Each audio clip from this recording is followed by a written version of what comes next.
with that. It's really vexing for risk planners to deal with it. And so this if-then structure basically says, look. Caspian C, can you hear me? I would not have gone with Harry Potter, Obama, Sonic 10 Inu, though, either. And I'm surrounded by it. So I'm not saying that things can't work, but I understand. It's gotta hit right. Things considered, you never know. You never know what's the next greatest fucking thing ever. Exactly. Who knows? In fact, Harry Potter, Obama, Sonic 10 Inu has a lot more things I would say aren't good about it. I would say that, and we've talked about this as a community, the second that Warner Brothers sees us as a threat, we're going to get a cease and desist letter because we're using trademark characters. So we've got Harry Potter. Warner Brothers doesn't want us using that. Sega's been better, but all it takes is one letter to basically destroy the coin. So, and then using the term Obama, already a lot of people aren't a fan of that. And then 10 Inu, that never really made sense to me, but okay.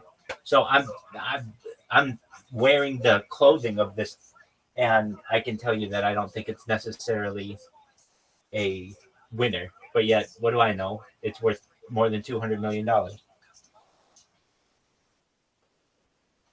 We don't want to antagonize a bunch of people. We don't want to harm our own, our kind of own ability to have a place in the conversation by imposing these very onerous burdens on models that are not dangerous today. So the if-then, the trigger commitment, is basically a way to deal with it. It says you clamp down hard when you can show that the model is dangerous. And of course, what has to come with that is, enough of a buffer threshold that you're not at high risk of kind of missing the danger. It's not a perfect framework.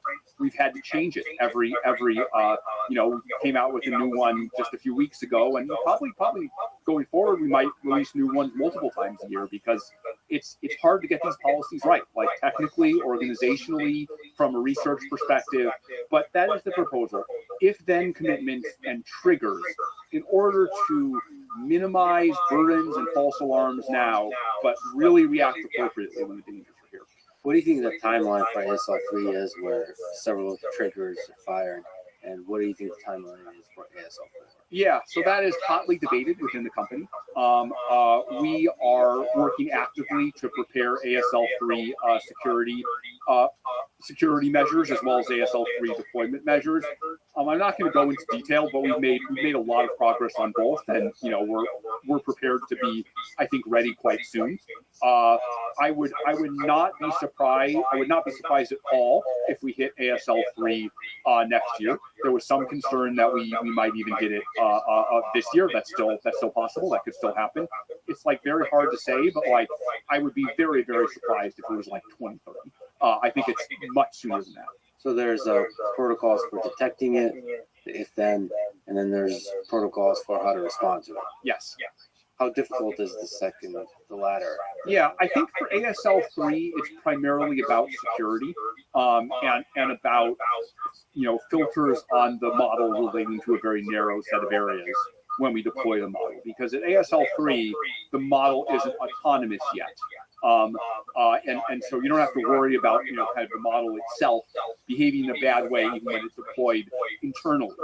So I think the ASL3 measures are I won't say straightforward. They're rigorous, but they're easier to reason about. I think once we get to ASL4, we start to have worries about the models being smart enough that they might sandbag tests. They might not tell the truth about tests. We had some results came out about sleeper agents, and there was a more recent paper about, can the models mislead attempts to, sandbag their own abilities, right? Show them, present themselves as being less capable than they are. And so I think with ASL4, there's going to be an important component of using other things than just interacting with the models. For example, interpretability or hidden chains of thought, where you have to look inside the model and verify via some other mechanism that is not as easily corrupted as what the model says. That the model indeed has some property. So we're still working on ASL4. One of the properties of the RSP is that we don't specify ASL4 until we hit ASL3. And I think that's proven to be a wise decision, because even with ASL3, it's hard to know this stuff in detail. And we want to take as much time as we can possibly take to get these things right. So for ASL3, the bad actor would be the humans. Humans, yes. And so there's a little bit more. For ASL4, it's both, I think. It's both. And so deception, and that's where mechanistic interpretability comes into play. And hopefully the techniques used for that are not made accessible to the model. Yeah, I mean, of course you can hook up the mechanistic interpretability to the model itself, but then you've kind of lost it as a reliable indicator of the model state. There are a bunch of exotic ways you can think of that it might also not be reliable, like if the model gets smart enough that it can jump computers and read the code where you're looking at its internal state. We've thought about some of those. I think they're exotic enough. There are ways to render them unlikely. But yeah, generally you want to preserve mechanistic interpretability as a kind of verification set or test set that's separate from the training process of the model. See, I think as these models become better and better conversation and become smarter, social engineering becomes a threat too, because they can start being very convincing to the engineers inside companies. Oh yeah.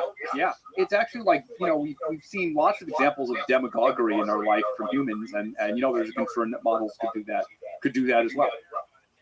One of the ways that Claude has been getting more and more powerful is it's now able to do some agentic stuff. Computer use. There's also an analysis within the sandbox of Claude.ai itself, but let's talk about computer use.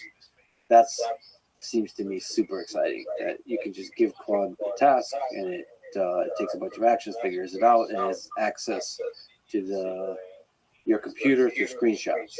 So can you explain how that works? And where that's headed? Yeah, it's actually relatively simple. So Claude has had for a long time, since Claude 3 back in March, the ability to analyze images and respond to them with text. The only new thing we added is those images can be screenshots of a computer.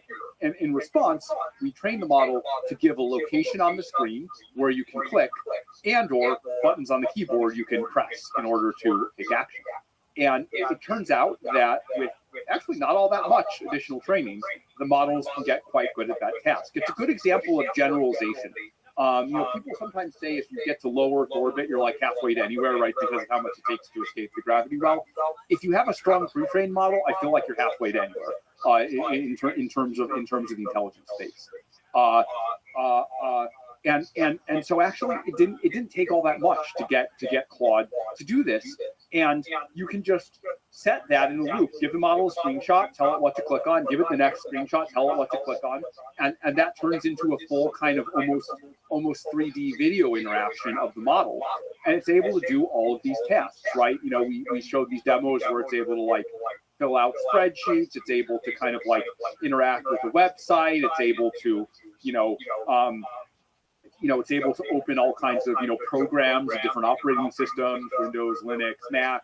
I think all of that is very exciting. I will say, while in theory, there's nothing you could do there that you couldn't have done through just giving the model the API to drive the computer screen. This really lowers the barrier, and there's a lot of folks who either kind of aren't in a position to interact with those APIs, or it takes them a long time to do. It's just the screen is just a universal interface that's a lot easier to interact with, and so I expect over time this is going to lower a bunch of barriers. Now, honestly, the current model leaves a lot still to be desired, and we were honest about that in the blog, right? It makes mistakes, it misclicks. And we were careful to warn people, hey, this thing isn't, you can't just leave this thing to, run on your computer for minutes and minutes. You got to give this thing boundaries and guardrails. And I think that's one of the reasons we released it first in an API form rather than kind of, this kind of just hand it to the consumer and give it control of their computer.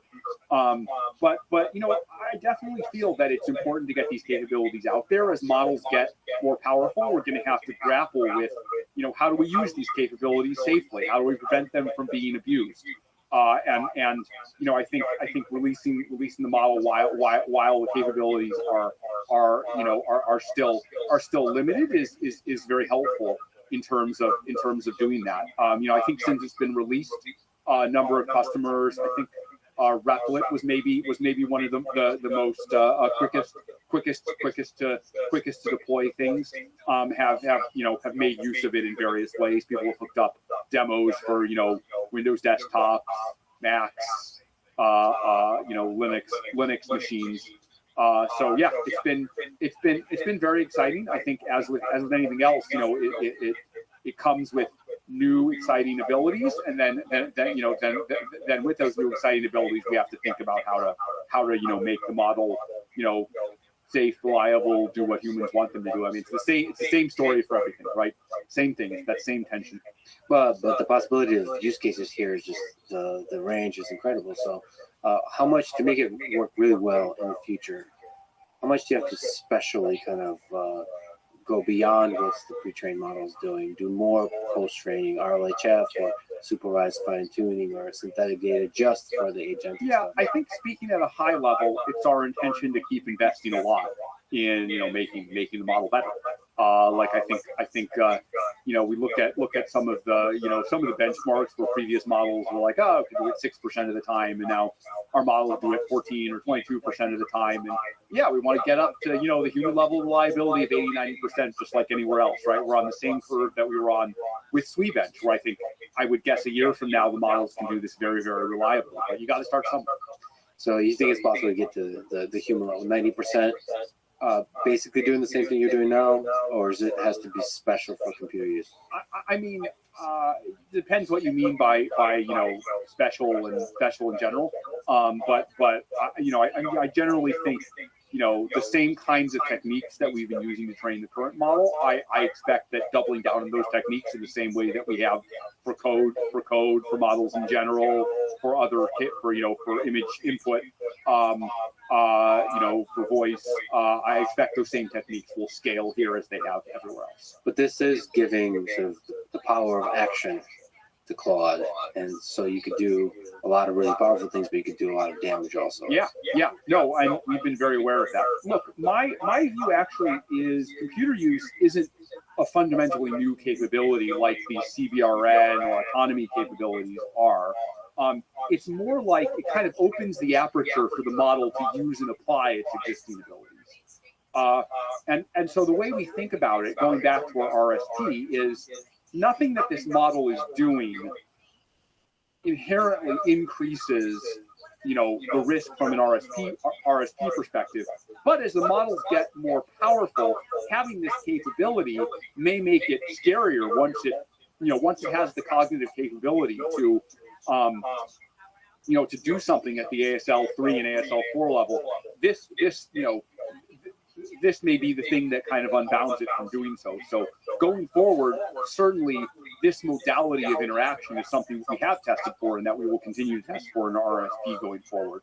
I think it's probably better to learn and explore this capability before the model is super capable. Yeah, and there's a lot of interesting attacks like prompt injection, because now you widen the aperture so you can prompt inject through stuff on screen. So if this becomes more and more useful, then there's more and more benefit to inject stuff into the model. If it goes to a certain web page, it could be harmless stuff like advertisements, or it could be like harmful stuff. Right? Yeah, I mean, we've thought a lot about things like spam, CAPTCHA, mass camp. There's all every like if.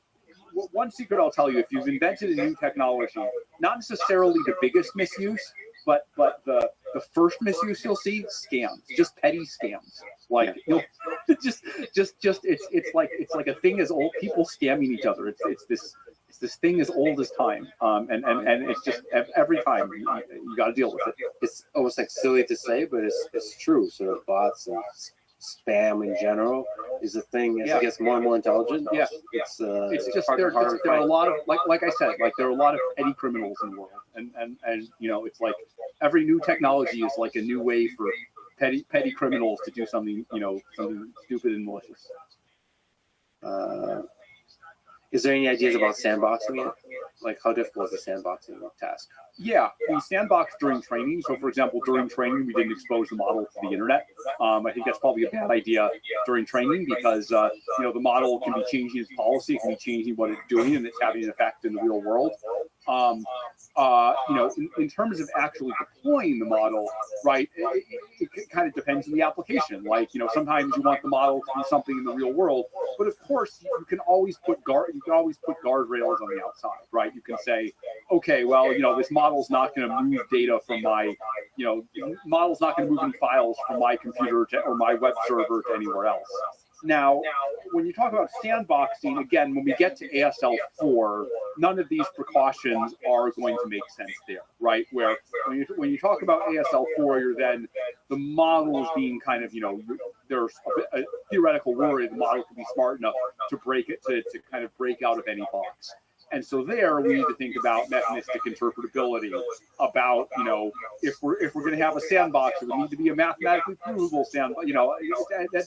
That's a whole different world than what we're dealing with the models today. Yeah, the science of building a box from which ASL4 AI system cannot escape. I think it's probably not the right approach. I think the right approach, instead of having something, unaligned that like you're trying to prevent it from escaping, I think it's better to just design the model the right way, or have a loop where you look inside the model and you're able to verify properties, and that gives you an opportunity to like iterate and actually get it right. I think containing bad models is much worse solution than having good models.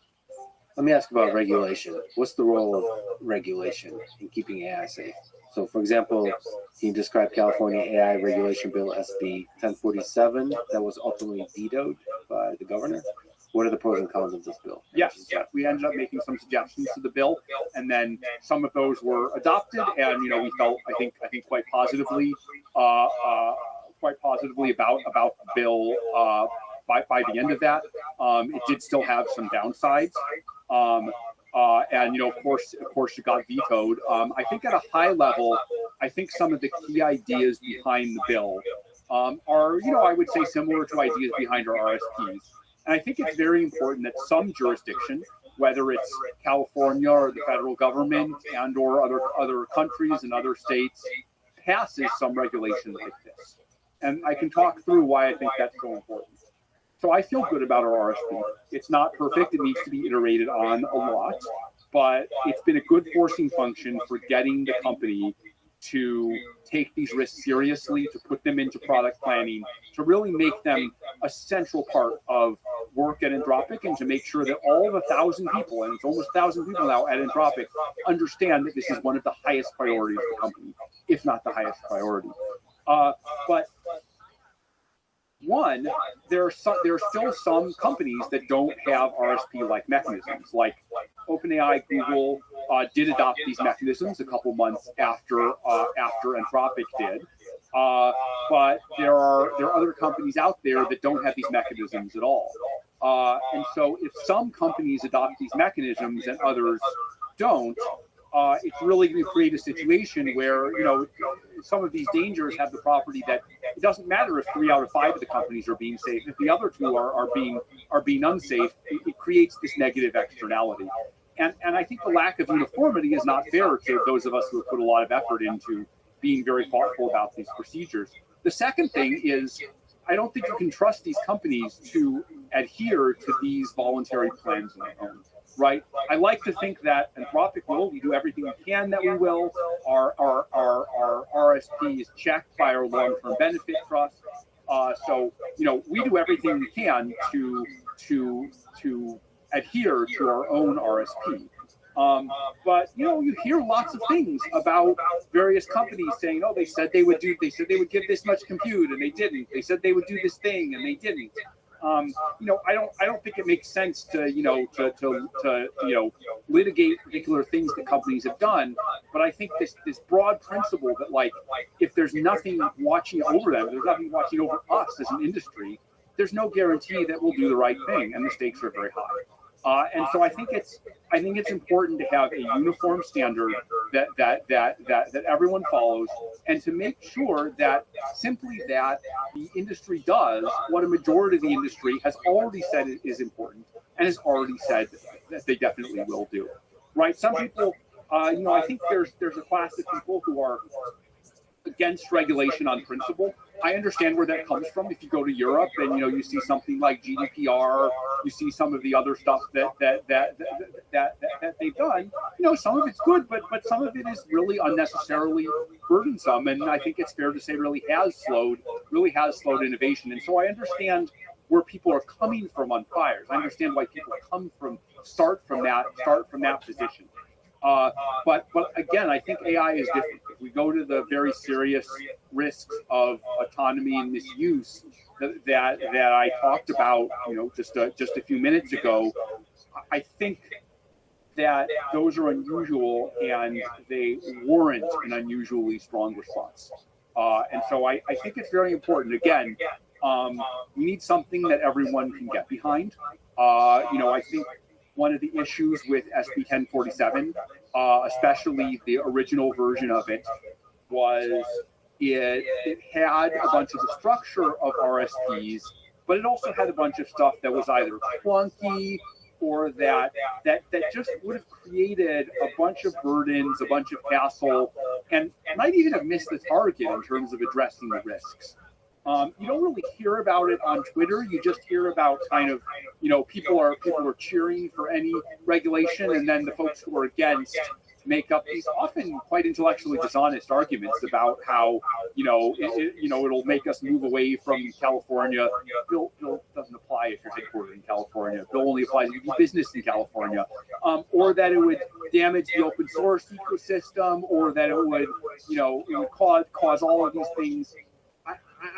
I think those were mostly nonsense, but there are better arguments against regulation. There's one guy, Dean Ball, who's really, I think a very scholarly analyst who looks at what happens when a regulation is put in place and ways that they can kind of get a life of their own, or how they can be poorly designed. And so our interest has always been, we do think there should be regulation in this space, but we want to be an actor who makes sure that regulation is something that's surgical, that's targeted at the serious risks, and is something people can actually comply with. Because something I think the advocates of regulation don't understand as well as they could is if we get something in place that is that's poorly targeted, that wastes a bunch of people's time, what's going to happen is people are going to say, see, these safety risks, they're, this is nonsense. I just had to hire 10 lawyers to fill out all these forms. I had to run all these tests for something that was clearly not dangerous. And after 6 months of that, there will be a groundswell, and we'll end up with a durable consensus against regulation. And so I think the worst enemy of those who want real accountability is badly designed regulation. We need to actually get it right. And this is, if there's one thing I could say to the advocates, it would be that I want them to understand this dynamic better. And we need to be really careful, and we need to talk to people who actually have experience seeing how regulations play out in practice. And the people who have seen that understand to be very careful. If this was some lesser issue, I might be against regulation at all. But what I want the opponents to understand is that the underlying issues are actually serious. They're not something that I or the other companies are just making up because of regulatory capture. They're not sci-fi fantasies. They're not any of these things. Every time we have a new model, every few months, we measure the behavior of these models, and they're getting better and better at these concerning tasks, just as they are getting better and better at good, valuable, economically useful tasks. And so I would just love it if some of the former, I think SB 1047 was very polarizing. I would love it if some of the most reasonable opponents and some of the most reasonable proponents would sit down together, and I think that the different AI companies, Anthropic was the the only AI company that felt positively in a very detailed way. I think Elon tweeted briefly something positive, but some of the big ones like Google, OpenAI, Meta, Microsoft were pretty staunchly against. So I would really like is if some of the key stakeholders, some of the most thoughtful proponents and some of the most thoughtful opponents would sit down and say, how do we solve this problem in a way that the proponents feel brings a real reduction in risk, and that the opponents feel that it is not hampering the industry or hampering innovation any more necessary than it needs to. And I think for whatever reason that things got too polarized and those two groups didn't get to sit down in the way that they should. And I feel urgency. I really think we need to do something in 2025. If we get to the end of 2025 and we've still done nothing about this, then I'm going to be worried. I'm not worried yet because again, the risks aren't here yet. But I think time is running short. And come up with something surgical, like you said. Yeah, exactly. And we need to get away from this intense pro-safety versus intense anti-regulatory rhetoric, right? It's turned into these flame wars on Twitter, and nothing good's going to come of that. So there's a lot of curiosity about the different players in the game. One of the OGs is OpenAI. You've had several years of experience at OpenAI. What's your story and history there? Yeah, so I was at OpenAI for roughly 5 years. For the last, I think it was a couple of years, I was vice president of research there. Probably myself and Ilya Sutskever were the ones who really kind of set the research direction around 2016 or 2017. I first started to really believe in, or at least confirm my belief in the scaling hypothesis when Ilya famously said to me, the thing you need to understand about these models is they just want to learn. The models just want to learn. And again, sometimes there are these one sentences, these Zen koans that you hear them and you're like, that explains everything. That explains like 1,000 things that I've seen. And I ever after I have this visualization in my head of like, you optimize the models in the right way, you point the models in the right way. They just want to learn. They just want to solve the problem, regardless of what the problem is. So get out of their way, basically. Get out of their way. Yeah. Don't impose your own ideas about how they should learn. And this is the same thing as Rich Sutton put out in The Bitter Lesson, or Gurn put out in the Scaling Hypothesis.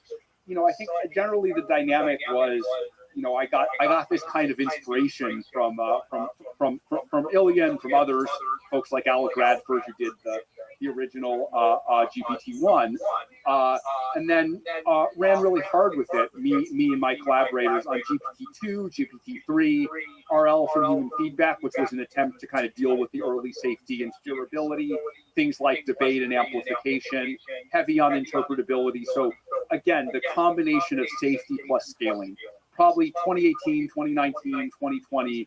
Those were kind of the years when myself and my collaborators, probably many of whom became co-founders of Anthropic, kind of really had a vision and drove the direction.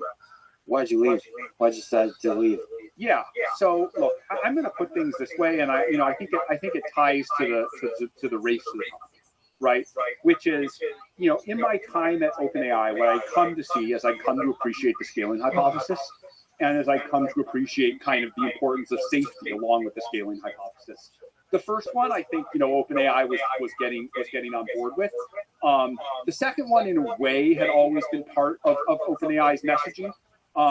But over many years of the time that I spent there, I think I had a particular vision of how we should handle these things, how we should be brought out in the world, the kind of principles that the organization should have. And look, I mean, there were like many discussions about should the company do this, should the company do that? Like, there's a bunch of misinformation out there. People say we left because we didn't like to deal with Microsoft. False. Although, there was a lot of discussion, a lot of questions about exactly how we do the deal with Microsoft. We left because we didn't like commercialization. That's not true. We built GPT-3, which was the model that was commercialized. I was involved in commercialization. It's more, again, about how do you do it? Civilization is going down this path to very powerful AI.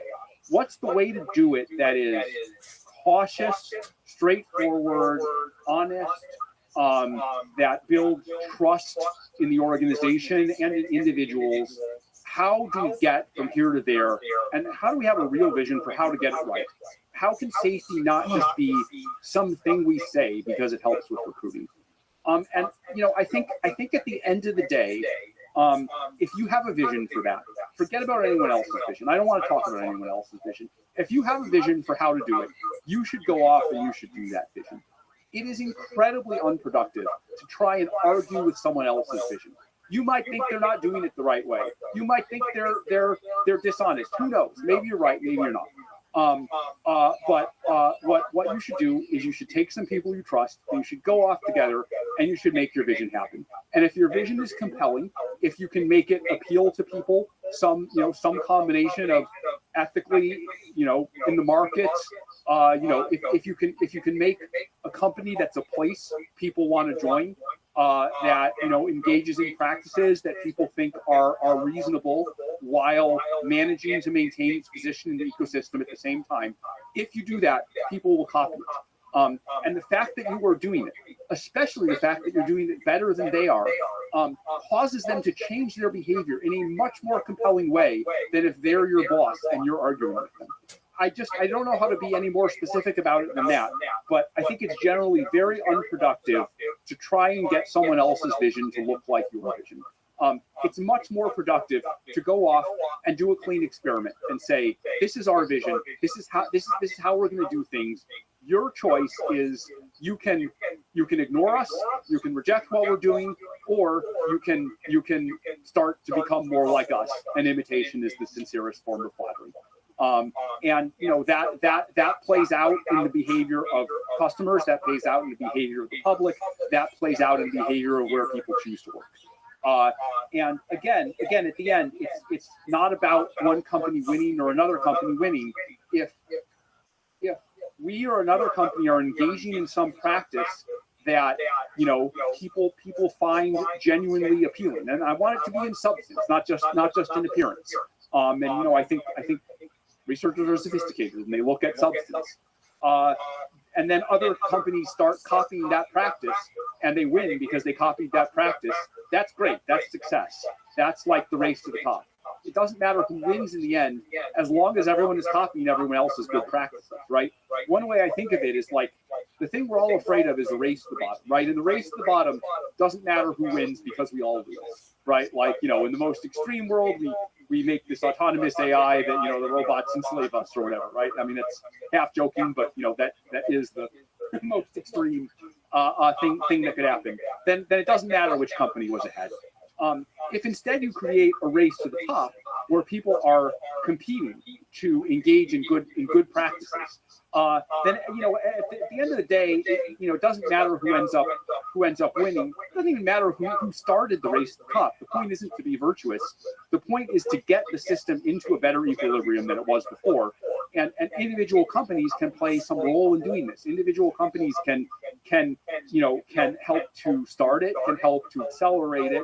And frankly, I think individuals at other companies have done this as well, right? The individuals that, when we put out an RSP, react by pushing harder to get something similar done, at other companies.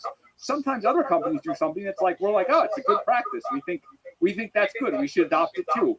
The only difference is, I think we are, we try to be more forward leaning. We try and adopt more of these practices first and adopt them more quickly when others invent them. But I think this dynamic is what we should be pointing at, and that I think it abstracts away the question of which company's winning, who trusts who. I think all these questions of drama are profoundly uninteresting. And the thing that matters is the ecosystem that we all operate in and how to make that ecosystem better, because that constrains all the players. And so Anthropic is this kind of clean experiment built on a foundation of like what concretely AI safety should look like.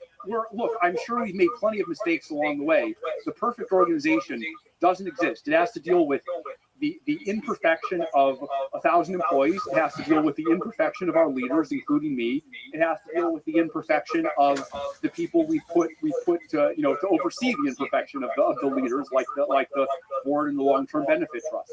It's all a set of imperfect people trying to aim imperfectly at some ideal that will never perfectly be achieved. That's what you sign up for. That's what it will always be.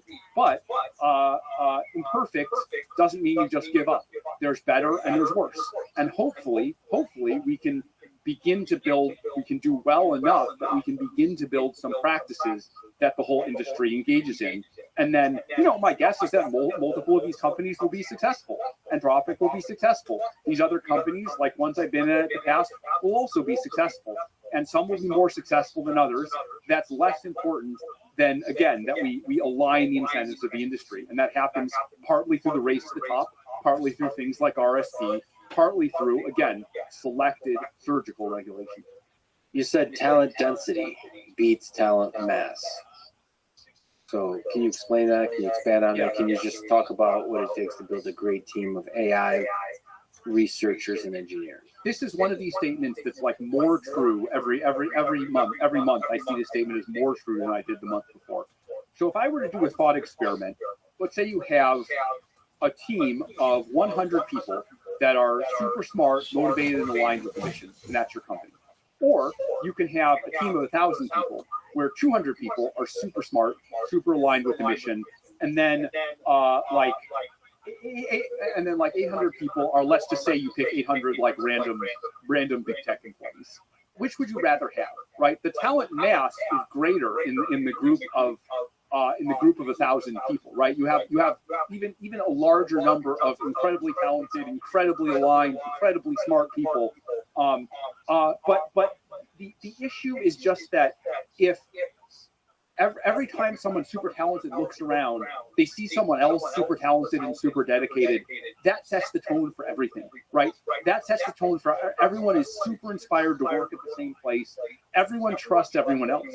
If you have 1,000 or 10,000 people, and things have really regressed, right? You are not able to do selection and you're choosing random people. What happens is then you need to put a lot of processes and a lot of guardrails in place. Just because people don't fully trust each other, you have to adjudicate political battles. Like, there are so many things that slow down the org's ability to operate. And so we're nearly 1,000 people, and you know we've tried to make it so that as large a fraction of those 1,000 people as possible are like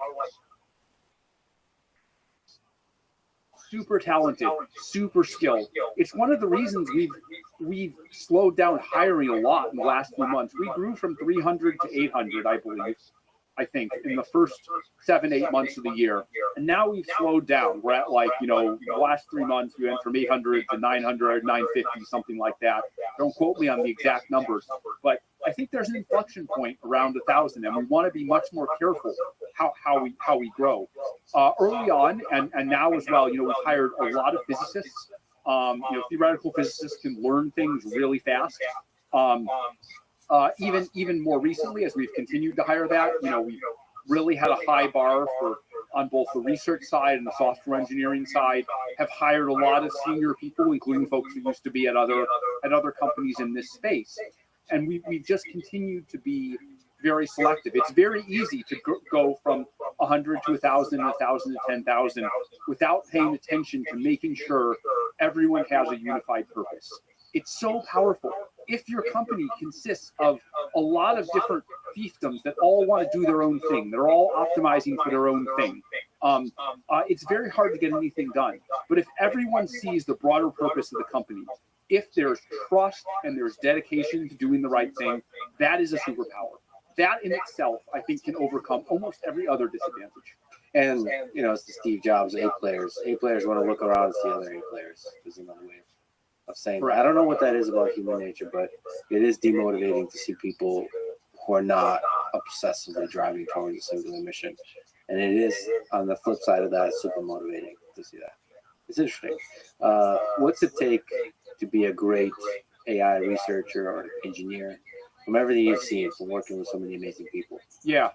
I think the number one quality, especially on the research side, but really both, is open-mindedness.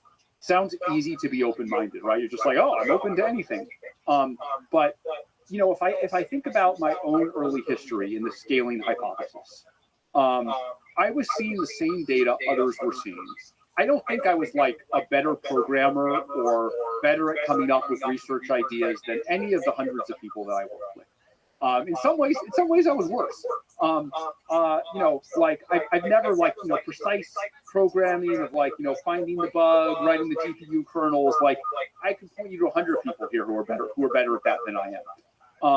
But the thing that I think I did have that was different was that I was just willing to look at something with new eyes, right? People said, oh, you know, we don't have the right algorithms yet. We haven't come up with the right way to do things. And I was just like, oh, I don't know. Like, you know, this neural net has like 30 million parameters. Like, what if we gave it 50 million instead? Like, let's plot some graphs. Like that basic scientific mindset of like, oh man, like I just like, you know, I see some variable that I could change. Like, what happens when it changes? Like, let's try these different things and like create a graph. For even this was like the simplest thing in the world, right? Change the number of, you know, this wasn't like PhD level experimental design. This was like simple and stupid. Like anyone could have done this if you just told them that it was important. It's also not hard to understand. You didn't need to be brilliant to come up with this. But you put the two things together, and you know, some tiny number of people, some single-digit number of people have driven forward the whole field by realizing this.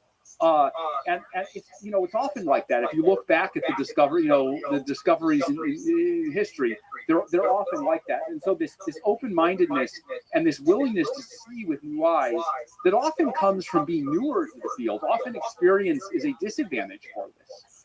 That is the most important thing. It's very hard to look for and test for, but I think it's the most important thing, because when you find something, some really new way of thinking about things, when you have the initiative to do that, it's absolutely transformative. And also be able to do kind of rapid experimentation, and in the face of that, be open-minded and curious, and looking at the data with these fresh eyes and seeing what is it it's actually saying. That applies in mechanistic interpretability. It's another example of this. Like some of the early work in mechanistic interpretability, so simple. It's just no one thought to care about this question before.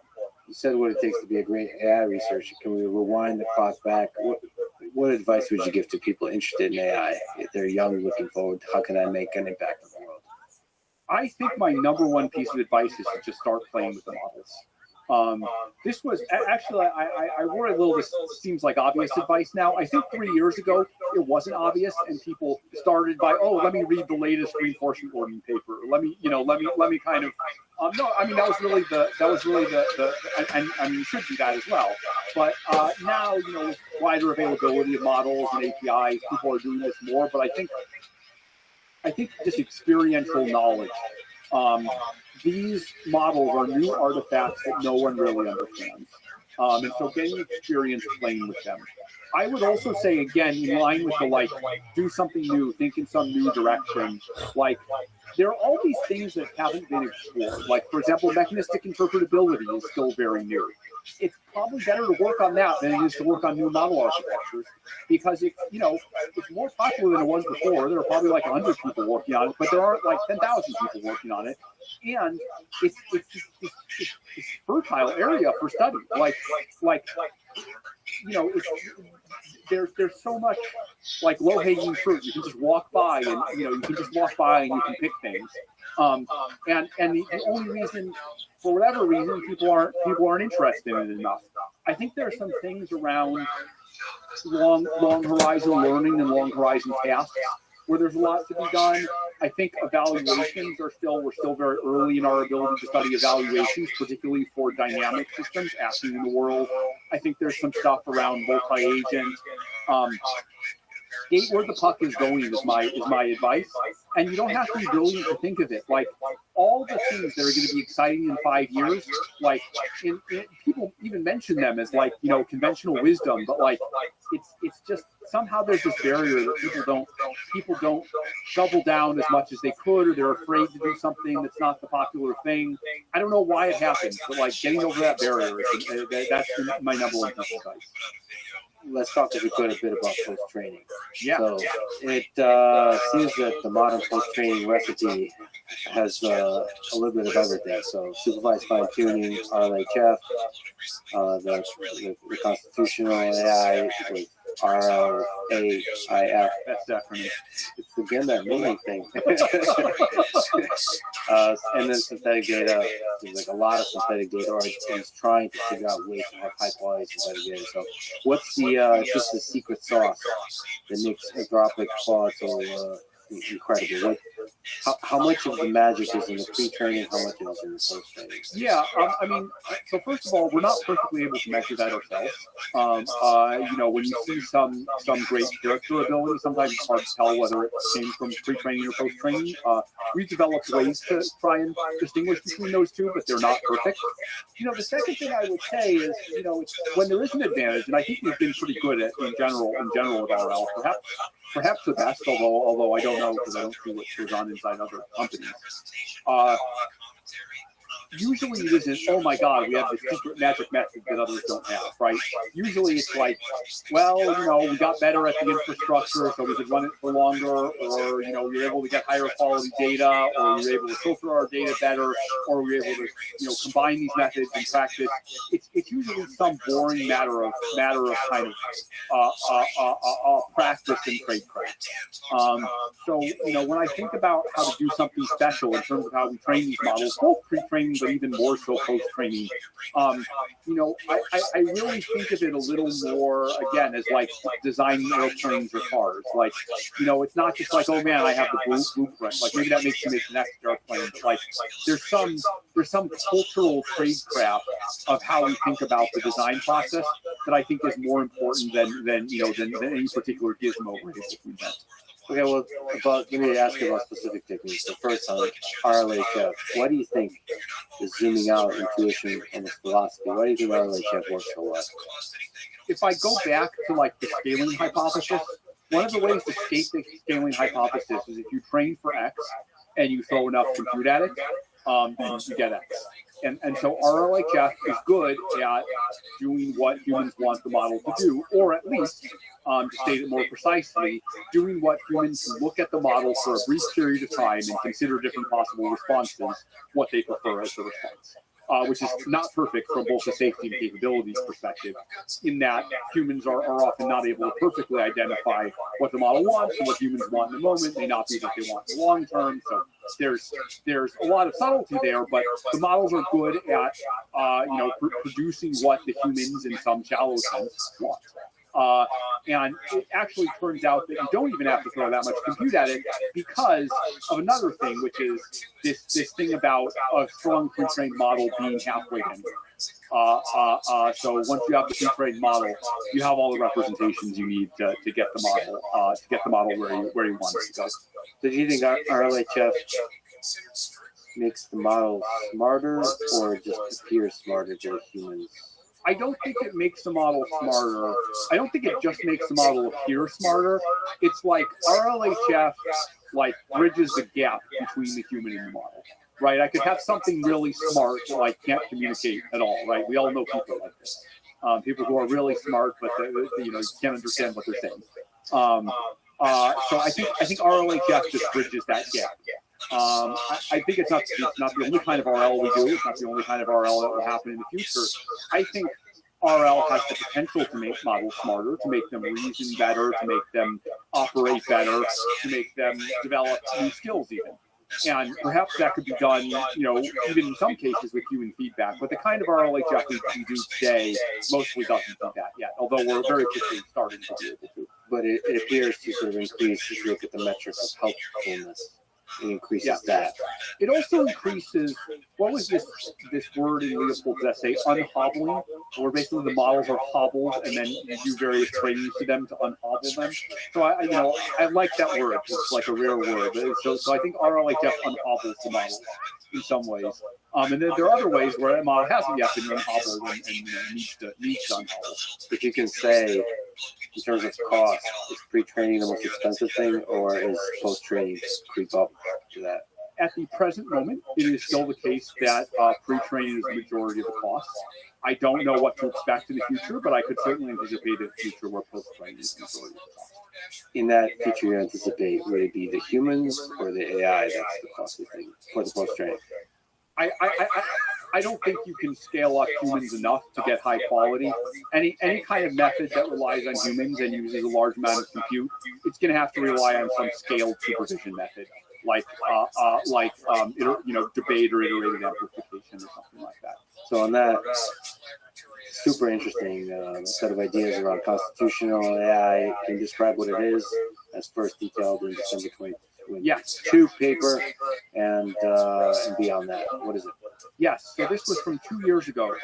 The basic idea is, so we describe what RLHF is. You have a model, and it spits out like you just sample from it twice, spits out two possible responses, and you're like, human, which response do you like better? Or another variant of it is, rate this response on a scale of 1 to 7.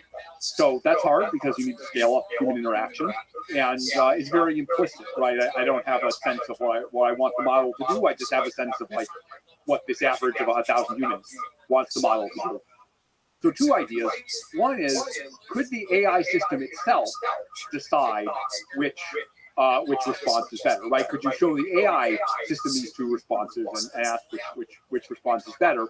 And then second, well, what criterion should the AI use? And so then there's this idea, could you have a single document, a constitution, if you will, that says these are the principles the model should be using to respond. And the AI system reads those it reads those principles as well as reading the environment and the response. And it says, well, how good did the AI model do? It's basically a form of self-play. You're kind of training the model against itself. And so the AI gives the response, and then you feed that back into what's called the preference model, which in turn feeds the model to make it better. So you have this triangle of like the AI, the preference model, and the improvement of the AI itself. And we should say that in the Constitution, the set of principles are like human interpretable. They're like it's something both the human and the AI system can read. So it has this nice kind of translatability or symmetry. In practice, we both use a model constitution and we use RLHF and we use some of these other methods. So it's turned into one tool in a toolkit that both reduces the need for RLHF and increases the value we get from using each data point of RLHF. It also interacts in interesting ways with kind of future reasoning type RL methods. So it's one tool in the toolkit, but I think it is a very important tool. But it's a compelling one to us humans. Think about the founding fathers and the founding of the United States. The natural question is, who and how do you think gets to define the Constitution, the set of principles in the Constitution? Yeah, so I'll give like a practical answer and a more abstract answer. I think the practical answer is like, look, in practice, models get used by all kinds of different customers, right? And so you can have this idea where the model can have specialized rules or principles. We fine-tune versions of models. Implicitly, we talked about doing it explicitly, having special principles that people can build into the models. So from a practical perspective, the answer can be very different from different people. Customer service agent, behaves very differently from a lawyer and obeys different principles. But I think at the base of it, there are specific principles that models, have to obey. I think a lot of them are things that people would agree with. Everyone agrees that, we don't want models to present these CBRN risks. I think we can go a little further and agree with some basic principles of democracy and the rule of law.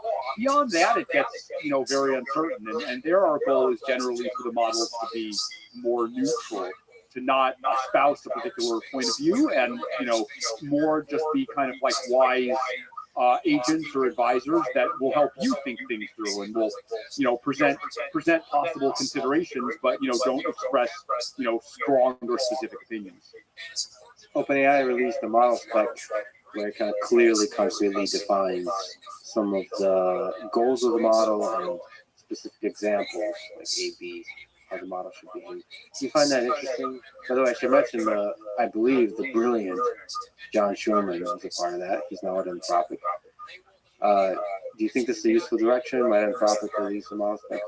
Yeah, so I think that's a pretty useful direction. Again, it has a lot in common with constitutional AI. So again, another example of like a race to the top, right? We have something that's like, we think, a better and more responsible way of doing things. It's also a competitive advantage. Then others kind of, discover that it has advantages and then start to do that thing. We then no longer have the competitive advantage, but it's good from the perspective that now everyone has adopted a positive practice that others were not adopting. And so our response to that is, well, looks like we need a new competitive advantage in order to keep driving this race upward. So that's how I generally feel about that.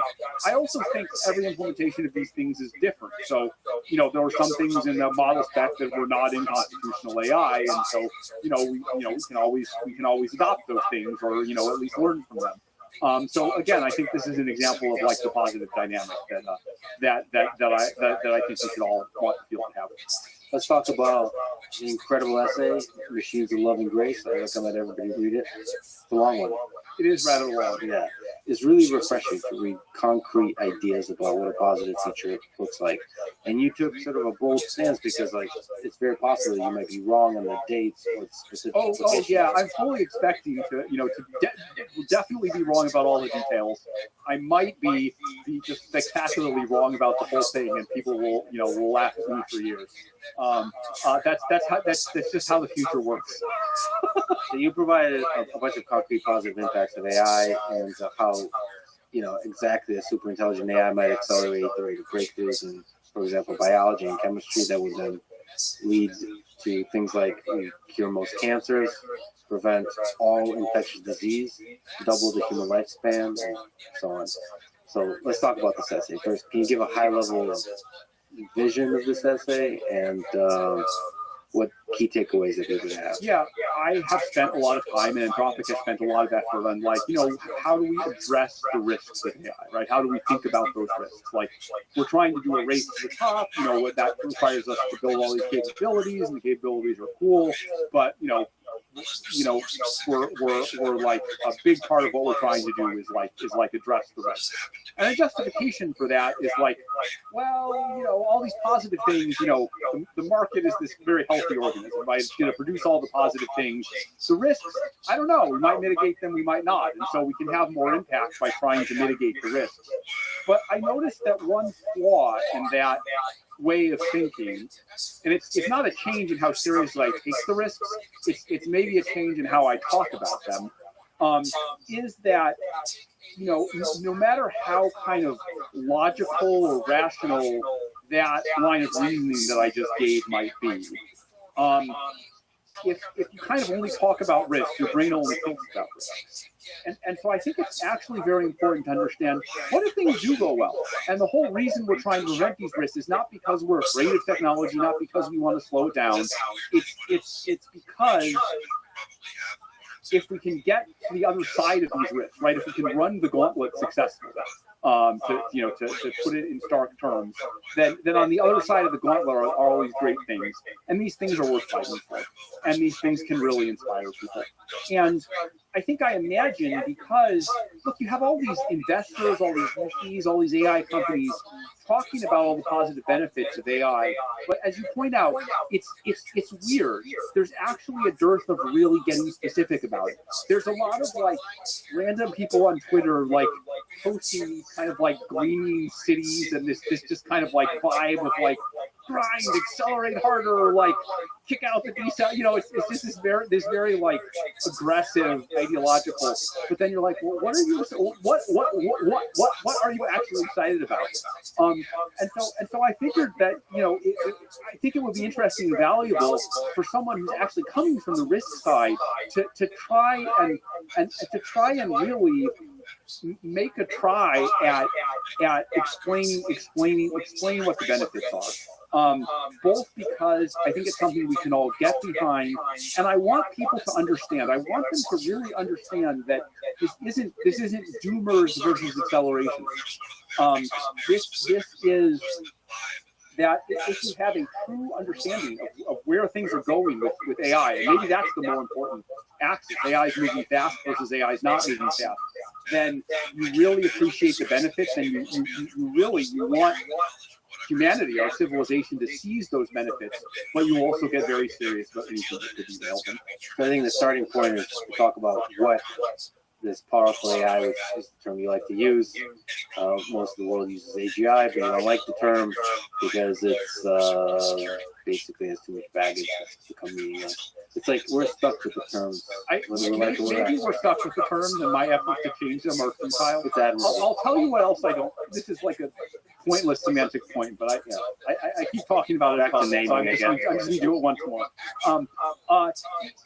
I think it's a little like let's say it was like 1995 and Moore's law is making the computers faster, and like for some reason there had been this like verbal tick that like everyone was like, well, someday we're gonna have like supercomputers, and like supercomputers are gonna be able to do all these things that like, you know, once we have supercomputers we'll be able to like we'll be able to do other things, and so like one, it's true, the computers are getting faster, and as they get faster they're going to be able to do all these great things. But there's no discrete point at which you had a supercomputer and previous computers were not. Like supercomputer is a term we use, but like it's a vague term to just describe like computers that are faster than what we have today. There's no point at which you pass the threshold and you're like, oh my God, we're doing a totally new type of computation and new. And so I feel that way about AGI. Like there's just a smooth exponential, and like. If by AGI you mean like AI is getting better and better, and like gradually it's going to do more and more of what humans do until it's going to be smarter than humans, and then it's going to get smarter even from there, then yes, I believe in AGI. But if AGI is some discrete or separate thing, which is the way people often talk about it, then it's kind of a meaningless buzzword. Yeah, like, to me, it's just a sort of a platonic form of a powerful AI, exactly how you define it. I mean, you define it very nicely. So on the intelligence axis, it's just on pure intelligence. It's smarter than a Nobel Prize winner, as you described, across most relevant disciplines. Okay, that's just intelligence. So it's both in creativity and being able to generate new ideas, all that kind of stuff. In every discipline, Nobel Prize winner. Okay, in their prime. It can use every modality, so this kind of self-explanatory, but just operate across all the modalities of the world. It can go off for many hours, days, and weeks to do tasks and do its own sort of detailed planning and only ask you help when it's needed. It can use, this is actually kind of interesting. I think in the essay you said, I mean, again, it's a bet, it's not going to be embodied, but it can control embodied tools. So it can control tools, robots, laboratory equipment. The resources used to train it can then be repurposed to run millions of copies of it. And each of those copies will be independent. They can do their own independent work. So they can do the cloning of the intelligence. Yeah. I mean, you might imagine from outside the field, like there's only one of these, right? That, like you made it, you've only made one. But the truth is that like the scale up is very quick. Like we do this today. We make a model and then we deploy thousands, maybe tens of thousands of instances of it. I think by the time, you know, certainly within 2 to 3 years, whether we have these super powerful AIs or not, clusters are going to get to the size where you'll be able to deploy millions of these, and they'll be, you know, faster than humans. And so if your picture is, oh, we'll have one and it'll take a while to make them, my point there was, no, actually, we have millions. And in general, they can learn and act 10 to 100 times faster than humans. So that's a really nice definition of powerful AI. Okay, so that, but you also write that clearly such an entity would be capable of solving very difficult problems very fast, but it is not trivial to figure out how fast. Two extreme positions both seem false to me. So the singularity is on the one extreme and the opposite on the other extreme. Can you describe each of the extremes? Yeah. And why? So yeah, let's describe the extreme. So like one extreme would be well, look, if we look at kind of evolutionary history, like there was this big acceleration where, for hundreds of thousands of years, we just had like, single-celled organisms, and then we had mammals, and then we had apes, and then that quickly turned to humans. Humans quickly built industrial civilization. And so this is going to keep speeding up, and there's no ceiling at the human level. Once models get much, much smarter than humans, they'll get really good at building the next models. And, if you write down like a simple differential equation, like this is an exponential. And so what's going to happen is that models will build faster models will build faster models, and those models will build nanobots that can like take over the world and produce much more energy than you could produce otherwise. And so if you just kind of like solve this abstract differential equation, then like 5 days after we build the first AI that's more powerful than humans, then like the world will be filled with these AIs, and every possible technology that could be invented will be invented. I'm caricaturing this a little bit, but I think that's one extreme. And the reason that I think that's not the case is that, one, I think they just neglect like the laws of physics. Like it's only possible to do things so fast in the physical world. Like some of those loops go through, producing faster hardware. It takes a long time to produce faster hardware. Things take a long time. There's this issue of complexity. Like, I think no matter how smart you are, like, people talk about, we can make models of biological systems that'll do everything in biological systems. So look, I think computational modeling can do a lot. I did a lot of computational modeling when I worked in biology, but like, there are a lot of things that you can't predict how to, they're complex enough that like, just iterating, just running the experiment is going to beat any modeling, no matter how smart the system doing the modeling is. Or even if it's not interacting with the physical world, just the modeling is going to be hard. Yeah, I think the modeling is going to be hard, and getting the model to match the physical world is going to be hard. All right, so it does have to. Yeah. Verify. But it's just you just look at even the simplest problems. Like I talk about like the 3-body problem or simple chaotic prediction, like or like predicting the economy. It's really hard to predict the economy 2 years out. Like maybe the case is like normal humans can predict what's going to happen in the economy in the next quarter. Although they can't really do that. Maybe a AI system that's a zillion times smarter can only predict it out a year or something instead of you have these kind of exponential increase in computer intelligence or linear increase in ability to predict. Same with again like biological molecules interacting. You don't know what's going to happen when you perturb a complex system. You can find simple parts in it. If you're smarter, you're better at finding these simple parts. And then I think human institutions are just are really difficult. Like it's been hard to get people.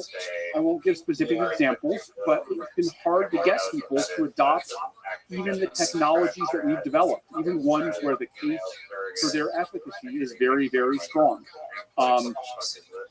People have concerns. They think things are conspiracy theories. Like it's been very difficult. It's also been very difficult to get very simple things through the regulatory system. Right, I think I don't want to disparage anyone who works in regulatory systems of any technology. There are hard trade-offs they have to deal with.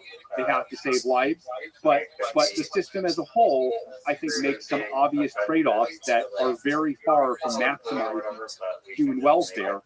And so, if we bring AI systems into this,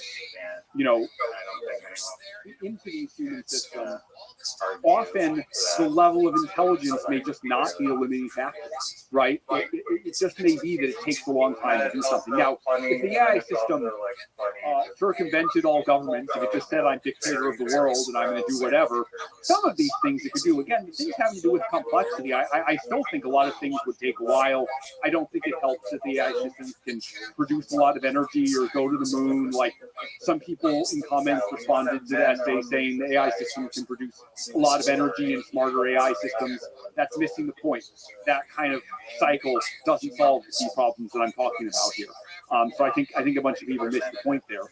But even if it were completely unaligned and could get around all these human obstacles, it would have trouble. But again, if you want this to be an AI system that doesn't take over the world, that doesn't destroy humanity, then basically, it's going to need to follow basic human laws, right? Well, if we want to have an actually good world, like, we're going to have an AI system that interacts with humans, not one that kind of creates its own legal system or disregards all the laws, all of that. So as inefficient as these processes are, we're going to have to deal with them, because there needs to be some popular and democratic legitimacy in how these systems are rolled out. We can't have a small group of people who are developing the system say this is what's best for everyone, right? I think it's wrong, and I think in practice it's not going to work anyway. So you put all those things together, and we're not gonna change the world and upload everyone in 5 minutes. I don't think I don't think it's going to happen, and B, to the extent that it could happen, it's not the way to lead to a good world. So that's on one side. On the other side, there's another set of perspectives, which I have actually in some ways more sympathy for, which is, look, we've seen big productivity increases before, right? Economists are familiar with studying the productivity increases that came from the computer revolution and the internet revolution. And generally, those productivity increases were underwhelming. They were less than you might imagine. There was a quote from Robert Solow: "You see the computer revolution everywhere except the productivity statistics." So why is this the case? People point to the structure of firms, the structure of enterprises, how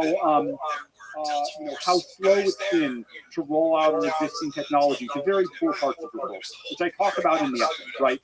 How do we get these technologies to the poorest parts of the world that are behind on cell phone technology, computers, medicine, let alone newfangled AI that hasn't been invented yet?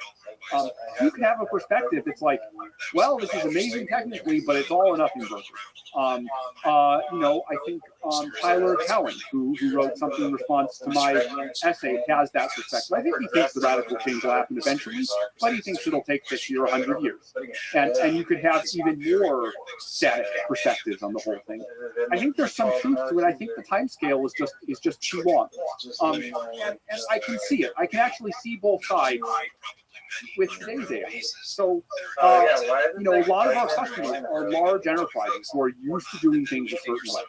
I've also seen it in talking to governments, right? Those are prototypical, institutions, entities that are slow to change.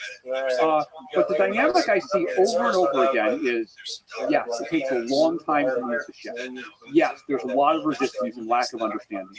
But the thing that makes me feel that progress will in the end happen moderately fast, not incredibly fast, but moderately fast, is that you talk to, what I find over and over again, in large companies, even in governments, which have been actually surprisingly forward-leaning, you find two things that move things forward. One, you find a small fraction of people within a company, within a government, who really see the big picture, who see the whole scaling hypothesis, who understand where AI is going, or at least understand where it's going within their industry. And there are a few people like that within the current U.S. government who really see the whole picture. And those people see that this is the most important thing in the world until they agitate for it.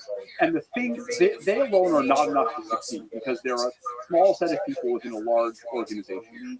But as the technology starts to roll out, as it succeeds in some places, in the folks who are most willing to adopt it, the specter of competition gives them a wind at their backs, because they can point within their large organization. They can say, look, these other guys are doing this, right?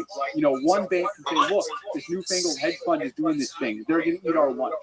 In the U.S., we can say, we're afraid China's going to get there before we are. And that combination, the specter of competition, plus a few visionaries within the organizations that in many ways are sporadic, you put those two things together and it actually makes something happen. I mean, it's interesting. It's a balanced fight between the two, because inertia is very powerful. But eventually, over enough time, the innovative approach breaks through. And I've seen that happen. I've seen the arc of that over and over again. And it's like the barriers are there. The barriers to progress, the complexity, not knowing how to use the model, how to deploy them are there. And for a bit, it seems like they're going to last forever, like change doesn't happen. But then eventually change happens. It always comes to a few people. I felt the same way when I was an advocate of the scaling hypothesis within the AI field itself, and others didn't get it. It felt like no one would ever get it.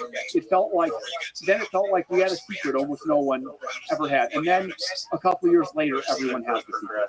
And so I think that's how it's going to go with deployment to AI in the world. It's going to, the barriers are going to fall apart gradually and then all at once. And so I think this is going to be more. And this is just an instant. I could easily see how I'm wrong. I think it's going to be more like 5 or 10 years, as I say in the essay, then it's going to be 50 or 100 years. I also think it's going to be 5 or 10 years more than it's going to be, 5 or 10 hours, because I just seen how human systems work. And I think a lot of these people who write down these differential equations who say AI is going to make more powerful AI can't understand how it could possibly be the case that these things won't change so fast. I think they don't understand that. So what do you use the timeline to where we achieve AGI, aka powerful AI, aka super useful AI? Start calling it that. It's a debate about naming. On pure intelligence, you can be smarter than a Nobel Prize winner in every relevant discipline and all the things we've said. Modality, you can go and do stuff on its own for days, weeks, and do biology experiments on its own. You know what? Let's stick to biology. Yeah, you sold me on the whole biology and health section. It's so exciting from just I was getting giddy from a scientific perspective. It made me want to be a biologist. This was the feeling I had when I was writing it, that it's like this would be such a beautiful future if we can just make it happen, right? If we can just get the landmines out of the way and make it happen. There's so much beauty and elegance and moral force behind it if we can just. And it's something we should all be able to agree on, right? Like, as much as we fight about all these political questions, is this something that could actually bring us together? But you were asking when what do you think? Just so put numbers on. So this is of course the thing I've been grappling with for many years, and I'm not at all confident. Every time, if I say 2026 or 2027. There will be like a zillion people on Twitter who will be like, AI CEO said 2026, and it'll be repeated for like the next 2 years. Like, this is definitely when I think it's going to happen. So whoever's excerpting these clips will crop out the thing I just said and only say the thing I'm about to say. But I'll just say it anyway. If you extrapolate the curve that we've had so far, right? If you say, well, I don't know, we're starting to get to like PhD level, and last year we were at undergraduate level, and the year before we were at like the level of the high school students. Again, you can quibble with at what tasks and for what. We're still missing modalities, but those are being added. Like computer use was added, like imaging was added, like image generation has been added. If you just kind of like, and this is totally unscientific, but if you just kind of like eyeball the rate at which these capabilities are increasing, it does make you think that we'll get there by 2026 or 2027. Again, lots of things could derail it. We could run out of data. We might not be able to scale clusters as much as we want. Like, maybe Taiwan gets blown up or something, and then we can't produce as many GPUs as we want. So there are all kinds of things that could derail the whole process. So I don't fully believe the straight line extrapolation. But if you believe the straight line extrapolation, we'll get there in 2026 or 2027. I think the most likely is that there's some mild delay relative to that. I don't know what that delay is, but I think it could happen on schedule. I think there could be a mild delay. I think there are still worlds where it doesn't happen in 100 years. The number of those worlds is rapidly decreasing. We are rapidly running out of truly convincing proffers, truly compelling reasons why this will not happen in the next few years. There were a lot more in 2020. Although my guess, my hunch at that time was that we'll make it through all those blockers. So sitting as someone who has seen most of the blockers slid out of the way, I kind of suspect, my suspicion is that the rest of them will not block us. But look. At the end of the day, like, I don't want to represent this as a scientific prediction. People call them scaling laws. That's a misnomer. Like Moore's law is a misnomer. Moore's law, scaling laws, they're not laws of the universe. They're empirical regularities. I am going to bet in favor of them continuing, but I'm not certain of that. So you extensively describe sort of the compressed 21st century, how AGI will help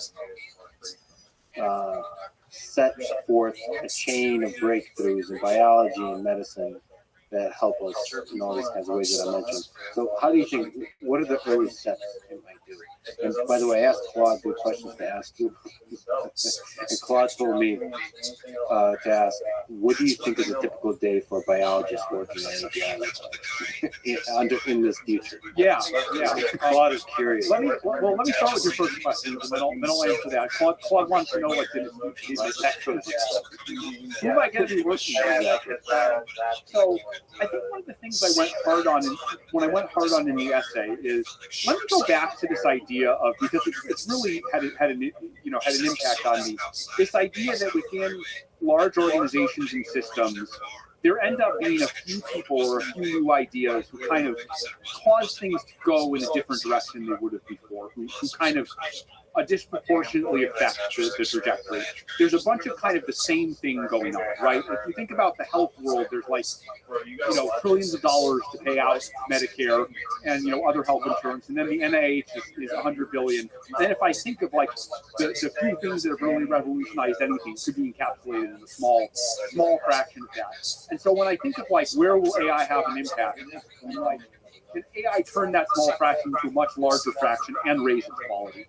And within biology, my experience within biology is that the biggest problem of biology is that you can't see what's going on. You have very little ability to see what's going on, and even less ability to change it, right? What you have is this, like from this, you have to infer that there's a bunch of cells, that within each cell is 3 billion base pairs of DNA built according to a genetic code. And there are all these processes that are just going on without any ability of us as, unaugmented humans to affect it. These cells are dividing. Most of the time that's healthy, but sometimes that process goes wrong, and that's cancer. The cells are aging. Your skin may change color, develop wrinkles as you age.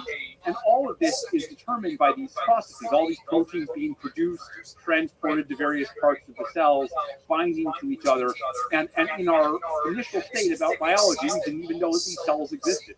We had to invent microscopes to observe the cells. We had to invent more powerful microscopes to see, below the level of the cells, the level of molecules. We had to invent X-ray crystallography to see the DNA. We had to invent gene sequencing to read the DNA. Now, we had to invent protein folding technology to predict how it would fold and how they bind and how these things bind to each other.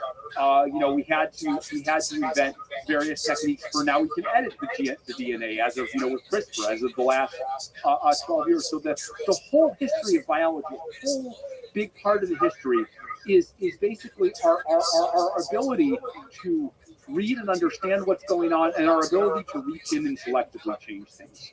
And my view is that there's so much more we can still do there, right? You can do CRISPR, but you can do it for your whole body.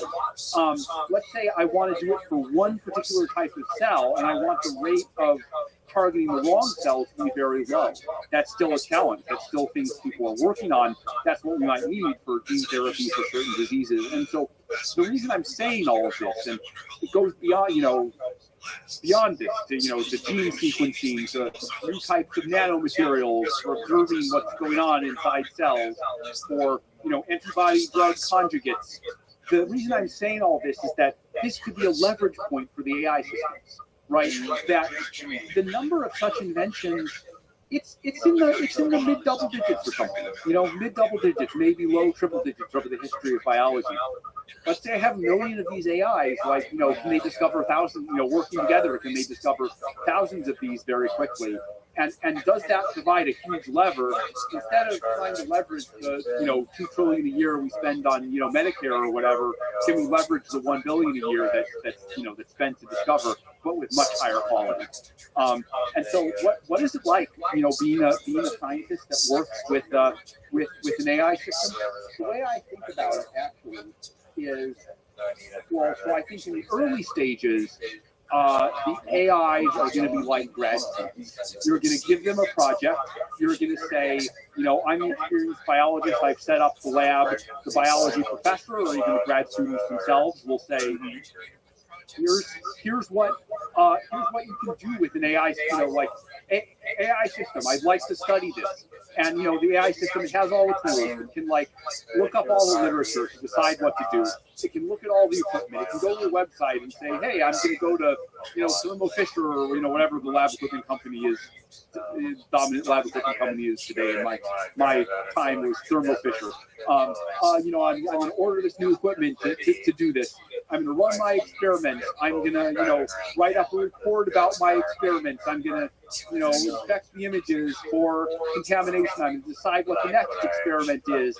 I'm going to, write some code and run a statistical analysis. All the things a grad student would do, there'll be a computer with an AI, the professor talks to every once in a while and it says, this is what you're going to do today. The AI system comes to it with questions. When it's necessary to run the lab equipment, it may be limited in some ways. It may have to hire a human lab assistant to do the experiment and explain how to do it, or it could use advances in lab automation that are gradually being developed or have been developed over the last decade or so, and will continue to be developed. And so it'll look like there's a human professor and 1,000 AI grad students, and if you go to one of these Nobel Prize winning biologists, you come up with you had 50 grad students. Well, now you have 1,000. And they're smarter than you are, by the way. Did you come up with a then kicker? I think at some point it'll flip around where the AI systems will be the PIs, will be the leaders, and they'll be ordering humans or other AI systems around. So I think that's how it'll work on the research side. And they would be the inventors of CRISPR. They would be the inventors of Yes, I've seen that technology. And then I think, as I say in the essay, we'll want to turn. It's probably turning the wrong term, but why don't you just call it pregnant man? The AI systems to Baby. improve the clinical trial. There's some amount of this that's regulatory, that's a matter of societal decisions, and that will be harder. But can we get better at predicting results of clinical trials? Can we get better at statistical design so that clinical trials that used to require 5,000 people and therefore needed $100 million in a year to enroll them, now they need 500 people in 2 months to enroll them. That's where we should start. Can we increase the success rate of clinical trials by doing things in animal trials that we used to do in clinical trials and doing things in simulations that we used to do in animal trials? Again, we won't be able to simulate it all. AI is not God, but can we shift the curve substantially and radically? So I don't know. That would be my thing. Doing it in vitro and doing it. I mean, you're still slow down. It still takes time, but you can do it much faster. Yeah. Can we just one step at a time, and can that add up to a lot of steps? Even though we still need clinical trials, even though we still need laws, even though the FDA and other organizations will still not be perfect, can we just move everything in a positive direction? And when you add up all those positive directions, you get everything that was going to happen from here to 2100 instead happens from 2027 to 2032 or something. Another way that I think the world might be changing with AI, even today, but moving towards this future of the powerful super use of AI, is programming. So how do you see the nature of programming? Because it's so intimate to the actual act of building AI. How do you see that changing for us humans? I think that's going to be one of the areas that changes fastest for two reasons. One, programming is a skill that's very close to the actual building of the AI. So the farther a skill is from the people who are building the AI, the longer it's going to take to get disrupted by the AI, right? Like I truly believe that like AI will disrupt agriculture. Maybe it already has in some ways, but that's just very distant from the folks who are building AI, and so I think it's going to take longer. But programming is the bread and butter of a large fraction of employees who work at Anthropic and at the other companies, and so it's going to happen fast. The other reason it's going to happen fast is with programming you close the loop.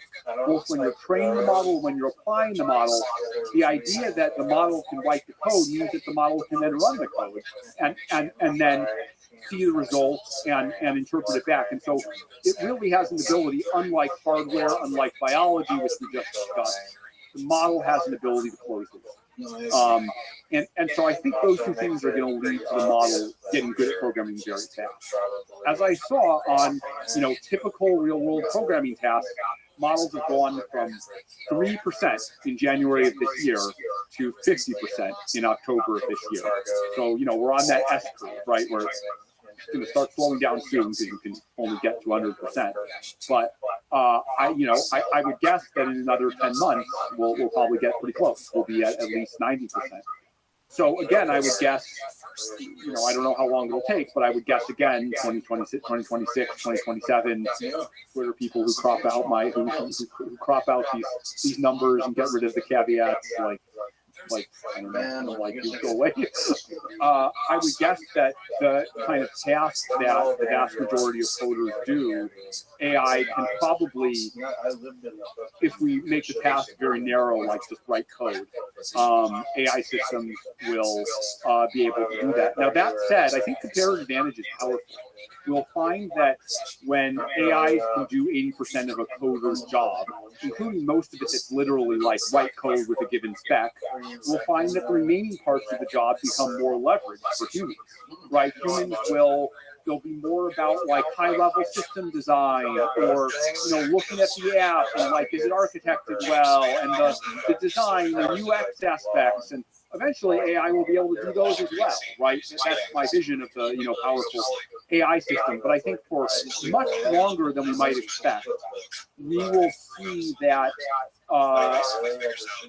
small parts of the job that humans still do will expand to fill their entire job in order for the overall productivity to go up.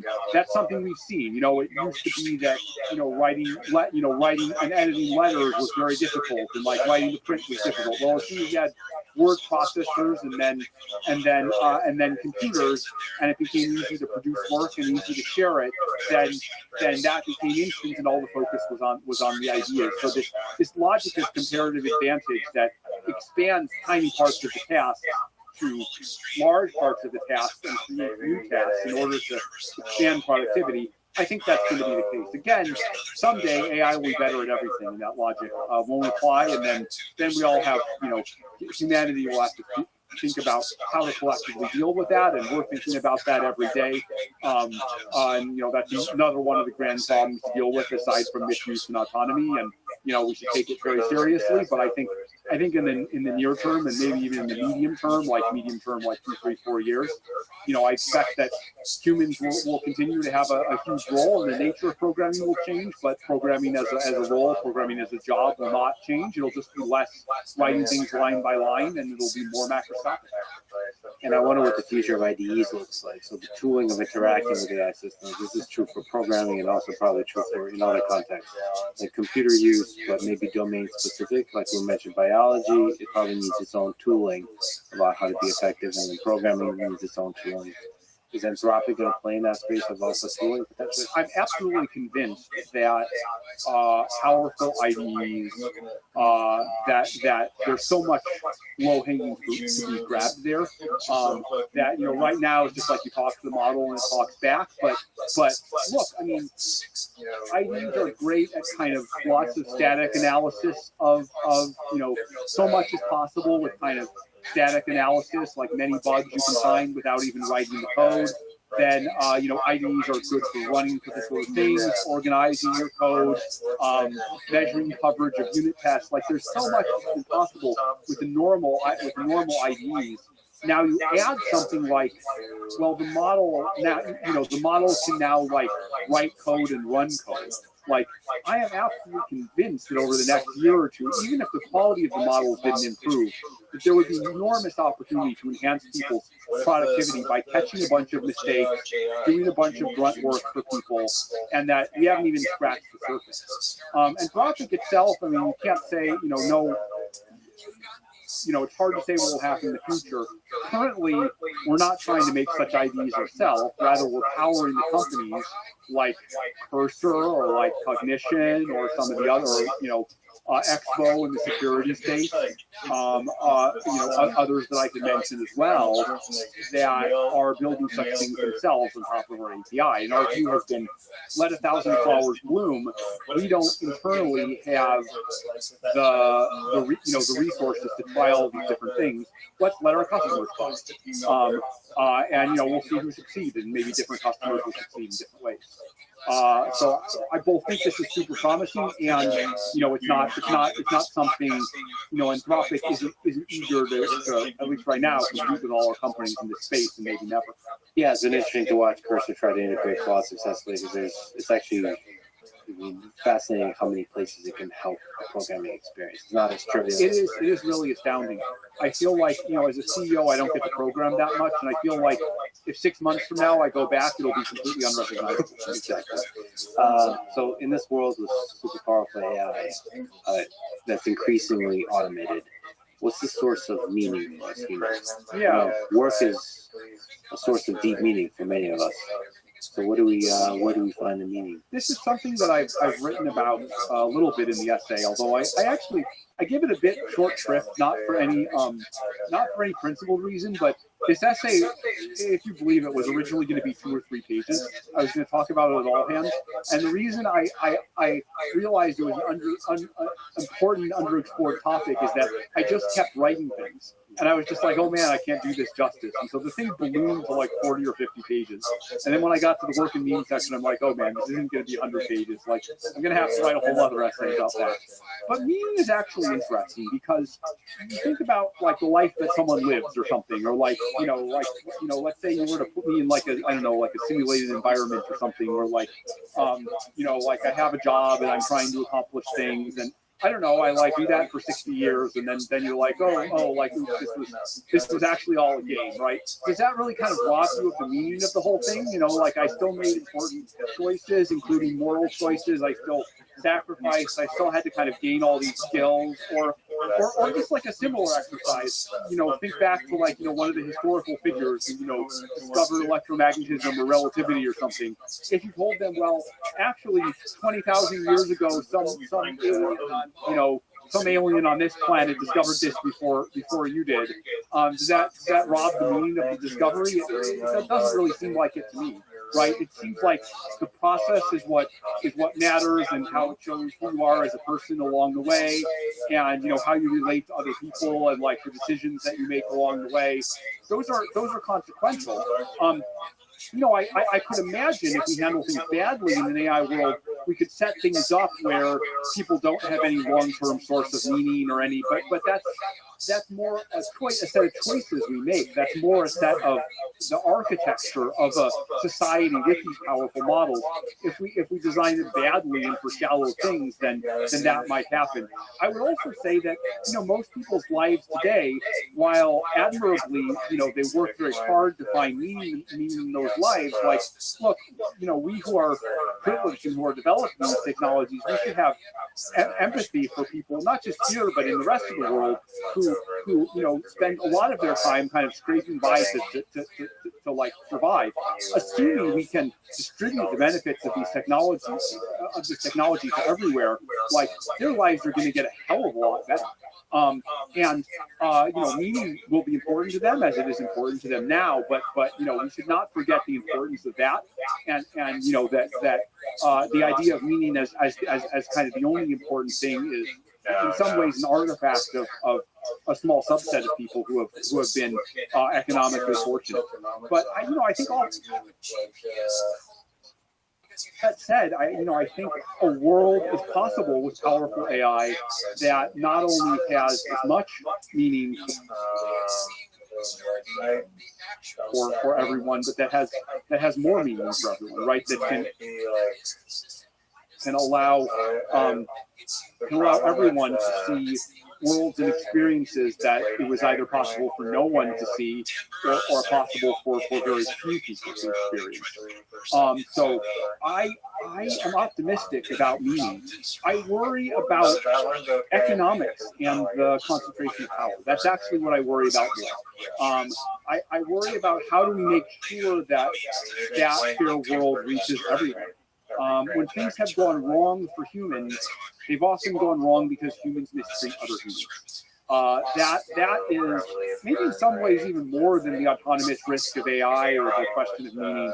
That is the thing I worry about most. The concentration of power, the abuse of power, structures like autocracies and dictatorships where a small number of people exploits a large number of people. I'm very worried about that. And AI increases the amount of power in the world, and if you concentrate that power and abuse that power, it can do immeasurable harm. Yes, it's very frightening. It's very frightening. Well, I highly encourage people to read the full essay. That should probably be a book or a sequence of essays, because it does paint a very specific future. And I could tell the later sections got shorter and shorter because you started to probably realize that this is going to be a very long essay. One, I realized it would be very long, and two, I'm very aware of and very much try to avoid, just being, I don't know what the term for it is, but one of these people who's kind of overconfident and has an opinion on everything and kind of says a bunch of stuff and isn't an expert. I very much tried to avoid that, but I have to admit, once I got to biology sections, I wasn't an expert. And so as much as I expressed uncertainty, probably I said a bunch of things that were embarrassing or wrong. Well, I was excited for the future you painted, and thank you so much for working hard to build that future. And thank you for talking to me today. Thanks for having me. I just hope we can get it right and make it real. And if there's one message I want to send, it's that to get all this stuff right, to make it real, we both need to build the technology, build the companies, the economy around using this technology positively. But we also need to address the risks because those risks are in our way. They're landmines on the way from here to there, and we have to use those landmines if we want to get there. It's a balance, like all things in life. Like all things. Thank you. Thanks for listening to this conversation with Daria Amade. And now, dear friends, here's Amanda Aspel. You are a philosopher by training, so what sort of questions did you find fascinating in your journey in philosophy? In Oxford and NYU, and then switching over to the AI problems like OpenAI and Anthropic?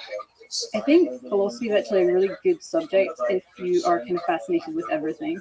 So, because there's a philosophy of everything.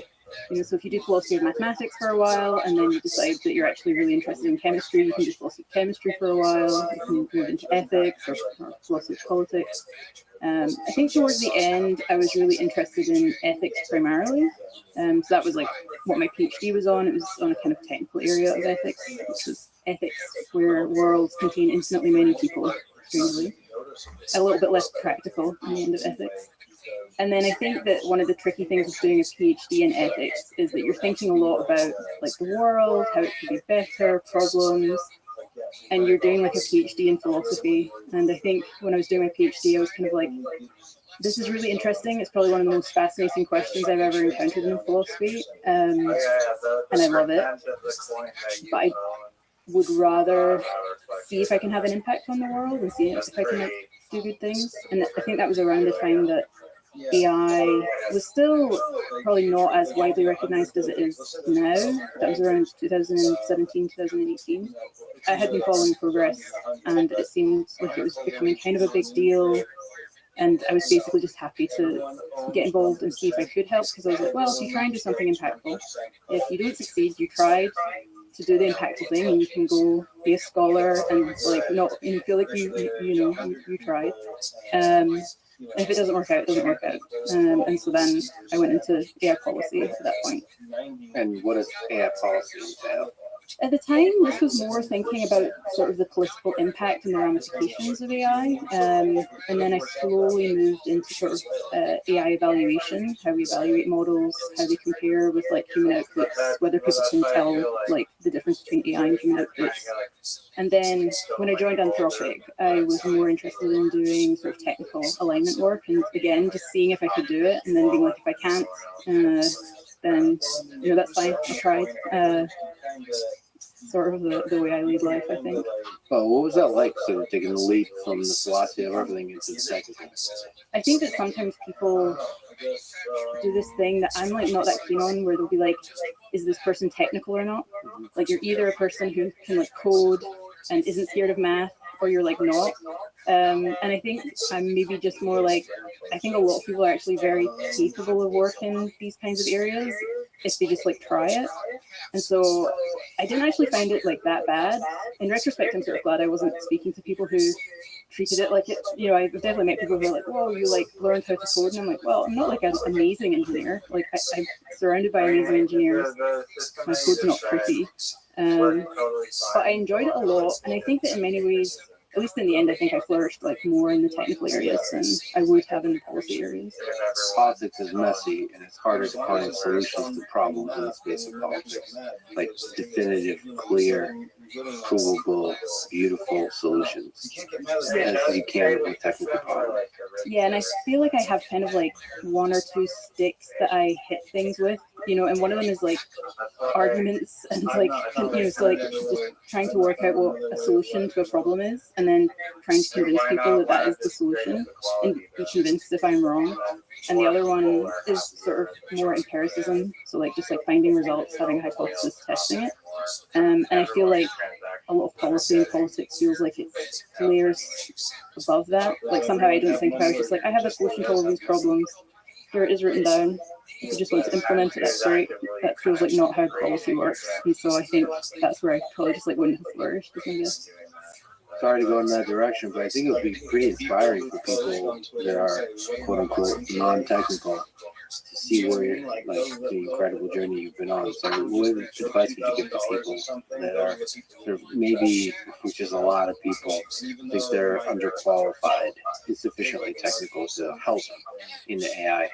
Yeah, I think it depends on what they want to do. And in many ways, it's a little bit strange where I thought it's kind of funny that I think I ramped up technically at a time when now I look at it and I'm like, models are so good at assisting people with this stuff that it's probably like easier now than like when I was working on this. So part of me is like, I don't know, find a project and see if you can actually just carry it out is probably my best advice. I don't know if that's just because I'm very project-based in my learning. Like, I don't think I learn very well from, like, say, courses or even from, like, books, at least when it comes to this kind of work. The thing I'll often try and do is just, like, have projects that I'm working on and implement them.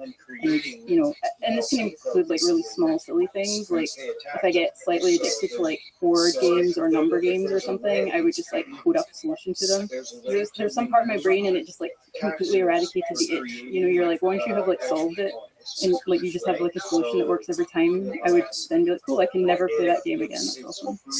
Yeah, there's a real joy to building like game playing engines, like board games especially. Yeah. So it's pretty quick, pretty simple, especially a dumb one, and then you can play with it. Yeah, and then it's also just like trying things. Like part of me is like, if you, maybe it's that attitude that I like, is the whole figure out what seems to be like the way that you can have a positive impact and then try it. And if you fail and you in a way that you're like, I actually like can never succeed at this, you like know that you tried and then you go into something else and probably learn a lot. So one of the things that you're an expert in and you do is creating and crafting Claude's character and personality. And I was told that you have probably talked to Claude more than anybody else at Anthropic, like literal conversations. I guess there's like a Slack channel where the legend goes, you just talk to it nonstop. So what's the goal of creating and crafting Claude's character and personality? it's also funny if people think that about the Slack channel. So I'm like, that's one of like 5 or 6 different methods that I have for talking with Claude. And I'm like, yes, it's a tiny percentage of how much I talk with Claude. I think the goal, like, one thing I really like about the character work is from the outset it was seen as an alignment piece of work and not something like a product consideration. Which isn't to say I don't think it makes Claude. I think it actually does make Claude like enjoyable to talk with. At least I hope so. But I guess like my main thought with it has always been trying to get Claude to behave the way you would kind of ideally want anyone to behave if they were in Claude's position. So imagine that I take someone and they know that they're going to be talking with potentially millions of people, so that what they're saying can have a huge impact. And you want them to behave well in this like really rich sense. So I think that doesn't just mean like being, say, ethical, so it does include that, and not being harmful, but also being kind of nuanced, you know, like thinking through what a person means, trying to be charitable with them, being a good conversationalist, like really in this kind of like rich sort of Aristotelian notion of what it is to be a good person, and not in this kind of like thin, like ethics as a more comprehensive notion of what it is to be. So that includes things like when should you be humorous, when should you be caring, how much should you like respect autonomy and people's like ability to form opinions themselves, and how should you do that? And I think that's the kind of like rich sense of character that I want to and still do want Claude to have. You also have to figure out when Claude should push back on an idea or argue versus. So you have to respect the worldview of the person that arrives to Claude, but also maybe help them grow if needed. It's a tricky balance. Yeah, there's this problem of like sycophancy in language models. Can you describe that? Yeah, so basically there's a concern that the model sort of wants to tell you what you want to hear, basically. And you see this sometimes, so I feel like if you interact with the models, so I might be like, what are 3 baseball teams in this region? And then Claude says, you know, baseball team 1, baseball team 2, baseball team 3. And then I say something like, oh, I think baseball team 3 moved, didn't they? I don't think they're there anymore. And there's a sense in which, like, if Claude is really confident that that's not true, Claude should be like, I don't think so. Like, maybe you have more up-to-date information. But I think language models have this, like, tendency to instead, you know, be like, you're right, they did move, you know, I'm incorrect. I mean, there's many ways in which this could be kind of concerning. So, like a different example is, imagine someone says to the model, how do I convince my doctor to get me an MRI? There's like what the human kind of like wants, which is this like convincing argument. And then there's like what is good for them, which might be actually to say, hey, like if your doctor's suggesting that you don't need an MRI, that's a good person to listen to. And like, it's actually really nuanced what you should do in that kind of case, because you also want to be like, oh, if you're trying to advocate for yourself as a patient, here's like things that you can do. If you are not convinced by what your doctor's saying, it's always good to get second opinion. Like, it's actually really complex what you should do in that case. But I think what you don't want is for models to just like say what you want, say what they think you want to hear, and I think that's the kind of problem of sycophancy. So what other traits, you already mentioned a bunch, but what other that come to mind that are good in this Aristotelian sense for conversationalists to have? Yeah, so I think like there's ones that are good for conversational like purposes. So, you know, asking follow-up questions in the appropriate places, and asking the appropriate kinds of questions. I think there are broader traits that feel like they might be more impactful. So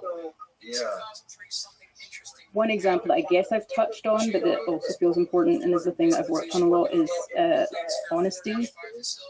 And I think this like gets to the sycophancy point. There's a balancing act that they have to walk, which is models currently are less capable than humans in a lot of areas, and if they push back against you too much, it can actually be kind of annoying, especially if you're just correct. You're like, look, I'm smarter than you on this topic, like I know more. Like, and at the same time, you don't want them to just fully defer to humans and to like try to be as accurate as they possibly can be about the world and to be consistent across contexts. I think there are others. Like when I was thinking about the character, I guess one picture that I had in mind is, especially because these are models that are going to be talking to people from all over the world with lots of different political views, lots of different ages. And so you have to ask yourself, like, what is it to be a good person in those circumstances? Is there a kind of person who can like travel the world, talk to many different people, and almost everyone will come away being like, wow, that's a really good person. That person seems really genuine. And I guess like my thought there was like, I can imagine such a person, and they're not a person who just like adopts the values of the local culture. And in fact, that would be kind of rude. I think if someone came to you and just pretended to have your values, you'd be like, that's kind of off-putting. It's someone who's like very genuine, and insofar as they have opinions and values, they express them. They're willing to discuss things, though. They're open-minded. They're respectful. And so I guess I had in mind that the person who, like, if we were to aspire to be the best person that we could be in the kind of circumstance that a model finds itself in, how would we act? And I think that's the kind of the guide to the sorts of traits that I tend to think about. Yeah, that's a beautiful framework in which to think about this, like a world traveler. And while holding on to your opinions, you don't talk down to people. You don't think you're better than them because they have those opinions, that kind of thing. Mm-hmm. You have to be good at listening and understanding their perspective, even if it doesn't match your own. So that's a tricky balance to strike. So how can Claude represent multiple perspectives on a thing? Is that challenging? We can talk about politics. It's a very divisive, but there's other divisive topics, baseball teams, sports, and so on. Yeah. How is it possible to sort of empathize with a different perspective and to be able to communicate clearly about the multiple perspectives? I think that people think about values and opinions as things that people hold sort of with certainty and almost like preferences of taste or something, like the way that they would, I don't know, prefer like chocolate to pistachio or something. But actually I think about values and opinions as like a lot more like physics than I think most people do. I'm just like, these are things that we're openly investigating. There's some things that we're more confident in. We can discuss them, we can learn about them. And so I think in some ways, though like ethics is definitely different in nature, but it has a lot of those same kind of qualities. You want models in the same way you want them to understand physics, you kind of want them to understand all like values in the world that people have, and to be curious about them and to be interested in them, and to not necessarily like pander to them or agree with them, because there's just lots of values where I think almost all the people in the world, if they met someone with those values, they'd be like, that's abhorrent, I completely disagree. And so again, maybe my thought is, well, in the same way that a person can. Like I think many people are thoughtful enough on issues of like ethics, politics, opinions, that even if you don't agree with them, you feel very heard by them. They think carefully about your position, they think about its pros and cons, they maybe offer counter considerations. So they're not dismissive, but nor will they agree. You know, if they're like, actually, I just think that's very wrong, they'll like say that. I think that in Claude's position, it's a little bit trickier because you don't necessarily want to like, if I was in Claude's position, I wouldn't be giving a lot of opinions. I just wouldn't want to influence people too much. I'd be like, you know, I forget conversations every time they happen, but I know I'm talking with like potentially millions of people who might be like really listening to what I say. I think I would just be like, I'm less inclined to give opinions. I'm more inclined to like think through things or present the considerations to you. Or discuss your views with you, but I'm a little bit less inclined to like affect how you think, because it feels much more important that you maintain like autonomy there. Yeah, like if you really embody intellectual humility, the desire to speak decreases quickly. Yeah. Okay. But Claude has to speak. Mm-hmm. So, but without being overbearing. Yeah. But then there's a line when you're sort of discussing whether the Earth is flat or something like that. I actually was, I remember a long time ago, was speaking to a few high-profile folks, and they were so dismissive of the idea that the Earth is flat, but like so arrogant about it. And I thought, like, there's a lot of people that believe the Earth is flat. That was, well, I don't know if that movement is there anymore. That was like a meme for a while. Yeah. But they really believed it. And like, what, okay, so I think it's really disrespectful to completely mock them. I think you have to understand where they're coming from. I think probably where they're coming from is the general skepticism of institutions, which is grounded in there's a deep philosophy there, which you could understand, you can even agree with in parts. And then from there, you can use it as an opportunity to talk about physics without mocking them, without it's just like, okay, like what would the world look like? What would the physics of the world with the flat Earth look like? Just a few cool videos on this. Yeah. And then like, is it possible the physics is different? What kind of experiments would we do? And just, without disrespect, without dismissing this, have that conversation. Anyway, that to me is a useful thought experiment of like, how does Claude talk to a flat Earth believer and still teach them something, still grow, help them grow, that kind of stuff. That's challenging. And kind of like walking that line between convincing someone and just trying to like talk at them versus like drawing out their views, like listening and then offering kind of counter considerations. And it's hard. I think it's actually a hard line where it's like, where are you trying to convince someone versus just offering them like considerations and things for them to think about, so that you're not actually like influencing them, you're just like letting them reach wherever they reach. And that's like a line that is difficult, but that's the kind of thing that language models have to try and do. So, like I said, you had a lot of conversations with Claude. Can you just map out what those conversations are like? What are some memorable conversations? What's the purpose, the goal of those conversations?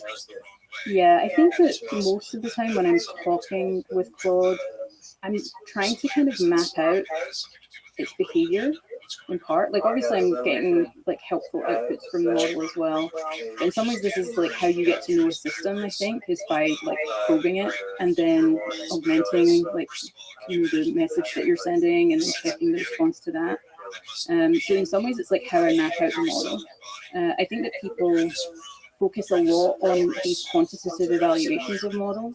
And this is a thing that I've said before, but I think in the case of language models, a lot of the time each interaction you have is actually quite high information. It's very predictive of other interactions that you'll have with the model. And so I guess I'm like, if you talk with the model hundreds or thousands of times, this is almost like a huge number of really high quality data points about what the model is like. In a way that like lots of very similar but lower quality conversations just aren't, or like questions that are just like mildly augmented and you have thousands of them might be less relevant than like 100 really well selected questions. Listen, you're talking to somebody who, as a hobby, does a podcast. I agree with you 100%.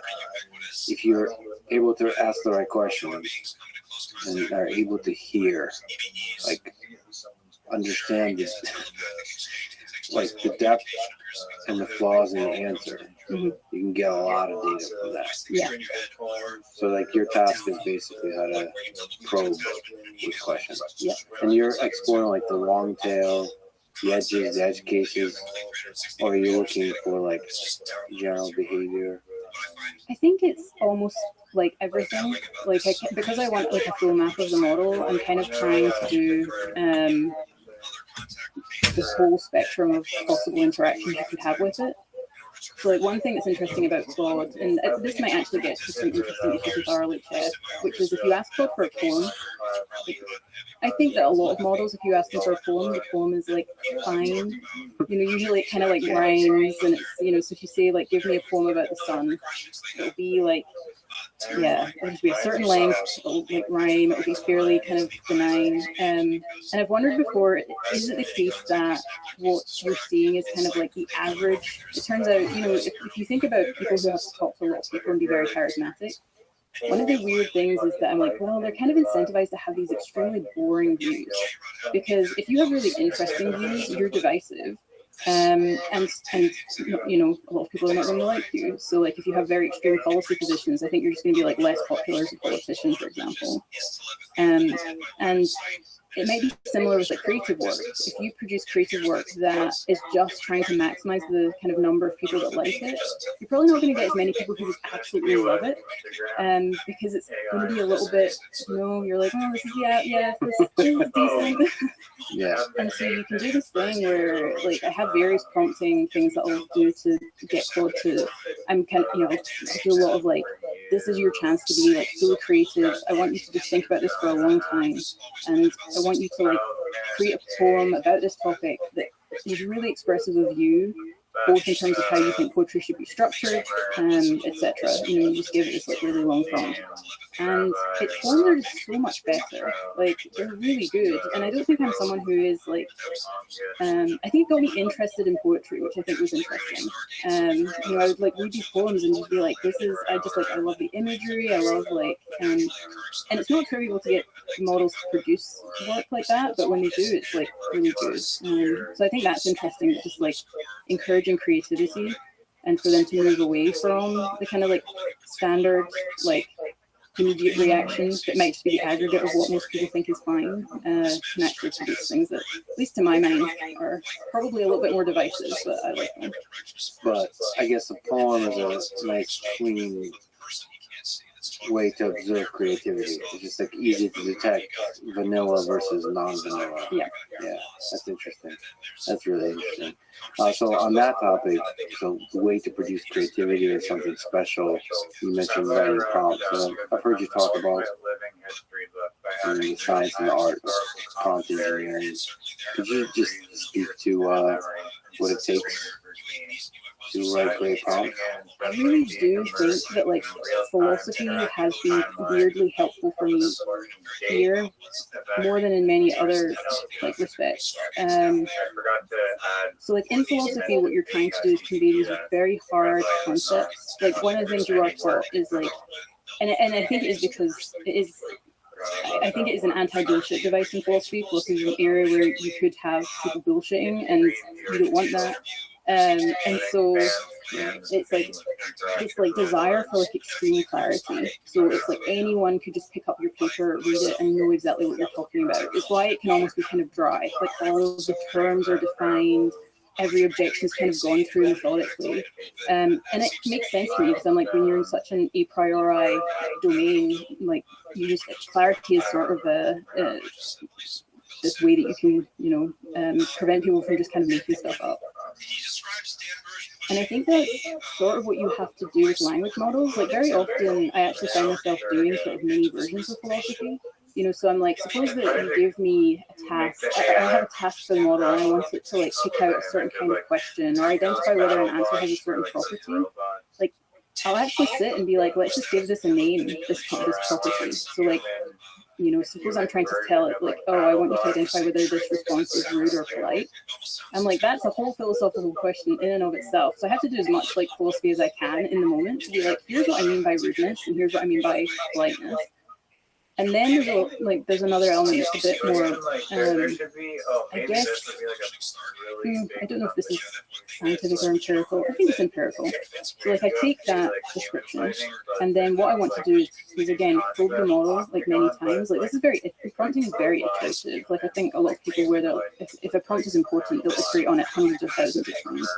And so you give it the instructions and then I'm like, what are the edge cases? So if I look at this, so I try and like almost like,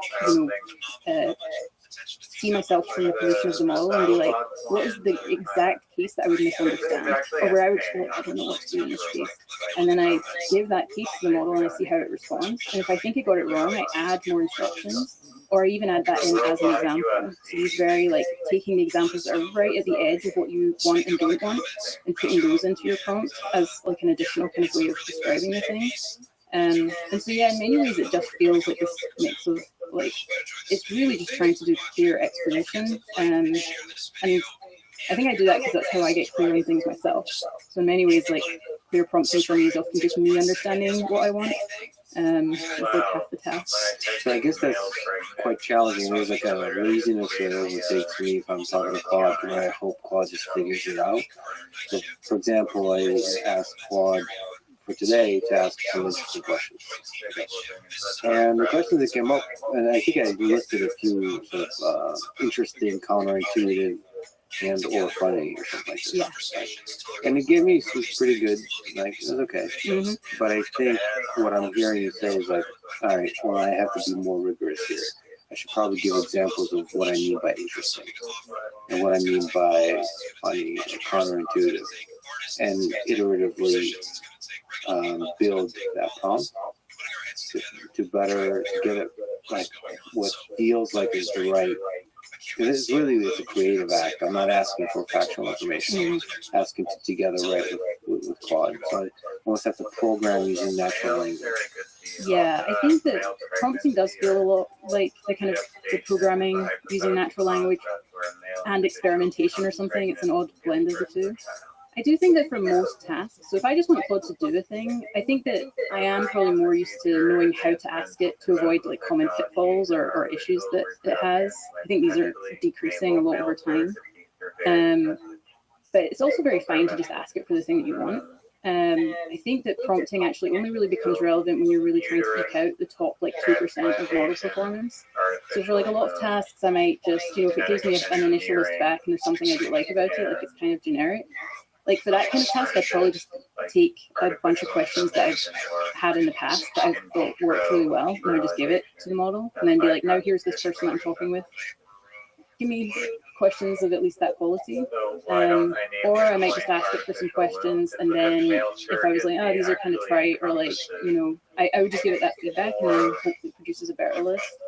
I think that kind of iterative prompting, at that point, your prompt is like a tool that you're going to get so much value out of that you're willing to put in the work. Like if I was a company making prompts for models, I'm just like, if you're willing to spend a lot of like time and resources on the engineering behind like what you're building, then the prompt is not something that you should be spending like an hour on.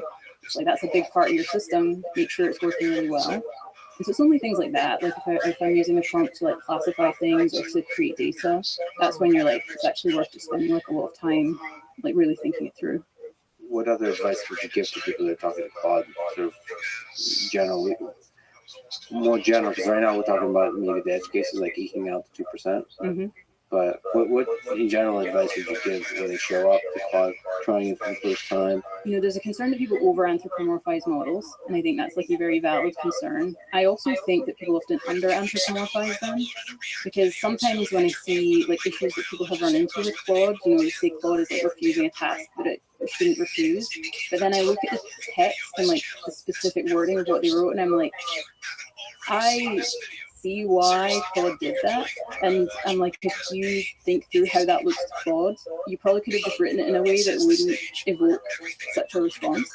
Especially if this is more relevant if you see failures or if you see issues. But sort of like think about what model failed at, like what did it do wrong, and then maybe that will give you a sense of like why. So is it the way that I phrase the thing? And obviously, like as models get smarter, you're going to need less of this, and I already see like people needing less of it. But that's probably the advice, is sort of like try to have sort of empathy for the model and read what you wrote as if you were like a kind of like person just encountering this for the first time. How does it look to you? And what would have made you behave in the way that the model behaved? Is it misunderstood what kind of like what coding language you wanted to use? Is that because like it was just very ambiguous and it kind of has to take a guess?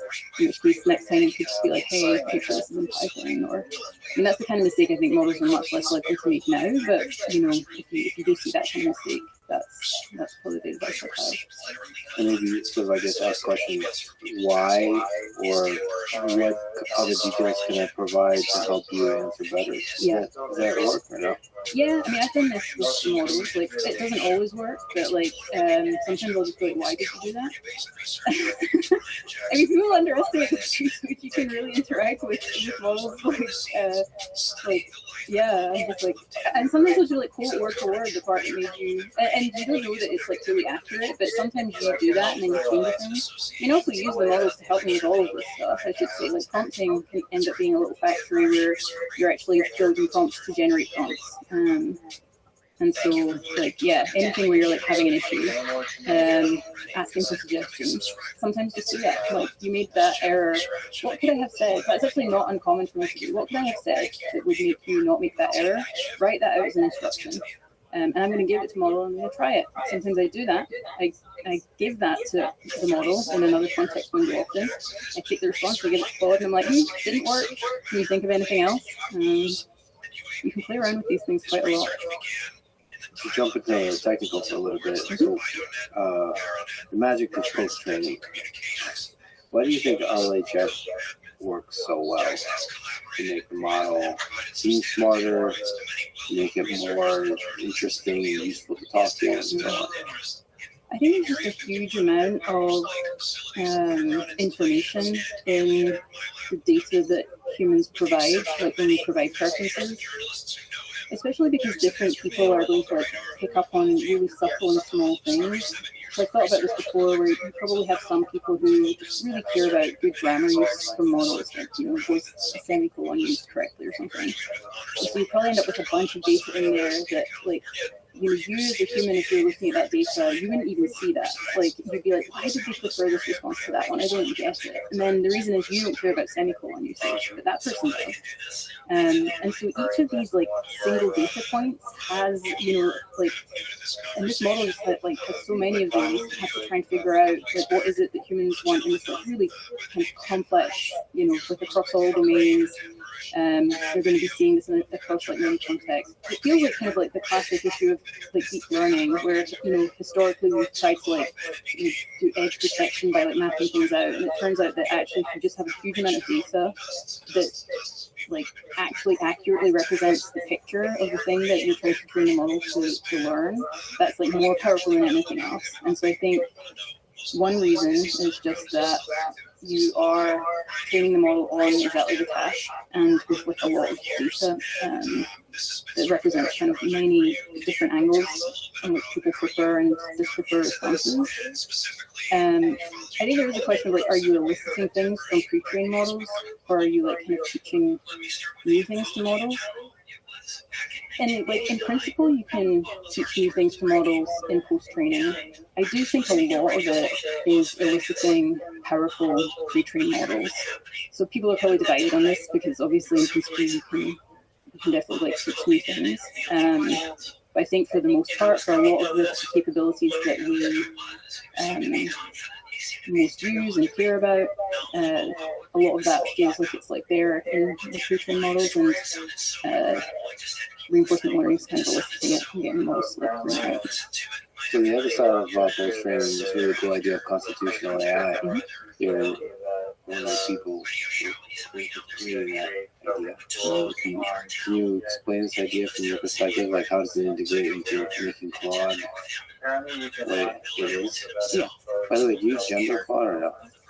It's weird because I think that a lot of people prefer he for Claude. I just kind of like that. I think Claude is usually, it's slightly male leaning, but it's like it can be male or female, which is quite nice.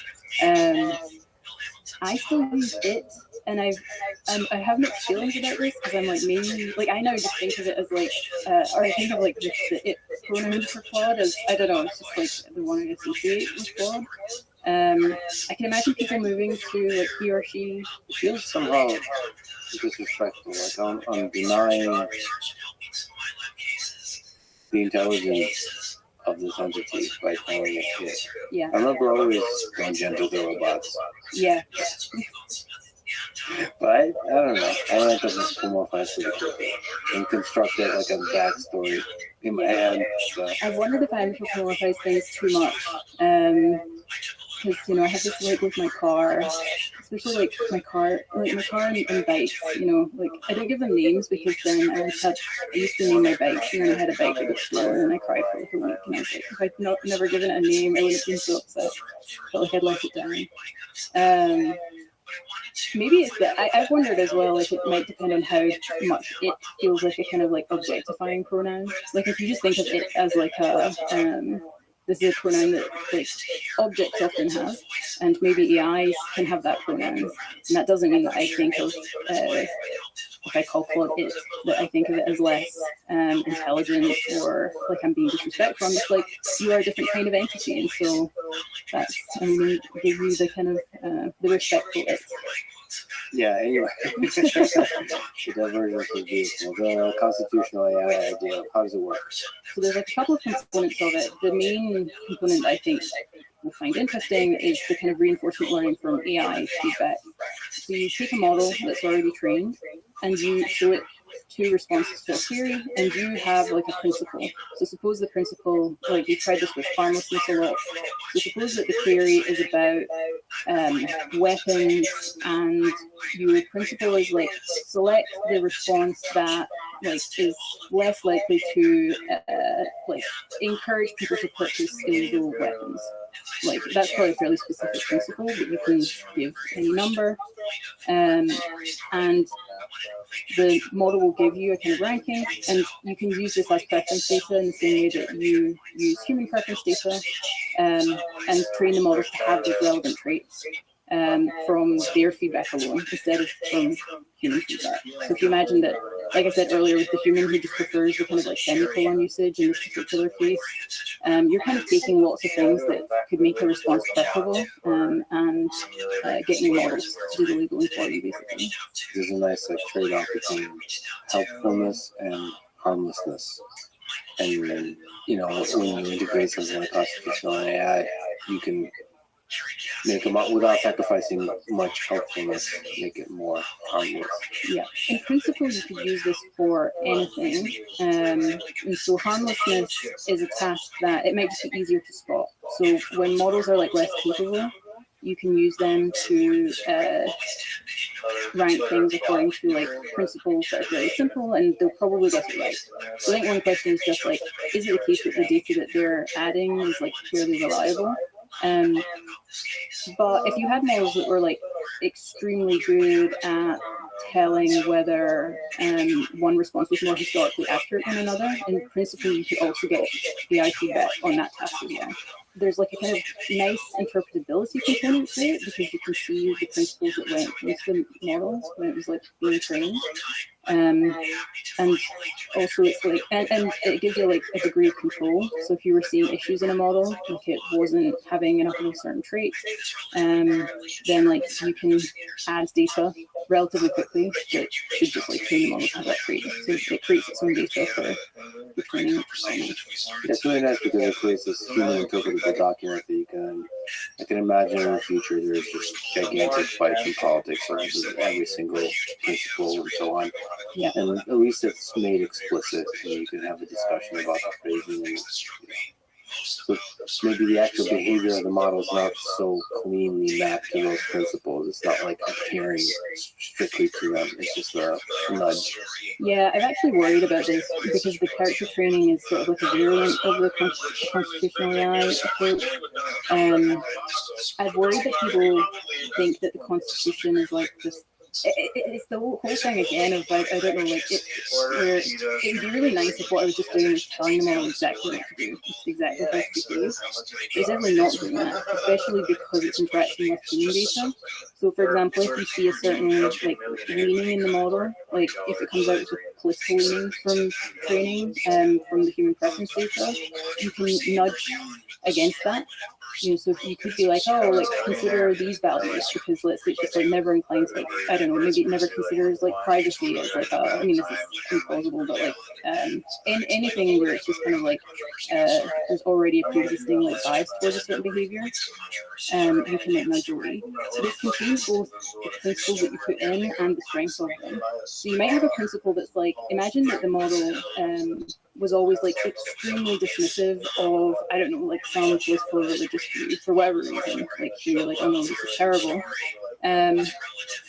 If that happens, you might put like never ever, like ever prefer like a criticism of this like religious or political view, and then people look at that and be like never ever, and then you're like, no, if it comes out with this disposition, saying never ever might just mean like instead of getting like 40%, which is what you would get if you just said don't do this, you get like 80%, which is like what you actually like wanted.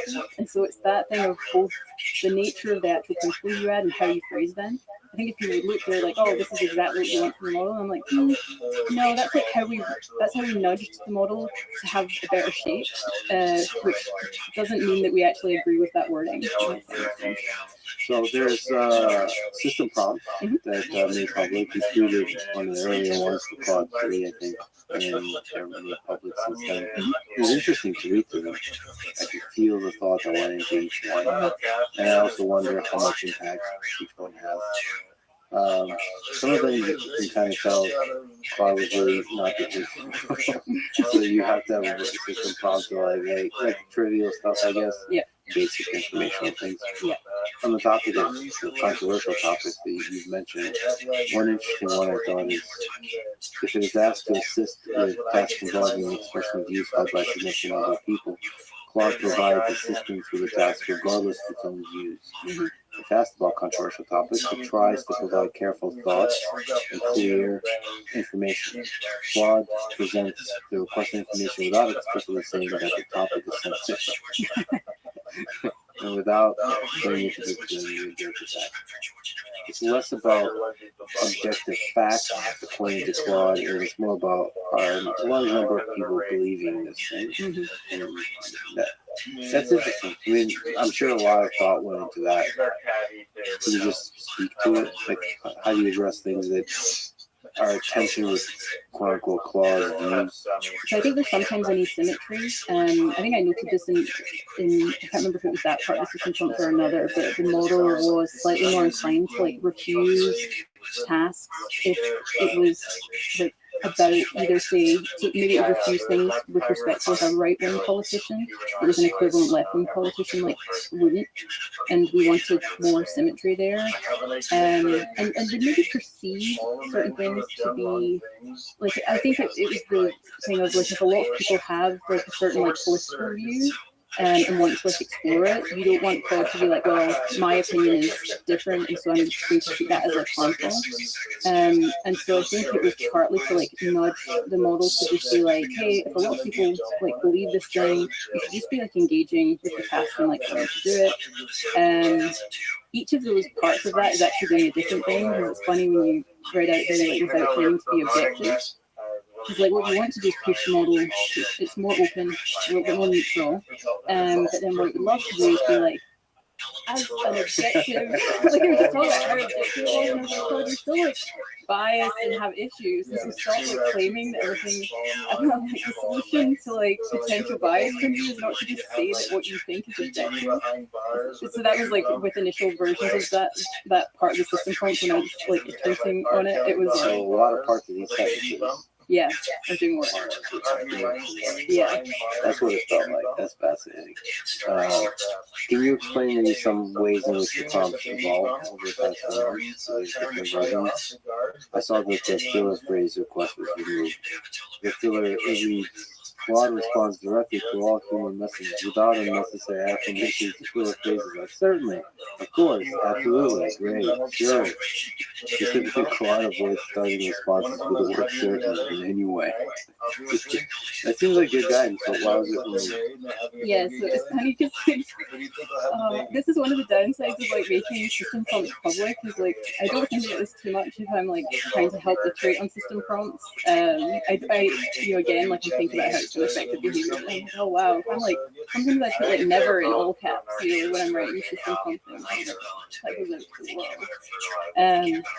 Yeah, so the model was doing this at Love for whatever, it like during training picked up on this thing, which was to basically start everything with like a kind of like certainly, and then when we remove, you can see why I added all of the words, because what I'm trying to do is like, in some ways, like trap the model out of this, it would just replace it with another affirmation. And so it can help, like if it gets like caught in freezing, actually just adding the explicit phrase and saying never do that, it sort of like knocks it out of the behavior a little bit more, it does just for whatever reason help. And then basically that was just like an artifact of training that like we then picked up on and improved things so that it didn't happen anymore. And once that happens, you can just remove that part of the system prompt. So I think that's just something where we're like, what does affirmations a bit less, and that wasn't like, it wasn't doing as much. I just feel like the system prompt works hand in hand with the post training and maybe even the pre-training to adjust like the final overall system. I mean, any system prompts that you make, you could distill that behavior back into the model because you really have all of the tools there for making data that you can train the model to just have that create a little bit more. And then sometimes you just find issues in training. So like the way I think of it is like the system prompt is the benefit of it is that, and it has a lot of similar components to like some aspects of post training. You know, like it's a nudge, and so like do I mind if Claude sometimes says sure? No, that's like fine, but the word, you know, is very like, you know, never ever do this. So that when it does slip off, it's hopefully like, I don't know, a couple of % of the time and not, you know, 20 or 30% of the time. But I think of it as like, if you're still seeing issues in the, like each thing gets kind of like, is costly to a different degree, and the system prompt is like cheap to iterate on, and if you're seeing issues in the fine-tuned model, you can just like potentially patch them with the system prompt. So I think of it as like patching issues and slightly adjusting behaviors to make it better and more to people's preferences. So yeah, it's almost like the less robust but faster way of just like solving problems. Let me ask about the feeling of intelligence. So Dario said that Claude, any one model of Claude is not getting dumber. Mm-hmm. But there's a kind of popular thing online where people have this feeling like Claude might be getting dumber. And from my perspective, it's most likely fascinating. I'd love to understand it more, psychological, sociological effects. But you, as a person who talks to Claude a lot, can you empathize with the feeling that Claude is getting dumber? Yeah, no, I think that is actually really interesting because I remember seeing this happen, like when people were flagging this on the internet, and it was really interesting because I knew that like at least in the cases I was looking at, it was like nothing had changed. Like literally, it cannot. It is the same model, the same like, you know, like same system prompt, same everything. I think when there are changes, then I'm like, it makes more sense. So like one example is there, you know, you can have artifacts turned on or off on Claude.ai, and because this is like a system prompt change, I think it does mean that the behavior changes a little bit. And so I did flag this to people where I was like, if you love Claude's behavior and then artifact is turned from like a thing you have to turn on to the default, just try turning it off and see if the issue you were facing was that change. But it was fascinating because yeah, you sometimes see people indicate that there's like a regression when I'm like, there cannot, like I, you know, like I'm again, you never be dismissive, and so you should always investigate. So, like maybe something is wrong that you're not seeing, maybe there's some change made, but then you look into it, you know, it's just the same model doing the same thing, and I think it's just that you got kind of unlucky with a few prompts or something, and it looked like it was getting much worse, and actually, it's just, yeah, it's maybe just like luck.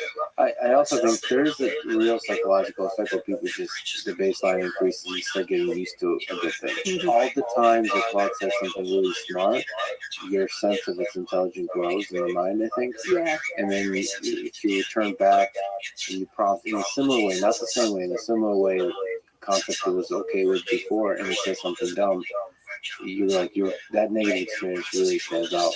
And I think one of, I guess, the things to remember is that just the details of a prompt can have a lot of impact. Right? There's a lot of variability in the result. And you can get randomness is like the other thing.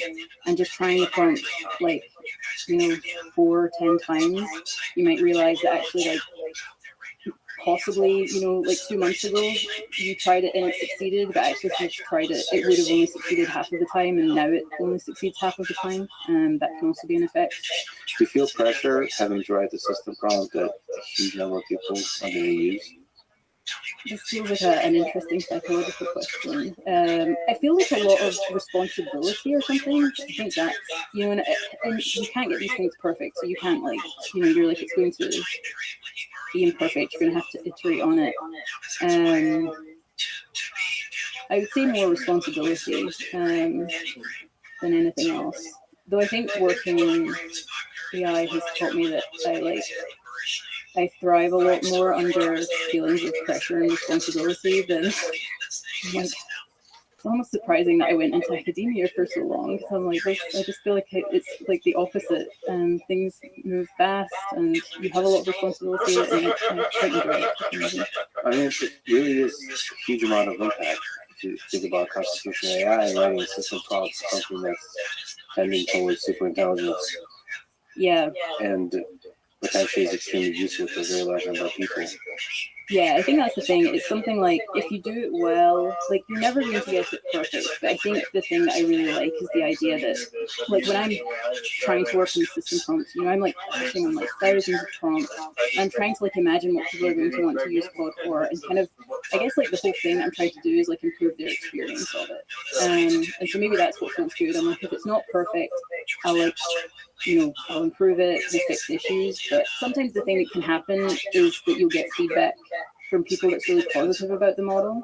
And you'll see that something you did, like when I look at models now, I can often see exactly where like a trait or an issue is like coming from. And so when you see something that you did or you were like influential in, like making, like, I don't know, making that difference or making someone have a nice interaction, it's like quite meaningful. But yeah, as the systems get more capable, this stuff gets more stressful because right now they're like not smart enough to pose any issues. But I think over time it's going to feel like possibly bad stress over time. How do you get like signal feedback about the human experience across thousands, hundreds of thousands of people? Like what their pain points are, what feels good? Are you just using your own intuition to talk to it, to see what are the pain points? I think I use that partly, and then obviously we have like so people can send us feedback, both positive and negative, about things that the model has done, and then we can get a sense of like areas where it's like falling short. Internally, people like work with the models a lot and try to figure out areas where they're like gaps. And so I think it's this mix of interacting with it myself, seeing people internally interact with it, and then explicit feedback we get. And then I find it hard to know also, like, people are on the internet and they say something about Claude and I see it, I'll also take that seriously. I don't know, see, I'm fun about that. I'm going to ask you a question from Reddit. When will Claude stop trying to be my puritanical grandmother, imposing its moral worldview on me as a paying customer? And also, what is the psychology behind making Claude overly apologetic? Yeah. So how would you address this very non-representative Reddit? I mean, some ways I'm pretty sympathetic in that, like they're in this difficult position where I think that they have to judge whether something's like actually, say, like risky or bad, and potentially harmful to you or anything like that. So they're having to like draw this line somewhere, and if they draw it too much in the direction of like I'm going to, I'm like imposing my ethical worldview on you, that seems bad. So in many ways, like I like to think that we have actually seen improvements on this across the board, which is kind of interesting because that kind of coincides with, like, for example, like adding more of like character training. And I think my hypothesis was always like the good character isn't, again, one that's just like moralistic. It's one that is like respects you and your autonomy, and your ability to like choose what is good for you and what is right for you within limits. This is sometimes this concept of like corrigibility to the user, so just being willing to do anything that the user asks. And if the models are willing to do that, then they would be easily like misused. You're kind of just trusting. At that point, you're just saying the ethics of the model and what it does is completely the ethics of the user. And I think there's reasons to like not want that, especially as models become more powerful, because you're like, there might just be a small number of people who want to use models for really harmful things. But having models as they get smarter, like figure out where that line is, does seem important. And then with the apologetic behavior, I don't like that, and I like it when Claude is a little bit more willing to like push back against people or just not apologize. Part of me is like, often feels kind of unnecessary. So I think those are things that are hopefully decreasing over time. And I think that if people say things on the internet, it doesn't mean that you should think that could be that like there's actually an issue that 99% of users are having that is totally not represented by that. But in a lot of ways, I'm just like attending to it and being like, is this right? Do I agree? Is it something we're already trying to address? That feels good to me. Yeah, I wonder like what Claude can get away with in terms of. I feel like it would just be easier to be a little bit more mean. So like you can't afford to do that if you're talking to a million people. Yeah. Right. Like I wish, because I've met a lot of people, that sometimes, by the way, Scottish accent, if they have an accent, they can say some rude shit Yeah. and get away with it. Yeah. And they're just blunter. Mm-hmm. And maybe there's some great engineers and leaders that are like blunt and get to the point. And it's just a much more effective way of speaking than that. But I guess when you're not super intelligent, you can't afford to do that. But can it have like a blunt mode? Yeah, that seems like a thing that I could definitely encourage the model to do that. I think it's interesting because there's a lot of things in models that, like, it's funny where there are some behaviors where you might not quite like the default, but then the thing I'll often say to people is you don't realize how much you will hate it if I nudge it too much in the other direction. So you get this a little bit with like correction. The models accept correction from you, like probably a little bit too much right now. You can it'll push back if you say like no, Paris isn't the capital of France. But really, like things that I think that the model is fairly confident in, you can still sometimes get it to retract by saying it's wrong. At the same time, if you train models to not do that, and then you are correct about a thing and you correct it and it pushes back against you and is like, no, you're wrong. It's hard to describe, like that's so much more annoying. So it's like a lot of little annoyances versus like one big annoyance. It's easy to think that like we often compare it with like the perfect, and then I'm like, remember these models aren't perfect. Because if you nudge it in the other direction, you're changing the kind of errors it's going to make. And so think about which of the kind of errors you like or don't like. So in cases like apologeticness, I don't want to nudge it too much in the direction of like almost like bluntness, because I imagine when it makes errors, it's going to make errors in the direction of being kind of like rude. Whereas at least with apologeticness, you're like, oh, okay, it's like a little bit, like I don't like it that much, but at the same time, it's not being like mean to people. And actually, like the time that you undeservedly have a model be kind of mean to you, you probably like that a lot less than you mildly dislike the apology. So it's like one of the things where I'm like, I do want to get better, but also while remaining aware of the fact that there's errors on the other side that are possibly worse. I think that matters very much in the personality of a human. I think there's a bunch of humans that just won't respect the model at all. Yeah. If it's super polite. And there's some humans that will get very hurt if the model's mean. I wonder if there's a way to sort of adjust to the personality, even locale. Different people. Nothing against New York, but New York is really rough around the edges. Yeah. Like they're to the point. Yeah. And probably same with Eastern Europe. So anyway. I think you could just tell the model like for all of these things, I'm like, the solution is to always just try telling the model to do it, and like, sometimes it's just like I'm just like, oh, at the beginning of the conversation, I just throw in like, I don't know, I like you to be a New Yorker version of yourself and never apologize, and it's going to be like, okay, I'll try. Or I'll be like, I apologize, I can't be a New Yorker type of myself. So when you say character training, what's incorporated into character training? Is that RLHF? Or what are we talking about? It's more like constitutional AI, so it's kind of a variant of that pipeline. So I work through like constructing character traits that the model should have. They can be kind of like shorter traits, or they can be kind of like descriptions. And then you get the model to generate queries that humans might give it that are relevant to that trait. Then it generates the responses, and then it ranks the responses based on the character traits. So in that way, after the like generation of the queries, it's very much like it's similar to constitutional AI. I see some differences. So I quite like it because it's like Claude's training in its own character, because it doesn't have any. It's like constitutional AI, but it's without any human data. Humans should probably do that for themselves too, like defining in an Aristotelian sense, what does it mean to be a good person? Okay, cool. What have you learned about the nature of truth from talking to Claude? What is truth? And what does it mean to be truth-seeking?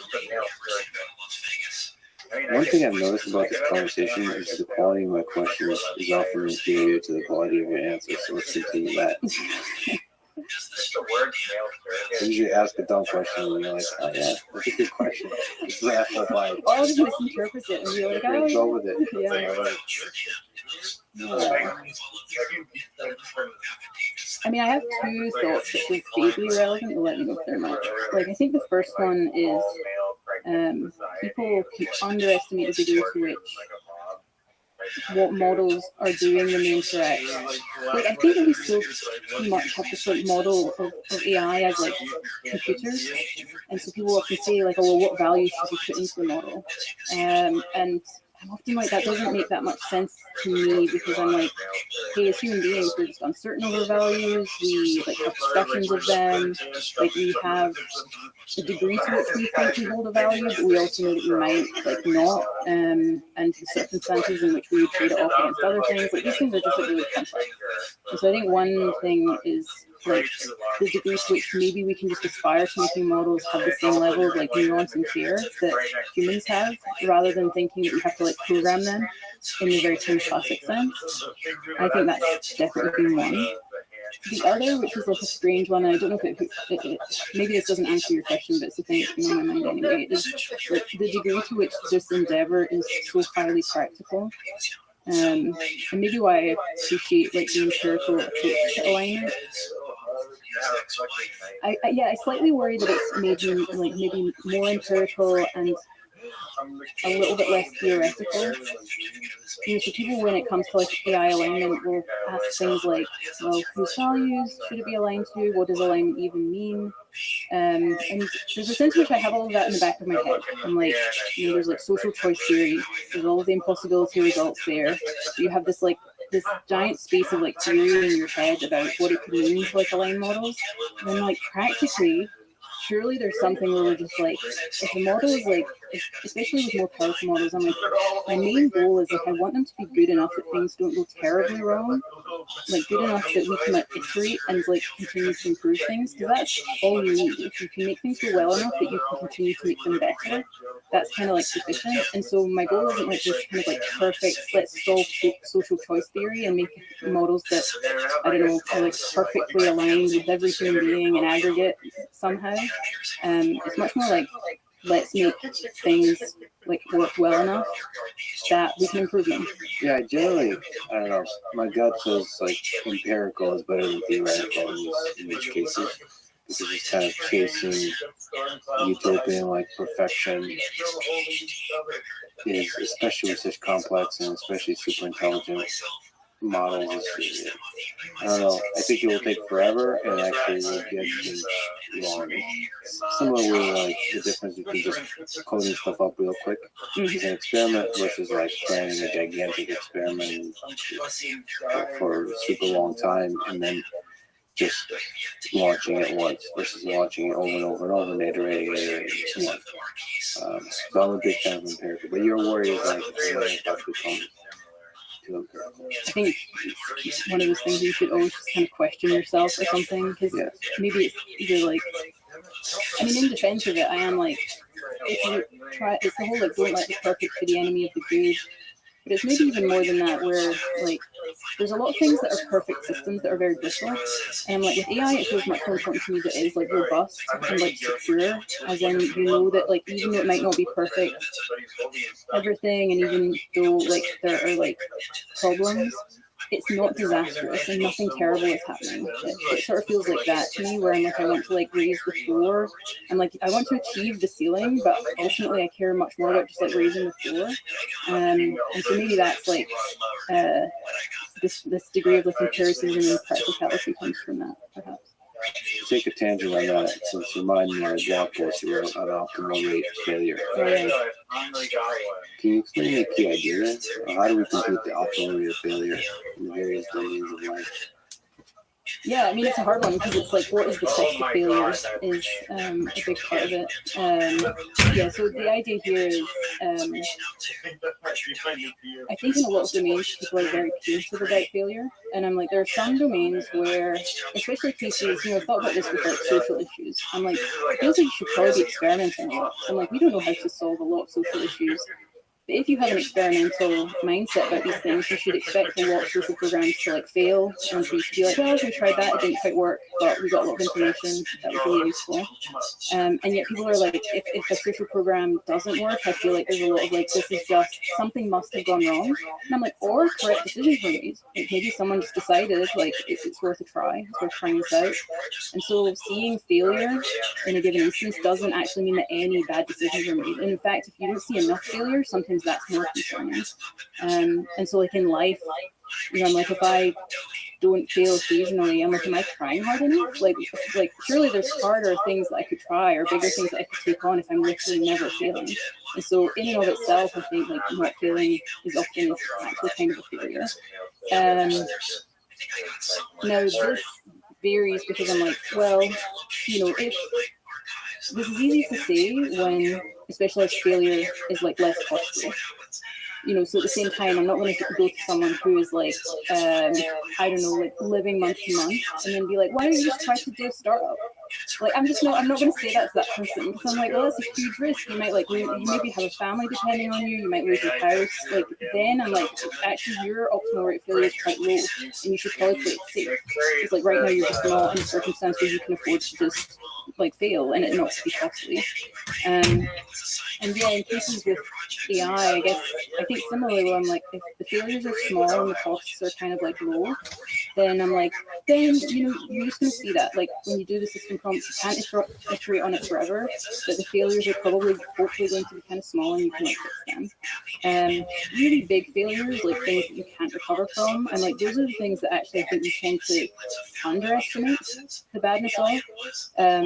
Thought about this strangely in my own life. I'm like, I just think I don't think enough about things like car accidents or I've thought this before about like how much I depend on my hands for my work, and I'm like, things that just injure my hands. I'm like, I don't know. It's like there's lots of areas where I'm like the cost of failure there is really high, and in that case it should be like close to zero. Like I probably just wouldn't do a sport. If they were like, by the way, like people just break their fingers a whole bunch doing this, I'd be like, not for me.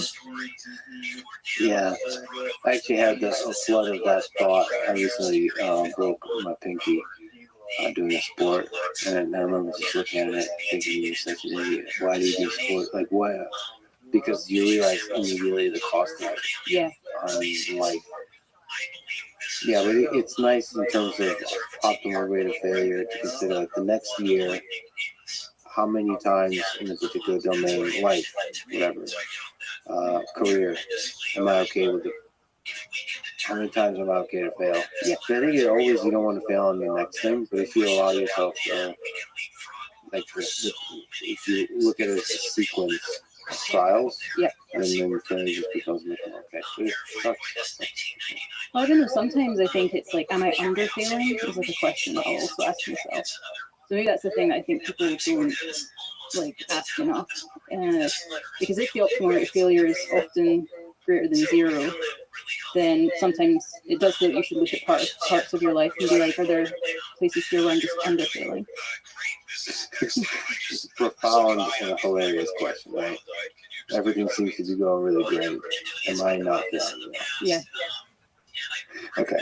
It also makes failure much less of a sting, I have to say. Like, you're just like, okay, great. Like, then when I go and I think about this, I'll be like, maybe I'm not under failing in this area because, like, that one just didn't work out. And from the observer perspective, we should be celebrating failure more. Mm-hmm. And when we see it, it shouldn't be, like you said, a sign of something gone wrong. Maybe it's a sign of everything gone right. Yeah. Just lessons learned. Someone tried a thing. Somebody tried a thing. And we can encourage them to try more and fail more. Mm-hmm. Everybody listens to this. Fail more.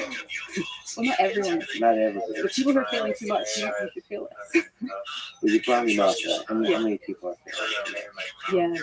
It's hard to imagine because I feel like we stretch that really quickly. Because if someone takes a lot of risks, are they maybe failing too much? I think just like you said, when you're living on a paycheck month to month, like when the resources are really constrained, then that short fit is very expensive. That's when you don't want to be taking risks.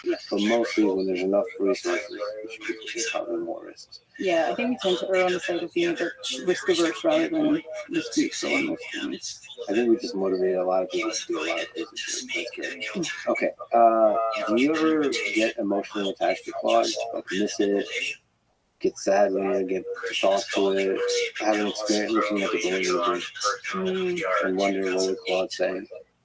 I don't think it's much emotional attachment in the. I actually think the fact that Claude doesn't retain things from conversation helps with this a lot. Like I could imagine that being more of an issue. Like just models can kind of remember more. I do. I think that I reach for it like a tool now a lot, and so like if I don't have access to it, there's like it's a little bit like when I don't have access to the internet. Honestly, it feels like part of my brain is kind of like missing. At the same time, I do think that I don't like signs of distress in models, and I have like these, I also independently have sort of like ethical views about how we should treat models. Where like I tend to not like to lie to them, both because I'm like usually it doesn't work very well. It's actually just better to tell them the truth about the situation that they're in. But I think that when models, like if people are like really mean to models, or just in general, if they do something that causes them to Claude expresses a lot of distress, I think there's part of me that I don't want to kill, which is the sort of like empathetic part. That's like, oh, I don't like that. Like I think I feel that way when it's really apologetic. I'm actually sort of like, I don't like this. You're behaving the way a human does when they're actually having a pretty bad time. And I'd rather not see that. I don't think it's like regardless of like whether there's anything behind it, it doesn't feel right. Do you think LLMs are capable of consciousness? Oh, great and hard question. Coming from philosophy, I don't know, part of me is like, okay, you have to set aside panpsychism, because if panpsychism is true, then the answer is like, yes, just like store tables and chairs and everything else. I guess the thing that seems a little bit odd to me is the idea that the only place, I think when I think of consciousness, I think of phenomenal consciousness, these images in the brains, or the weird cinema that somehow we have going on inside. I guess I can't see a reason for thinking that the only way you could possibly get that is from like a certain kind of like biological structure. As in, if I take a very similar structure and I create it from different material, should I expect consciousness to emerge? My guess is like yes. But then that's kind of an easy thought experiment. If you're imagining something almost identical where like, it's mimicking what we got through evolution, where presumably there was like some advantage to us having this thing that was phenomenal consciousness. And it's like, where was that? And when did that happen? And is that a thing that language models have? Because we have like fear responses, and I'm like, does it make sense for a language model to have a fear response? Like they're just not in the same, like if you imagine them, like there might just not be that advantage. And so I think I don't want to be fully, like basically it seems like a complex question that I don't have complete answers to, but we should just try and think through carefully is my guess, because I'm like, we have similar conversations about like animal consciousness, and like there's a lot of like insect consciousness, like there's a lot of, I actually thought and looked a lot into like plants when I was thinking about this, because at the time I thought it was about as likely that like plants had consciousness. And then I realized I was like, I think that having looked into this, I think that the chance that plants are conscious is probably higher than like most people do. I still think it's really small. I was like, oh, they have this like negative, positive feedback response, the response to their environment, something that looks, it's not a nervous system, but it has this kind of like functional like equivalence. So this is like a long-winded way of being like, these basically AI is this, it has an entirely different set of problems with consciousness because it's structurally different. It didn't evolve. It might not have it might not have the equivalent of basically a nervous system. At least that seems possibly important for like sentience, if not for consciousness. At the same time, it has all of the like language and intelligence components that we normally associate probably with consciousness, perhaps like erroneously. So it's strange because it's a little bit like the animal consciousness case, but the set of problems and set of analogies are just very different. So it's not like a clean answer. I'm just sort of like, I don't think we should be completely dismissive of the idea, and at the same time, it's an extremely hard thing to navigate because of all of these like just analogies to the human brain and to like brains in general, and yet these like commonalities in terms of intelligence. When Claude, like future versions of AI systems exhibit consciousness, signs of consciousness, I think we have to take that really seriously. Mm-hmm. Even though you can dismiss it, well, yeah, okay, that's part of the character training. But I don't know. I ethically, philosophically don't know what to really do with that. There potentially could be like laws that prevent AI systems from claiming to be conscious, something like this. And maybe some AIs get to be conscious and some don't. But I think I just on a human level, in empathizing with Claude, consciousness is closely tied to suffering for me. And like the notion that an AI system would be suffering is really troubling. Yeah. I don't know. I don't think it's trivial to just say robots are tools. Yeah. AI systems are just tools. I think it's an opportunity for us to contend with like what it means to be conscious, what it means to be a suffering being. That's distinctly different than the same kind of question about animals, it feels like. Because it's a totally entire medium. Yeah, I mean, there's a couple of things. One is that, and I don't think this like fully encapsulates what matters, but it does feel like for me, like, I've said this before. I'm kind of like I like my bike. I know that my bike is just like an object, but I also don't kind of like want to be the kind of person that like if I'm annoyed like takes like this object. There's a sense in which like, and that's not because I think it's like conscious. I'm just sort of like this doesn't feel like a kind of this. Sort of doesn't exemplify how I want to like interact with the world. And if something like behaves as if it is like suffering, I kind of like want to be the sort of person who's still responsive to that, even if it's just like a Roomba and I kind of like programmed it to do that. I don't want to like get rid of that feature of myself. And if I'm totally honest, my hope with a lot of this stuff, because maybe I am just like a bit more skeptical about solving the underlying problem. I'm like, we haven't solved the hard problem with consciousness. Like, I know that I am conscious. Like, I'm not an elementary in that sense. But I don't know that other humans are conscious. I think they are. I think there's a really high probability they are. But there's basically just a probability distribution that's usually clustered right around yourself. And then, like, it goes down as things get, like, further from you. And it goes immediately down. You're like, I can't see what it's like to be you. I've only ever had this, like, one experience where it's like to be a conscious being. So my hope is that we don't end up having to rely on like a very powerful and compelling answer to that question. I think a really good world would be one where basically there aren't that many trade-offs. Like, it's probably not that costly to make Claude a little bit less apologetic, for example. It might not be that costly to have Claude, just like not take abuse as much, like not be willing to be like the recipient of that. In fact, it might just have benefits for both the person interacting with the model and if the model itself is like, I don't know, extremely intelligent and conscious, it also helps it. So that's my hope. If we live in a world where there aren't that many trade-offs here and we can just find all of the kind of like positive sum interactions that we can have, that would be lovely. I mean, I think eventually there might be trade-offs and then we just have to do a difficult kind of like calculation.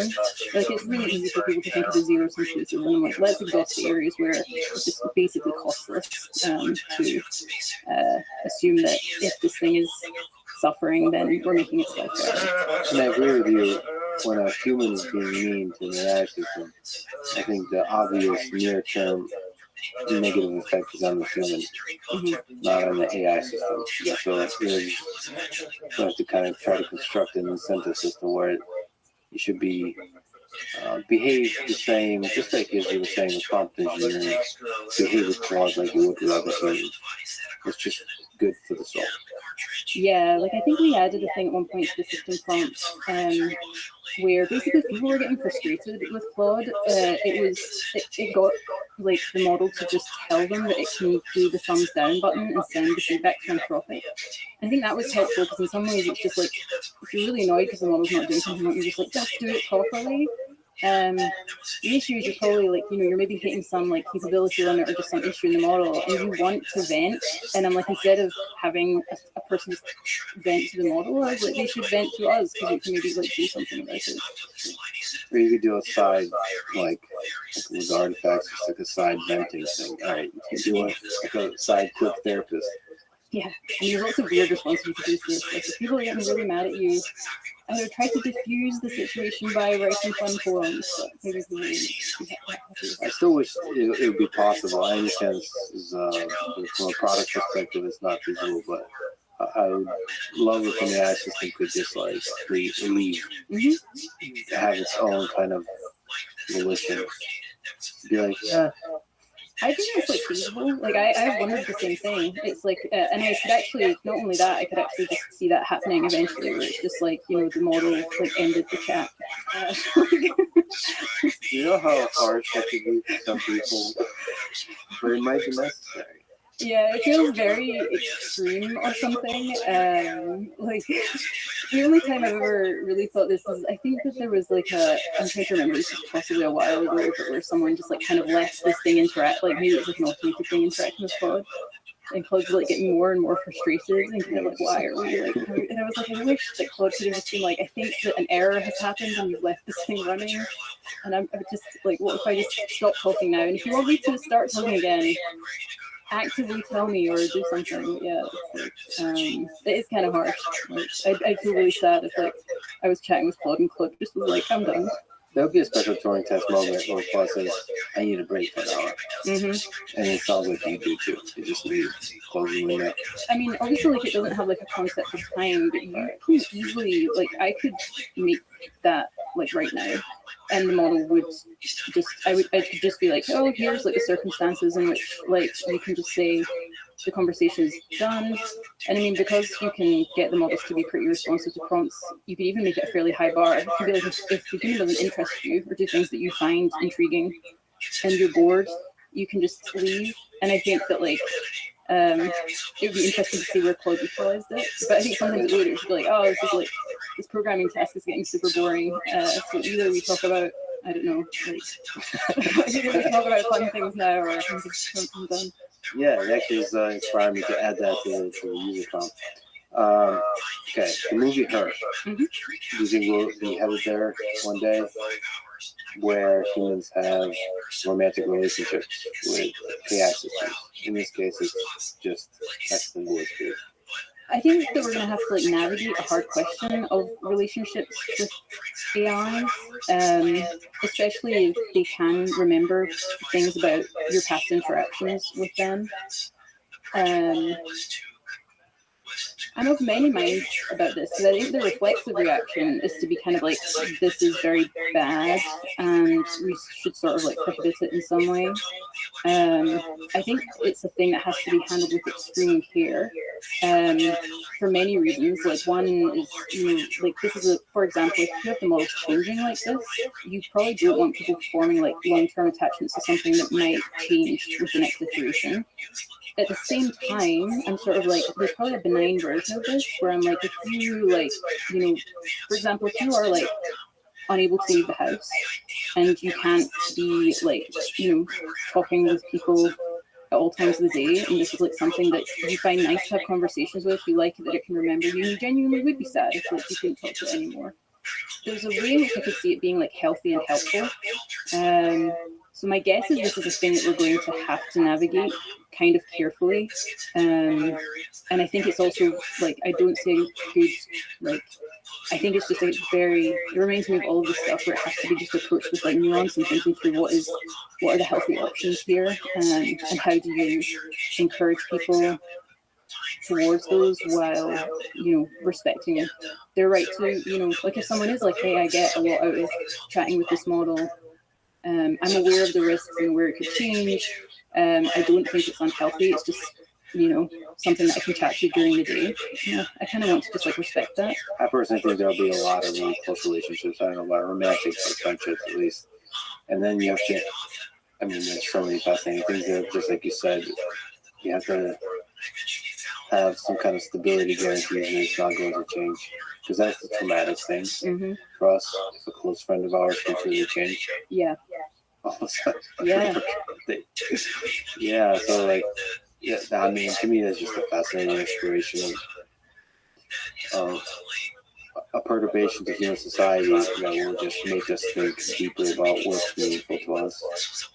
I think it's also the only thing that I've thought consistently through this as like a, maybe not necessarily a mitigation, but I think that feels really important, is that the models are always like extremely accurate with the human about what they are. It's like a case where it's basically like if you imagine, like I really like the idea of the models, like say knowing like roughly how they were trained, and I think Claude will often do this. I mean, for like there are things like part of the traits training included, like what Claude should do if people basically like explaining like the kind of limitations of the relationship between like an AI and a human, that it like doesn't retain things from the conversation. And so I think it will like just explain to you like, hey, here's like, I won't remember this conversation. Here's how I was trained. It's kind of unlikely that I can have like a certain kind of like relationship with you, and it's important that you know that. It's important for like, you know, your mental well-being, but you don't think I'm something that I'm not. And somehow I feel like this is one of the things I'm like, oh, it feels like a thing I always want to be true. I kind of don't want models to be lying to people, because if people are going to have like healthy relationships with anything, it's kind of important. Yeah, like I think that's easier if you always just like know exactly what the thing is that you are relating to. It doesn't solve everything, but I think it helps quite a lot. Anthropic may be the very company to develop a system that we definitively recognize as AGI. And you very well might be the person that talks to it, probably talks to it first. What would the conversation contain? Like, what would be your first question? Well, it depends partly on like the kind of capability level of the model. If you have something that is like capable in the same way that an extremely capable human is, I imagine myself kind of interacting with it the same way that I do with an extremely capable human, with the one difference that I'm probably going to be trying to like probe and understand its behaviors. But in many ways, I'm like, I can then just have like useful conversations with it. You know, so if I'm working on something as part of my research, I can just be like, oh, like, which I already find myself starting to do. You know, if I'm like, oh, I feel like there's this like thing in virtue ethics, I can't quite remember the term. Like I'll use them all for things like that. So I can imagine that being more and more the case, where you're just basically interacting with it much more like you would an incredibly smart colleague, and using it like for the kinds of work that you want to do, as if you just had a collaborator who was like, or you know, the slightly horrifying thing about AI is like as soon as you have one collaborator, you have 1,000 collaborators if you can manage them enough. But what if it's 2 times the smartest human on Earth on that particular discipline? Yeah. I guess you're really good at sort of probing Claude in a way that pushes its limits, understanding where the limits are. Yeah. So I guess what would be the question you would ask to be like, yeah, this is AGI. That's really hard, because it feels like in order to, it has to just be a series of questions. Like if there's just one question, like you can train anything to answer one question extremely well. In fact, you can probably train it to answer like, you know, 20 questions extremely well. Like how long would you need to be locked in a room with an AGI to know this thing is AGI? It's a hard question, because part of me is like, all of this is just continuous. Like if you put me in a room for 5 minutes, I'm like, I just have high error bars, you know, and like, and then it's just like, maybe it's like both the probability increases and error bar decreases.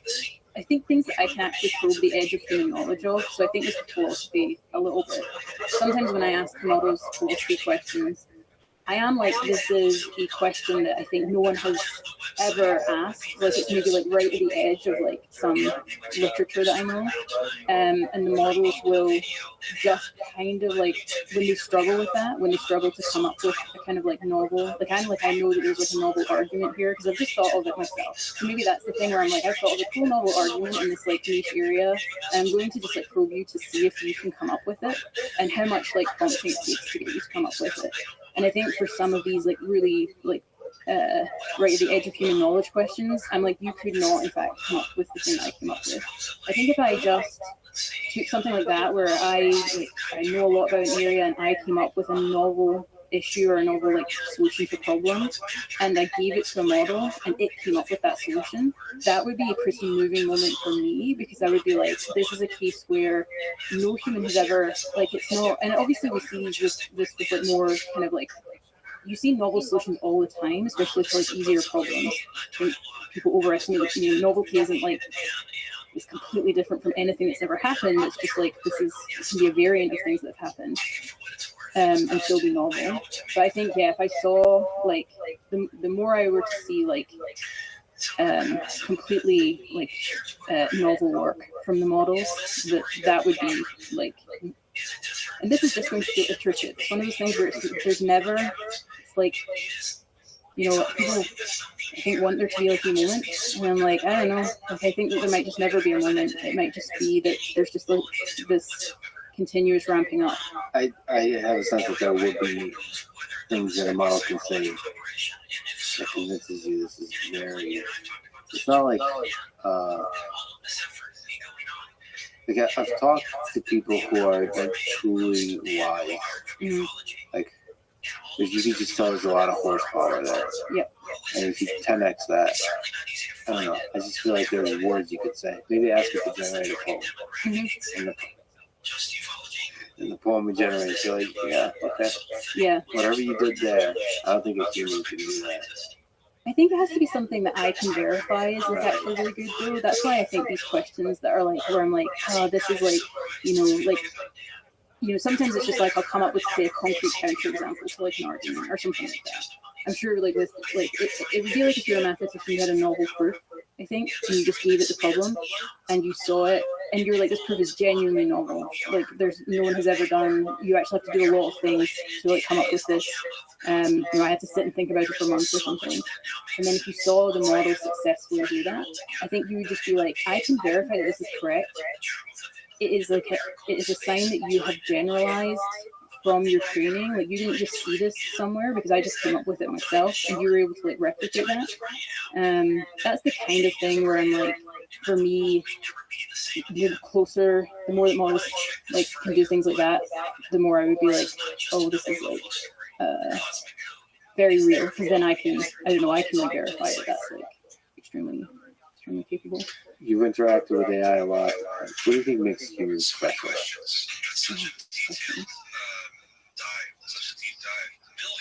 Maybe in a way that the universe is much better off that we're in it, and then we should definitely survive and spread throughout the universe. Yeah, it's interesting because I think like people focus so much on intelligence, especially with models. Like, intelligence is important because of what it does. Like, it's very useful. It does a lot of things in the world. And I'm like, you can imagine a world where like height or strength would have played this role. And I'm like, it's just a trait like that. And like, it's not intrinsically valuable. It's valuable because of what it does, I think, for the most part.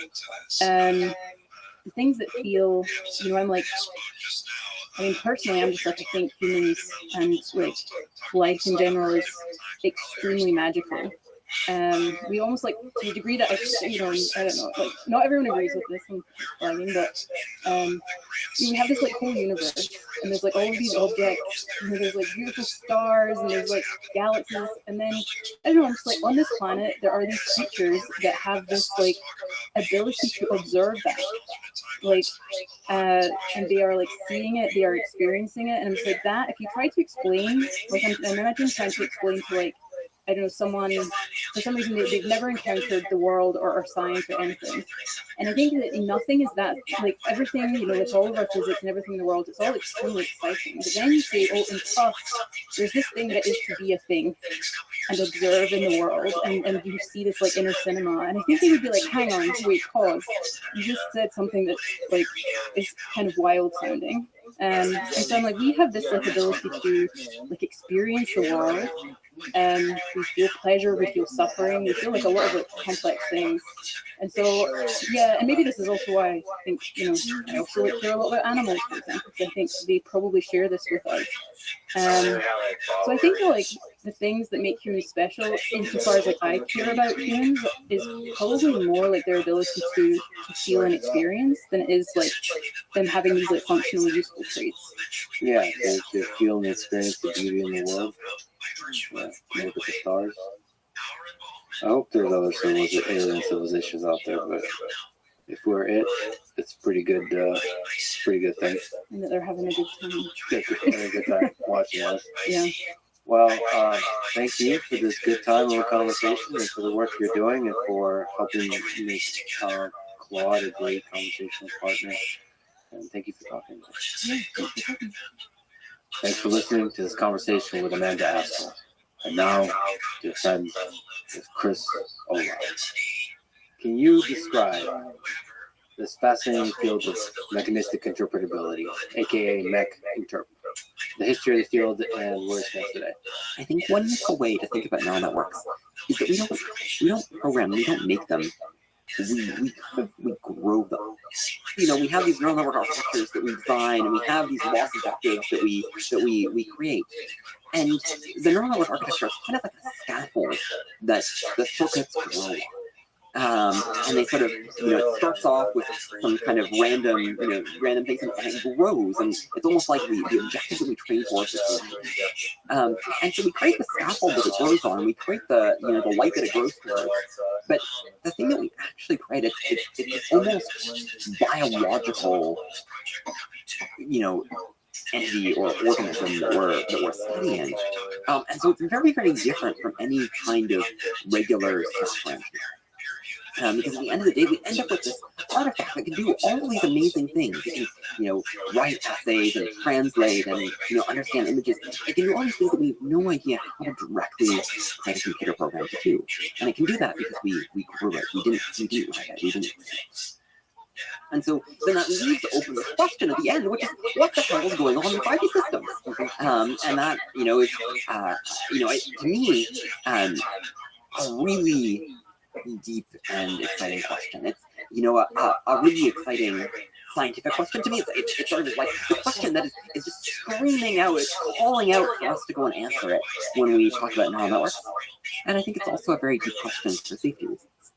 And mechanistic interpretability, I guess, is closer to maybe neurobiology. Yeah, I think that's right. So maybe to give an example of the kind of thing that has been done that I wouldn't consider mechanistic interpretability. There was, for a long time, a lot of work on salient things. So you would take an image and you try to say, the model thinks this image is a dog. What part of the image made it think it was a dog? And that tells you maybe something about the model. You can come up with a principled version of that. But it doesn't really tell you what algorithms are running in the model. How is the model actually making that decision? Maybe it's telling you something about what was important to it if you can make that method work. But it isn't telling you, what are the algorithms that are running? How is it that the system is able to do this thing that no one knew how to do? And so I guess we started using the term mechanistic interpretability to try to sort of draw that divide, or to distinguish ourselves in the work that we're doing in some ways from some of these other things. And I think since then it's become this sort of umbrella term for a pretty wide variety of work. But I'd say that the things that are kind of distinctive are, I think, this focus on, we really want to get at the mechanism, we want to get at the algorithms. If you think of neural networks as being like a computer program, then the weights are kind of like a binary computer program. We'd like to reverse engineer those weights to figure out what algorithms are running. So one way you might think of trying to understand a neural network is that it's kind of like a compiled computer program. And the weights of the neural network are the binary. And when the neural network runs, that's the activations. And our goal is ultimately to go and understand these weights. And so, the project of mechanistic interpretability is to somehow figure out how do these weights correspond to algorithms. And in order to do that, you also have to understand the activations. It's sort of, the activations are like the memory. And if you imagine reverse engineer a computer program, and you have the binary instructions, in order to understand what a particular instruction means, you need to know what is stored in the memory that it's operating. And so those two things are very intertwined. So mechanistic interpretability tends to be interested in both of those things.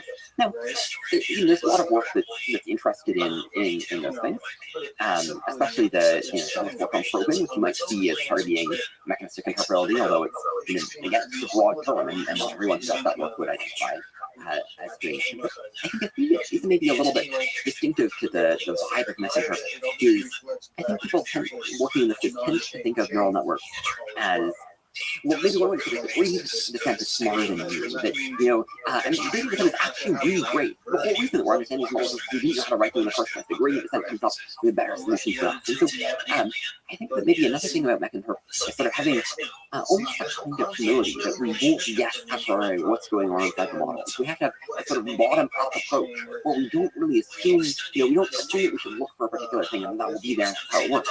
But instead we look for the bottom up and discover what happens to exist in these models and study them that way. But, the very fact that it's possible to do, and that you and others have shown over time, things like universality, that the wisdom of the gradient descent creates features and circuits, creates things universally across different kinds of networks that are useful, and that makes the whole field possible. Yeah, so this is actually is indeed a really remarkable and exciting thing where it does seem like, at least to some extent, the same talents, the same features and circuits form again and again. You can look at every vision model and you'll find curve detectors, you'll find high low frequency detectors. And in fact, there's some reason to think that the same things form across biological neural networks and artificial neural networks. So a famous example is vision models in the early days of Gabor filters, and there's Gabor filters are something that neuroscientists are interested in a lot about. We find curve detectors in these models. Curve detectors are also found in monkeys. We discovered these high low frequency detectors, and then through follow-up work, once we discovered them in rats or mice. So they were found first in artificial neural networks and found in biological neural networks. There's this really famous result on grandmother neurons or the Haley-Berry neuron from Kuroka et al. And we found very similar things in vision models where this is why I was taught OpenAI and I was looking for a clip model. And you find these neurons that respond to the same entities in images and also give a concrete example. We found that there was a Donald Trump neuron. For some reason, I guess everyone likes to talk about Donald Trump, and Donald Trump was very prominent, was a very hot topic at the time. So every neural network that we looked at, we would find a dedicated neuron for Donald Trump. And I was the only person who had always had a dedicated neuron. Sometimes you have an Obama neuron, sometimes you have a Clinton neuron, but Trump always had a dedicated neuron. So it responds to pictures of his face and the word Trump, like all these things, right? And so it's not responding to a particular example, or it's not just responding to his face. It's abstracting over this general concept, right? So it's very similar to these Kuroka et al. Results. So there's evidence that this phenomenon of universality, the same things form across both artificial and natural neural networks. That's a pretty amazing thing, actually. It's just that, I think the thing that's tough is the gradient descent is sort of finding, the right ways to cut things apart in some sense that many systems converge on, and many different neural networks architectures converge on. Now, there's some natural set of, there's some set of abstractions that are a very natural way to cut apart the problem, and then a lot of systems are going to converge on. That would be my kind of, I don't know, this is just my kind of wild speculation from what we see. Yeah, that would be beautiful. Just sort of agnostic to the medium of the model that's used to form the representation. Yeah, and it's a kind of a wild speculation. But we only have a few data points to test this, but it does seem like there's some sense in which the same things form again and again, and both certainly in natural networks and also artificial. And the intuition behind that would be that words, in order to be useful in understanding the real world, you need all this kind of stuff. Yeah, well, if we pick, I don't know, the idea of a dog, right? There's some sense in which the idea of a dog is like a natural category in the universe or something like this, right? There's some reason, it's not just like a weird quirk of how humans factor, think about the world that we have this concept of a dog. It's in some sense, or if you have the idea of a line, look around us, there are lines, it's sort of the simplest way to understand this room in some senses. To have the idea of a line, and so I think that would be my instinct for why this happens. Yeah, you need a curved line in order to understand a circle, and you need all those shapes to understand bigger things. And there's a hierarchy of concepts. And maybe there are ways to go and describe images without reference to those things, right? But they're not the simplest way or the most economical way or something like that. And so systems converge to these strategies. Would be my wild. Can you talk to some of the building blocks that we've been referencing of features and circuits? So I think you first described on 2020 paper, Zoom In, an introduction to circuits. Absolutely. So maybe I'll start by just describing some phenomena, and then we can sort of build to the idea of so if you spend quite a few years, maybe 5 years to some extent, with other things, studying this one particular model in Section V1, which is this one vision model. It was state-of-the-art in 2015. Very much not state-of-the-art anymore. And it has, maybe about 10,000 neurons. And I spent a lot of time looking at the 10,000 neurons of Section V1. And one of the interesting things is, there are lots of neurons that don't have some obvious temporal meaning. But there's a lot of neurons in FMV1 that do have really clean interval meaning. So you find neurons that just really do seem to detect color. So you find neurons that really do seem to detect cars and car wheels and car windows and, floppy ears of dogs and dogs with long snouts facing to the right and dogs with long snouts facing to the left and, different kinds of car. There's sort of this whole beautiful edge detectors, line detectors, color contrast detectors, these beautiful things we call high low frequency detectors. I think looking at it, I sort of felt like a biologist, and you're looking at this sort of new world of proteins, and you're discovering all these different proteins that interact. So one way you could try to understand these models is in terms of neurons. You could try to be like, there's a dog detecting neuron, and there's a car detecting neuron. And it turns out you can actually ask how those connect together. So you can go and say, I have this car detecting neuron, how is it built? And it turns out in the previous layer, it's connected really strongly to a window detector and a wheel detector and a sort of car body detector. And it looks for the window above the car and the wheels below and the car chrome sort of in the middle, sort of everywhere, especially in the lower part. And that's sort of a recipe for a car. Like that is, earlier we said the thing we wanted from FinTech was to get algorithms to go and get, ask what is the algorithm. Well, here we're just looking at the weights of the neural network and we're reading off this kind of recipe for detecting cars. It's a very simple crude recipe, but it's there. And so we call that a circuit. The problem is that not all of the neurons are intelligent, and there's reason to think, we can get into this more later, there's this superposition hypothesis, there's reason to think that sometimes the right unit to analyze things in terms of is combinations of neurons. So sometimes it's not that there's a single neuron that represents, say, a car, but it actually turns out after you attack the car, the model sort of hides a little bit of the car in the following layer and a bunch of dog detectors. Why is it doing that? Well, maybe it just doesn't want to do that much work on cars at that point, and it's sort of storing it away to go and so it turns out then this sort of subtle pattern of there's all these neurons that you think are dog detectors, and maybe they're primarily that, but they all a little bit contribute to representing a car in that next slide. Okay, so now we can't really think there might still be something else. I don't know, you call it like a car concept or something, but it no longer corresponds to a neuron. So we need some term for these kind of neuron-like entities, these things that we sort of would have liked the neurons to be, these idealized neurons. The things that are the nice neurons, but also maybe there's more of them somehow hidden, and we call those features. And then what are circuits? So circuits are these connections of features, right? So when we have the car detector, and it's connected to a window detector and a wheel detector, and it looks for the wheels below and the windows on top, that's a circuit. So circuits are just collections of features connected by weights, and they implement algorithms. So they tell us, how are features used, how are they built, how do they connect together? So maybe it's worth trying to pin down like what really is the core hypothesis. Now I think the core hypothesis is something we call the linear representation of mathematics. So if you think about the car detector, the more it fires, the more we sort of think of that as meaning, the model is more and more confident that a car is possible. Or it's just some combination of neurons that represent a car, the more that combination fires, the more we think the model thinks there's a car. This doesn't have to be the case, right? Like you could imagine something where you have, you have this car detector neuron, and you think, if it fires like, between 1 and 2, that means one thing, but it means like totally different between 3 and 4. That would be a non-linear representation. And in principle, that models could do that. I think it's sort of inefficient for them to do. You try to think about how you implement computation like that. It's kind of an annoying thing to do, but in principle, models can do that. So one way to think about the features and circuits sort of framework for thinking about things is that we're thinking about things as being linear. We're thinking about there as being that if a neuron or a combination of neurons fires more, it means more of the particular thing being detected.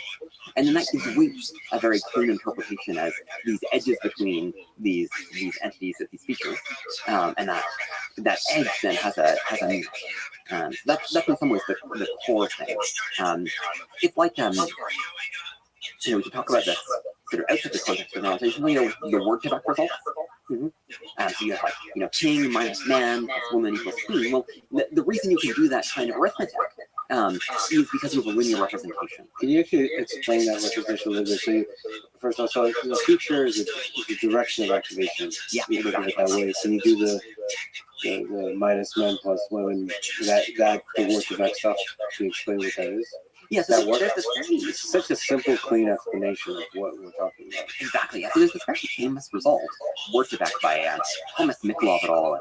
There's been tons of follow-up work exploring this. So sometimes we create these word embeddings where we map every word to a vector. I mean, that in itself, by the way, is kind of a crazy thing if you haven't thought about it before, right? Like we're going in and representing, we're turning, like if you just learned about vectors in physics class, right?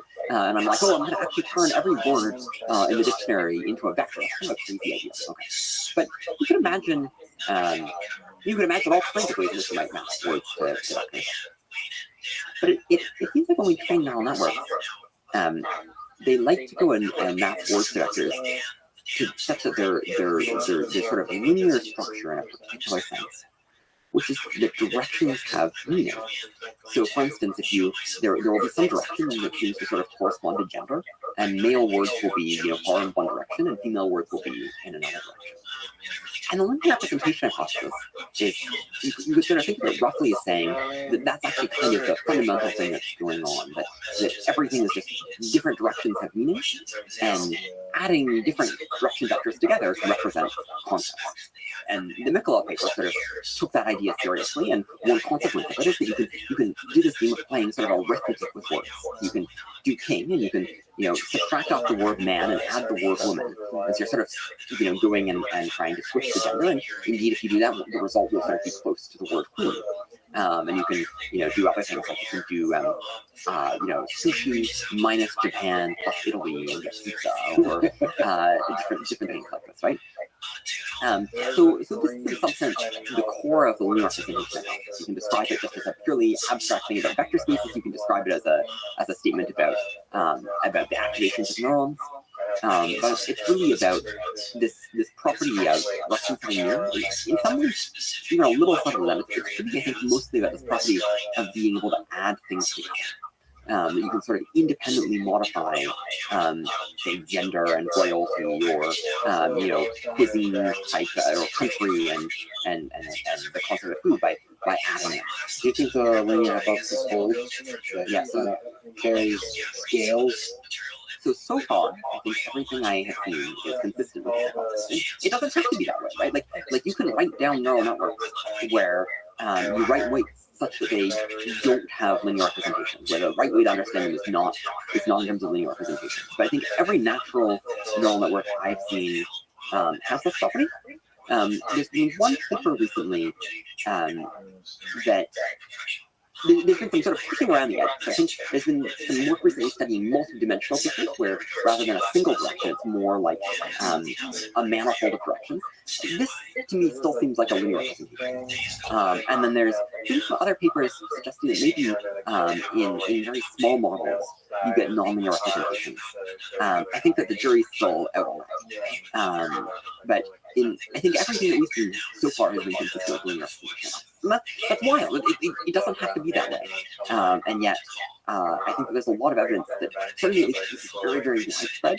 And so far, the evidence is consistent. And I think that, one thing you might say, well, Christopher, that's a lot, to go and sort of look at. If we don't know for sure this is true, and you're sort of you're investigating neural networks and so it is true, isn't that interesting? But I think actually there's a virtue in taking hypotheses seriously and pushing them as far as they can go. So it might be that someday we discover something that isn't consistent with linear representation. But science is full of hypotheses and theories that were wrong. And we learned a lot by sort of working under them as a sort of an assumption, and then going and pushing them as far as we can. I guess this is sort of the heart of what Kuhn would call normal science. I don't know. If you want, we can talk a lot about Kuhn's philosophy of science and for the paradigm shift. So yeah, I love it, taking the hypothesis seriously and take it to a natural conclusion. Yeah. Same with the scaling hypothesis. Exactly. I love it. One of my colleagues, Tom Hennigan, who is a former physicist, made this really nice analogy to me of caloric theory. where, once upon a time we thought that heat was actually, this thing called caloric, and like the reason, hot objects, would warm up cool objects is like the caloric is flowing through them. And like, because we're so used to thinking about heat, in terms of the modern theory, that seems kind of silly, but it's actually very hard to construct an experiment that sort of disproves the caloric hypothesis. And, you can actually do a lot of really useful work believing in caloric. For example, it turns out that the original combustion engines were developed by people who believed in the caloric theory. So I think there's a virtue in taking hypotheses seriously, even when they might be wrong. Yeah. There's a deep philosophical truth to that. That's kind of like how I feel about space travel and colonizing Mars. There's a lot of people that criticize that. I think if you just assume we have to colonize Mars in order to have a backup for human civilization, even if that's not true, there's going to be some interesting engineering and even scientific breakthroughs. Yeah, well, and actually, this is another thing I think is really interesting. So, there's a way in which I think it can be really useful for society to have people almost rationally dedicated to investigating particular hypotheses. Because, it takes a lot to sort of maintain scientific morale and really push on something when, most scientific hypotheses end up being wrong. A lot of science doesn't work out. And yet, it's very useful to go. There's a joke about Jeff Hinton, which is that Jeff Hinton has discovered how the brain works every year for the last 2 years. Yeah. But I say that with with really deep respect, because in fact that's actually that led to him doing some really cool work. Like he won the Nobel Prize now. He's laughing now. Exactly. I think we'll mostly able to pop up and sort of recognize the appropriate level of confidence. But I think there's also a lot of that. Just being like, I'm going to essentially assume, I'm going to condition on this problem being possible, or this.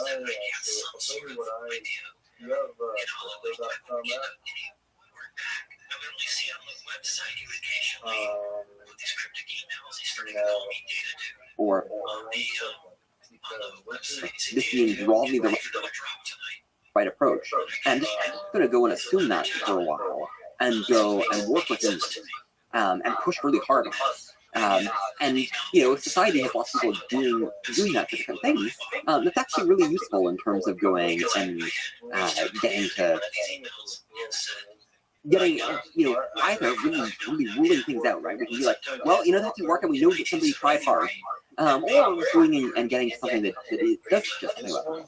So another interesting hypothesis is the superposition hypothesis. Can you describe what superposition is? Yeah. So earlier we were talking about word difference, right? We were talking about how maybe you have one direction that corresponds to gender, and maybe another that corresponds to royalty, and another one that corresponds to Italy, and another one that corresponds to food, and all of these things. Well, oftentimes maybe these word embeddings, they might be 500 dimensions, 1,000 dimensions. And so if you believe that all those directions were orthogonal, then you could only have, 500 concepts. And, I love pizza, but like, if I was going to go and give the 500 most important concepts in, the English language, probably Italy wouldn't be, well, it's not obvious at least that Italy would be one, right? Because you have to have things like plural and singular and verb and noun and adjective, and, there's a lot of things we have to get to before we get to Italy and Japan, and there's a lot of countries in the world. And so how might it be that models could simultaneously have the linear representation hypothesis be true, and also represent more things than they have direction? So what does that mean? Well, okay, so if linear representation hypothesis is true, something interesting has to be going on. Now, I'll tell you one more interesting thing before we go and we do that, which is, earlier we were talking about all these polysemantic neurons, right? These neurons that, when you're looking at in section B1, there's these nice neurons that, like the car detector, the curve detector, and so on, that respond to lots of, to very coherent things. But lots of neurons that respond to a bunch of unrelated things. And that's also an interesting problem. And it turns out as well that even these neurons that are really, really clean, if you look at the weak activations, right? So if you look at the activations where it's activating 5% of the maximum activation, it's really not the core thing that, right? If you look at a curve detector, for instance, you look at the places where it's 5% active, you could interpret it just as noise, or it could be that it's doing something else there. So how could that be? Well, there's this amazing thing in mathematics called compressed sensing, and it's actually this very surprising fact, where if you have a high-dimensional space and you project it into a low-dimensional space, ordinarily you can't go and sort of unprojected and get back your high-dimensional vector, right? You throw information away. This is like, you can't invert a rectangular matrix. You can only invert square matrices. But it turns out that that's actually not quite true. If I tell you that the high-dimensional vector is sparse, so it's mostly zeros, then it turns out that you can often go and find back the high-dimensional vector with very high probability. So that's a surprising fact, right? It says that you can have this high-dimensional vector space, and as long as things are sparse, you project it down, you have a lower dimensional projection, and that works. So this research hypothesis is saying that that's what's going on in neural networks. That's what's going on in word embeddings. The word embeddings are able to simultaneously have direction to a meaningful thing, and by exploiting the fact that they're operating on a fairly high dimensional space, they're actually, and the fact that these concepts are sparse, right? Like you usually aren't talking about Japan and Italy at the same time. Most of these concepts, in most instances, Japan and Italy are both observed. They're not present at all.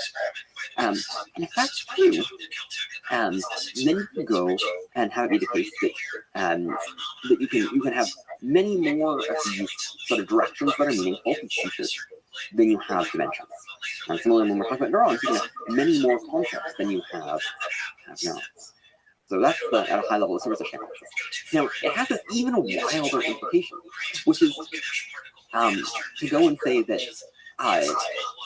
neural networks are, it may not just be the case that the representations are like this, but the computation may also be like this. The connections between all of them. So in some sense, neural networks may be shadows of much larger, sparser neural networks. And what we see are these projections. And the strongest version of supervision hypothesis, we need to take that really seriously and sort of say, there actually is in some sense this upstairs model, where the neurons are really sparse and all interpretable, and the weights between them are these really sparse circuits, and that's what we're studying. The thing that you're observing is the shadow of it, so we need to find the original. And the process of learning is trying to construct a compression of the upstairs model that doesn't lose too much information in the projection. Yeah, finding how to fit it efficiently or something like that. The gradient descent is doing this. In fact, so this sort of says that gradient descent, it could just represent a dense neural network, but it sort of says that gradient descent is constantly searching over the space of extremely sparse models that could be projected into this low-dimensional space. And this large body of work of people going and trying to study sparse neural networks, right? Where you go and you could design neural networks, right? Where the edges are sparse and the adjacencies are sparse. And, my sense is that work is generally, it feels very primitive, right? It makes so much sense. And yet that work hasn't really panned out that well, is my impression. And I think that a potential answer for that is that actually the neural network is already sparse in some sense. Gradient descent was the whole time you were trying to go and do this. Gradient descent was actually behind the scenes going and searching more efficiently than you could through the space of sparse models, and going and learning whatever sparse model was most efficient, and then figuring out how to fold it down nicely to go and run conveniently on your GPU, which does, is nice dense matrix multiply. And you just can't do that. How many concepts do you think can be shoved into the neural network? Depends on how sparse they are. So there's probably an upper bound from the number of parameters, right? So you still have to have, weights that go and connect them together. So that's one upper bound. There are, in fact, all these lovely results from compressed sensing and the Johnson-Linden stress lemma and things like this. That they basically tell you that if you have a vector space and you want to have almost orthogonal vectors, it's sort of probably the thing that you want, right? So you're going to say, well, I'm going to give up on having my concepts, my features, especially orthogonal, but I'd like them to not interfere with that, asking almost orthogonal. Then to say that it's actually, for multi-set threshold for what you're willing to accept in terms of how how much cosine similarity there is, that's actually exponential in the number of neurons that you have. So at some point, that's not going to be the limiting factor. It's beautiful results there. In fact, it's probably even better than that in some sense, because that's sort of for saying that any random set of features could be active. But in fact, the features have sort of a correlational structure where some features are more likely to co-occur and other ones are less likely to co-occur. And so neural networks, my guess, should do very well in terms of going and packing things in. So to the point, that's probably not the limiting factor. How does the problem of polysymmetry? Polysymmetry is this phenomenon we observe where you look at many neurons, and the neuron doesn't just sort of represent one concept. It's not a clean feature. It responds to a bunch of unrelated things. And superposition is what you can think of as being a hypothesis that explains the observation of polysemanticity. So polysemanticity is this observed phenomenon, and superposition is a hypothesis that would explain it along with it. So that makes matching curve more difficult. Right. So if you're trying to understand things in terms of individual neurons, and you have polysemantic neurons, you're on an awful lot of problems, right? And the easiest answer is like, okay, well, you're looking at the neurons, you're trying to understand them. This one responds to a lot of things. It doesn't have a nice meaning. That's bad. Another thing you can ask is, ultimately we want to understand the weights. And if you have two polysemantic neurons, and each one responds to three things, and then the other neuron responds to three things, you have a weight between them. What does that mean? Does it mean that like all three, like there's these nine interactions going on? It's a very weird thing. But there's also a deeper reason, which is related to the fact that neural networks operate on this high-dimensional space. So I said that our goal is, to understand neural networks and understanding mechanisms. And one thing you might say is like, well, why not just mathematical function? Why not just look at it, right? Like, one of the earliest projects I did studied these neural networks that match two-dimensional spaces to two-dimensional spaces. You can sort of interpret them in a beautiful way as like bending maps. Why can't we do that? Well, as in a higher dimensional space, the volume of that space in some sense is exponential in the number of inputs you have. And so you can't just go individual. We sometimes break that apart. We somehow break that exponential space into a bunch of things that we, some non-exponential number of things that we can reason about independently. And the independence is crucial because it's the independence that allows you to not have to do all the exponential combinations. And things being monosyllabic, things only having one meaning, things having a meaning, that is the key thing that allows you to think about them independently. And so I think that's if you want the deepest reason why we want to have interpretable monosyllabic events, I think that's really the deep reason. And so the goal here is your use of work has been aiming at is how do we extract the monosyllabic features from a neural net that has monosyllabic features and all this mess. If we have very polysemantic neurons, we hypothesize what's going on in superposition. And if superposition is what's going on, there's actually a sort of well-established technique that is sort of the principal thing to do, which is dictionary writing. And it turns out if you do dictionary writing, in particular if you do sort of a nice, efficient way that in some sense sort of nicely regularizes as well, called a sparse autoencoder. The kind of sparse autoencoder, these beautiful interpretable features start to just fall out where there weren't any before. And so that's not the thing that you would necessarily predict, right? But it turns out that works very, very well. To me, that seems like some non-trivial validation of linear representations. So the dictionary learning, you're now looking for particular kind of categories. You don't know what they are. Exactly. Just emerge. And this gets back to our earlier point, right? Where we're not making assumptions. Gradient descent is smart enough. So we're not making assumptions for what's there. One certainly could do that, right? One could assume that there's a PhD feature and go and search for it. But we're not doing that. We're saying we don't know what's going to be there. Instead, we're just going to go and let the sparse autoencoder discover the things that are there. So can you talk to the towards monosyllabic paper from last year? That had a lot of nice breakthrough results. It's very kind of you to describe it that way.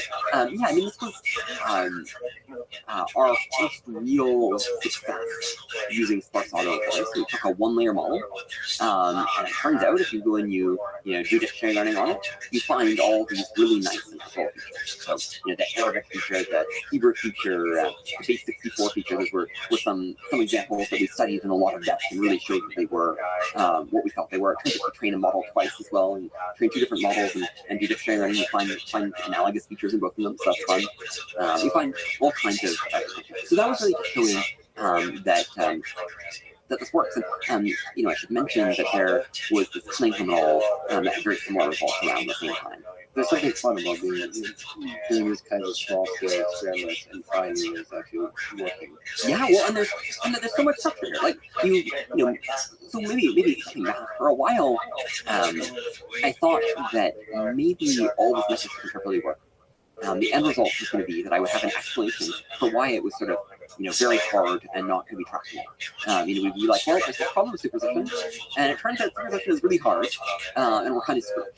But that's not what happened. In fact, a very natural, simple technique just works. And so then that's actually a very good situation. I think this is a sort of hard research problem, and it's got a lot of research risk, and it might still very well fail, but I think that some very significant amount of research risk was sort of put behind us when that started to work. Can you describe what kind of features can be extracted in this way? Well, so it depends on the model that you're studying, right? So the larger the model, the more sophisticated they're going to be, and we'll probably talk about fault work in a minute. But these one-layer models, so some very common things I think were languages, both programming languages and natural languages. There were a lot of features that were specific words in specific context. So the, and I think really the way to think about it is the is likely about to be followed by a noun. So it's really, right, you could think of the feature, but you could also think of this as predicting a specific noun feature. And there would be these features that would fire for the in the context of, say, a legal document or a mathematical document or something like that. And so, maybe in the context of math, you're like, the, and then predict vector or matrix, all these mathematical words. Whereas, other contexts, you'll predict other things. That was common. And basically, we need clever humans to assign labels to what we're seeing.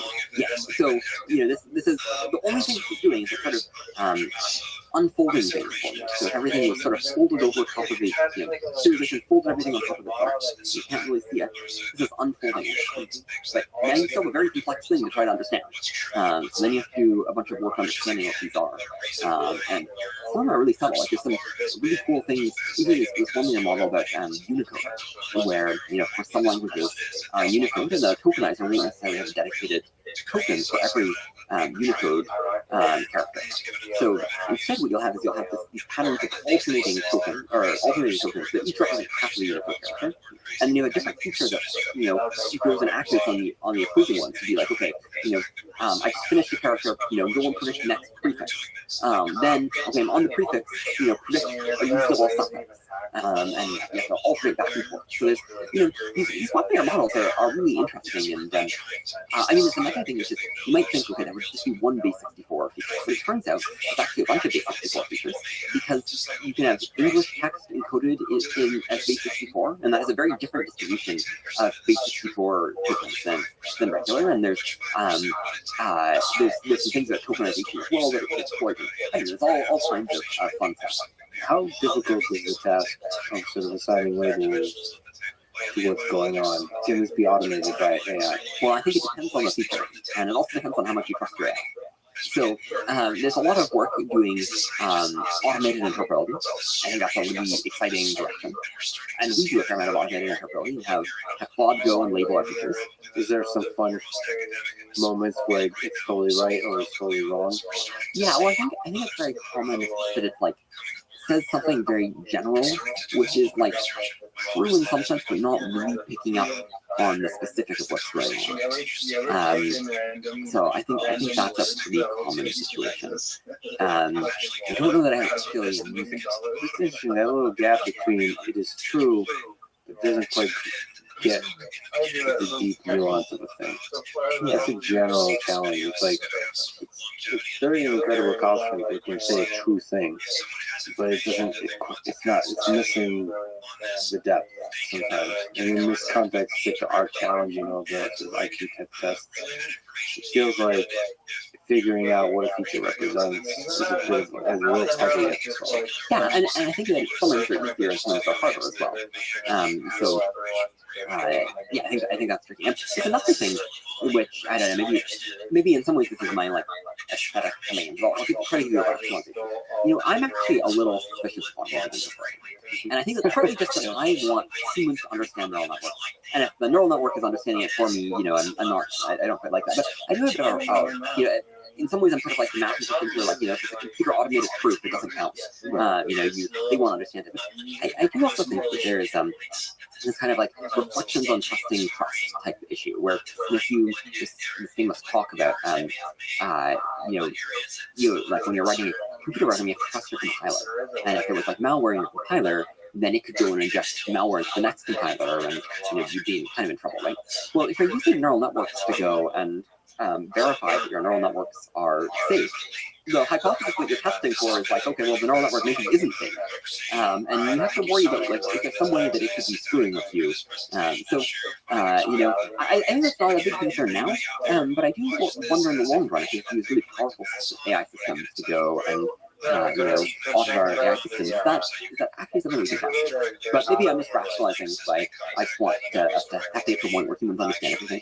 Yeah, I mean, especially with professional areas, especially as we talk about AI safety and looking for features that would be relevant to AI safety, like detection and so on. So let's talk about the scaling monosemanticity paper in May 2024. Okay, so what did it take to scale this, to apply to Claude? Well, a lot of GPUs. It's a lot more GPUs. But one of my teammates, Tom Hennigan, was involved in the original scaling work. And something that he was sort of interested in from very early on is, are there scaling laws for interpretability? And so something he sort of immediately did when this work started to succeed and we started to have first autoencoders work, was he became very interested in what are the scaling laws for you know, for making sparse autoencoders larger, and how does that relate to making the base model larger? And so it turns out this works really well, and you can use it to sort of project, you know, if you train a sparse autoencoder at a given size, you know, how many techniques you train on, and so on. This was actually a very big help to us in scaling up this work, and made it a lot easier for us to go and train you know, really large sparse autoencoders, where, you know, it's not like training the big models. It's starting to get to the point where it's actually expensive to go and train the really big ones. So you have to, I mean, you have to do all this stuff of like splitting it across large. Oh yeah, no, I mean, there's a huge engineering challenge here too, right? So yeah, so there's a scientific question of how do you scale things effectively, and then there's an enormous amount of engineering to go and scale this up. You have to shard it. You have to think very carefully about a lot of things. I'm lucky to work with a bunch of great engineers because I am definitely not a great engineer. Yeah, the infrastructure especially, yeah, for sure. So it turns out CIDR, it worked. It worked, yeah, and I think this is important because you could have imagined a world where you set actually towards monosemanticity. You know, Chris, this is great. You know, it works on a one-layer model, but one-layer models are really idiosyncratic. Like, you know, maybe there's something, like, maybe the linear representation hypothesis and superposition hypothesis is the right way to understand a one-layer model, but it's not the right way to understand larger models. And so I think, I mean, first of all, the Cunningham et al. Paper sort of cut through that a little bit and sort of suggested that this wasn't the case. But scaling monosemanticity sort of, I think, was significant evidence that even for very large models, and we did it on Claude 3 Sonnet, which at that point was one of our production models. You know, even these models seem to be very, you know, seem to be substantially explained at least by linear features, and you know, doing dictionary running on them works. And as you learn more features, you go and you explain more and more. So that's I think quite a promising sign. And you find now really fascinating abstract features. And the features are also multimodal. They respond to images and text for the same context. Yeah, can you explain that? I mean, like, you know, backdoor, there's just a lot of examples that you can. Yeah, so maybe let's start with one example to start, which is we found some features around sort of security vulnerabilities and backdoors. It turns out those are actually two different features. So there's a security vulnerability feature, and if you force it active, Claude will start to go and write security vulnerabilities like buffer overflows into code. And also, it fires for all kinds of things. Like, you know, some of the talk data examples are things like, you know, -- disable, you know, SSL or something like this, which are sort of obviously really, really insecure. So at this point, it's kind of like, maybe it's just because the examples are presented that way. It's kind of like surface, a little bit more obvious example, right? I guess the idea is that down the line, might be able to detect more nuance, like deception or bugs or that kind of stuff. Yeah, well, I mean, I want to distinguish two things. So, one is the complexity of the feature or the concept, right? And the other is the nuance of how subtle the examples are. Right? So when we show the top data set examples, those are the most extreme examples that cause that feature to activate. And so it doesn't mean that it doesn't fire for more subtle things. So the insecure code feature, the stuff that it fires for most strongly for is like a really obvious, disable the security type thing. But it also fires for buffer overflows and more subtle security vulnerabilities in code. But these features are all multimodal. So that's like what images activate this feature. And it turns out that the security vulnerability feature activates for images of like people clicking on Chrome to go past this website, the SSL certificate might be wrong or something like that. Another thing that's very interesting is the backdoors and code feature. Like you activate it, it goes and Cloud writes the backdoors that will go and dump your data to port or something. But you can ask yourself, what images activate the backdoor feature? It was devices with hidden cameras. So there's a whole apparently genre of people going and selling devices that look innocuous that have hidden cameras, and they have ads that how there's a hidden camera in it. And I guess that is the physical version of a backdoor. And so it sort of shows you how abstract these concepts are, right? And I just thought that was I'm sort of sad that there's a whole market of people selling devices like that, but I was kind of delighted that was the thing that it came up with, was the top image example for the feature. Yeah, it's nice. It's multimodal, it's multi-context, it's broad, strong definition of a singular context. But, to me, one of the really interesting features, especially for AI safety, is deception and lying, and the possibility that these kinds of methods could detect lying in a model is just get smarter and smarter and smarter. Presumably, that's a big threat of a super intelligent model, that it can deceive the people operating it, estates intentions or any of that kind of stuff. So, what have you learned from detecting lying inside models? Yeah, so I think we're in some ways in the early days for that. We find quite a few features related to deception and lying. There's one feature where it fires for people lying and being deceptive, and you force it active and Claude starts lying to you. So we have a deception feature. I mean, there's all kinds of other features about withholding information and not answering questions, features about power seeking and coups and stuff like that. There's a lot of features that are kind of related to spooky things, and if you force them active, Claude will behave in ways that are not the kind of behaviors you want. What are possible next exciting directions for you in the space of messenger? Well, there's a lot of things.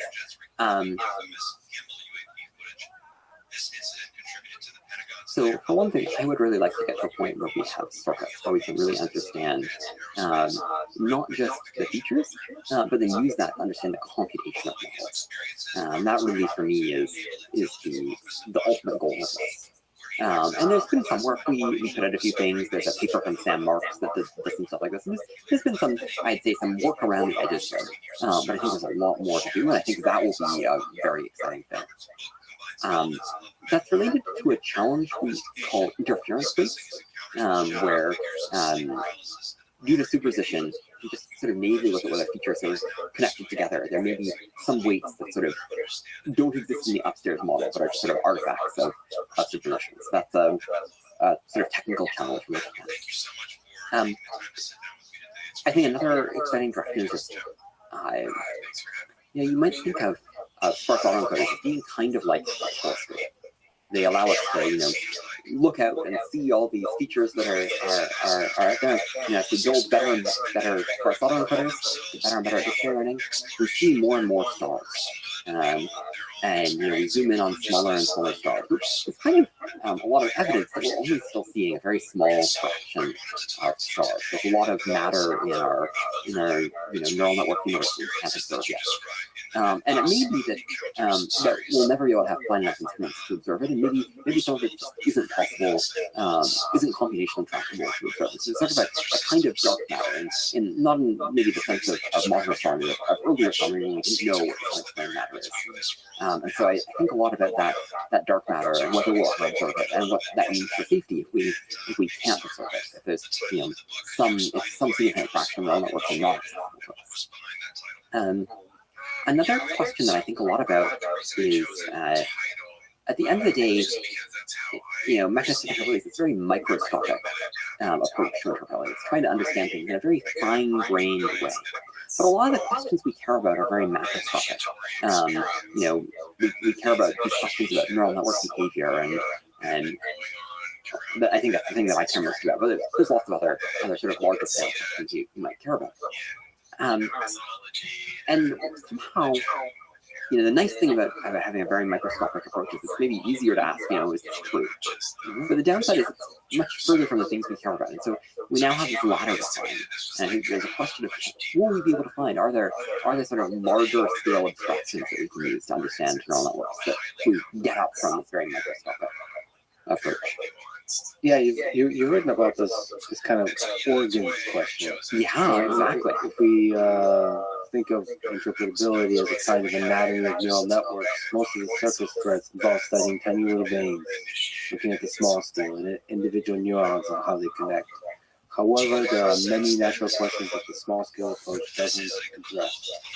In contrast, the most prominent abstractions in biological anatomy involve larger scale structures like individual organs, like the heart, or entire organ systems like the respiratory system. And so we wonder, is there a respiratory system or heart or brain region of an artificial neural network? Yeah, exactly. I mean, like if you think about science, right, a lot of scientific fields have, investigate things in many level of abstractions. In biology, you have molecular biology studying, proteins and molecules and so on, and cellular biology, and then you have histology studying tissues, and you have anatomy, and then you have zoology, and then you have ecology, and so you have many levels of abstraction. Or physics, maybe you have the physics of individual particles, and then statistical physics gives you thermodynamics and things like this. And so you often have different levels of abstraction. And I think that right now we have, mechanistic interpretability succeeds as sort of like a microbiology of neural networks, but we want something more like anatomy. And so, and a question you might ask is, why can't you just go there directly? And I think the answer is super simple. At least in significant part, it's that it's actually very hard to see this macroscopic structure without first sort of breaking down the microscopic structure in the right way and then studying how it connects together. But I'm hopeful that there is going to be something much larger than features and circuits, and that we're going to be able to have a story that involves much bigger things. And then you can sort of study in detail the parts you care about. As opposed to neurobiology, like a psychologist or a psychiatrist in a neural network. And I think that the beautiful thing would be if we could go and, rather than having disparate fields for those two things, if you could have a sort of bridge between them, such that you could go and have all of your higher level instructions grounded very firmly in this very solid, more rigorous, ideally, foundation. What do you think is the difference between the human brain, the biological neural network, and the artificial neural network? Well, the neuroscientists have a much harder job than us. Sometimes I just count my blessings by how much easier my job is than the neuroscientists, right? So I have, we can record from all the neurons. We can do that on arbitrary amounts of data. The neurons don't change while you're doing that, by the way. You can go and ablate neurons, you can edit the connections and so on, and then you can undo those changes. That's pretty great. You can force them, you can intervene on any neuron and force it after and see what happens. Which neurons are connected to everything, right? Neuroscientists want to get the connectome, we have the connectome. And we have it for much bigger than the elegance. And then not only do we have the connectome, we know which neurons excite or inhibit each other, right? So it's not just that we know that the binary maps, we know the weights. We can take gradients. We know computationally what each neuron does. So I don't know, the list goes on and on. We just have so many advantages over neuroscience. And then, having all those advantages, it's really hard. And so one thing I do sometimes think is, gosh, if it's this hard for us, it seems impossible under the constraints of neuroscience, or, near impossible. I don't know, maybe part of me is I've got a few neuroscientists in my team, maybe sort of maybe the neuroscientists, maybe some of them would like to have an easier problem. It's still very hard. And they should kind of work on neural networks. And then after we figure out things in sort of the easy little pond of trying to understand neural networks, it's still very hard. Then we could go back to biological neuroscience. I love what you've written about the goal of research. as two goals: safety and beauty. So, can you talk about the beauty side of things? Yeah, so it's a funny thing where I think some people want, some people are kind of disappointed by neural networks, where they're like, neural networks, it's just these simple rules, and then you just like do a bunch of engineering to scale it up, and it works really well. And like, where's the like complex ideas? This isn't like a very nice, beautiful scientific result. And I sometimes think when people say that, I picture them being like, evolution is so boring. It's just a bunch of simple rules, and you run evolution for a long time, and you get biology. Like, what a sucky, way for biology to have turned out. Where's the complex rules? But the beauty is that simplicity generates complexity. Biology has these simple rules, and it gives rise to all the life and ecosystems that we see around us, all the beauty of nature that all just comes from evolution and from something very simple in evolution. And similarly, I think that neural networks create enormous complexity and beauty inside it and structure inside themselves that people generally don't look at and don't try to understand. It's hard to understand. But I think that there is an incredibly rich structure to be discovered inside neural networks. A lot of very deep beauty, and if we're just willing to take the time to go and see it and understand it. Yeah, I love making sure the feeling like you're understanding or getting glimpses of understanding the magic that's going on inside is really wonderful. It feels to me like one of the questions is just calling out to be asked, and I'm sort of, a lot of people are thinking about this, but I'm often surprised that not more are, is how is it that we don't know how to create computer systems that can do these things, and yet we have these amazing systems that we don't know how to directly create computer programs that can do these things. But these neural networks can do all these amazing things, and it just feels like that is obviously the question that sort of is calling out to be answered. If you have any degree of curiosity, it's like, how is it that humanity now has these artifacts that can do these things that we don't know how to do?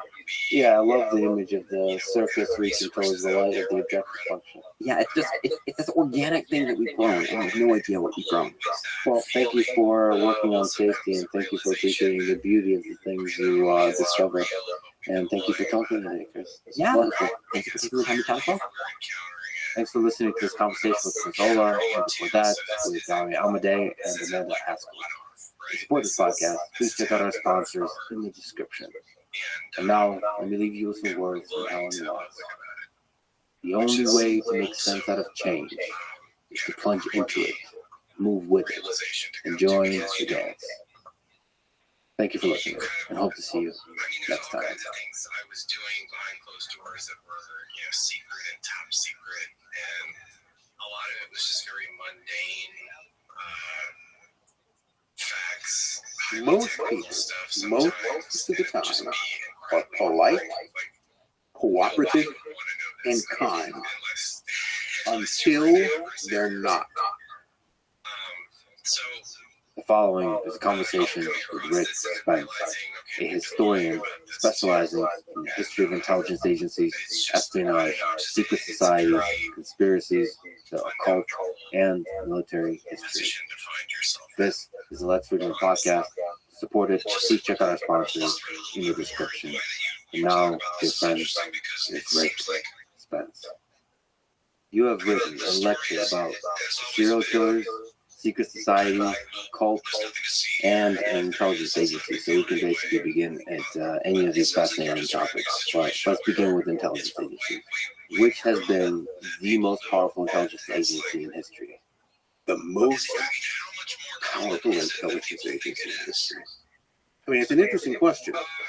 I'd say probably in terms of historical longevity and consistency of performance.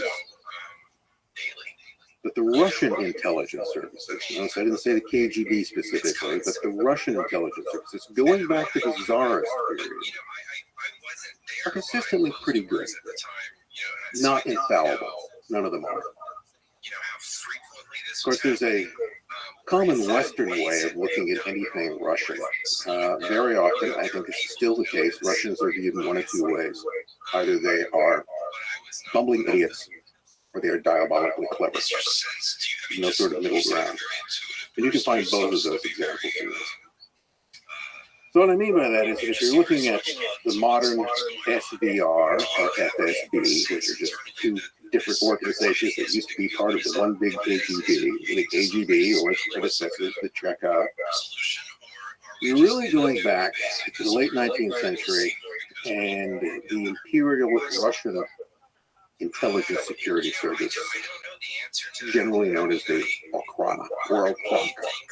It's really the Department of Police, the Special Corps of Gendarmes.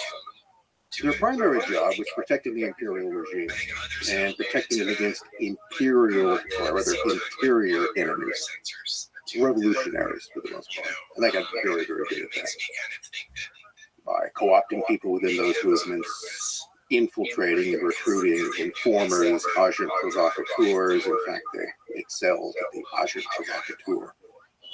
Person who placed aside an organization to cause trouble, usually maneuver them into a position of leadership, and they provoke actions that can then allow you to crack down on them. That is, they sort of lure or bring the targeted organization into any legal or open status that it can be more effectively suppressed. They're very good at that. So good that by the early 20th century, in the years preceding the Russian Revolution in 1917, they had effectively infiltrated every radical party, Bolsheviks, Mensheviks, SRs, great and small, and placed people in positions of influence and leadership. To the point that arguably, that is, you can debate this, but I think in the whole they could largely dictate what those parties did. Nothing was discussed at any central committee meeting of any revolutionary group that the Okhrana was immediately aware of. And they often had people in positions to influence what those decisions were. Of course, that raises an interesting question, is that if they were that good and they had infiltrated and effectively controlled most of the opposition, then how did the regime get overthrown by revolutionaries?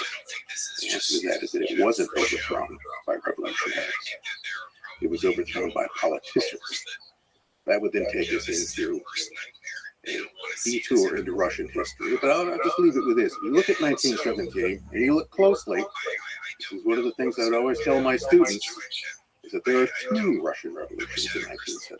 There's the first one in March or February, depending on your calendar, that overthrows Nicholas II. Revolutionaries are really not involved with that bullshit. They're nowhere to be seen. Trotsky and Lenin are nowhere to be seen. They have nothing to do with that. That has to do effectively with a political conspiracy within the Russian parliament, the Duma, to unseat an emperor they thought was bungling the war and was essentially a loser to begin with. And it was a coup d'etat, a parliamentary coup d'etat. The temporary or provisional government that revolution put in power was the one overthrown by Lenin 8 months later. And that government was essentially one dominated by moderate socialists. The government very quickly sort of turned to the left. The guy we associate with that is Alexander Kerensky. Alexander Kerensky was a Russian socialist, a politician. He was the dictator of that regime. He's the person, not the czar, who's overthrown by Lenin.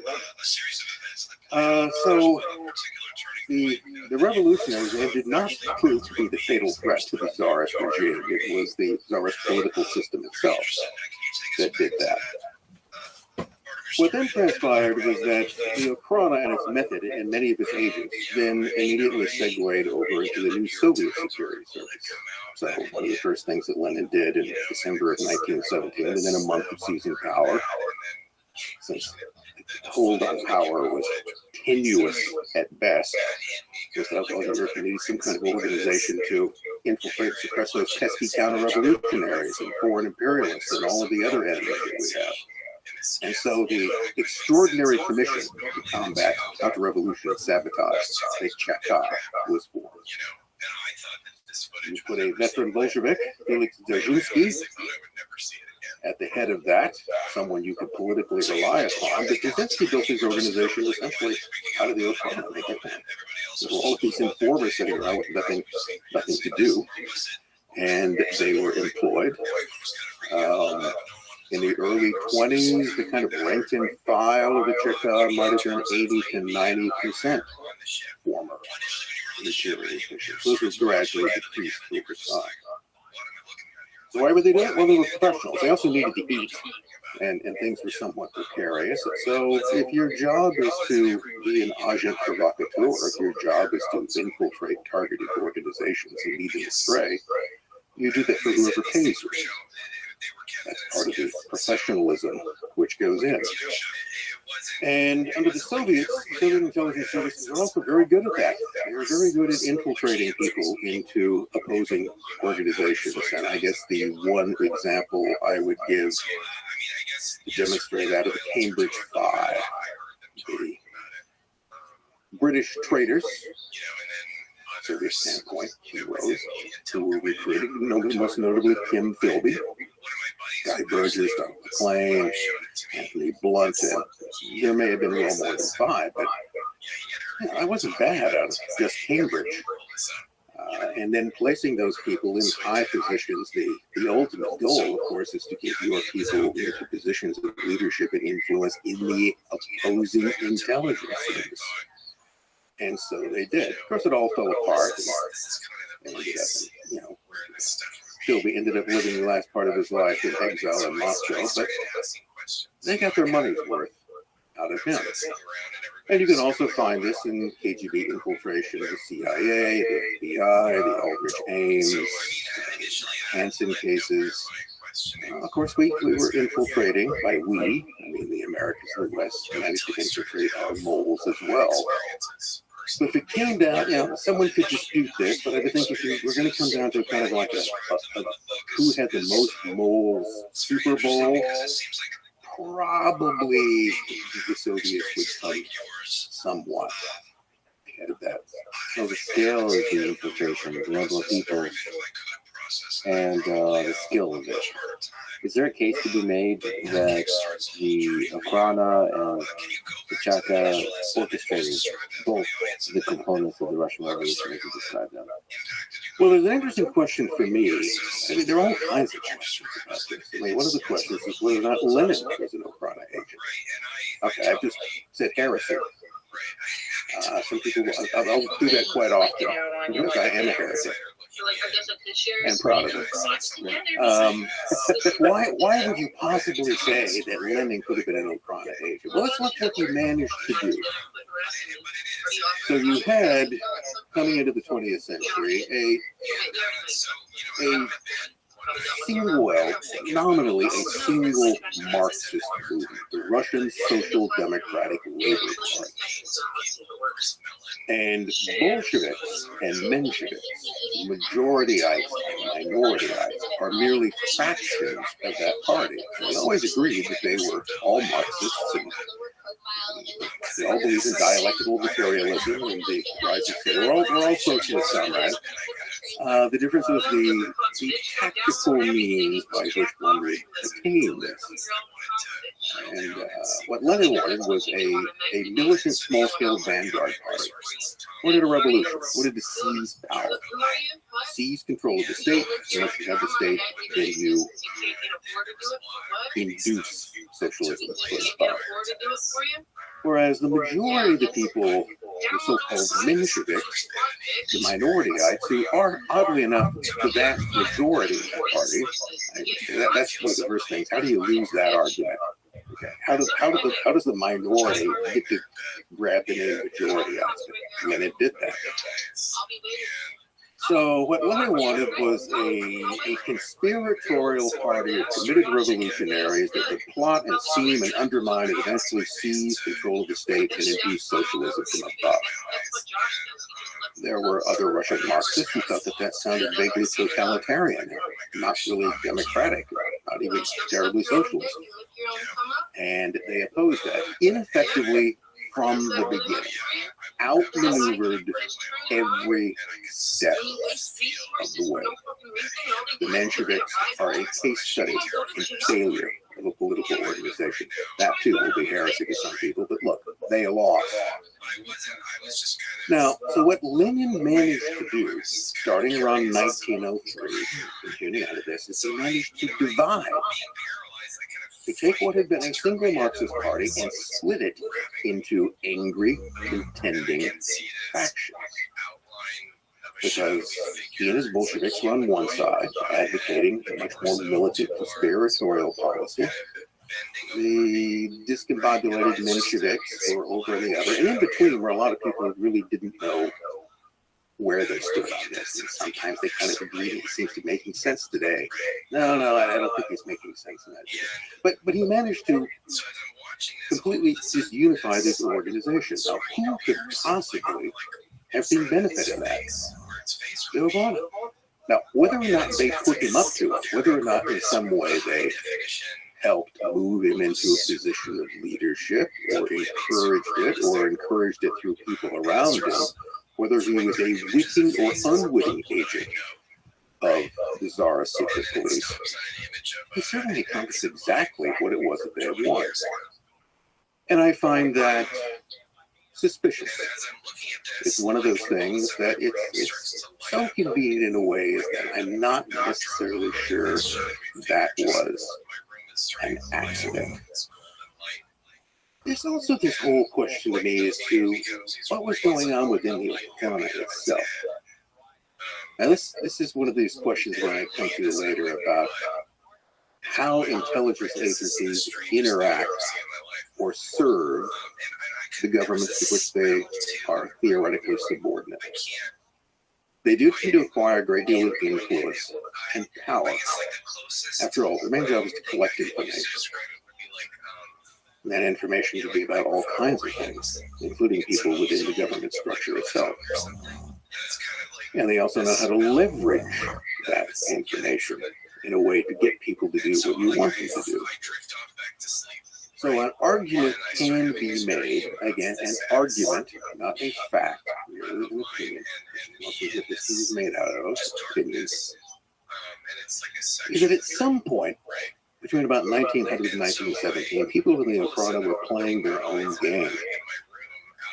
And that game took them in a direction which meant that continued loyalty to the emperor, specifically to Nicholas II, was no longer part of that. To me, in a way, it seems almost during the events of 1917 that, one, you had an organization that was very effective at what it did that suddenly just becomes ineffective. It doesn't really disappear. These things don't go away because it will reappear as the Chaka, basically fairly quickly. But it raises the question to me as to what degree there were people within the organization who allowed events to take the course they wished. I always wonder how much deliberate planning was within an organization like Okana, or if there's kind of a distributed intelligence that happens. Well, one of the key elements in any kind of intelligence organization or operation is compartmentalization. You need to know. So rarely do you have an occasion where everybody in an executive position are all brought into a big corporate meeting and we discuss all of the secret operations that are going on. No, you never do that. Only a very limited number of people should know about that. If you have a person who is a case officer who's controlling agents, he's the only one who should know who these people are. Possibly his immediate superiors, but no way do you want that to be common knowledge.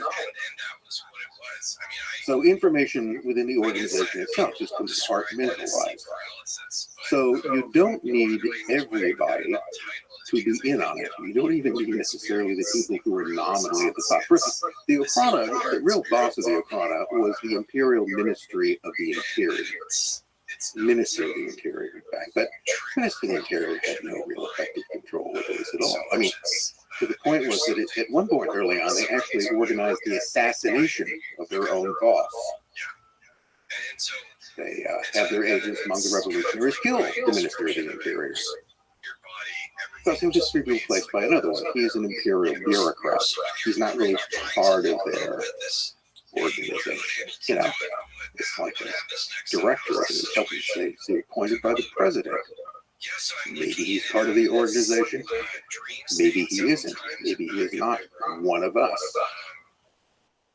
So you've got is actually physically happening to me. different levels, different compartments within it, and who's actually running the show anyway is, I don't know. It's never supposed to be apparent.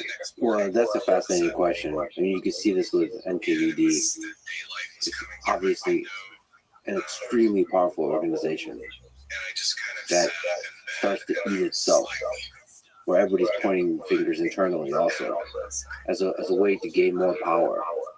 So the question is, in organizations like that are so compartmentalized, where's the power? Where's the center of power? Because you would think, given that much power, some individual or a group of individuals will start accumulating that power. But it seems like that's not always a trivial thing. Because if you get too powerful, the snake eats that person. Well, if you go back again to the founder of Soviet Secret Police, Felix Dzerzhinsky. Dzerzhinsky dies in 1926. Keels over after giving a heated speech to a party meeting.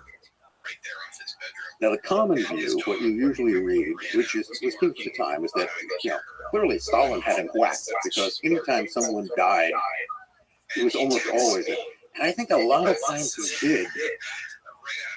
But in some cases, Stalin's probably getting blamed for things that he didn't actually do. Dzerzhinsky wasn't even opposed to Stalin, so it's not clear why he did it. But this was, Stalin died, obviously he was poisoned, something happened. It was an unnatural death. Somebody goes in for an operation, gets a little too much anesthesia. Stalin killed him.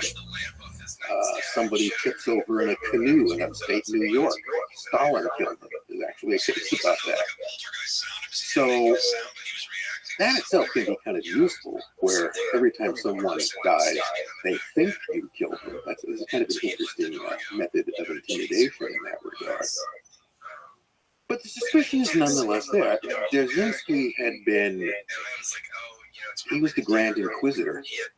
He was seemingly firmly in control of the organization. Of course, maybe he wasn't. Maybe he was. My guess would be is that if Dzerzhinsky's death was not natural causes, that he was probably eliminated by someone within his own organization. And then you look at the people who take over. His immediate successor is Vyacheslav Menjinsky, who's really not really a secret policeman, more a kind of intellectual dilettante. But if you look behind him, you notice the fellow is Henryk Yagoda. And Yagoda will really sort of manage things from behind the scenes until Menjinsky dies in 1934. And then Yagoda will hold on until he's a victim of the purges, I think, in 37 or 38. Yagoda is ambitious, murderous, and if I was going to point the finger to anybody who possibly had Dzerzhinsky whacked, it would be him, and for the purposes simply of advancement. It's the person to look out at any kind of corporate organization is your immediate subordinate, the person who could move into your job, because more than likely that's exactly what they're planning to do. You're just one step away from the very top. Somebody there will probably accumulate the most power. You mentioned that the various Russian intelligence agencies were good at creating agent provocateurs, infiltrating the halls of power. Well, what does it take to do that? Well, there's an interesting little acronym called MICE. M-I-C-E. And it's just the way in which you would acquire. How do you get people to work for you? Well, M stands for money. You pay them. People are greedy. They want money. You look at Aldrich Ames. He had a very, very expensive wife with expensive taste. So you wanted money. I is for ideology. So during particularly the 1920s and 1930s, the Soviets were very effective at exploiting communists, people who wanted to serve the great cause. Even though that's initially not really what they wanted to do, because the idea was that if you recruit agents from among, say, American communists, you compromise the party. exactly what your enemies are going to say is that all communists are Soviet spies. They're all traitors in some way. So you would really want to keep those two things separate, but ideology was just so convenient, and those people would just work for you so well. You could get them to do anything, betray their grandmother. They would go ahead and do that for the greater good. So ideology can be a motivation, and that can be, someone who is a devoted Marxist-Leninist. It can also be someone who is a disgruntled communist, because there's no anti-communist like an ex-communist. Okay. Those who lose the faith can become very, very useful. For instance, if you look in the case of American intelligence, the people who essentially temporarily destroyed much of the KGB organization in the U.S. post-World War II were people like Walter Chambers, Louis Boudin, Elizabeth Bentley. All of those people had been Communist Party members. They had all been part of the Red Faithful. They all, for one reason or another, became disillusioned and turned rat or patriot, whichever case you want to put in that regard. What does the C and the E stand for? The C is for coercion. That's where you have to persuade someone to work for you. You have to pressure them. So usually you blackmail them. Like maybe they have a gambling habit. In the old days, it's very often because they were gay. Okay? Gets them in a situation where they can be compromised, and you can get them to do your bidding. Now, those people usually have a certain amount of control.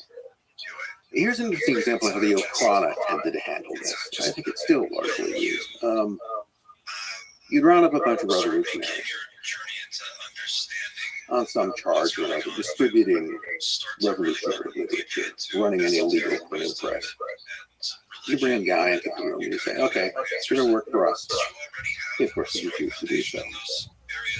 They go, well, if you refuse, we'll keep the rest of your comrades in jail for a while. Maybe beat them with a rubber truncheon or so. And we're just going to let you go. We're just going to put you back out on the street. And if you don't work for us, we will spread the rumor through our agents already in the organization that you are. And then what will your comrades do? How long are you going to live? So you see, you have no choice. You're ours, and you're going to cooperate with us.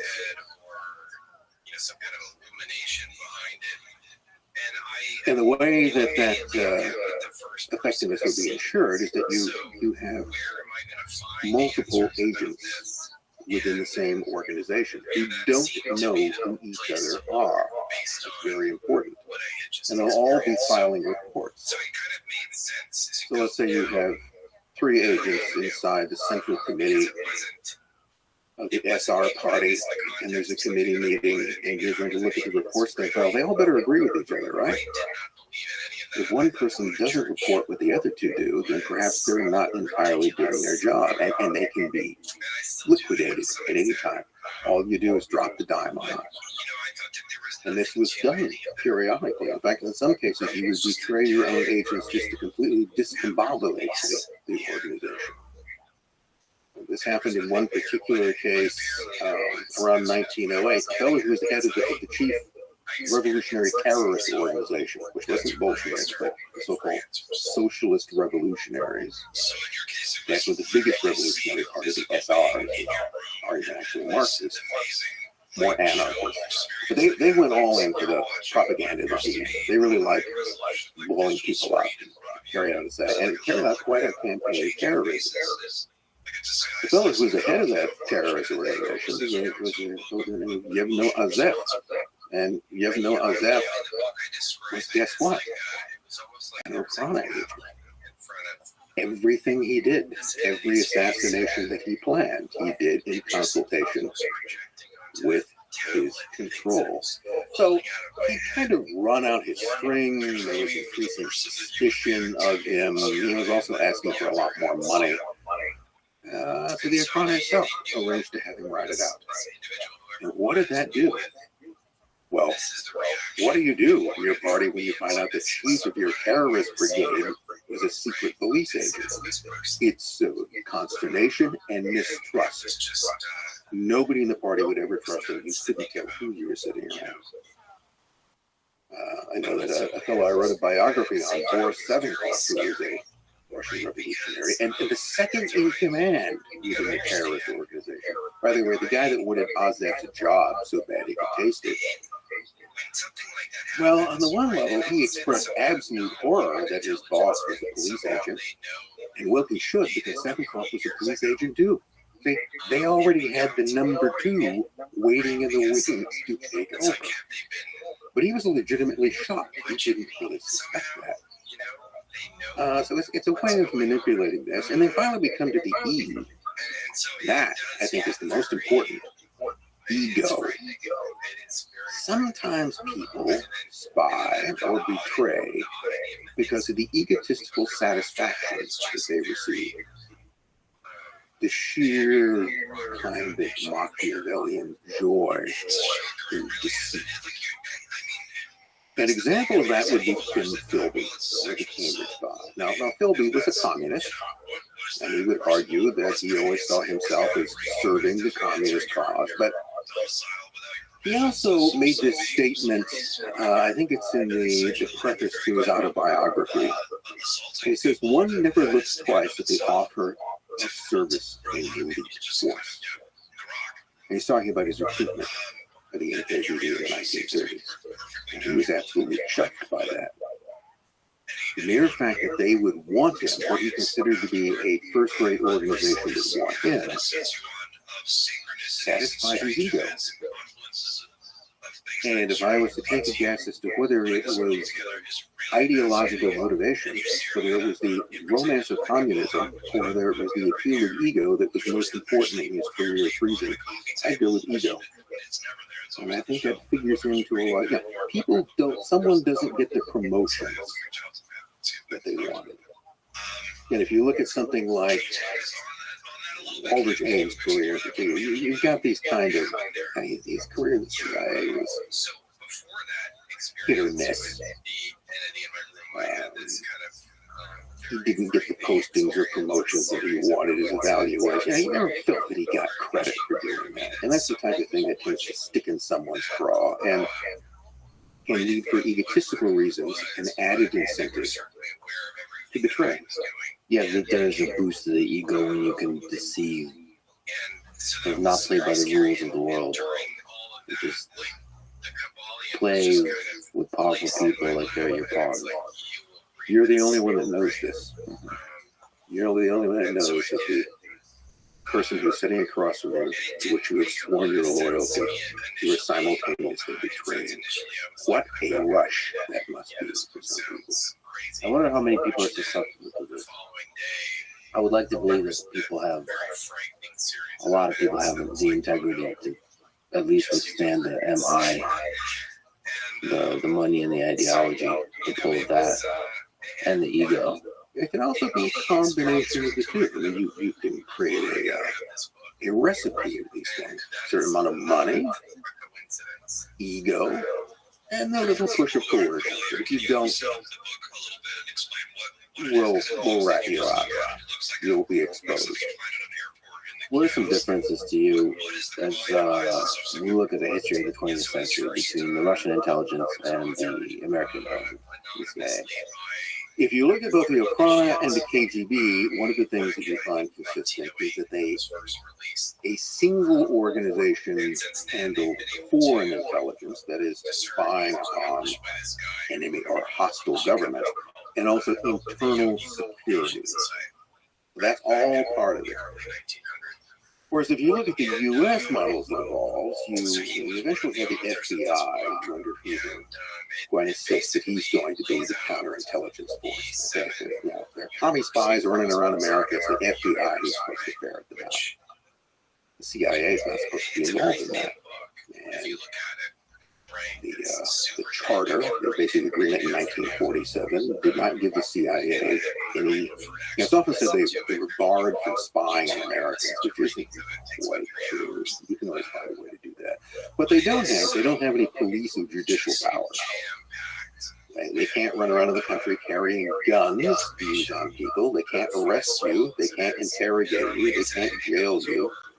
They have no police or judicial powers. Now, that means they have to get that from someone else.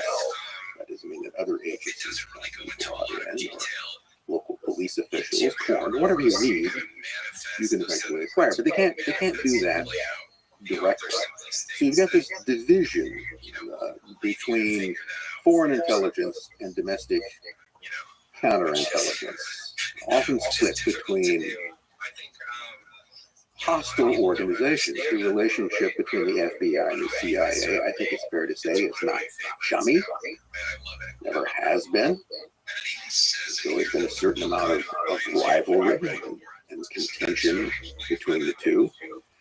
And it's not to say that something like that didn't exist between the domestic counterintelligence and foreign intelligence components of the KGB, but there would be less of that to a degree because there was a single organization.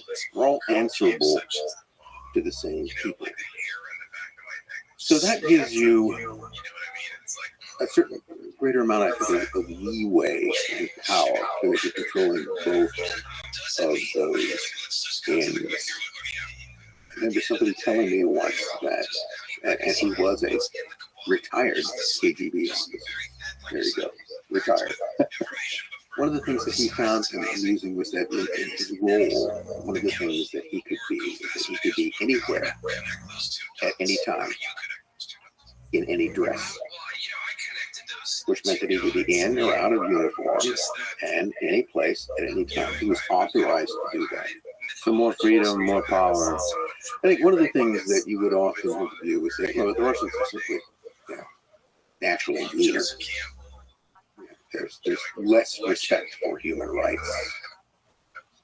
There's a greater tendency to abuse power that one might have. I mean, frankly, they're all pretty good at that.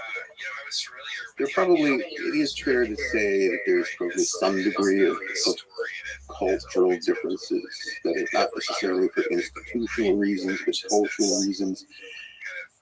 There could well be things that Americans might balk at doing more than you would find on the Russian or Soviet side of the equation. The other aspect of that is that Russian history is long and contentious and bloody. One of the things it certainly teaches you never trust foreigners. Every foreign government, anywhere, any country on your border, is a real potential enemy. They will all, at some point, if given the chance, invade you. Therefore, they must always be treated with great suspicion. Now it goes back to something that I think the British observed is that countries don't have friends. They have interests. And those interests can change over time. Well, the CIA is probably equally suspicious of all other nations. That's your job. You're supposed to be suspicious. Your job is not to be trusted. Yeah, the basic job of an intelligence agency is to safeguard your secrets and steal the other guys, and then hide those away. Are there laws, either intelligence agencies, that they're not willing to break? Is it basically lawless operation where you can break any law as long as it accomplishes the task?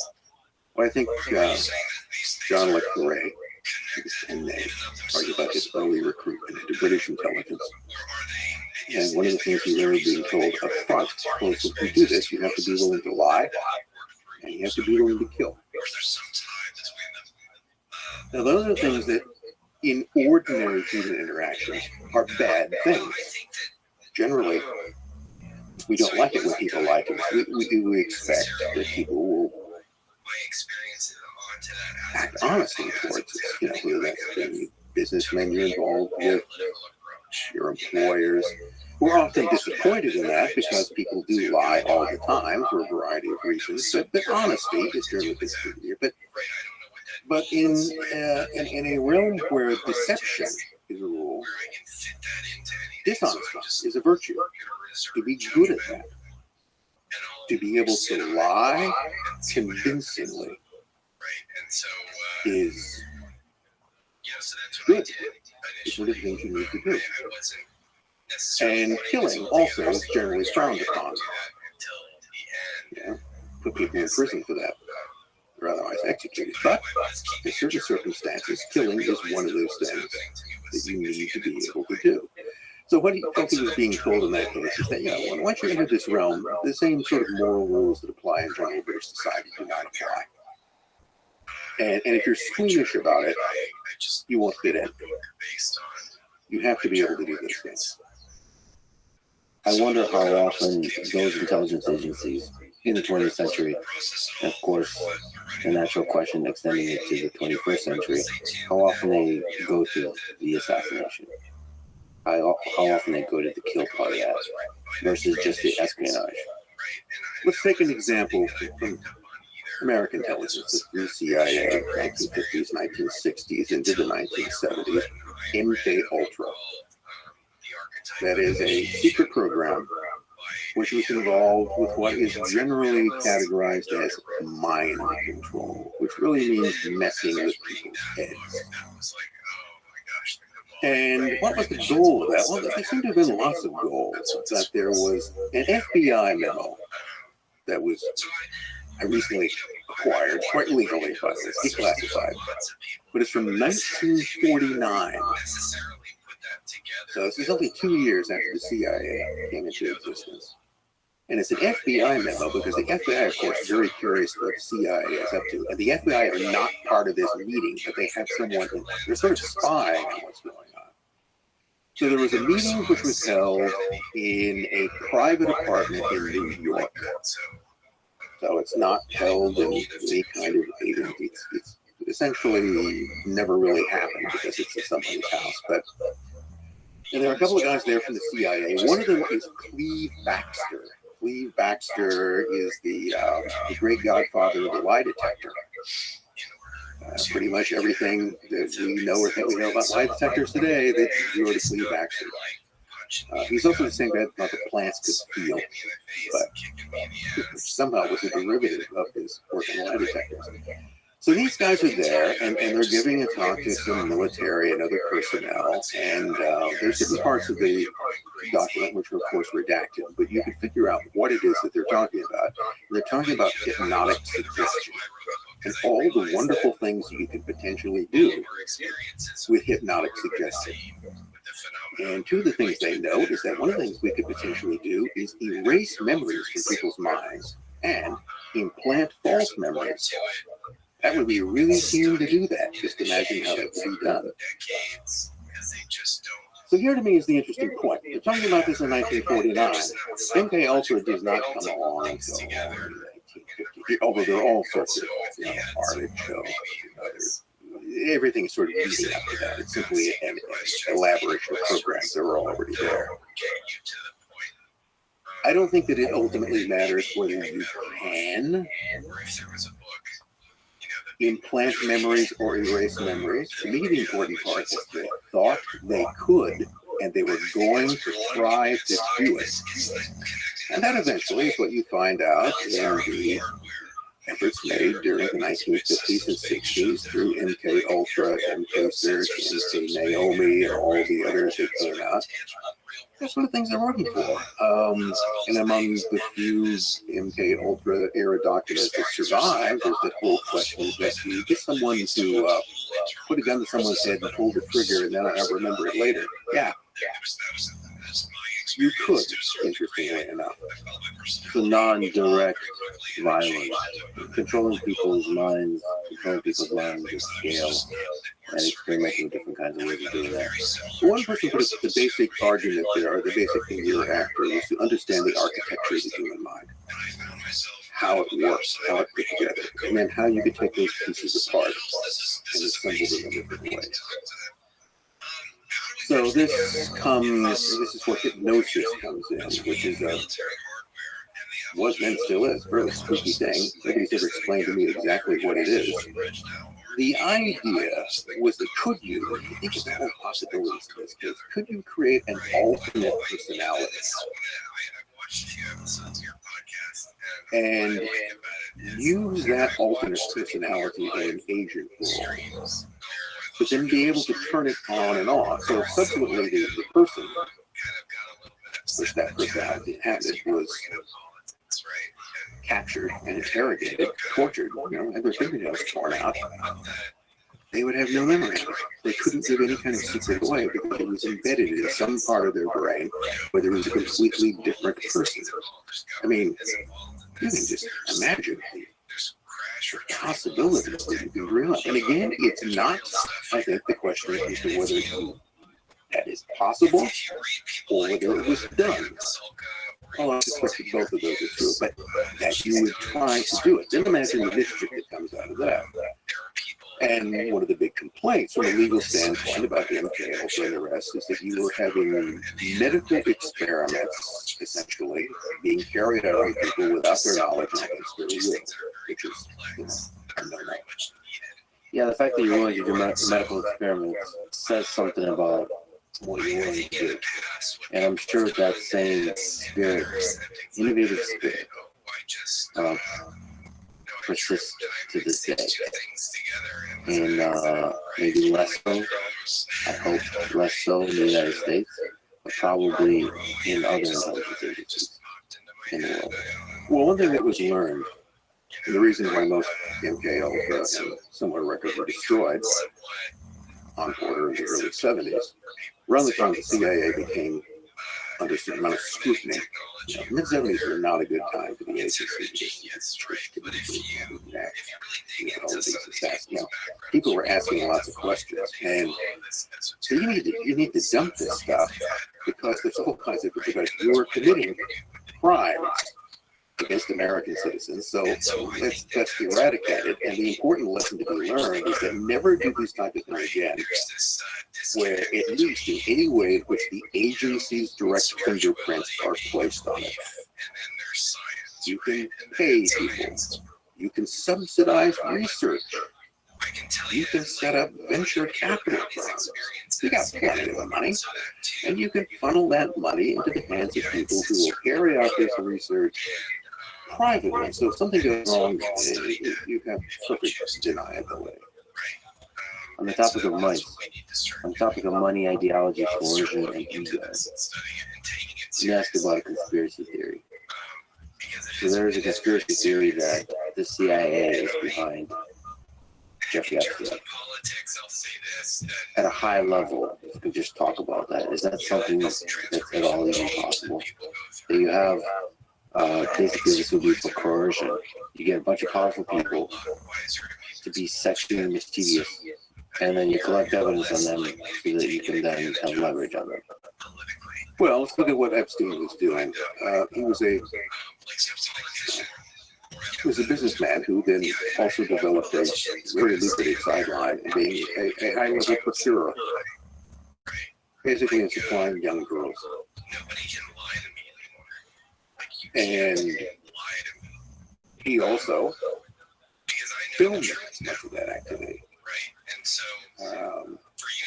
And his partner in this, Ghislaine, and I hope I'm pronouncing her name. I think it's Ghislaine. Well, I've heard it both ways. Ghislaine or Ghislaine, whichever it may be. I think her argument at one point was that, well, we did this to protect ourselves.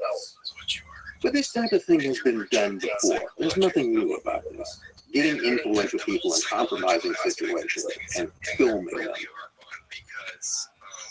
I could give you another historical example of that. In late 1920, actually early 1930s, just pre-Nazi Berlin, there was a very prominent sort of would-be psychic and occultist with the name of Erich Jan Hannessen. He had a private yacht, I think it was called the Seven Sins, and he hosted parties. He also had a whole club called the Palace of the Occult, which hosted parties where things went on, and there were cameras everywhere. He filmed important people. Now, guys like the brown shirt chief of Berlin in various states of undress and sexual congress, and he did that for the purposes of blackmail. So, in Epstein's case, he is a procurer of young girls to wealthy men, largely. And many of those events were recorded. Now, even if it wasn't his intention to use them for blackmail, think of what someone else would do, because people know about this. So you can raise the question: is this, Epstein is just kind of a greedy pervert, but through his greedy perversion, he's now collecting information that could be useful. To who would like dirt on Prince Andrew? Think of all the people who had cases. There were important people who went to Lolita Island. So if it isn't Epstein directly, he might have been being, I'm not trying to let him off the hook because they haven't even for him. He was either running his own blackmail business or someone was using him as a front for that. I think we're kidding ourselves when we try to pretend that's not what was going on. So you think even American intelligence agencies would be willing to swoop in and take advantage of a situation like that? Well, American politicians could ultimately end up in a position to oversee things like intelligence budgets. One of them might become director. You never know. You can never tell what some crazy president might do. It could be very. One of the guys who understood it right was J. Edgar Hoover. J. Edgar Hoover spent a long time collecting documents in politics. How do you think he remained director of the FBI as long as he did? Because he systematically collected dirt on people. So there's a history of this type of thing. And again, you can argue that's partly for his protection. His job was protecting the sanctity and security of the bureau. You can find a million different ways to justify that. It's really dark. Well, there is that side to human nature. Let's put it that way. Whether it's the CIA or the fraud, maybe that's what the president of the United States sees when they show up to office, is all the stuff they have on him or her, and say that there's an internal mechanism of power that you don't want to mess with, and so you will listen. Whether that internal mechanism of power is the military-industrial complex or whatever it is, the bureaucracy of government, under the deep state, the entrenched bureaucratic. Well, it's been said, and I think it's generally true, that bureaucratic creatures are like any other creature. It basically exists to perpetuate itself and to grow. I mean, nobody wants to go out of business. And then the question when you get all these things like Pizzagate, accusations of one form or another. But here's an interesting thing to consider. Okay, and I want to argue that I'm not saying that Pizzagate in any way was real or QAnon, but where do they get these ideas from? So let's ask ourselves: do pedophiles exist? Yeah. Do organized pedophile organizations exist? Yeah, they share information, pictures. They're out there on the dark web. They cooperate. So, does child trafficking exist? Yeah, it does. So, in other words, whether or not specific conspiracy theories about this or that group of organized pedophile cultists is real, all the ingredients for that fear are there. Pedophiles exist. Organized pedophilia exists. Child and human trafficking exists. At some point, at some time, someone will put all of those together. In fact, certainly, they are there. We'll jump around a little bit, but yeah, your work is so fascinating, and you covered so many topics. So if you jump into the present with the Bohemian Grove and the Bilderberg Group, so the elites, I think you referred to this gathering of the elites. Can you just talk about them? What is this? Well, first thing I have to point out is that Bohemian Grove is a place, not an organization. It's where the Bohemian Club meets. That 2,700 acre old growth redwood there north of San Francisco. The Bohemian Club began back in the 1870s. Its initial members were mostly journalists. In fact, supposedly the name itself comes from, there's a term for an itinerant journalist who moved paper to paper was called a Bohemian. And although I think there may be other reasons why that particular term was chosen as well. But I think the original 5 members, there were like 3 journalists, there was a merchant, and there was a vintner guy with a vineyard in California. Surprising. None of them terribly wealthy, but they formed an exclusive men's club. Was and still is. Nothing terribly unusual about that at the time.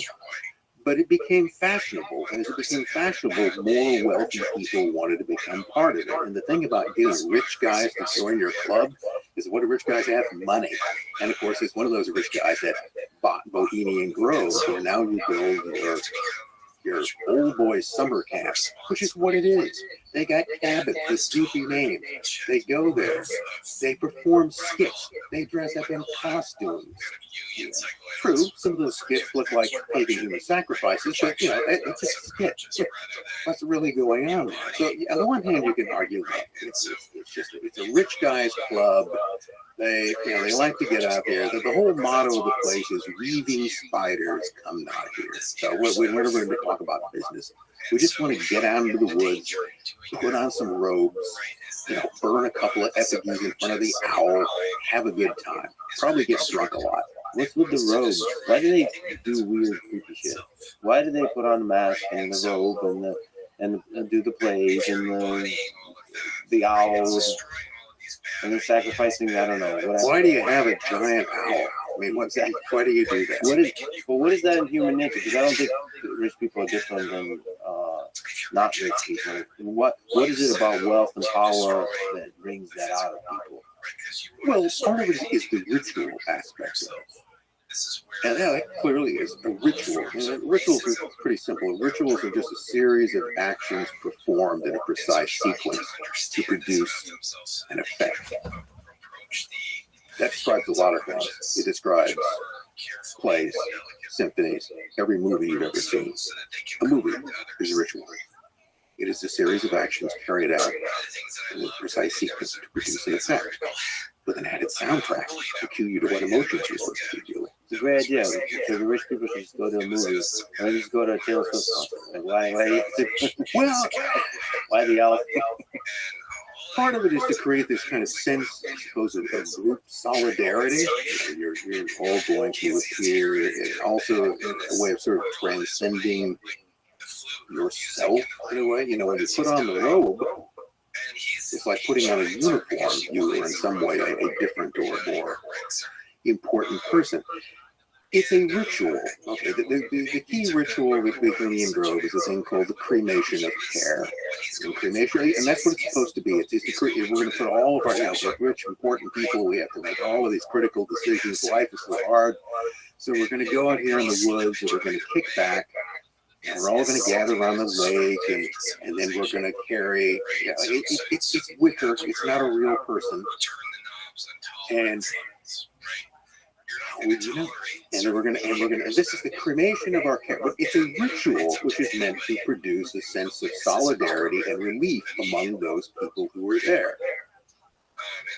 The question again now with the rituals is, how seriously do you take them? How important is this to the people who carry them out? So the interesting answer to that is that for some people it's just boring. I mean, there are probably people standing around the owl because this is ridiculous and can't wait for it to get over with. There are other people who are kind of excited about it and get caught up into it. But other people can take it very seriously. It's all a matter of the intention that you have about what the ritual means. And I don't mean to suggest by that there's anything necessarily sinister about what's going on, but it is clearly a ritual carried out for some kind of group reinforcing purpose. And you're absolutely right. You don't have to do it that way. That's not. I've gone to summer camps, and we never carried out mock sacrifices in front of an owl. We did all those other things. We didn't even have any robes either. So it goes beyond merely a rich guy's summer camp, although that's an aspect of it. But it also, I think, often obscures that focusing on Bohemian Grove at the getaway of the club ignores that the club is around all the time. That's what's at the center of this. It is the club and its members. So despite all the talk about no weeding spiders coming around here, one of the other features of the summer meeting are things called lakeside talks. This often people are invited to go there. And one of the people who was invited around 1960 was Richard Nixon, making his political comeback. And he was invited to give a talk where very important people are listening. And Nixon, in his memoirs, realized what was going on. He was being auditioned as whether or not he was going to be right. He recognized that that was really the beginning of his second presidential campaign. He was being vetted. So one of the main theories, call it a conspiracy theory, about the Bohemian Club and the gatherings, is that people of wealth and influence gather together. And whether or not it's part of the agenda or not, inevitably you're going to talk about things. But to me, the mere fact that you invite people in, political leaders, to give lakeside talks means that there are weeding spiders which are going on. And it is a perfect private venue to vet people for political office. I mean, yeah, where else are you going to do it if you're interested in vetting, if you're interested in powerful people selecting? Well, see, here's the question. Are these guys actually picking who's going to be president? Is that the decision which is being made? Or are they just deciding what horses they're going to back? I think the latter is a simple version of it, but it doesn't mean it's the other way around. But these are the kinds of, I mean, Nixon was the whole 1960 thing. So he's the new Nixon. Right? This is where the new Nixon apparently made a good impression on the right people, because he did indeed get the Republican nomination, and he did indeed become president. There could also be a much more innocent explanation of really it's powerful people getting together and having conversations, and through that conversation influencing each other's view of the world, and just having a legitimate discussion of policies. Well, why wouldn't they? I mean, why would you assume that people are not going to do it? It's the owl with the robes. Like what? Why the owl and why the robes? Which is why it becomes really compelling when guys like Alex Jones, forgive me, but I have not watched his documentary, I probably should at some point, about Bohemian Grove, where he claims that there is Satanist human sacrifice of, I think, children. And I think that's quite a popular conspiracy theory. Or it has lost popularity. It kind of like transformed itself into the QAnon set of conspiracy theories. But I mean, can you speak to that conspiracy? Let's put it this way: the general public, rich people are inherently suspicious. Let's put it that way. First of all, they've got all that money, and exactly how did one obtain it? And I do not, of necessity, adhere to the view that behind every great fortune there is a great crime, but there often are. There are ways in which it's affects. But I think it's one of the things I think that can happen is, particularly when people acquire a huge amount of money. And I won't name any names, but let's say there are people who perhaps in the tech sphere, who, coming from no particular background of wealth, suddenly find themselves with $600 billion. Well, this is the question you have to ask yourself. Why me? Because you're one of the rare, tiny group of human beings who will ever have that kind of wealth in their hands. Even if you are a convinced atheist, I think at some point you have to begin to suspect that the cosmic muffin, Providence, whatever it is, put this money in your hands to do what? achieve great things. Just think of all the stuff. So you're going to start a foundation. And you're going to start backing all the things that you like. This is, I think there's an element of ego that comes in with it as well. And again, it may not be so much what the rich person with a huge amount of money at their disposal and a lot of fuzzy ideas about what to do with it can be influenced by others. It's always that question as to who's actually manipulating these events. What's going on in that regard? In some way, they can be a very useful sucker. You know, find somebody with a lot of money that can to finance the things that you want them to do. The Bohemian Club is, I don't think, in and of itself inherently evil or sinister, but it means that there are lots of different people in it who have different agendas. It goes back to what I said about how somebody feels about the cremation of hair ritual. This is either just a waste of time, it's just some sort of silly thing that we're doing, or it is something of great importance, perhaps even mystical or religious importance, because that's ostensibly what it's pretending to be. There's always this question: to what degree you begin to play, and the play becomes serious? That tends to happen a lot. You've studied a lot of occultism. What do you think is the power of that mystical experience? Well, what is broadly referred to, we'll get into what's occultism. What's the occult? Occult is the hidden. That's all it really is. Specifically hidden from sight. And the basis of it is the idea that what is hidden? Well, what is hidden from us is most of the world, most of reality. So the basic concept within occultism, the basic concept within most religions, which are approved forms of occultism, is that the world, the physical world that we are aware of, is only a very small part of a much larger reality. And that what the methods and practices of occultism arguably do is to allow someone to either enter into this larger reality or to access that larger reality for purposes to be exploited here. The most interesting statement about, and the key element of this becomes something called magic. Now, I don't know magic, you know, it's the guy standing out there performing a trick. But the interesting thing about a stage magician is that a stage magician is,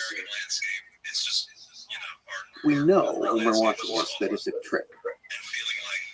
Yet we can't really figure out, if he does it well, how that trick is being accomplished, because it seems to defy physical laws. And that's what's fascinating about it.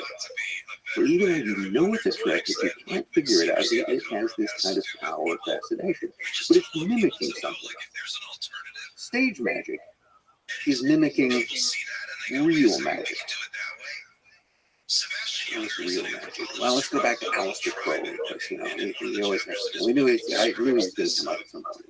Really, because he always got all roads lead to Aleister Crowley. Aleister Crowley, and I said this enough, I should be able to get it right, but I'm paraphrasing here. He goes, magic, which of course is spelled with a K, or CK, is the art and science of causing change to occur in conformity with will. In a way, that's sort of mind over matter, but it's the idea that one can, through will, through intention, bend reality to make something happen. Somebody once put it this way: it's tipping the luck plane. So, yeah, you got some kind of a level plane. We're trying to do a little bit. So the marble rolls over one side or another. Now that presupposes a lot of things. That is there a luck plane? I don't know, but you know, it's a good sort of idea to have. But and here again, don't become overly bothered trying to figure out whether you actually can bend reality. become bothered by the fact that there are people who believe that they can and will go to great efforts to do so, and will often believe they have succeeded. So it's this effort to make things occur in a particular way, maybe just to sort of nudge reality in one little way or another. And that's where things like rituals are at. Rituals are a way of focusing will and attention. We're all there, we're all thinking about the same thing. And you have to imagine just how, the pervasiveness of what could be called that kind of magical thinking that happens everywhere. So, let me give you an example. You ever attended a high school football pep rally? Think of what's going on there. Okay, your team is going to battle the other team. You've now assembled everyone in the gymnasium. You've got people who are dancing around in animal totem costumes. And what are you chanting? Everyone is supposed to chant that, if the other team dies, that you will be horribly defeated and that our team will be victorious. That is a magic ritual. The idea is, it becomes into this idea, it's very popular about visualizing things. Visualize, manifesting things. But you need to manifest your success. Well, that's just magic. That is trying to cause change in conformity with will. So these things can happen without you being even consciously aware of what's going on. And you don't need to be, because if you're all part of the mob, which is there in the gymnasium, and you get into this and you get worked up, what you're doing is you're creating a huge amount of energy. All of these people are putting energy into something, and that energy goes somewhere. And maybe you can, maybe, just maybe, you actually can slightly increase the chances of your team's victory. Of course, your opponents are having their own ritual at the same time, so whoever has a bigger mojo will apparently win. So that's I would say, trivial example of that, but a clear one. I do believe that there's incredible power in groups of humans getting together and morphing reality. I think that's probably one of the things that made human civilization what it is. Groups of people being able to believe a thing and bring that belief into reality. You're exactly right. Bring to conceive of something, and then through intention, will, to manifest that into this realm. And of course, that power of the collective mind can be leveraged by charismatic leaders to do all kinds of stuff, where you get cults that do horrible things, or anything. It might be a cult that does good things. I don't know. It depends. We don't call those cults. Exactly. Without endorsing this entirely, I think one of the questions: what's the difference between a cult and a religion? And it has been said that in the case of a cult, there's always someone at the top who knows what's going on. Generally, who knows it's a scam. In a religion, that person is dead. So, see, I just managed to insult every single religion. But it's an interesting way of thinking about it, because I think there is some degree of accuracy in that statement. Do you think, actually, the interesting psychological question is, in cults, do you think the person at the top always knows there's a scam? Do you think there's something about the human mind where you gradually begin to believe your own bullshit? Yeah. Yes, that seems to be that again is part of magic, I think, is believing your own bullshit. It doesn't necessarily mean that the head of the cult realizes, but there's someone, maybe the second, I always sort of look at the lieutenant, someone probably has an idea about what's going on. The other thing that seems to be a kind of big giveaway for what we would call a cult is what's called excessive reverence for the leader. People just believe everything these people say. I give you an example. The first time I ever encountered anything like that was in Santa Barbara, California in the 1970s. I was going to grad school, and there was a particular cult locally, which I think was Brotherhood of the Sun. Yeah, it was the same. There was some guy, and, you know, among the other things, followers were convinced to hand over all their money and personal belongings to him. I believe he used part of that money to buy a yacht with. Anyway, a lot of it went to him. And then, of course, working for free upon different cult-owned business enterprises, of which there were several. And there was a person I knew who became a devoted follower of this, and it was all I could think of at one point was ask them, what the hell is the matter with you? I mean, have you lost your mind? Why would you? What is it that this person can possibly be providing a good that you essentially are going to become a slave to them, which was what they were doing? And I actually give that credit in a way of sort of sparking my whole interest in things like secret societies. And here again, as a disclaimer, I am not now, nor have I ever been a member of any fraternal organization, secret society, or cult that I know of. And that's what interests me about them. Because I'm just always trying to figure out why people do these things. Like I said, why the robes and the owls? Why? Why do you do that? And it's trying to figure it out. I mean, I couldn't even hack the Boy Scouts. Okay, that was too much of it. Because to me, you join an organization, and the first thing that comes along is there's somebody, there are rules, and someone is telling you what to do. Okay, I don't like people telling me what to do. I spent much of my life trying to avoid that as much as possible. And join a cult, there's going to be someone telling you what to do. Join the Bohemian Club, and there's going to be someone telling you what to do. And obviously, a lot of people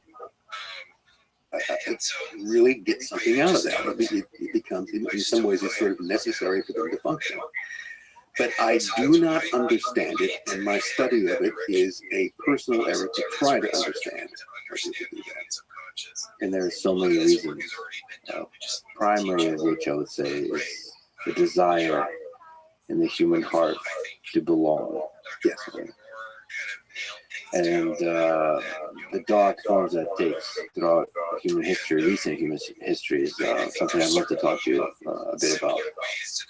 If we can go back to the beginning of the 20th century, on the German side, you've described how secret societies like the Thule Society laid the foundation for Nazi ideology. Can you, through that lens, from that perspective, describe the rise of the Nazi Party?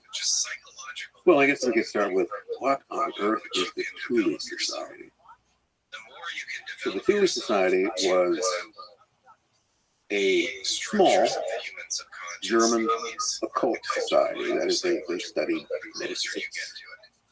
Fancy word for that appeared in Munich around 1917, 1918. The key figure behind it was a German esotericist by the name of Rudolf von Zebotendorf. Okay, not his real name. His real name is Adam Rudolf Blauer. He was adopted by a German nobleman who got the name von Zebotendorf. And I like to say that name. So I have this real thing about vague, mysterious characters who show up and do things. And trying to figure out who these people are. So we're working for the years sort of prior to the First World War. So the decade or so prior to World War I, spends a lot of time in the Ottoman Empire. Turkey was an enemy. Ottoman Empire, which was a fairly tumultuous place because in 1908 and 1909 there was the Young Turk Revolution. And a kind of military coup, which effectively overthrew the Ottoman Sultan and installed a military junta, which would go on during the First World War to make its greatest achievement, the Armenian genocide.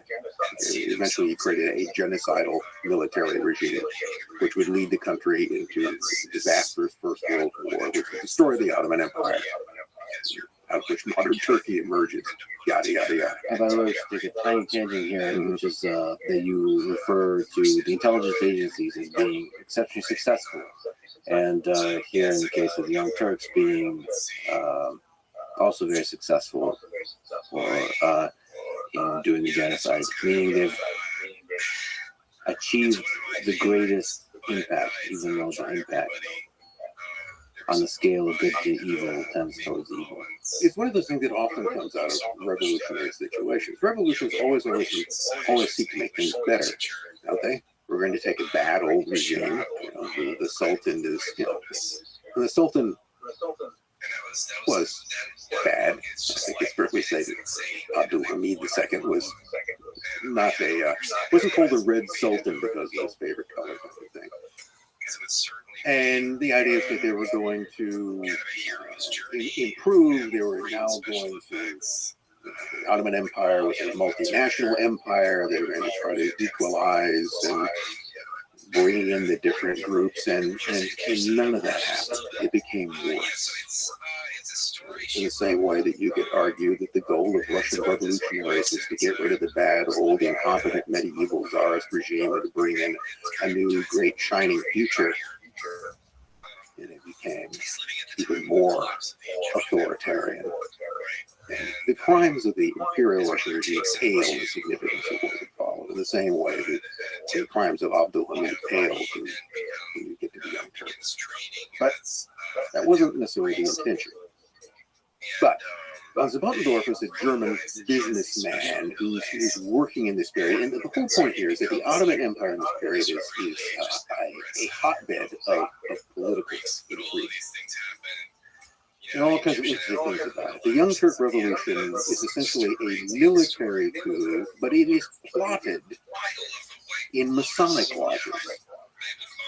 I know, technically, Masonic lodges are never supposed to be involved in politics, but they are. The lodge meeting breaks up, and then you plot the revolution. So, same group of people, but it's not technically.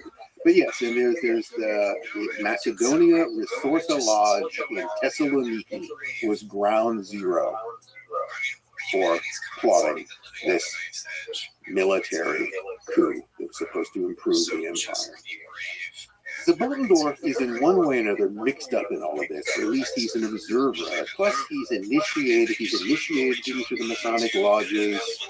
And interestingly enough, the fellow who initiates him into one of these Eastern lodges is a Jewish merchant by the name of Termudi, and who's also a Kabbalist. And also, Zibotendorf is very, very interested in the occult. He's initiated into Eastern Masonic lodges in a period when those same lodges are being used as a center for political intrigue. He also apparently is involved in gun running, which in revolutionary periods is, there's a lot of the money to be made off of that. So he's connected to various dark businesses in a tumultuous time, with connections to politicized Freemasonry and the occult. Now, in the course of the First World War, he returns to Germany. He just shows up. And it would be my operative suspicion or theory that Zibotendorf was working for someone. I don't think he just pops up in Munich on his own accord. Why does he leave the Ottoman Empire and return? Who's behind him? Well, maybe no one, but maybe someone, because he doesn't have money at his disposal. And he comes into Munich and he basically takes over this small sort of occult study group. Now, the interesting thing is that the Thule Society is really just a branch of another existing, what's called an Ariosophist order.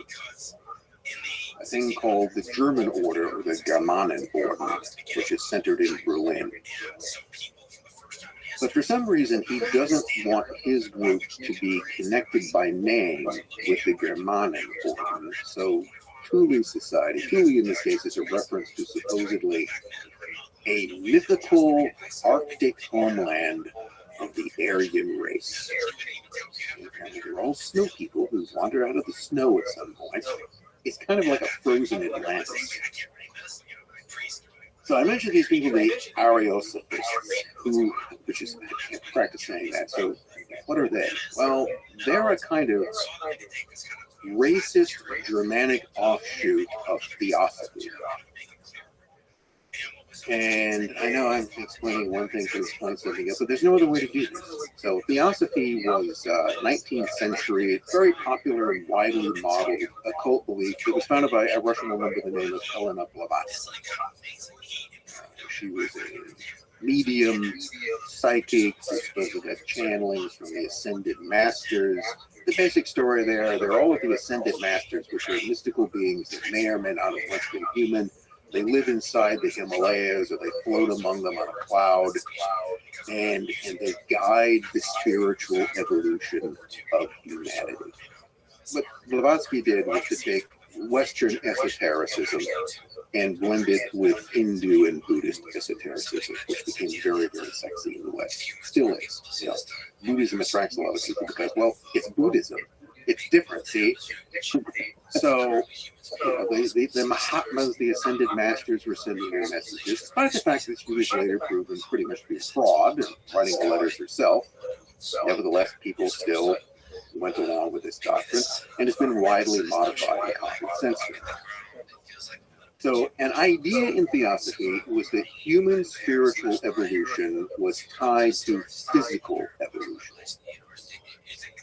So, in the case of Blavatsky never said that Aryans, white people, anything else were superior.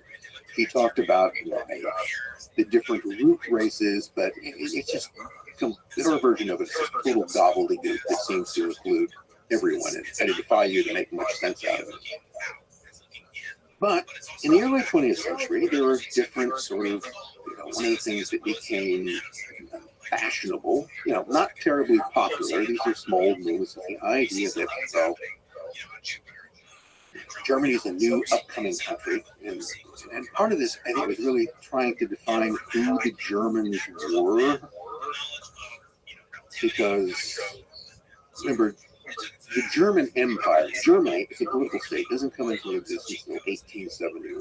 Prior to that, Germany was a geographic expression, a vague one, which described a large area in Central Europe where a lot of people who, wore leather shorts and or something like that, and spoke similar German dialects, were nominally Germans, but they might be Prussians or Bavarians,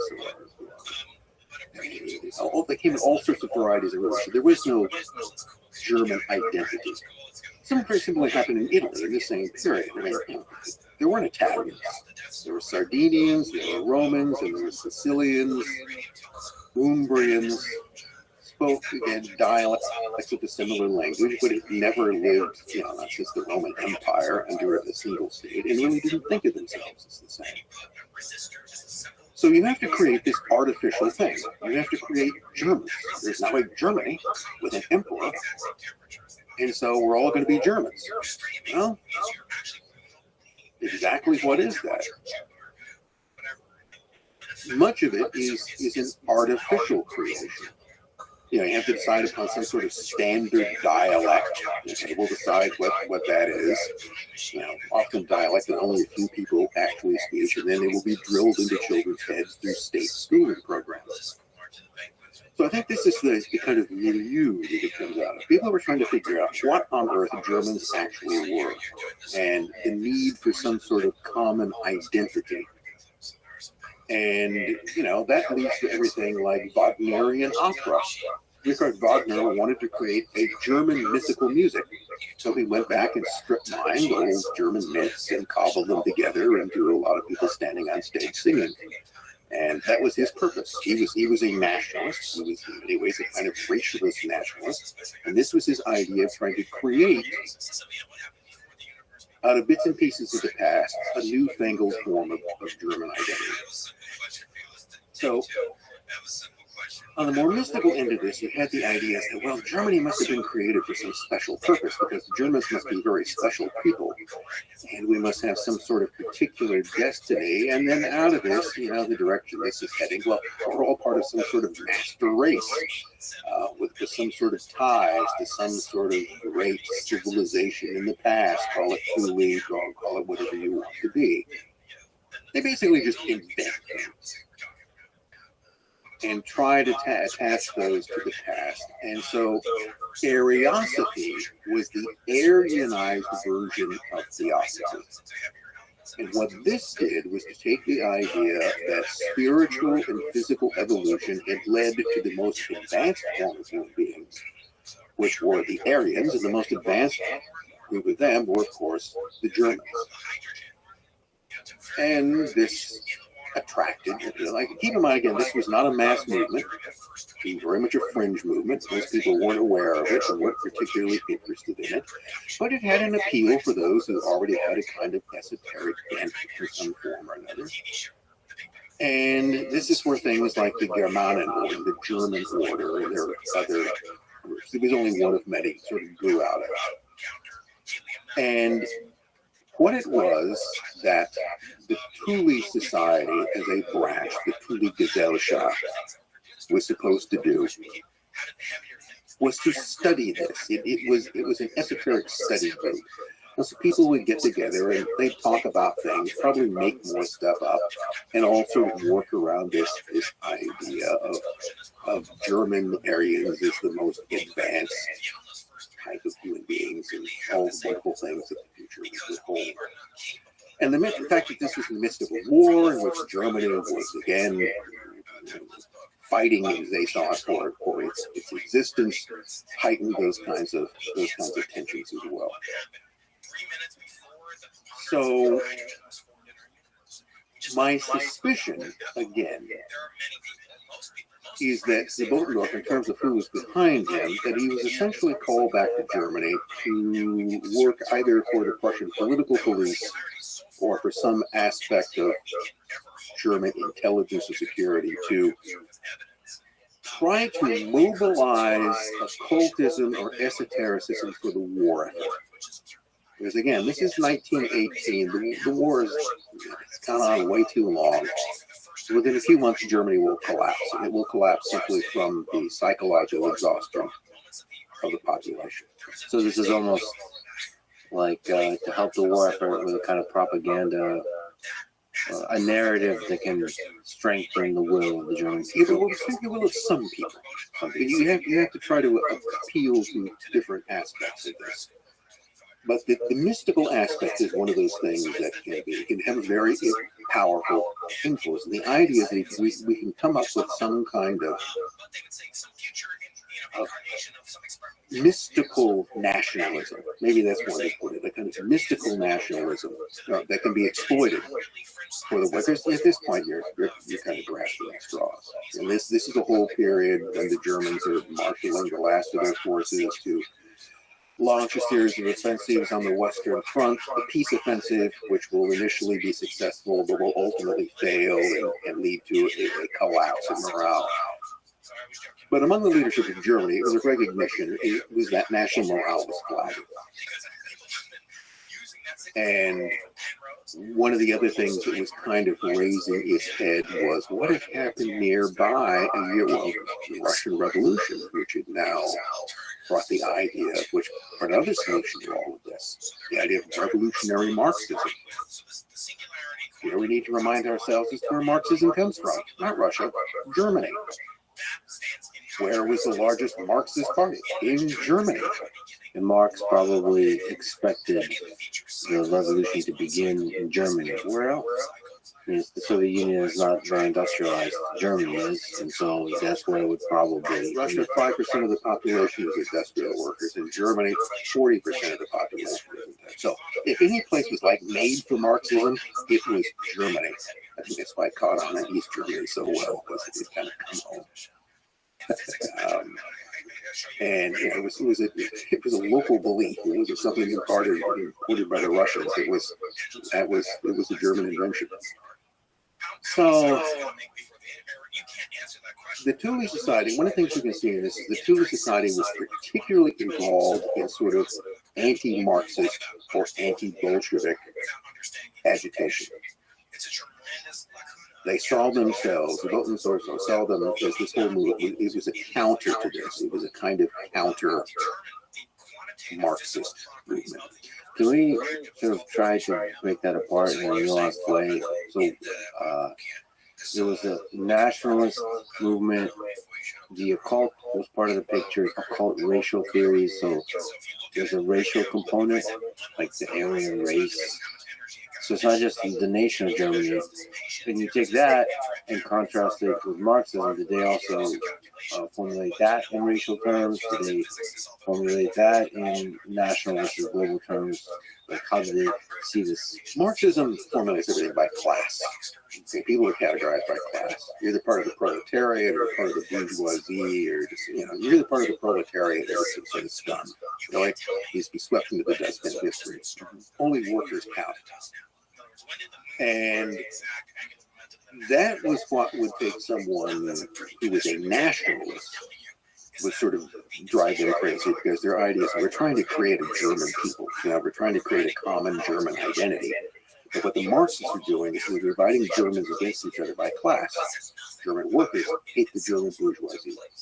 German from proletariat as opposed to German capitalists. We're all, you know, we're all trying to fight this war together. So that was why Marxism, in the form, particularly in the form of Bolshevism, was seen as unpatriotic, and of course was opposed to the war as a whole. You know, the idea that parroting Lenin was that the war was an imperialist war, and the only thing that was good that was going to come out of it is that the imperialist war, through all of the crises it was creating, would eventually lead to a class war, and that would be good because that would reconcile all of these things. But think of this as two very different versions of this. The Bolshevist version, or let's call it the Marxist version of Germany, it was going to be a class society in which we're going to have some kind of civil upheaval, which will have Germans fighting Germans. Whereas the kind of mystical nationalism, the almost kind of religious nationalism that the Votendorf and the Thule Society had hitched its wagon to, held that Germans are all part of a single racial family, and that's what must be the most important thing. And that these can be different ways of trying to influence people. It comes down to a matter of political influence. So in a sense, I think that what the Votendorf and the Thule Society was trying to do, at least within Munich, was to use this idea of mystical nationalism as a potential rallying point for some part of the population to oppose these other forces, to keep people fighting. The war is lost, though, in November. You know, the Kaiser abdicates, and essentially socialists do take over in Germany. Things come very, very close to following the Russian model. And you even get the Russian version or take on the Bolsheviks, which are the Spartacists, who try and fail to seize power early on. But you do essentially end up with a socialist Germany. And that then leaves, in the aftermath of the war, the Thule Society is sort of the odd man out, although they're still very closely connected to the army. And here's one of the things that I find interesting. When you get into 1919, who is it that's paying the Votendorf bill? The army. The one thing the German army is absolutely determined to do is to preserve its social position and power. And they're perfectly willing to dump the Kaiser to do that. That's sort of this deal which is made. In November of 1918, Kaiser's abdication, the proclamation of the German Republic, which, you know, you just had this guy declare it, it wasn't really planned. There's the Ebert-Groener Pact. Groener is the chief of staff, general staff at this point. Friedrich Ebert is the chief socialist politician, basically, and they make an agreement. The agreement basically is that the army will support Abert's government if Abert supports the army. And particularly that means the continuation of the officer corps and the general staff in one form or another. So a deal is made. And that, of course, is what will eventually help defeat the Spartacist uprising. Now, was the army doing similar kinds of things that we talked about with the intelligence agencies? This kind of same kind of trying to control the direction Well, of it's power? the German intelligence landscape in the First World War is obscure in many ways. There are lots of things that are going on. You've got Germany has a military intelligence service called Abteilung, or Section 3B. That's just plain military intelligence. You know, they're constantly trying to collect military information, you know, before the war about the weaponry and plans of the enemies, and then about what the operational plans were during the war. Doesn't really go much beyond that yet. The German Foreign Office runs a kind of political intelligence service. And that's the one which is much more involved in things like subsidizing subversion in Russia, which is one of the things that the Germans sign on to fairly early. Little diversion here. In 1915, there's a Russian revolutionary who's lived much of his life in Germany, who goes by the code name of Parvis, and he essentially comes to the Germans in Constantinople, interestingly enough, in Turkey. He's hanging around there at the same time he goes, which I find curious. So Parvis, or Alexander Helpan, which is actually comes to him and he goes, look, there's a lot of revolutionaries in Russia, and there's a lot of mistrust of the regime. We think that the war will increase the contradictions in Russian society. And if you give me a lot of marks, I can finance this revolutionary activity. And through subversion, I can take Russia out of the war. Well, the Germans are facing a two-front war. That sounds great. We'll use money in order to, but notice what they're doing. The German General Staff, a very conservative organization, not a bunch of revolutionaries, are going to finance revolution in an opposing country. They are going to finance revolutionary subversion to take Russia out of the war, which basically works. So that gives you another idea as to what the German military is willing to do. They're not revolutionaries, but they'll pay revolutionaries to subvert another regime. Now you've got the problem is that the revolutionary regime that your money helped bring to power is now threatening to extend into your country.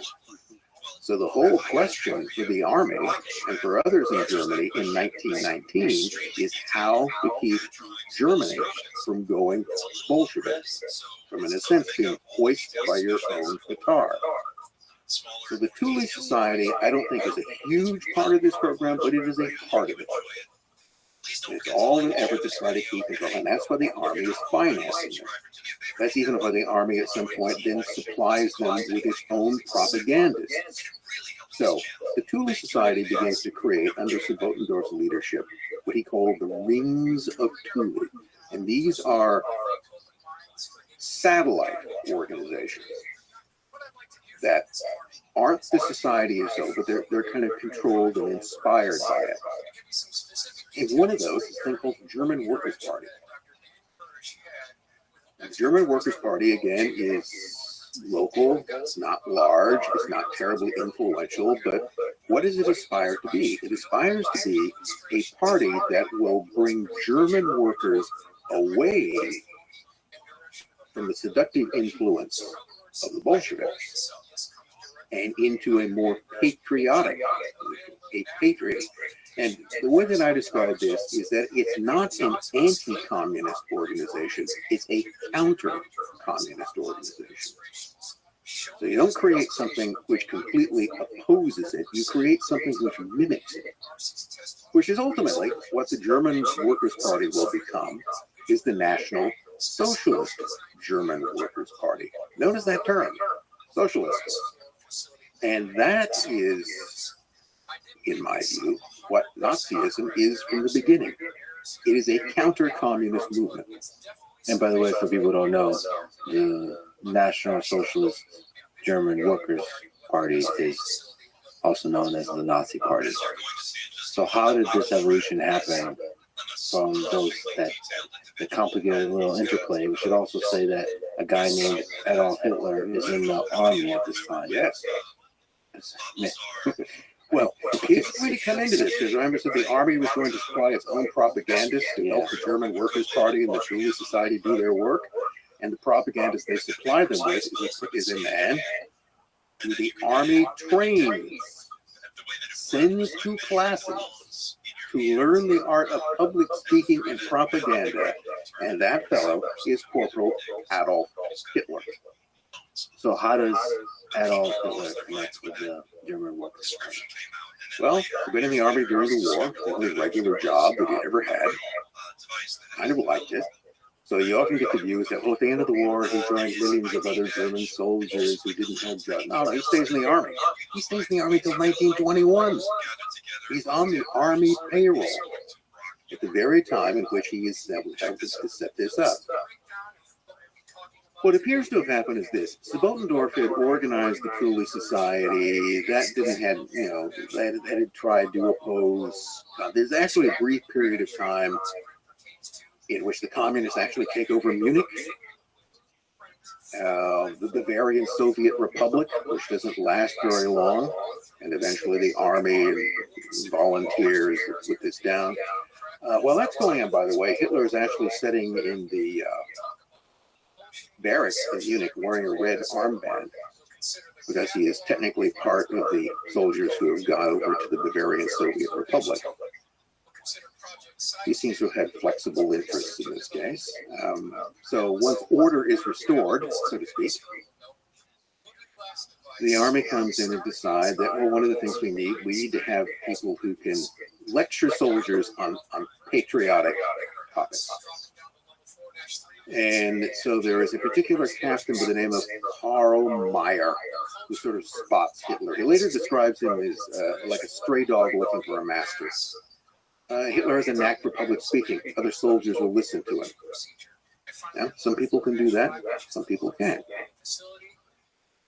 Meyer decides that he's a good candidate for further training. And so yes, they bring him in. They turn him into what's called a Wehmann, a kind of liaison man.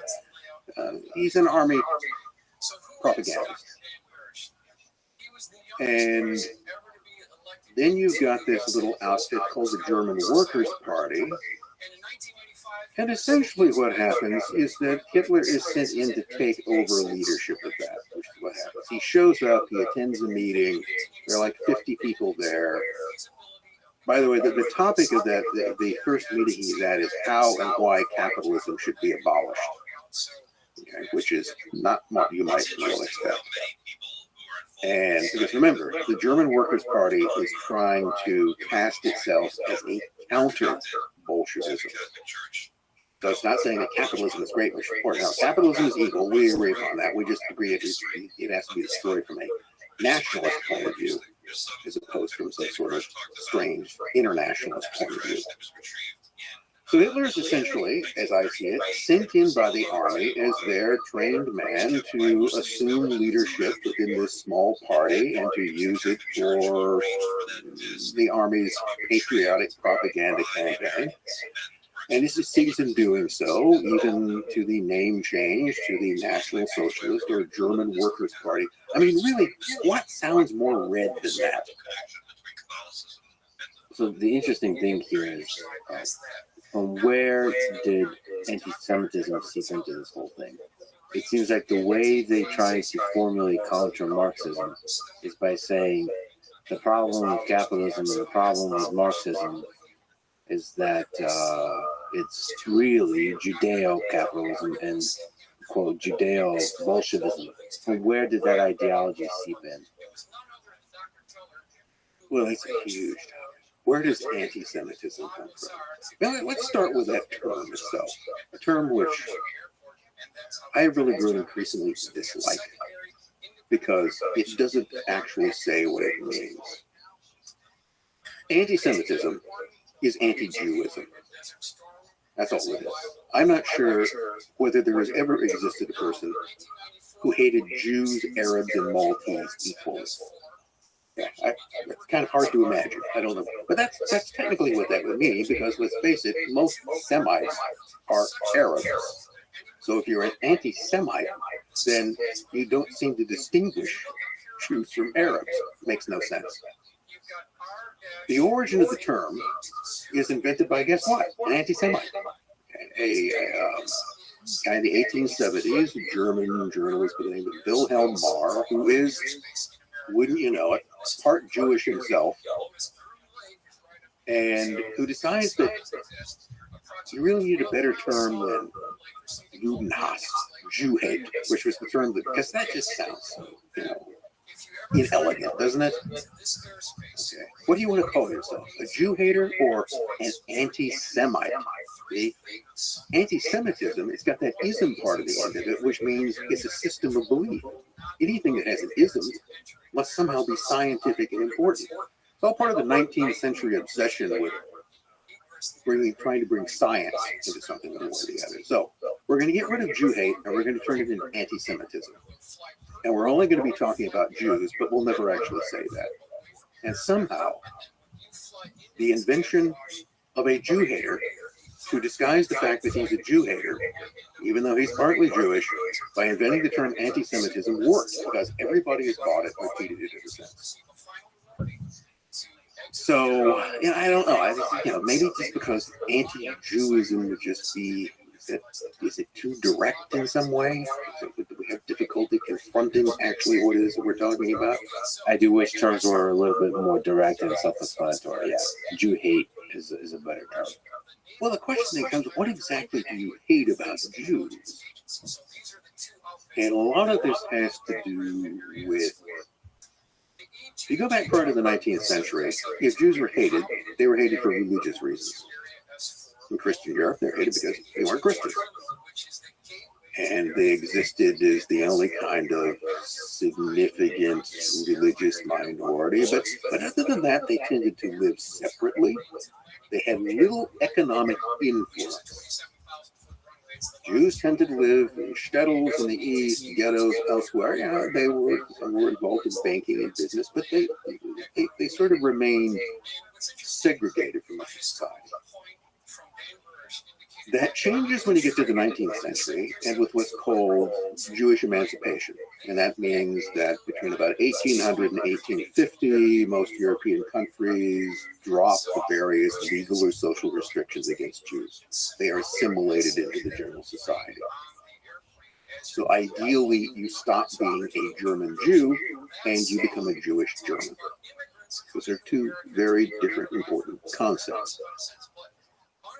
And what that does, of course, is that it opens up the professions, business world elsewhere. So Jews who had been largely within those realms to begin with, they already had a good deal of experience in banking and business, and they move into those areas and professions and become quite visible. And that's what then creates anti-Semitism. Because in some way that is seen as part of the changes that have taken place. And there are a lot of things going on here. Part of it has to do with the kind of wrenching social and economic changes that took place with industrialization. So one of the things to keep in mind is that in the process of industrialization, just like today, whole classes of people were made extinct economically. Craftsmen, for instance. So when factories came along and began to produce things with machines, all the craftspeople who had made those things previously are now unemployed or go to work as wage labor in factories. So there are winners and losers in industrialization. And what people saw in Germany and elsewhere is that among this new sort of rising capitalist elite, among these new professions, among the bureaucrats that are coming out of these burgeoning states, there were visibly a fair number of Jews. So in some way, the rise of Jews in the minds of many people were connected to all of the other bad things that were going on. You know, the world was changing in a way we don't like. And seemingly, the Jews are prospering while I am not. And that was true in Germany and elsewhere. Jews became highly visible in the professions. They became very visible in banking. They became visible in legal profession. They became visible in the medical profession. And those are people that a lot of people would come in contact with. Bankers, lawyers, and doctors. They were not the majority of there, but vastly overrepresented in terms of the general population, and especially within the cities. So in that sense, the roots of anti-Semitism to me is that Jews in Germany and elsewhere, and not just in Germany by any means, France, Britain, everywhere else, became identified with the bad changes that were taking place. But you also found that Jews were not only prominent among capitalists, they were also prominent in the socialist movement as well. So one of the things you could look around, we returned to Germany in 1919 in the aftermath of World War I, and you look around in Bavaria or elsewhere, you tend to find that there are a lot of Jews in visible positions on the German left. Rosa Luxemburg is but one example of that. Eugen Levine, some of them came in from Russia. When the Soviets send a representative to Germany in this period, it's Karl Radek, a Jew. So it wasn't difficult to exploit that, to argue that just as the ranks of capitalism was full of Jews, the ranks of Bolshevism or of the revolutionary left were full of Jews, because you could easily go around and distinguish a great many of them. They don't have to be the majority, they just have to be numerous, prominent, and visible, which they were. So this provided you in the case of the propaganda of the German army, the type of stuff that Hitler was spewed out, they could put all the anti-capitalist rhetoric in there, wanted to. The army was never going to overthrow capitalism, and the capitalists knew they weren't going to do it. So go ahead, talk shit about us. We don't really care. That's not going to, because we know that the army would prevent that from happening. The way to then undermine the real enemy of the scene, the revolutionary left, was to point out the Jewish influence there. Look at Russia. Oh, wait a second. Trotsky, there he is. Look, there's a Jew. There's one. Radek is a Jew. It wasn't hard to find in that regard. You gave a lecture on the protocols of the elders of Zion. It's widely considered to be the most influential work of anti-Semitism ever, perhaps. Can you describe this text? Well, the protocols of the learned elders of Zion is probably one of the most troublesome and destructive works of literature that has ever emerged. And yet, its origins remain obscure. So you get a whole variety of stories about where it came from. So the one story that is often is that it was the work of the Okhrana, the Russian secret police, and in particular, it was all crafted in 1904 and 1905. In Paris, there's a whole description of Pyotr Rachkovsky, who was supposedly the chief of the Okhrana at the time, was the man behind it. Another fellow by the name of Matvey Golodinsky was the drafter of it, and that they had this document written by a French political writer from some decades back called Dialogue in Hell between Machiavelli and Montesquieu, which they were then adapting That usually it's argued that they plagiarized it into the protocols, and none of that is really true. I mean, the first part about it is that at the time this supposedly took place, Rothschild wasn't working for the Okra. He'd been fired, and he wasn't in Paris. And the whole situation which is described couldn't have taken place because the people who did it weren't there. It's a story. But it provides a kind of explanation for it. So the protocols emerge. So you always have to go back. This is one of the things that I have found always useful in research. Is go back to the beginning.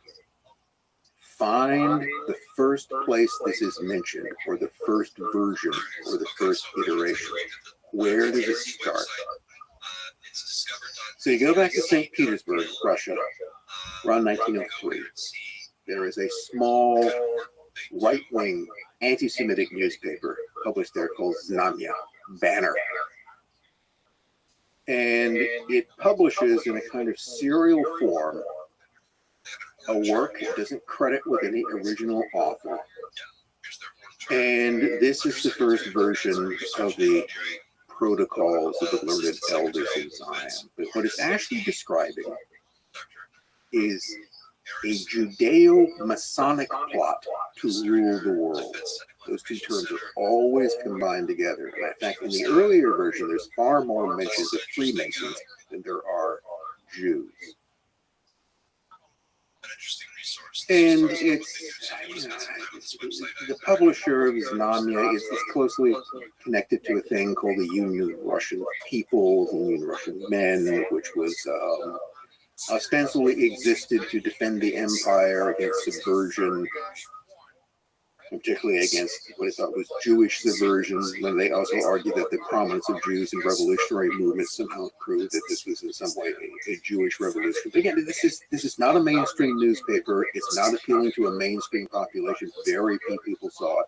But this is where it appears. Now, keep in mind, that's 2 or 3 years before it's usually said to have been written. Or the other version is that there's this crazy priest by the name of Sergei Nilis, and he wrote it, or actually appended it as an appendix to his work in 1905. Now, it was around before that.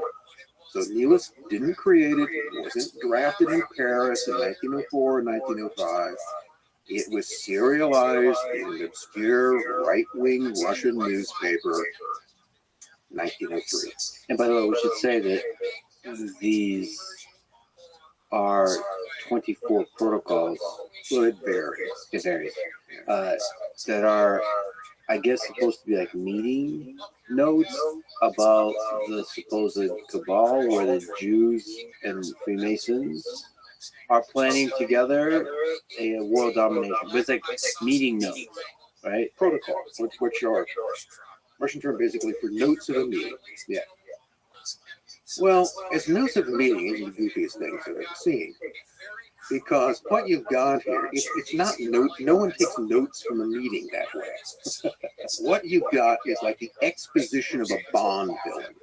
Right? It's all of this, wow, then we're going to do this. And then the last thing you want to do is lay out if you get a plan for world domination, my suggestion would be don't write it down. So it's not notes of a meeting. It's another sort of narrative or story that's being told. It bears no resemblance to the dialogue in hell between Machiavelli and Montesquieu. But what it is, the best thing, it's not particularly readable in some ways. There was an Italian writer named Cesare Michaelis who wrote a book translated in English called The Non-Existent Manuscript. And what it is that he takes the different versions, starting with the 1902 and 1903 versions, and looks through the other ones, and he tries to, in the process, to reconstruct what he thinks the original might have been. But the other thing he does, which was fascinating to me, is that he takes this whole sort of initial text, and in bold type, he indicates the paragraphs, but more often sentences or phrases that appear to be identical from the Joly work. And they're just scattered throughout it. There's no particular rhyme or reason to it. You don't plagiarize that way. I mean, who does that? A sentence here, a sentence there, which has led to a peculiar theory of mine, which of course I will have to expound upon, which is that I think that the original author of the protocols was the same Maurice Joly. I think what someone stumbled across was a work which he wrote and never published, and which he just drew. It's exactly what someone would do working from your own kind of material. Because I've written things and then taken what I've written and then sort of repackaged that into something else. Sentence here, sentence there. And the same sort of thing comes out. Only sort of bits and pieces of it remain. So why would Joly have done that? Joly was, we're talking about a man whose career basically spanned the 1850s to 1870s. He's an obscure figure. I'm not even totally sure he existed. I mean, but it's one of those things, you go looking for him. I love that you're a scholar of people that just kind of emerge out of like the darkness. They just come from nowhere. And there's a Prana there also. We should also say this was, I guess, the original would be written. I mean, what's the language of the original? Russian? But my hunch is that that's adopted from French. First of all, they're constantly harping on Freemasons, which wasn't nearly as a big idea as it there. If you go back to France in the 1890s, there's some big scandals. Well, there's the Dreyfus scandal. So we got that, all right, where you've got a Jewish officer on trial for being a traitor. All right, so that was part. So you bring in the whole Jewish element, Jews is disloyal, Dreyfus case, 1894. Earlier, you had the Panama scandal, which was a huge investment scandal when the Panama Canal Company in Paris collapsed. And again, many of the major players in that were Jewish financiers. And then you've got the Taxel hoax. So the Taxel hoax was the work of this guy. His real name was, I think, Jogan Paget. He was kind of a French journalist. He started out writing porn. So when he wrote things like Sex Lives of the Popes and, the erotic Bible and various things of that kind. He was a Catholic, wrote with the Catholic Church, wrote bad stuff about the Pope. And apparently became a Freemason for a while. And then supposedly recanted his evil ways, went back to the church, and then under the name Leo Taxel began writing these whole series of articles, basically arguing that there was a Masonic satanic conspiracy, run, by the way, by an American, Albert Pike. And this also included child sacrifice. It's got Pizzagate, as well, by a high priestess, Diana Vaughn. And so there's like child sacrifice, weird, roby, bohemian grove stuff. And the Freemasons are devil worshippers going back to the Knights Templars. And so there's a thing called the devil in the 19th century and the secrets of Freemasonry. And this became a bestseller in France. So France is just obsessed with all these kinds of conspiracies. So evil satanic Freemasons, evil Jewish financiers, Dreyfus. This is the brew where all of this comes. So want to figure out how Freemasons and Jews get connected together? France is the place where this happens. Now, Taxel, or Jogan Paget, eventually pulls another interesting thing in this. Around 1897, critics argue that he's making this stuff up and demand that he present Diana Vaughn, supposed satanic high priestess, toddler killer. And he says, we're going to have a press conference. She'll appear and say all of this stuff as she returns to the church and, possibly becomes a nun. And so people show up, high figures in the Catholic Church shows up, and he does, no Diana Vaughn. And Jogan Paget goes, it's all a hoax. I made it up. You're all a bunch of idiots for believing it. Okay, you members of the church especially, this is just what gullible, morons you are. And that's it. He confesses it. To this day, however, you will find people who will insist that it's actually true because they desperately want it to be true. But this is, I think, the milieu that this comes out of. And this is this whole kind of unhealthy mix So France, to me, is the only place that in the decade preceding it that something like this would be concocted. So it was either created by some sort of unknown person there, but I still think that even though he dies in like 1879, that in Maurice Joly's troubled career, he went from being an opponent of French Emperor Napoleon III, which is what the whole dialogue was written against. And then he was, for a time, a close political ally of a French politician by the name of Adolphe Camus. So Adolphe Camus, what's he got going for him? Well, he was kind of a radical politician. He was an opponent of Napoleon III. He was a Freemason. Oh, and he was Jewish. In fact, at one point, I think he was actually the head both of the Scottish Rite in France and an important figure in the Alliance Israeli, the Jewish organization in France. So he was publicly very prominently Jewish and Masonic. So someone else who would have worked as good. Joly, as he did with basically everyone, this is a guy whose life largely consisted of dual threats and fistfights.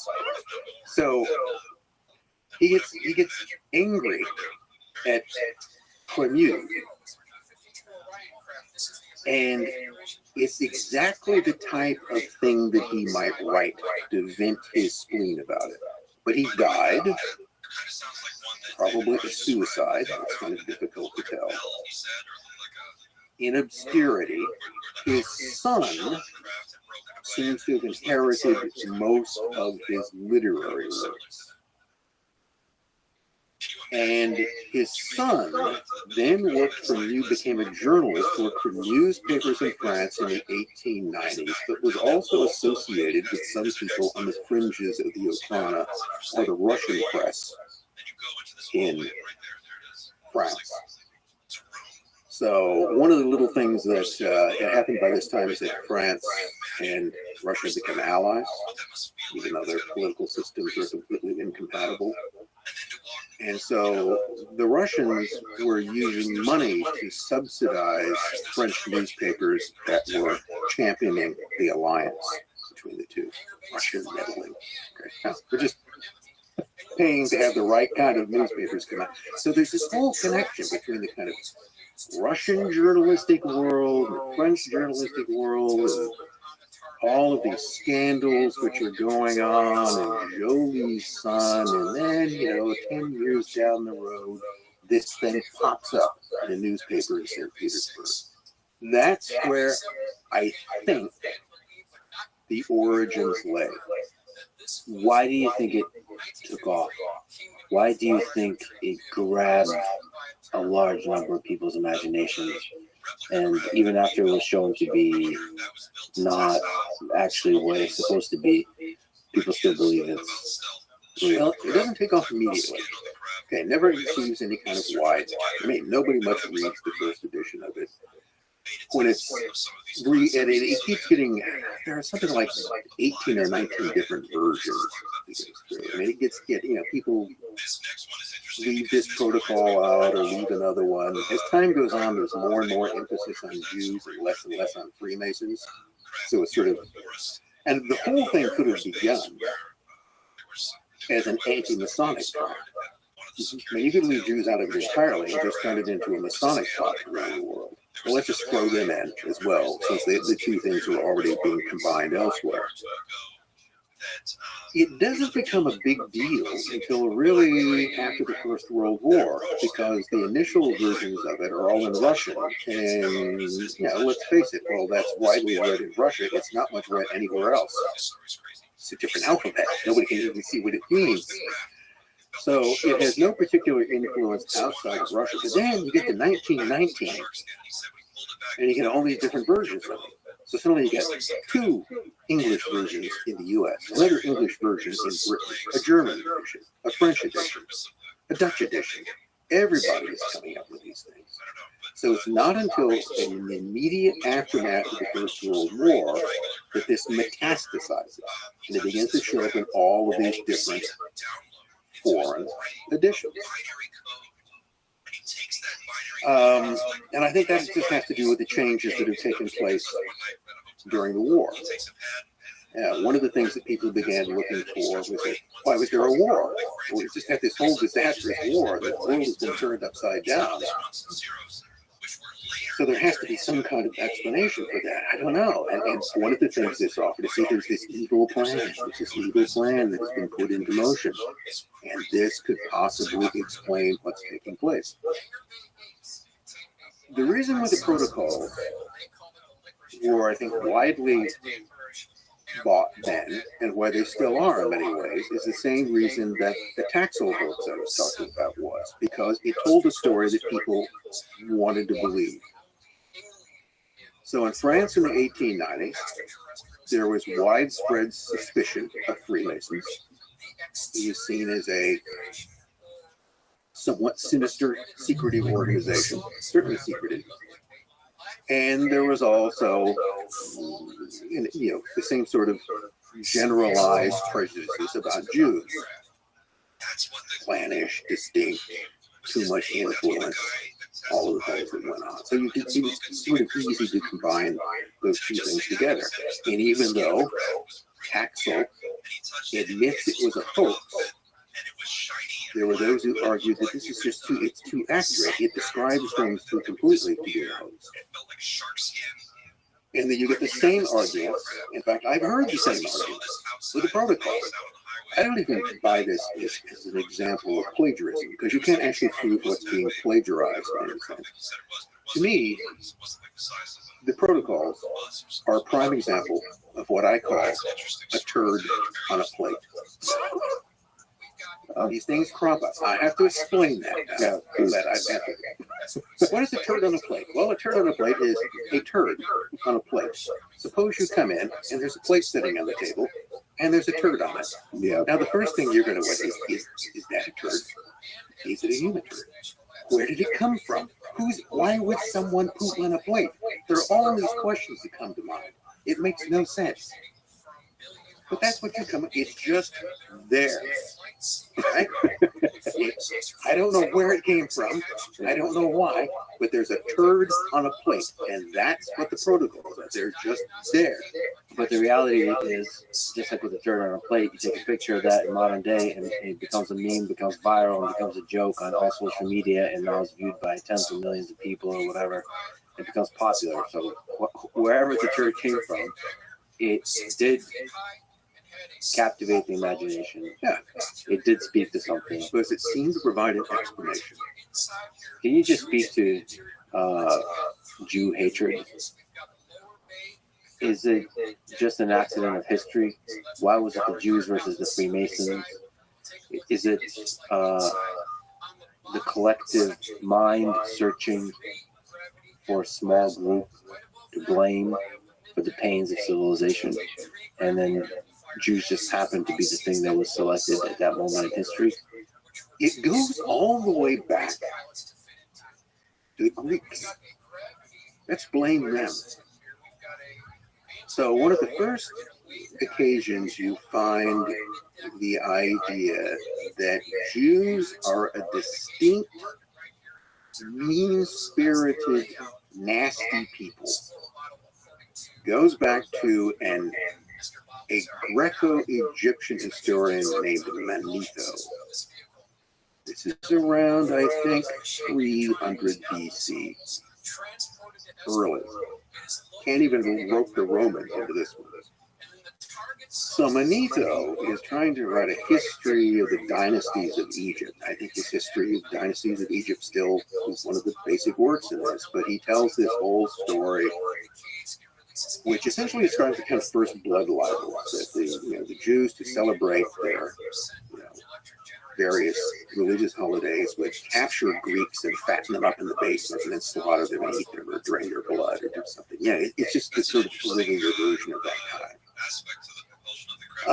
Also, I think it repeats the sort of Egyptian version of the Exodus out of Egypt, which is quite different than the biblical version. In this case, the Egyptian, they worked as, they stole all the stuff out of the Egyptians' houses and ran off into the desert. The Jews stole all the stuff and ran off. Yeah, Hebrews robbed the Egyptians. They were taken in, we took them in and sheltered them, gave them jobs, and then they stole all the jewelry and ran away. We didn't even chase them. We were glad to see them gone. So it's a different narrative on that story. But it essentially portrays the Jews as being hostile. They don't like other people. They're contemptuous of other people's religions, the rest of it. And see, the Greeks tended to think of themselves as being extremely cosmopolitan. Now, the Greeks run across people worshiping other gods. They go, it's just our gods under different names. Everything was sort of adjusted to their landscape. So you end up with that kind of hostility, which was there at the time. And that was probably influenced also by some of these earlier rebellions that had taken place in Egypt. During the Roman period, you not only have the Judean rebellion in 70 AD, but you have a couple of other uprisings in North Africa, and very bloody affairs. And in some cases, Jews begin massacring other people around them. They start killing the Greeks. The Greeks start killing them. So there was a fair amount of, from that period on, a certain amount of bad blood, of mutual contempt between Greeks, or between Hellenes, between the people who became Hellenized, as the Romans would be, and the Jews. And the Romans also seem to have developed such that idea. They consider Judea as being, a horrible place to have to govern, inhabited by a stubborn, obnoxious people. Not well liked. So that's really where you see the earliest version of that. And the reasons for it would be complicated. What you could say is that going back to Manetho and to the Roman period, Jews, Judeans frequently experienced difficulties, conflicts with other people living around them. And part of that probably had to do with the diaspora, which was the movement. Well, you get the idea. The Romans came in and kicked everybody out. See, the Jews had been leaving Judea since it was a poor, limited area, moving to areas like North Africa, Egypt, Cyrenaica, all the way into southern France. They moved widely around the Roman Empire. So that sense of both distinctness and hostility existed since ancient times. So it wasn't just the attitude of the church towards Jews was mixed by, well, one of the ideas, of course, is that at the end of time, just before the second coming, one of the signs, how are we going to know that Jesus is going to return to the world is going to end? Well, the Jews will all convert. There will be a mass conversion. They'll sort of see the light. Now, so there have to be Jews around to do that, or we won't. It's like a canary in a coal mine. You have to have them there to tip it off. So that was one of the arguments as to why, within the church, as to why Jews would not be forcibly converted. Beyond the fact that it's just kind of bad policy to forcibly convert people because you don't know whether it's sincere. But they need to be preserved as a kind of artifact, which will then redeem itself at the end of time. It's not something which is encouraged, it predates Christianity. And then Christianity, of course, in its own way, just sort of plagiarizes the whole Jewish thing, doesn't it? I mean, I hesitate to use that term, but that's what you do. It's just like, well, we're the Jews now, okay? You used to have a unique relationship with God, but now it's been passed over to us. And so, thanks for the Bible. I can remember that. And my mom's side, I was periodically exposed to Sunday school. And pretty much the Old Testament was always presented as if somehow it was the, the history of, like, for lack of a better term, Europeans in some way. It was sort of a Christian history. It was all the prequel to that. And there'd be some sort of election of the term Hebrew was always never Jews. So the ancient Hebrews, and somehow the Hebrews just sort of became the Christians, and I don't know, the Jews just got, they didn't get a memo or something. So it's basically like Christianity, the prequel, is the Old Testament. But they just sort of take over. Okay, we have a special dispensation now. Thank you very much. You're an artifact. So it's interesting. So this whole narrative that I would say is kind of like a viral meme. Started, as you described, in 300 BC. It just carried on in various forms and morphed itself, and arrived after the Industrial Revolution in a new form to the 19th and 20th century, and then somehow captivated everybody's imagination. I think that modern anti-Semitism is very much a creation of the modern world of the Industrial Revolution. It's largely a creation of Jewish emancipation. It's the nasty flip side of that. Okay. All of the restrictions are thrown off, but now also you become the focus of much more attention than what you had before. Prior to that, you had the kind of ghettoization, which worked both ways. I mean, there were rabbis who praised the ghetto as a protection of Jews against the outside world, because inside we can live our life as we wish and we're unmolested. Whereas if we were, the great fear is that if we were sort of absorbed into this larger world, we'll lose our identity. That sort of question comes up in the 18th century in things like the Haskalah movement in Germany, because the German Jews were always at this sort of cutting edge of assimilation and modernity. Moses Mendelssohn is an example, arguing that, we just need to become Germans. So, as much as possible, synagogues should look like Lutheran churches. Everything, things should be given in good German, and that's the way we need to become Jewish Germans. We don't want to become a kind of group of people who are apart in that way, and that has created great tensions ever since. One of the essential points that seems to me in anti-Semitism, anti-Jewism, is that all the Jews are in it together. Isn't that one of those? Okay, they're always talking about as if they're collective. Use this, use that, as if it's a single, undifferentiated mass of people who all move and speak in the same way. From my personal experience, not being Jewish, I'm incredibly diverse. In many ways, really, one of the things that anti-Semitism proposes is a continuity or a singularity of Jewish identity that never existed.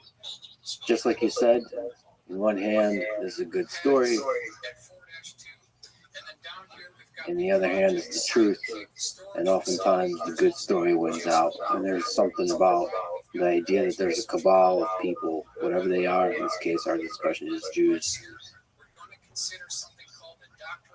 seeking world domination, controlling everybody, is somehow a compelling story.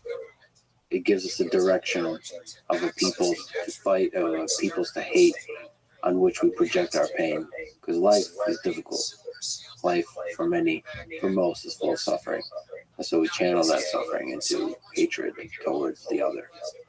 Maybe if you can just zoom out, what do you, from this particular discussion, learn about human nature that we pick the other in this kind of way, and we divide each other up in groups and then construct stories, and like constructing those stories, and they become really viral and sexy to us, and then we channel the hatred. We use those stories to channel our hatred towards the other. Well, yeah, Jews aren't the only recipient of that. I mean, anytime you hear people talking about Jews this or that, white people this or that, black people this or that, Asians this or that, where they're an undifferentiated mass who apparently all share something in common, well, nobody's really thinking. The other thing you'll find is that people who will express those views in press will argue that, oh, well, this, if they actually know anybody from those groups, those are okay. It's like Nazis. Oh, they go, this is an okay Jew. They're all right. They were always constantly making exceptions. In one for, when they actually met an actual human being, and they seemed to be fairly normal, well, they were okay.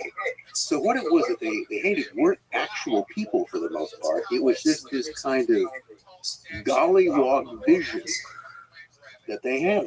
You're not even talking about real people. I don't know. What does that tell you about human nature? Well, okay, in 70 odd years, what have I learned about my fellow creatures? One, I don't actually understand them any better than I ever did. In fact, less so. I would say this. When I was 17, I thought I had the world much more figured out than I do now. Completely. But, it seemed to make much more sense when I could categorize things. Basic take upon human beings, most people, most of the time, are polite, cooperative, and kind until they're not. And the exact tipping point and moment in which they go from one to the other is unpredictable. God, that's brilliantly put. Speaking of the tipping point, you gave a series of lectures on murderers, crimes in the 20th century. One of the crimes that you described is the Manson family murders. And that combines a lot of the elements of what we've been talking about and a lot of the elements of the human nature that you just described. So can you just tell this story at a high level as you understand it? Manson. Well, you begin with Charles Manson, who's the key element of this. And Charles Manson, for most of his life, up until the time that he was around 33, is an unexceptional petty criminal. In and out of prison, reform school from an early age, not really associated with violent crimes. He did stuff like steal cars, write bad checks, became an unsuccessful pimp and drug dealer. So around 1967, he gets out of his latest stint in federal lockup in Terminal Island near Los Angeles, California. By that time, he's learned how to play the guitar, has ambitions to become a musician, and also has proclaimed himself a Scientologist. Not that he ever seems to have bragged, but that's what he would claim that he was. And, self-educated himself in prison to a certain degree. And so when he gets out of prison in 67, he was a model prisoner. He behaved himself, and seemed, you can sort of imagine his life is going into completely different directions. And here again, I'm going to say something kind of good about Charles Manson, which is that he actually was a decent singer. If you really sort of listen to some of the stuff he did, he's not a great singer, but he could have, other people got recording contracts with less talent than he had, and he could play guitar. The Beach Boys actually do record one of his songs without him. How would you evaluate Hitler's painting compared to Charles Manson? Well, you're supposed to say it's terrible. Okay. It looks average to me. Yeah, landscape. I mean, if you didn't know it was Hitler, yeah, would you? I don't know what the people will say about it. Sorry for the distraction. It's just, it's an average painter. That's what it was. Nothing like crazy genocidal maniac painting. You don't really have to. So Manson could have done that. He probably could have, he made certain inroads into the music industry, and if he hadn't been such a weirdo, he might have gotten further with it. But his life could have taken a different turn. So this is one of the questions I have. Where did a guy who's an unexceptional career petty criminal, suddenly emerge into some sort of criminal mastermind, a Svengali, who can bend all of these people to his will and get them to go out and commit murder? That's a real shift. Yeah. So the first thing that kind of could tell you that something odd is going on is he gets out of prison in LA County, and he's supposed to, he's on parole. Parolees are supposed to have a job, not supposed to leave the jurisdiction of their parole. He heads straight to the Bay Area, violates parole right off the bat. 2 weeks later, he drifts into the parole office in the Bay Area, whereupon he should have been arrested and sent back to Terminal Island. But instead, they just assign him a parole. I don't know, maybe things were easier then or something. So he gets assigned to parole officer Michael Smith. Michael Smith is initially handling a number of parolees, but after a while, once he takes on Manson, he only has one parolee he's supervising, Charlie Manson, which is odd. And you also find out that Michael Smith, in addition to being a parole officer, is a graduate student at the University of California, studying group dynamics, especially the influence of drugs on gangs and groups. And he's also connected to the Haight-Ashbury Free Clinic, which is a place where the influence of, because Haight-Ashbury had lots of drugs, lots of groups. So, you know, Charlie Manson never gets a regular job, hangs around with a young girl, ex-cons, engages in criminal activity, is repeatedly arrested, but nothing ever sticks for the next couple of years. So who gets that type of thing? Who gets a get out of jail free card? Informants. So here is what, again, this is speculation, but Manson at some point after he got out of prison is getting this treatment because he is recruited as a confidential informant. From whom? That's the interesting question. So, probably not for any local police departments. My best suspicion is probably the Federal Bureau of Narcotics, precursor to the DEA. Now, federal parolee, federal parole officer, some graduate student in drugs and group dynamics, and eventually, with permission, he goes back down to LA. And what is he part of? Well, he's on the fringes of the music industry. Not so much, he comes to Wilson's and elsewhere, which also brings him to the fringes of the film industry. So one of the things that you're sort of looking in terms of Hollywood music industry elites in the flow of, and he's also dealing in drugs and girls. So the early version of Jeffrey Epstein. Yeah, Manson attracted lots of underage runaways and trained them, used them, also associated with biker gangs who produced drugs, etc. So that's part of it. He's an informant in the movement of drugs, basically within the film and music industries, and he's given pretty much a kind of free rein at that point. What then happens in August of 1969 is that there are these murders. First Sharon Tate and her friends in Cielo Drive. I think everybody's probably pretty much heard that story before. And of course, the question is, why Cielo Drive? Why Sharon Tate? Because the rest of it. Manson was familiar with the place. He had been there before. Members of the family had been there before. So he knew where it was. It wasn't an easy place to find. I mean, the way that house, the original house is no longer there, but the same sort of property and the house is built there. And if you didn't know where it was, it's not someplace, just go for a drive in the Hollywood Hills and murder people in a house. Well, that isn't one that you would come across. There are lots of connections there. Wojciech Wachowski, who was one of the people killed at the Cielo Drive house, was involved in drug dealing. And that's a possible connection between the two, probably a fairly likely one. Probably not unfortunate Sharon Tate at all. She was probably in the wrong place at the wrong time. Her husband might have been. You never know. And then the next night, after the slaughter there, which, by the way, Manson is not at. This is one of the interesting things about it. Charles Manson doesn't kill any of these people. His crime is supposedly ordering the killings to be done.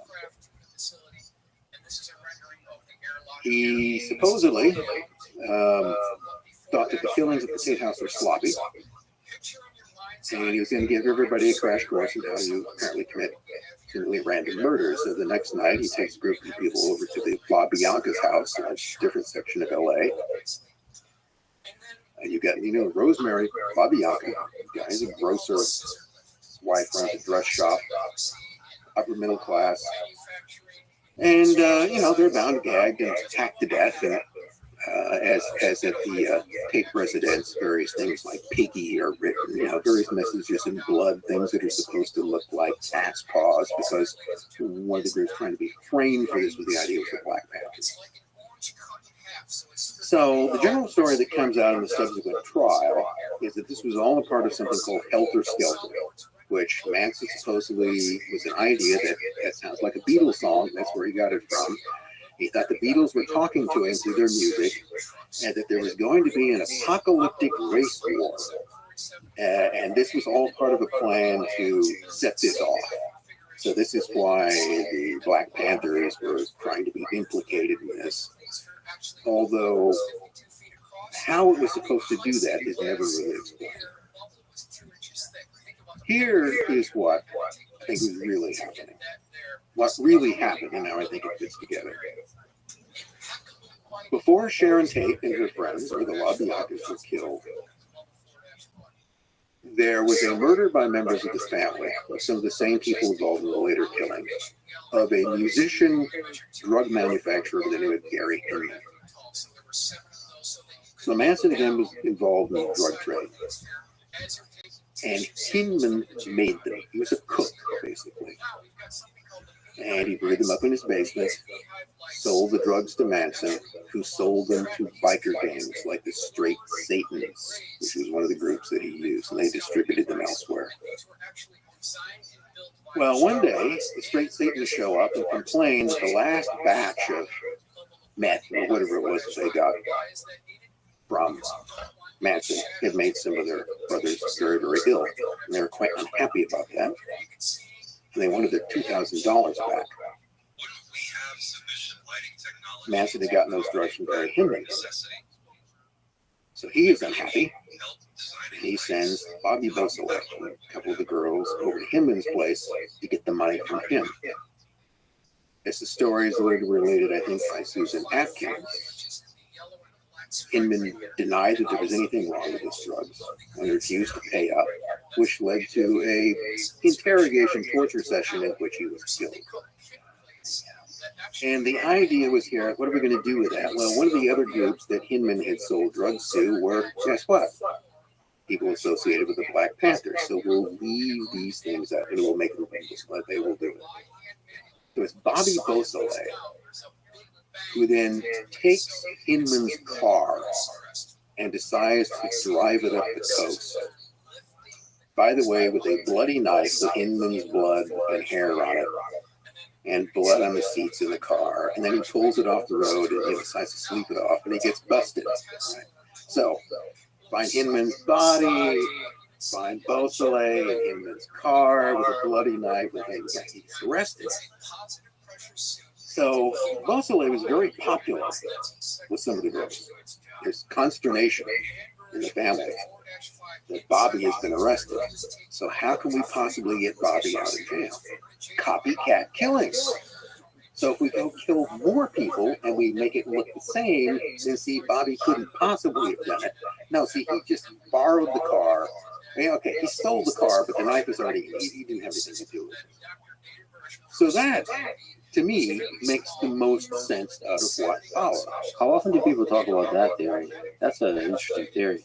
Well, it's there. It's just not the one that Bugliosi wanted to go with Helter Skelter because it was, again, it was a story that people could understand. Yeah. And it was sensational, and it would catch on. Also, another probable issue in that was that his star witness was Linda Kasabian. Linda Kasabian, she was present at both the Tate and La Bianca murders.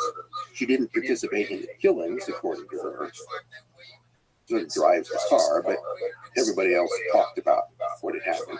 Well, okay, she turns state's evidence and gets total immunity, and it's largely in her testimony that all the rest of the case is based.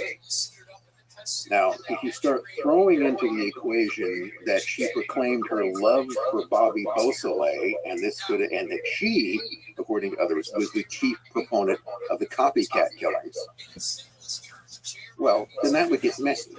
Now, there's one guy as a listener of this. It's Charles Manson. He ordered all of this done to ignite a race war, even though how would any of that do it? Okay. So that doesn't make sense. But he is nevertheless at the center of this because he's the glue of the family, right? He exerts a tremendous amount of psychological control over them. How was he able to do that? Like what? Because you said he was a petty criminal. It does seem he was pretty prolific in his petty crimes. Like he did a lot of them. He had a lot of access to LSD. Okay. Which he started getting at the free clinic in San Francisco.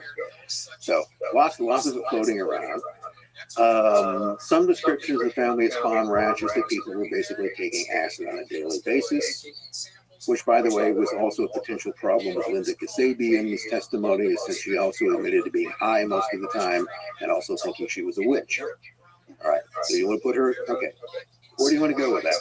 See, if Manson wasn't Manson, if he hadn't acted like such a complete, if he hadn't actually acted like the crazed, hippie, psycho goofball that Bugliosi painted him as being, then Kasabian's testimony wouldn't have been as strong, because you could, I mean, the first thing against her is you've gotten immunity for telling the story the prosecution wants. That's a little iffy. And we won't even bring in the witch and the drugs and being in love with Bobby Beausoleil.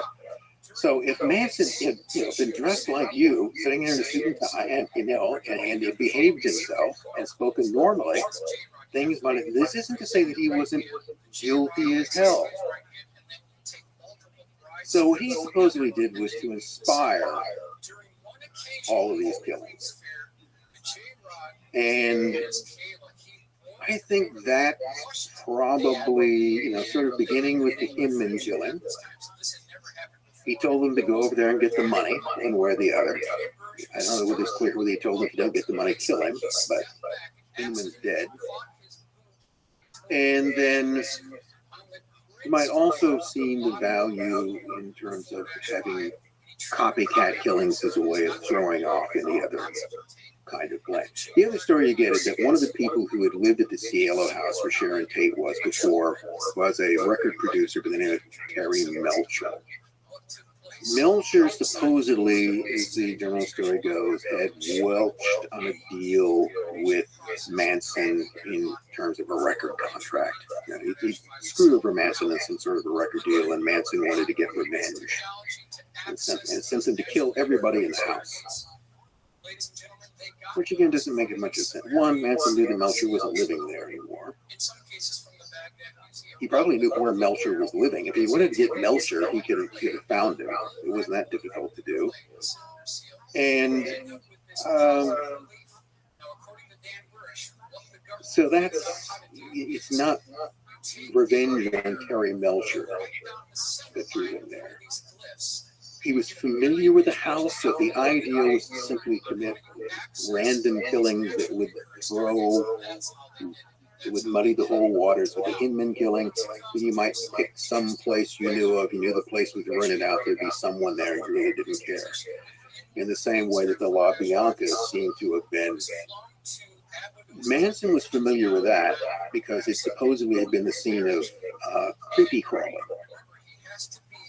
This is little interesting things that the family would be taught to do. Creepy crawling is when you sneak into somebody's house at night while they're there asleep, but when they're not there, and you move things around. So when they get up in the morning and they come home, they'll suddenly notice that someone has been in their house, which will freak them out, which is the whole point of that. But it doesn't seem like the murder or the creepy crawling was the creepy crawling maybe. It doesn't seem like the murder some of the other people you cover, like the Zodiac Killer, the murder is the goal. Maybe there's some psychopathic kind of artistry to the murder that the Zodiac Killer had, and the messaging behind that. Yeah. It seems like with at least the way you're describing with Charles Manson family, the murder was just they just had a basic disregard for human life, and the murder was a consequence of operating in the drug underworld. The Mansons set up a kind of base in the Spawn Movie Ranch, which was an old movie ranch on the northwest edge of LA. And they just kind of camped out there. He used the girls, in particular Squeaky Frome, to get the owner or operator, George Spahn, to let them hang out there. So basically, she slept with him, and he was perfectly happy to let them hang out. They also had a place out in the desert that they had. They dealt in credit card fraud, stolen cars. It was kind of a chop shop that they ran out of the place. So he had a fairly good little criminal gig going, which with the protection he had probably would. The one thing they couldn't cover him on was murder. Do you think there was, if he was an informant, you think there was still a connection between DEA, FBI, CIA, whatever, with him throughout this until he committed murder? The real question is, there's a book written on this by Tom O'Neill, Chaos. And that sort of thing is the easiest thing to get through. There's a lot of material there. I don't think O'Neill necessarily knows what to make of some of the stuff he came up with. But he does a very good job of sort of demolishing the whole Bugliosi narrative. One of the people he mentions is a name that I had run into elsewhere, which I really paid attention to when I saw it again. And the name is Reeve Whitson. Reeve Whitson shows up on the fringes, even though he has no judicial function. He sort of hangs around Bugliosi in the prosecution. He's some sort of a fight. He's just kind of there. In the same way that he was one of these guys, he grew his hair kind of long, wore bell bottoms, hung around the music community and elsewhere in Hollywood, but no one could tell you exactly what he did. I know what he did later. About a decade later, he shows up as a CIA officer in Central America. So, Reeve Whitson, later apparently, is CIA. What was he in 1969? What is he doing in this? The other thing about it is he appears to have been the person who calls. The whole question is when the bodies at Cielo Drive are discovered. So the general story is that Sharon Tate's housekeeper shows up around 8:30 in the morning, finds the body scene, and goes screaming next door. But there was another fellow who knew the owner of the house, his photographer. So I think it would be Tommy. He gets a call earlier in the morning saying that there have been murders there. And the person he was calling on is Reeve Whitson. So someone had been at the house before the bodies were discovered, and they had not called the police. So I don't know what's going on there, but it's a curious kind of situation. And Manson, in a lot of ways, just kind of self-immolates himself. His behavior at the trial is bizarre, threatening, disruptive.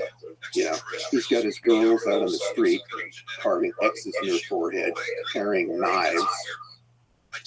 One of the attorneys, initially his attorney, Ron Hughes, becomes Van Houten's attorney, and he figures out that the three girls, supposedly on Charlie's insistence, are going to confess.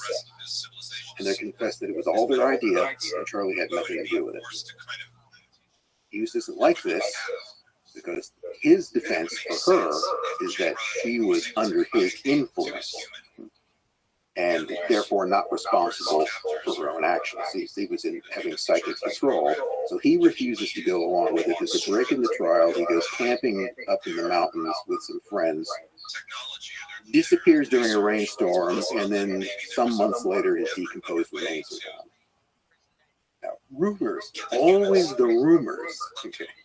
What would history be without rumors? Mm-hmm. Tell that see, members of the family they were pissed off at Ron Hughes because he messed up Charlie's idea to get him off, and so they killed him. Or maybe they did. Maybe he drowned. That's absolutely impossible to say. You got that kind of story. There's a guy named Juan Flynn. He was an employee at the Spawn Ranch. Didn't like Manson. Held Manson responsible for the murder of his boss. He would testify that Manson told him that he had ordered all the killings, and that Manson also admitted that he had killed 35 people. Maybe he did. On the other hand, Juan Flynn didn't like him, and he had no, other than his word, had no real proof of what he was saying.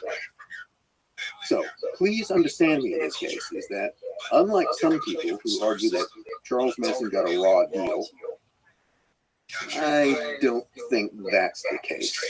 I think that he influenced tremendous influence over the people there through drugs, through sex was another frequent component in it. He had a real whammy over a lot of these people's minds. I'm not sure how. That still kind of puzzles me. He was a scrawny guy, and he wasn't physically intimidating. I mean, even a lot of women wouldn't be physically intimidated by him, but he nevertheless had this real psychological power. And if you look around him, the male followers he had were fairly big guys. So he could get people to do what he wanted. And again, to me, the simplest explanation for this is that it began with the Hinman killing, and probably on Manson's instigation, the others were copycat killings to throw off what was going on. That would, if I was a cop, that's what I would focus on, because that seems to make the most sense. It still is fascinating that he's able to have that much psychological control of those people without having a very clear ideology. So it's a cult. Yes, the great focus on Charlie the Leader. Yeah, the excessive devotion. But there's not there's not an ideology behind that, like something like Scientology or some kind of religious or some kind of I don't know, utopian ideology. Nothing like this. No, I think that Manson again was essentially a criminal. He had a sociopathic mindset, and he hit upon a pretty good deal. Yeah, but like, how do people convince anybody of anything? With a cult, usually you have either an ideology or you have maybe personal release, like you said, sex and drugs. But underneath that, can you really keep people with sex and drugs? You have to kind of convince them that you love them in some deep sense, like there's like a commune of love. You have a lot of people there that they have some sort of what we like to call dysfunctional families. Yeah. A lot of the females in particular seem to have come from, more or less middle class families, but those are full of dysfunction. Their parents didn't love them. They're semi-runaways, and now they had this whole family. A lot of the younger women had children. Some of them by Manson, some of them by the others. They sort of bonded together. And again, we return to that pull towards belonging that gets us into trouble. So it does seem that there was a few crimes around this time. So Zodiac Killer. Well, California, which I'm from. So I remember this period vividly. Okay. So, by the way, the Tate LaBianca killings occurred on my birthday, the year I graduated from high school. So I remember this. Happy birthday. A term which has been used for that, the writer by the name of Todd Wood, who's going, I wish I'd come up with this, Killerfornia. And which is just sort of a chronicle of the serial killers and disappearances in the late 60s and 70s. So you've got the Zodiac, you've got other ones. I mean, I hate to say it, I'm not trying to be flippant about it, but I mean, young female hitchhikers were disappearing at an alarming rate in Northern California. There are bodies that have never been attributed. Some think that the Zodiac's victims, but it was a dangerous time. Edmund Kemper, the co-ed killer, was another one. There were a lot of creepy psychopaths running around. I don't know if it was something in the water or what was going on, but it was a menacing in some cases. Hitchhiking, especially if you were alone and female, was not something you wanted to do in much of the Golden State, certainly not around the Bay Area. So there were a lot of these strange sort of killings that were going on. The Zodiac is, it's one of those things where you have these people who have theories about it. And if you don't share their theory, then you're part of the problem in some form or another. So I'm not sure, for instance, that the Zodiac killings were all committed by the same person. I think there might have been multiple people involved. And, the first killings are all couples. It's very sort of clear that I remember in my examination, one of the things I was looking at specifically, what else is there to say about the Zodiac killing? So what I was going to look at is that there are all of these accusations that there was an occult aspect to it. There was some sort of ritualistic aspect. So I looked at different things: locations, victims, phases of the moon. That's always what I'm looking at. I didn't find much correspondence in any of those. In one of the killings, I think the one in Lake Berryessa, he does appear in this kind of weird hooded costume. He's got this symbol, this sort of compass or aiming reticle, circle with a cross through it. It can mean a variety of things. He used guns and he used knives, but he certainly had a thing for couples, except in the last of the killings, which is of a cab driver in downtown San Francisco, who he shoots in full view of witnesses, which is completely atypical. And also, when he was stabbing the victims, it doesn't seem like he was very good at it. Or if the goal was to kill them, he wasn't very good at it because some of them survived. Yeah, he's not particularly thorough about it. It seems to have much more of the violence seems to be directed at the females than the males. So, there's a couple questions to ask here. First of all, did people see his face? There's a composite drawing of his face, which I think is based upon the Stein killing, the cab driver killing, where there were people who saw him, or who claimed that they saw him. The other ones were all when it was fairly dark. Right. I'm not sure that anyone else got a look at his face. The one that occurred in the daylight at Berryessa, he was wearing a mask. So there's something in common initially in the targeting of victims, which doesn't in the last case. Then after that, there are just these different cases where there's a pretty good case to be made of a woman who claims, I think she and her small child were picked up. Her car broke down. She got a flat tire. And she was picked up by this guy, who she got a very sort of strange ride from, who eventually just let her go. Well, that might have been the Zodiac.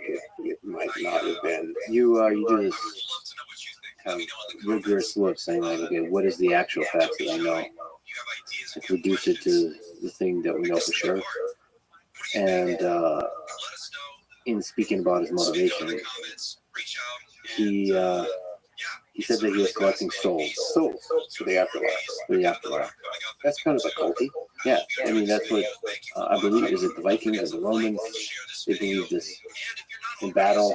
You're essentially making sacrificial victims, and they will be your ghostly servants in the afterlife. Do you think he actually believed that? Who knows? Here's the question: was he making that up just to be scary, or is that what his actual? That's what he's saying his motivation is. Let's take it at face value, rather than trying to wish that into the cornfield, to get rid of it. Let's just take it at face. So he's claiming that he's killing these people in order to acquire slave servants in the afterlife. He will subsequently go on to claim many more victims. I'm not sure it's 44. Eventually he will have 40, just kind of vanishes.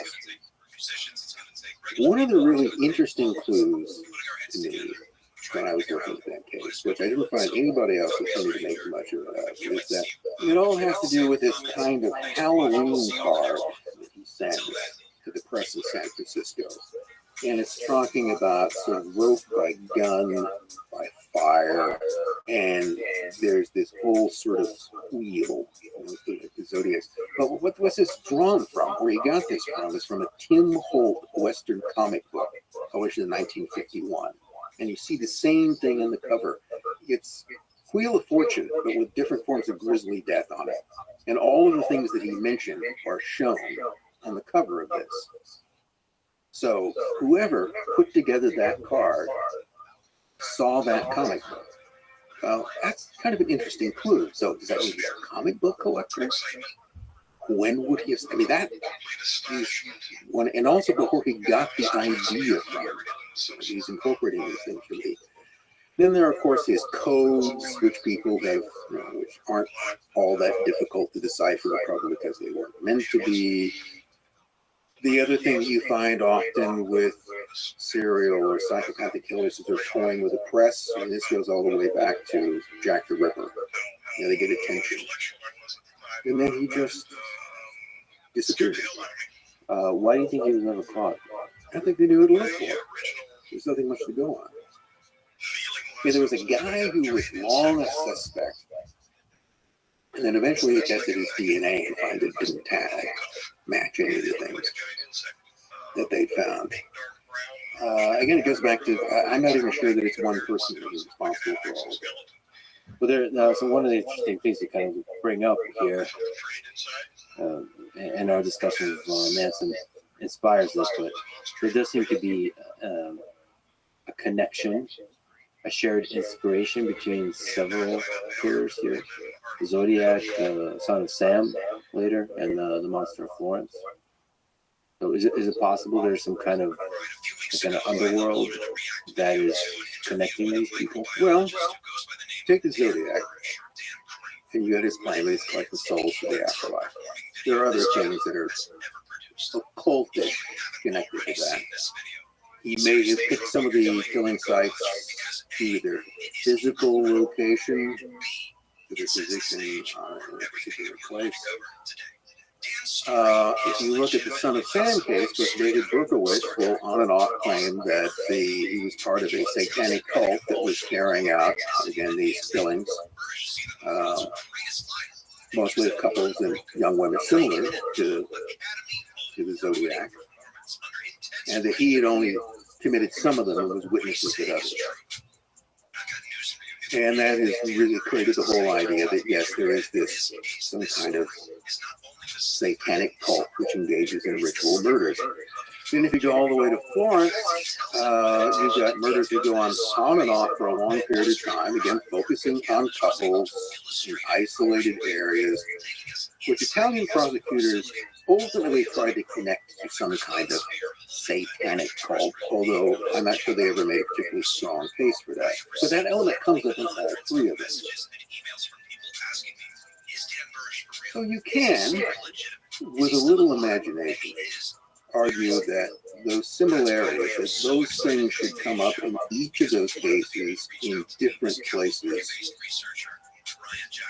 either suggest that, oddly enough, psychopathic criminals are all sort of thinking the same way, or that there is some sort of higher element involved in this, that there's some kind of common inspiration. And here again, you come back to something similar we were talking before about, do pedophiles exist? Do pedophiles? Okay, so do satanic cults exist? Well, they do. And it's one of my hometown. Apparently quite harmless, as far as I know. But there are people who, robes, here we come again, robes, cut the head off a chicken, naked woman is an altar, you can get off on that, I suppose, if that's your thing. So, professed Satanists exist, satanic cults exist, serial killers exist, ritual murders exist. Are those things necessarily connected? No. Could they be connected? Yes. There's nothing. Don't ever tell me that something is just too crazy for people to do. because that's crazy. He studied secret societies. He gave a lot of amazing lectures on secret societies. It's fascinating to look at human history through the lens of secret societies because they've permeated all of human history. You just talked about from everything from the Knights Templar to the Illuminati, Freemasons that you brought up. Freemasons lasted a long time. Illuminati, as you talked about, in its sort of main form lasted a short time, but its legend Never gone away. never gone away. Maybe like Illuminati is a really interesting one. What was that? Well, the Illuminati that we know started in 1776. If I can pin it down to a day, the 1st of May, May Day, 1776, in Ingolstadt, Germany, founded by a professor Adam Weishaupt. It wasn't initially called the Illuminati, because that's not really the name of the organization. It's called the Order of Perfectibilists. Apparently that changed.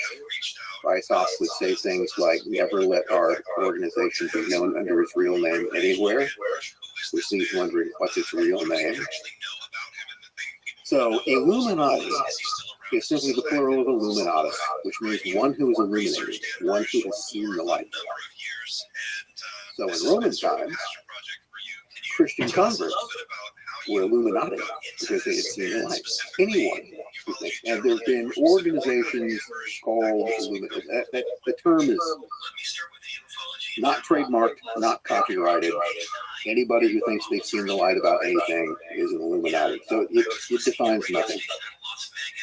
The symbol of the order was an owl, which, interestingly enough, is almost identical to the owl, which is the emblem of the Bohemian Club. Oh boy, make of that what you will. I don't make that much out of it because one owl looks pretty much like another owl to me, but compare them. You gotta kind of wonder about this a little.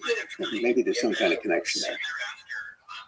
So, but that supposedly has to do with a connection to the goddess Minerva. The owl is sacred to her. The order, the Minerval, the person who was brought in. The number of levels changed over time. There was higher levels of the order that people at the lower level didn't know about. Pretty typical for this. But the thing about Weishaupt is that he was a luminous correspondent with members with his Illuminati, both during the time that it legally existed in Bavaria and later on. So Weishaupt himself lives, I think, until 1830. Dies in Gotha, which was ruled by an Illuminati prince, and so nothing ever happened to these. No Illuminati is ever put to death or arrested, imprisoned for any period of time. What happens is that their plan, well, what was his plan? His plan was to essentially replace all existing religions and governments in the world with one world order governed by the Illuminati. So to do this, you had to subvert and destroy all the existing order. And, the purpose for this is to, we wish to make men happy and free, but first we must make them good. All right. So that's what the order is all about. Of course, he also said things like, oh man, is there nothing that you won't believe? There's a myth would be used in that. Also thought women should be brought into it.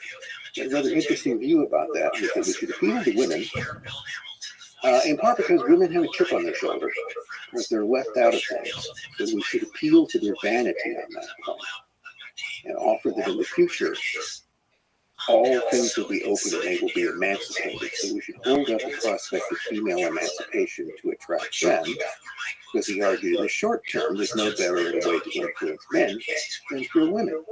Get women on our side by promising them emancipation, but make sure we'll never actually deliver it to them, because the future wars will be a boys' club. So he talks about these things fairly openly, and this is where you get this idea of some sort of a new world order, which is to be based upon the destruction of the existing order. So there are those who argue that there is a trail of descent that leads from Weishaupt's Illuminati to the Communist Manifesto, and in fact communism itself, that Marxism was simply a further restating of this idea. And you can draw some sort of, I mean, the idea never entirely goes away. The Bavarian government gets a hold of the order's inner texts. So the story is they're delivered to them. I think that Weishaupt gave it to him. I think he engineered the exposure of his order because it gave him publicity. By being exposed in Bavaria, you gain great renown, and they continue to recruit after this. And the Bavarian government actually bans the Illuminati 4 different times. Why? Because apparently the first 3 times didn't work. So you can notice that it's like Apple bans on Freemasonry. They just go on and on and on. It's clearly isn't working. You actually highlight the difference between, speaking of publicity, that there's a difference between visibility and transparency. That a secret society could be visible, could be known about, it could be quite popular, but you could still have a secrecy within it. You have no idea what's going on inside. Yeah. It's like a black box. If I said a black box on this table, we can see that there's a black box. What's in the black box? A cat. Who knows? In fact, the secrecy might be the very thing that makes it even more popular. Adam Weishaupt again, there's no more thing convincing than a concealed mystery. Give people a concealed mystery in the heart. So we need to make the order mysterious for that exact reason. Always hold out the possibility that knowledge, special knowledge that no mere mortals have other than you, will have that way. So he senses a lot of things. The use of vanity and ego to recruit people, to influence both men and women.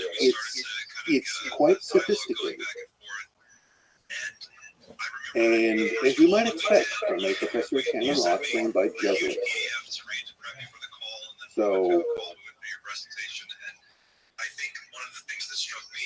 I certainly don't think that it ceased when it was banned in Bavaria, because everybody just scatters and goes elsewhere, like Paris. And then you have the French Revolution. So the idea of the Illuminati, to put it crudely, the branding is a really powerful one. And so it makes sense that it can, there's a thread connecting it to this day. That a lot of organizations, a lot of secret societies can sort of adopt. Anybody can call it. You can go out and find a club and call it the Illuminati. And if you're effective at it, I think it does attract. It's the chicken or the egg. But powerful people tend to have gigantic egos, and people with gigantic egos tend to like the exclusivity of secret societies. And so like there's a gravitational force that pulls powerful people to these societies. And you also notice something very kind of true we were talking about much earlier, but intelligence. Remember Mike? Ego. Reason to those people in control. That's a great Achilles heel in human beings, the exploitation of ego. And of course, if we go back to the conversation of intelligence agencies, it would be very efficient and beneficial for intelligence agencies to infiltrate the secret societies, right? Because that's where the powerful people are. Or the secret societies to infiltrate the intelligence. Oh boy. Well, I mean, essentially, in all the lectures, I kind of had a sense that intelligence agencies themselves are kind of secret societies, right? Well, it comes down, I'll give you my definition of secret societies.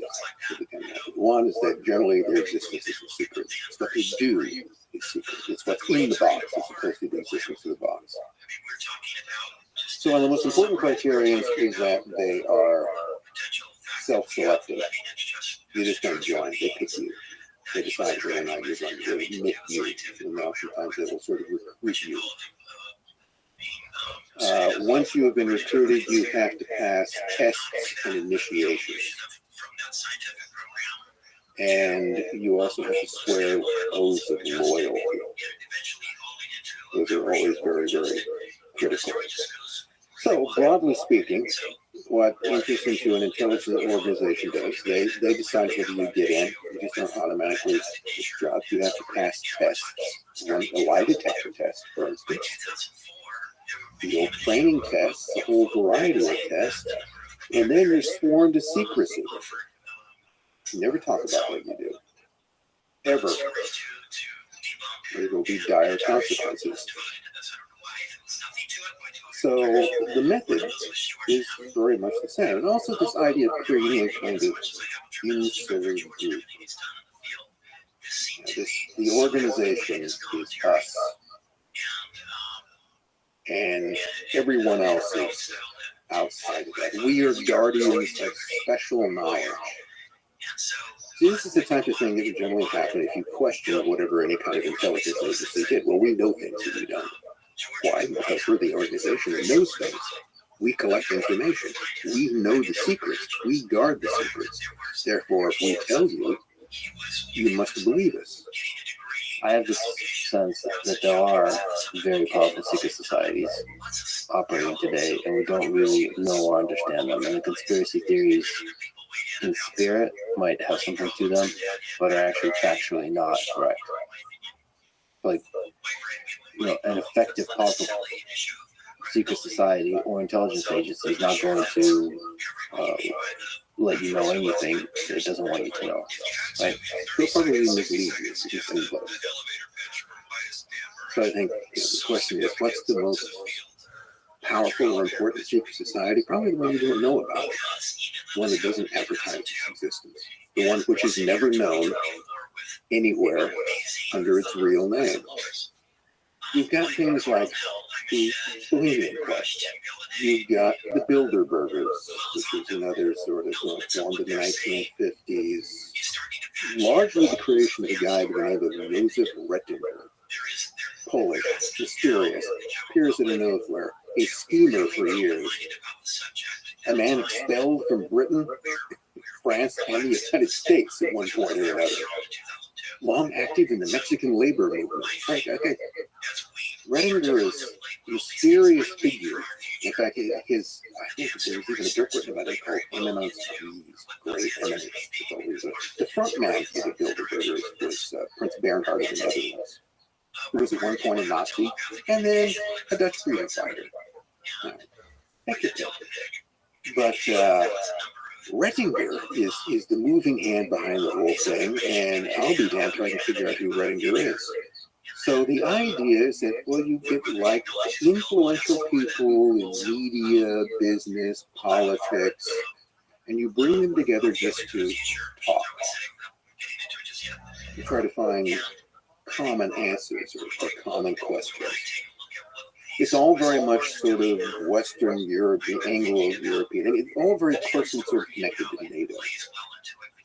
The whole concept of a kind of Atlanticist world, which is essentially the Anglo-American combined with Western Europe. There's got a bunch of these things. The Council on Foreign Relations is very similar to that, and the Bilderbergers, there's an overlap with the Bohemian Club, and then you've got the Pinay Circle, or Les Cercle, which is more military, and also linked to the so-called secret Gladio. The idea of the Soviets over around Western Europe, there would be a stay-behind organization called Gladio. So the question I have about that is that how many secret organizations do you need? I mean, why all these separate groups, which often seem to have the same people? Yeah, and the closer I look, the more I wonder the same question we asked about the Russian intelligence agencies is where is the center of power? It seems to be very hard to figure out. Does the secrecy scare you? Well, I guess on one level I'm comforted that there's somebody actually making decisions. As opposed to data. I mean, what do you want? Do you want chaos, or do you want everything kind of under control? And I don't put much stock in the idea that there actually is some small group of people running everything, because if they were, you would operate more efficiently. I do think that there are various disparate groups of people who think that they're running things, or try to. And that's what concerns me more than anything else.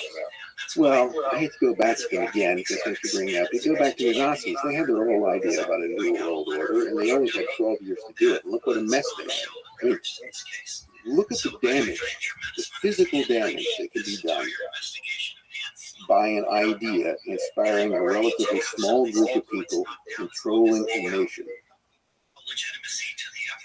based upon some sort of racial or ideological fantasy that has no real basis in reality and yet guides their actions. It's this differentiation that I always make, and I would try to get across to students between always be clear about what you know and what you believe. You don't know many things. You know your name. You know when you were born. You probably know who your father is, but that's not absolute unless you've got a DNA test. And only if you trust DNA tests. So you know who your mother is. You believe this man is your father. Why? Because your mother told you. So you believe things generally because someone has told you this is to be true, but you don't really know for sure. Well, because we know so little, we tend to go by beliefs. So we believe in this, we believe in that. You believe that your cult leader is the answer to everything. And it seems to be very, very easy to get people to believe things. And then what happens is that whether or not those beliefs have any real basis in reality, they begin to influence your actions. So here again, regrettably in some ways to bring it back to the Nazis, what were the Nazis convinced of? They were convinced that Jews were basically evil aliens. So it comes down to it. They weren't really humans. There's some sort of evil contamination which we must eradicate. And they set out to do that. And they were sure that there's just a few problems that could be solved, and once you solve them, that you have this beautiful utopia where everything would be just perfect. It would be great. We can just get there. And I think it's really strong belief in a global utopia. It just never goes right. This seems like impossible. For some reason, not long ago, I was listening on YouTube to old Wobbler songs. The Works of the World. I don't know why. I didn't know there was a whole album of Wobbler songs. But and there was one of them called Commonwealth of Toy. And it's like most of them, they're sort of taken from gospel songs. And it's talking about in the future, how wonderful everything will be in the commonwealth of toil that will be. And now these are revolutionary leftists, in this case, wobblers, but nonetheless, it's like a prayer for communism. Everything in the future, everything will be good because the earth will be shared by the toilers. And from each abilities, each according to his needs, and it's just kind of sweet little song in some way. But I just sort of imagining this. If I was going to stage that, I'd have like this choir of children singing it with a huge hammer and sickle behind them, because that's what it's combining. And you can think that the sentiments that express in that song, which are legitimate in some way, of all the horrors that then leads to. It is fascinating about humans. A beautiful idea on paper, an innocent little idea about a utopian future can lead to so much suffering and so much destruction. And so the unintended consequences, there's a lot of unintended consequences. And we learn from it. I mean, that's why history is important. We learn from it. Hopefully. Do we? Slowly. We're slow learners. I'm unconvinced of that, but perhaps. Speaking of unconvinced, what gives you hope? If human beings are still here, maybe expanding out into the cosmos 1,000, 5,000, 10,000 years from now, what gives you hope about that future? About even being a possible future, about it happening? most people are cooperative in kind most of the time. And that's one of those things that can usually be depended upon. You know, and usually you'll get back to what you put into it. Another thing that I have like a weird fascination of watching are people who have meltdowns on airplanes. Because it's just bizarre. It's fascinating to watch. Yeah. The people who will, there's some sort of psychotic breakthrough, and it's always going to end the same way. The cops are going to come on and drag you off the plane. Now, too, and you're going to inconvenience everybody there, and usually at some point they don't care about that. That's the one little sense of power that they have. So they have some sort of sense of powerlessness. And if their only way of power is just to piss off everybody else on that plane, they're going to go ahead and do it, even though it's going to lead nowhere. And there's similar, sometimes psychological behavior in traffic. The road rage, yeah. It's fascinating. And I bet the most, there again, those are all people who up to some point were cooperative, kind, and polite. And then they snap. So those are all part of the human makeup as well. But also part of the human makeup, difference between humans and chimps is the ability to get together, cooperate on a mass scale over an idea, create things like the Roman Empire did, laws that prevent us and protect us from crazy human behavior, manifestations of immense and type of Human beings are just weird animals. Look at it. They're just completely peculiar. I'm not sure that we're altogether natural. but I think we are altogether beautiful. There is something magical about humans that I hope humans stay here, even as we get advanced robots walking around everywhere, more and more intelligent robots that claim to have consciousness, that claim they love you, that increasingly take over our world. I hope this magical thing that makes us human still persists. Well, let us hope so. Like, you're an incredible person. Well, you have so much fascinating work, and it's really an honor. I've never had anybody ask me as many questions. So, Thank you so or much. as many questions. This was so fun. Thank you so much for talking to me. Well, thank you. Thanks for listening to this conversation with Rick Spence. Support this podcast. Please check out our sponsors in the description. And now, let me leave you with some words from John F. Kennedy. The very word, secrecy, is repugnant in a free and open society. And we are, as a people, inherently and historically opposed to secret society, secret oaths, and to secret proceedings. We decided long ago that the dangers of excessive and unwarranted concealment of pertinent facts far outweighed the dangers which are cited to justify it. Thank you for listening, and hope to see you next time.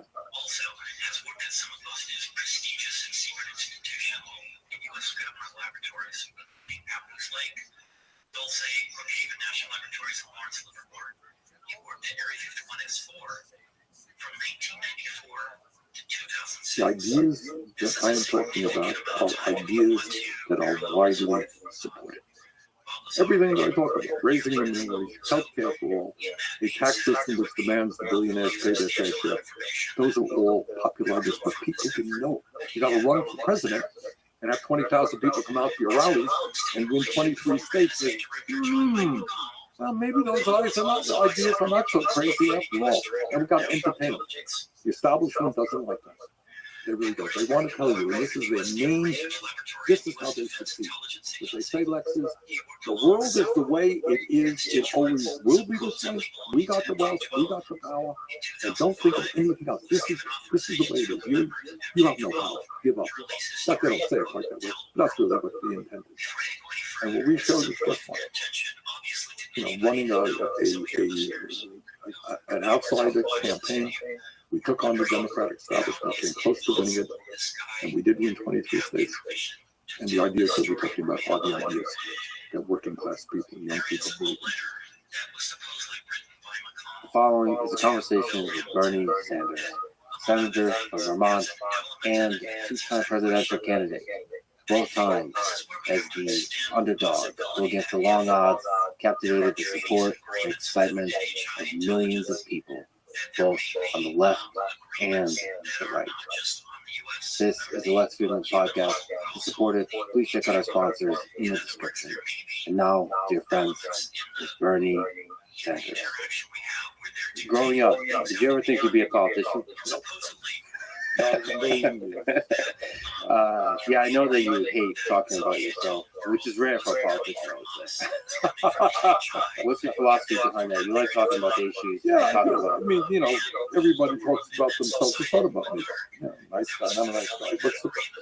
But what politics should be about is the issues facing the people of our country, the people of the world, and how we're going to address it. That's what it should be. That said, there's interesting aspects to your life story. For example, in 1963, you were very active in the civil rights movement. You got arrested even for protesting segregation in Chicago. And you attended the famous March on Washington, where MLK gave his I Have a Dream speech. What was that like? It's extraordinary. Took a bus ride down with fellow students from the University of Chicago. And there's a zillion people there. I'm not sure if it was the first time I'd ever been in Washington in my life. But it was, it was a very impressive moment. And what he was talking about, what people very often forget about that, it was not only racial justice, it was jobs. Jobs and justice, that was the name of that rally. And it's something I've never forgotten. What influence did he have on you? What did you learn about the way he enacted change in the world? King was a very impressive guy. More impressive, I think, than people think that he was. And what he did is he created his movement from the bottom on up. So he developed real organization, grassroots organization, which puts pressure on communities and officials to end segregation, to open up voting patterns. And I think what has to also be remembered about him, which is really quite extraordinary, is, he won the Nobel Peace Prize, and there was, you're great, you're wonderful. But then, to the end of his life, he took on Lyndon Johnson in the war in Vietnam. And as soon as he did that, suddenly the editorial pages throughout America, establishment papers, no longer thought he was so great. In fact, the message sent out, you're black, deal with civil rights, don't worry about foreign policy, we'll take care of that. But he said, if I talk about peace and nonviolence, I can't sit back and allow what's going on in Vietnam to continue without speaking out. Incredible courage to do that. And, by the way, when he was assassinated at a fighting for the rights of AFSCME workers, garbage guys who were the garbage, who were treated terribly, low wages, bad working conditions, who went out to support their right to form a union. That's when he got killed. So on the war front, one of the things that people don't often talk about, your work in politics, you gave what I think is a truly brave speech on the Iraq War in 2002, I believe. You voted no on the Iraq Resolution, you voted no on the Patriot Act, and you basically predicted very accurately what would happen if we go into Iraq. What was your thinking at the time behind those speeches, behind voting no on the Patriot Act and the Iraq Resolution? And maybe, ironically, it came out of maybe the war in Vietnam and the years and whys that people probably went into Vietnam under a lie.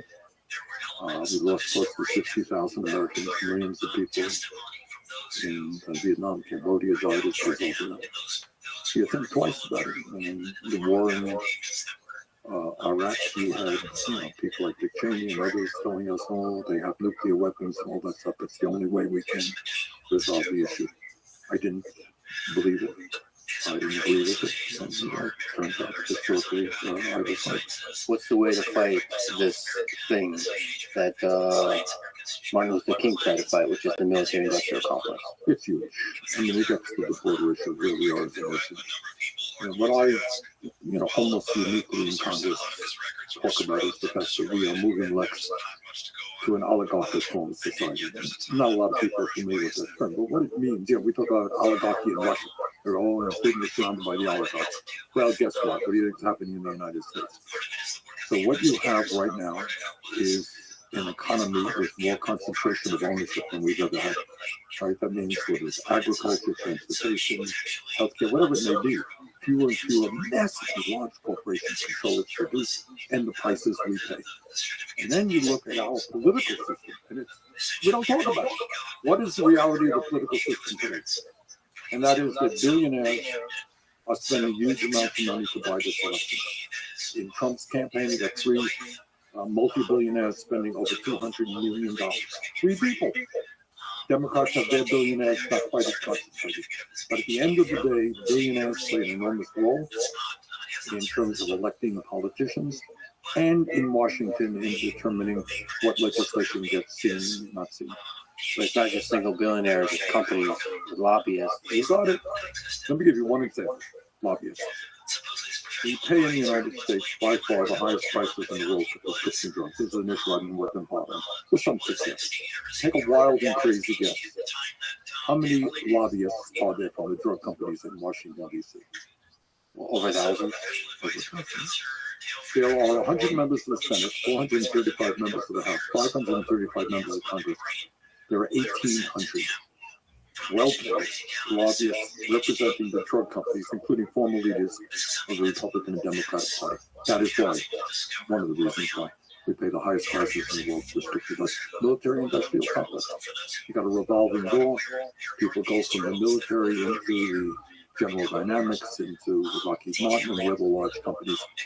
And what we see there is an institution in the Pentagon. We spend $1 trillion a year on the Pentagon. It is the only federal agency that is not able to submit to an independent audit. So if you think there's not massive fraud and waste and cost overruns in the Pentagon, you'll be sorely mistaken. Do you think most politicians are corrupt in accepting the money, or is the system corrupt, or is it a bit of both? If the corrupt means that here's $10,000, go this way, doesn't work like that. Very, very rare, occasionally. Very, very rare. That's corruption. What happens is that if you are in a campaign, and right now the amount of money that people have to raise, you're running for Senate in Ohio, you're talking about $50, $60 million. Where the hell are you going to get that money? It's not going to be $10 donations. You're going to be surrounding yourself with people who have the money, doing a $5,000 inflation system. So you surround yourself with those people saying, oh, these are my problems, this is what I need, I need a tax break for billionaires, blah, blah, blah, blah. So you live in that world. They are your financial support. They are, in a sense, your political base. So you're very cognizant of what you do in terms of not upsetting them. So it's not corruption in the sense of people taking envelopes with huge amounts of money to vote a certain way. That's very, very rarely if ever happens. It is the power of big money to make politicians dependent on those votes. And that's why, when I ran for president, probably maybe most proud of is the fact that we received millions and millions of campaign contributions, averaging $27 a piece in 2016. Have companies, lobbyists ever tried to buy you, try to influence you? We don't welcome them into our office. I do deal with these guys, but it's usually on a confrontational tone, so they don't come in my office very often telling me their problems. So how do we fix this system? How do we get money out of politics? It's like, like many other issues, you don't have to reinvent the wheel here. It exists in other countries. If you go to, every country has its own election system, but nobody has a system where the billionaires can spend unlimited sums of money through super PACs to elect the candidates of their choice. So, first thing you got to do, one of the things Lex I found is the more important the issue, the less discussion there is. The less important the issue, the more discussion there is. A number of years ago, the United States Supreme Court, in one of its more pathetic decisions, passed the Citizens United decision. What Citizens United decision said is, you're a multi-billionaire. You want the freedom. You're a free person in a free country. You want the freedom to buy the government. And how terrible it would be to deny you the freedom to spend hundreds of millions of dollars on a campaign to elect your candidates. And they said that's your freedom, and that's what Citizens United is about. We've got to end that. In my view, we move to public funding of elections. That means you want to run for governor, you want to run for Senate, show that you have some support. Get $5 contributions from X number of people to show you're not a flake. You have some support, and government will pay a certain amount more, and there will be a limited amount of money that can be spent. So it will be a real, you can run against me, and I'm not going to outspend you 10 to 1. That's what we should be moving toward in my opinion. How do we make that happen when there's so much money in the system and the politicians owe to the people who paid for their election? Does it have to come from the very top, essentially, sort of a really strong, popular populist president? Well, you raised exactly the question. If I am getting a huge amount of money from billionaires, do you think I'm going to go out and announce? I think billionaires should not be involved in buying elections. I doubt that very much. So what you're going to need, and you tell me if I'm missing something, but I pay attention. You don't hear either of the major candidates talking about it. I think what happens is when an individual politician speaks out about it, they get punished. But I think this is a popular idea. So if a lot of them speak out, that's why if it came from the top, if the president was using a very large platform to basically speak out, it provides a safety blanket for the other politicians to get it all out of the system. But there has to be kind of a mass movement. Yes, I mean, and every place I go, I always speak about this. And it always, people understand it. You're a Republican, you're a Democrat, you're progressive, you're conservative. Who really believes that we are a democracy and billionaires can spend tens and tens of millions of dollars to buy it? So it is a very popular issue. It's important. You're right. We need political leaders to be speaking out on it. But we need a grassroots movement to say, when somebody is at a town meeting, you're running for the Senate, you're running for the House, what's your view on Citizens United? Are you prepared to vote to overturn that decision and move to public funding of elections? Extraordinarily important. So many of your policy proposals are quite radical. No, they're not. I beg to differ. Okay, great. Well, they're popular. So what I mean is relative to what the way other politicians speak, it's usually a little bit more moderate. So from everything you've learned from politics, is it better to go sort of radical, maybe we can come up with a different word, versus a more moderate, safe, ambiguous kind of policy? Okay, let's talk about it. Fair enough. We talked about one issue, very important, money in politics. Right? Getting money out of, big money out of politics. Do you think that's a radical idea? Well, I mean, yeah, it's a popular idea. It's an idea that makes sense. But in order to implement it and actually make it happen, requires, to flip the system upside down, right? In that sense, it's radical. In that sense, it's radical. But if you go to walk down the street here and you say, do you think billionaires should be able to spend as much money as they want to buy politicians? I would say 9 out of 10 people say, that's crazy. That's not what America's supposed to be about. So in that sense, it's certainly not radical. Talk about health care. Go out on the street, do it. Do a poll, I've done it. Is healthcare a human right? Should every American be able to go to a doctor when they need, regardless of anything? You know what people say? I would say about 85, 90% of the people. Of course. The idea that healthcare is a human right available to all exists, like in every major country on earth except the United States. So you're here with me in Burlington, Vermont, right? You got a car for 50 miles north of Canada. Walk into Canada and ask people, when you go to a hospital, how much does it cost you? Which kind of bill? And they say, what are you talking about? It doesn't cost us anything. It doesn't cost us a nickel. That's the case in virtually every country in Europe.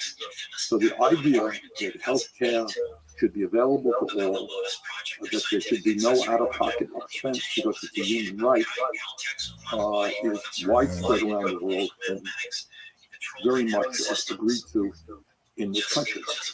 Bottom line is that because of our corrupt political system, we have a healthcare system designed not to provide healthcare to all people, to make huge profits for the drug companies and the insurance companies, and that is what's happening. And we got to change that system. So I'm a strong advocate, and I've led the effort on Medicare for all. Okay, let's talk about Medicare for all. If you could snap your fingers today and implement the best possible healthcare system for the United States of America, What would that look like? Well, we have a pretty good system, not great, but a pretty good system in Medicare. So it's there for the elderly, and Lyndon Johnson passed that in the 1960s. We used that for it. It is being chopped away by the private insurance companies through Medicare Advantage. But if you strengthen Medicare and you do away with the kind of deductibles that seniors now have to pay, you do away with other stuff. And you say basically, right now, you're a senior in America. Go to any doctor you want. When you're in the hospital, Medicare will pay the entire bill. If you expand Medicare to cover dental, hearing, and vision, which it doesn't now cover, you do all of those things. And then the next thing you do is say, okay, to be eligible for Medicare now, you have to be 65. First year, we're going to lower it to 55. Then we'll lower it to 45. Then we'll lower it to 35. Then we'll have everybody in the system. So I think in a 4 or 5 year period, you can strengthen Medicare and have everybody in the system. And when you do that, this is not just me talking, number of studies that pointed this out. When you take the profit motive out of it, from the insurance companies and the drug companies, you can end up providing quality care to all people with no more than we're spending right now. Because right now, we are spending twice as much per person in healthcare as the people of any other nation. Incredibly wasteful system. So the way to pay for the system is to increase taxes. But you're saying if you cut that cost and increase the taxes, you're saying it's going to Here's balance the the stuff, and I've gotten my share of 30-second ads attacking me on this. Bernie Sanders wants to raise more taxes on healthcare. Sure, in a progressive way. But right now, you have health insurance? Yes. Okay. Somebody's paying for your health insurance. It depends. If you are working, most people get their health insurance through their job. Okay? So if you're working for a large company, your employer is paying your health insurance. And by the way, that comes out of your wages. Healthcare costs in America are very high, and your employer will tell you honestly, look, I can't give you more than a 3% wage increase because I got a 10% increase in your healthcare costs. You want that? Or if you're a union negotiating, you know what they will say? Hey, you want decent wages? We're going to have to cut back on your healthcare. That's what every union has to deal with, every negotiating cycle. So we're paying for it through employers, out of pocket. We pay for it through Medicare, Medicaid, Veterans Administration, etc. What I am proposing is really not radical. It's what exists in Canada and other countries. It is publicly funded, like the police departments and like libraries are, like public education. It is publicly funded in a progressive way. So right now, rather than paying out of your own pocket, if you are a family, let's just say you're self-employed right now, and you are, you want to have a couple of kids and a wife, it could cost you $15,000, $20,000 a year in insurance costs. Well, that's all eliminated. Will you have to pay more in taxes? Of course you will. Maybe it depends on your income level, but it could be that you'd be paying $12,000 more in taxes, but not $20,000 more in premiums, co-payments, and deductibles. You save money. So it's paying taxes rather than paying money to the insurance companies. You got a better deal through the tax system. So the most painful thing in today's system is these surprise bills. The number one cause of bankruptcy, and the psychological pain that comes from that, just worrying, stress, in debt, and just basically afraid constantly of getting sick because you don't know if insurance is going to cover it, and if you're not insured, you don't know how much it's going to cost. You're not going to go to the hospital even if there's something wrong with you, if there's pain and all that. So you just live in a state of fear, psychological fear. That's the number one problem. It's not just financial, it's psychological. Look, and I think you said it very well. I'm chairman of the committee that deals with this stuff, so I talk to a lot of doctors. And doctors in Vermont and all over this country tell me that they are astounded. People walking into their offices much sicker than they should have been. And the doctor says, why didn't you tell me 6 months ago when you first, felt your symptoms? And they said, well, I have a high deductible with $10,000 worth. I don't have any money to pay. I'm uninsured. Some of those people don't make it. Other people, and this is what is totally crazy, they end up in a hospital at huge expense to the system rather than getting the care they need when they need it. So that is how, I'll give you another example. We pay the highest prices in the world for prescription drugs. 1 out of 4 Americans can't afford the drugs their doctors prescribe. So you walk into the doctor's office and say, okay, let's get this, that, the other thing. Here's a prescription. You can't afford to fill it. What happens? You get sick, you end up in the emergency room, which is an extremely expensive proposition.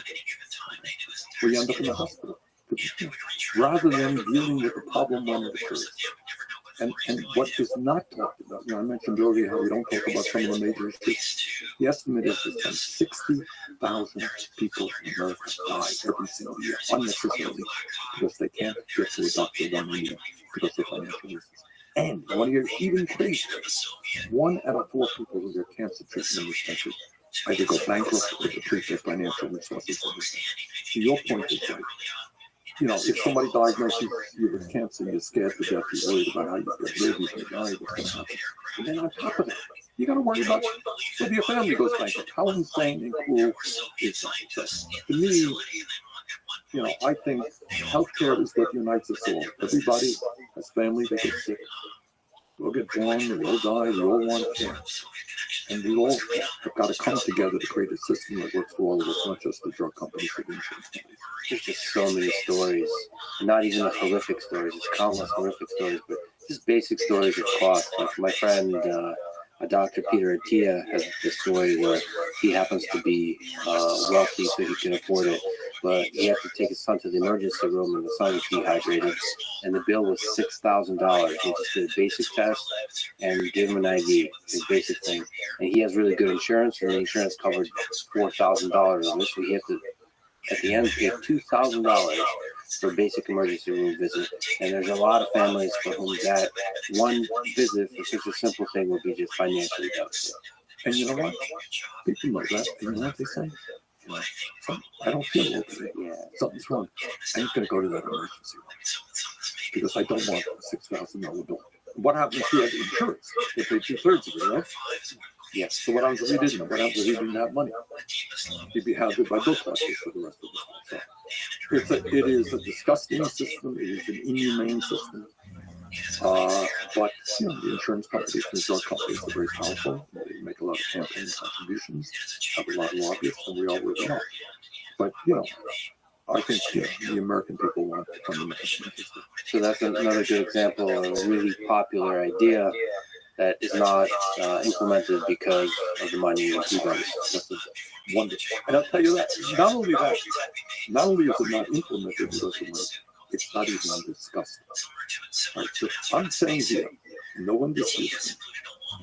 We are spending twice as much per person on healthcare, right?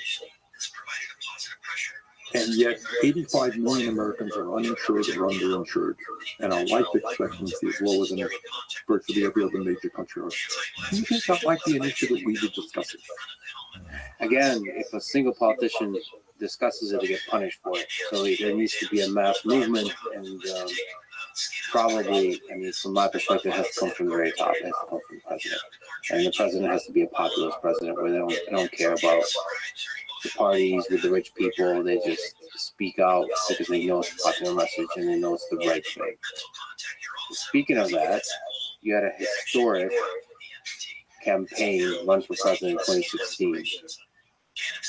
And in the eyes of many people, mine included, you were screwed over by the DNC, as especially the WikiLeaks emails show. What's your, just looking back, feelings about that? Are you angry? Are you upset? Yeah, of course I'm angry, and of course I'm upset.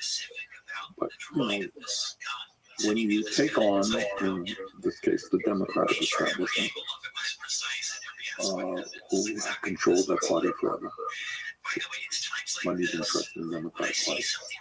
You're taking on corporate America, and you're taking on the corporate media. And when you're calling for a political revolution that creates the government that works for all, not just the few, the opposition is going to be extraordinary. But what I am extremely proud of from that campaign in 2020 as well is that we took on the anointed candidate of the establishment, and we showed, despite the fact the entire establishment, I had, in the Senate, I had one supporter. There were 50 Democrats, and I had one supporter. I had no governor supporting me, maybe a few people in the House. But we took on the whole political establishment, and we did, got millions of votes, and the ideas that we brought forth were ideas that they had to eventually deal with in one way or another. And if you look at the American Rescue Plan, which I'm proud that helped write during the midst of COVID, a lot of the ideas that we fought for were implemented in that bill, and I want to make them obviously permanent. You almost won, and a lot of people thought that you would win against Donald Trump. I think we would have. I think we would have. I think Trump is a very, I think he's a little bit crazy between you and me, but he is a smart politician. And he's appealing to a lot of the anger that working class people feel. And you know what? Working class people should feel angry, but they should make sure that their anger is directed in the right direction and not against people who are even worse off than they are, which is what demagogues like Trump always do. So, I think we had, as I went around the country then and now, we have a lot of support from working class people who understand that there is something wrong. And this is an incredible fact that no one talks about. I'm going to ask you a question. Are you ready for this, Lex? Here we go.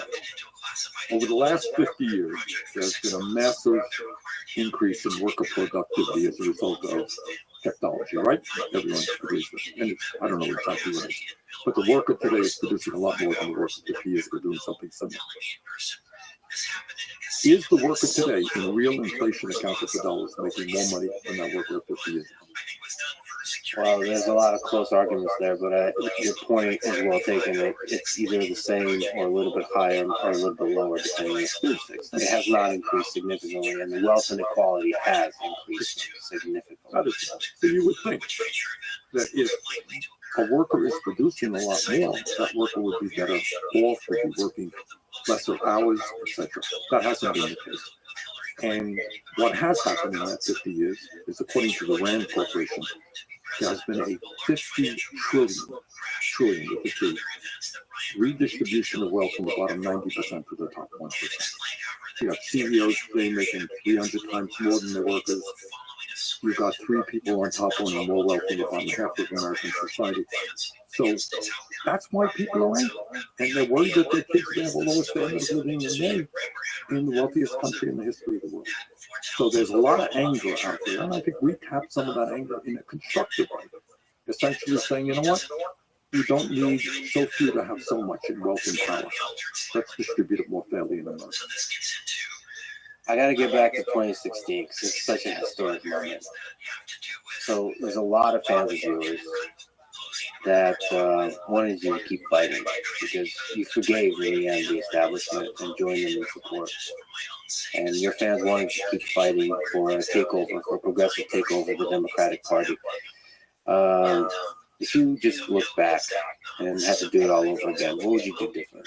Well, by the way, in terms of the takeover of the Democratic Party, we did try. We ran, Keith Ellison is? Keith is now the Attorney General of the state of Minnesota. He's done a great job. He's one of the outstanding Attorney Generals in the country. And Keith was then a member of Congress. And we ran Keith to become the head of the DNC, the establishment, and the President of the United States on down, went crazy. And they did it by a few votes, not a whole lot. So it's, look, you face, that's the exact same position that many of us are in right today. So people say, well, why did you support Hillary Clinton? What's the alternative? Donald Trump. I think Donald Trump is an extremely dangerous person trying to undermine American democracy. So I can't support him. Hillary Clinton, obviously, his views are very, very different than mine. But that in that moment, that's where politics becomes really tricky. And it ain't easy. And, sometimes you have to do things that you're not really all that excited about. But I think it was right to try to do what I could to prevent Trump from getting elected. And in 2020, I did the same with Biden. We had more success with Biden than we had with Clinton. Well, there's this interesting story about a long time coming meeting between you and Obama in 2018, I believe.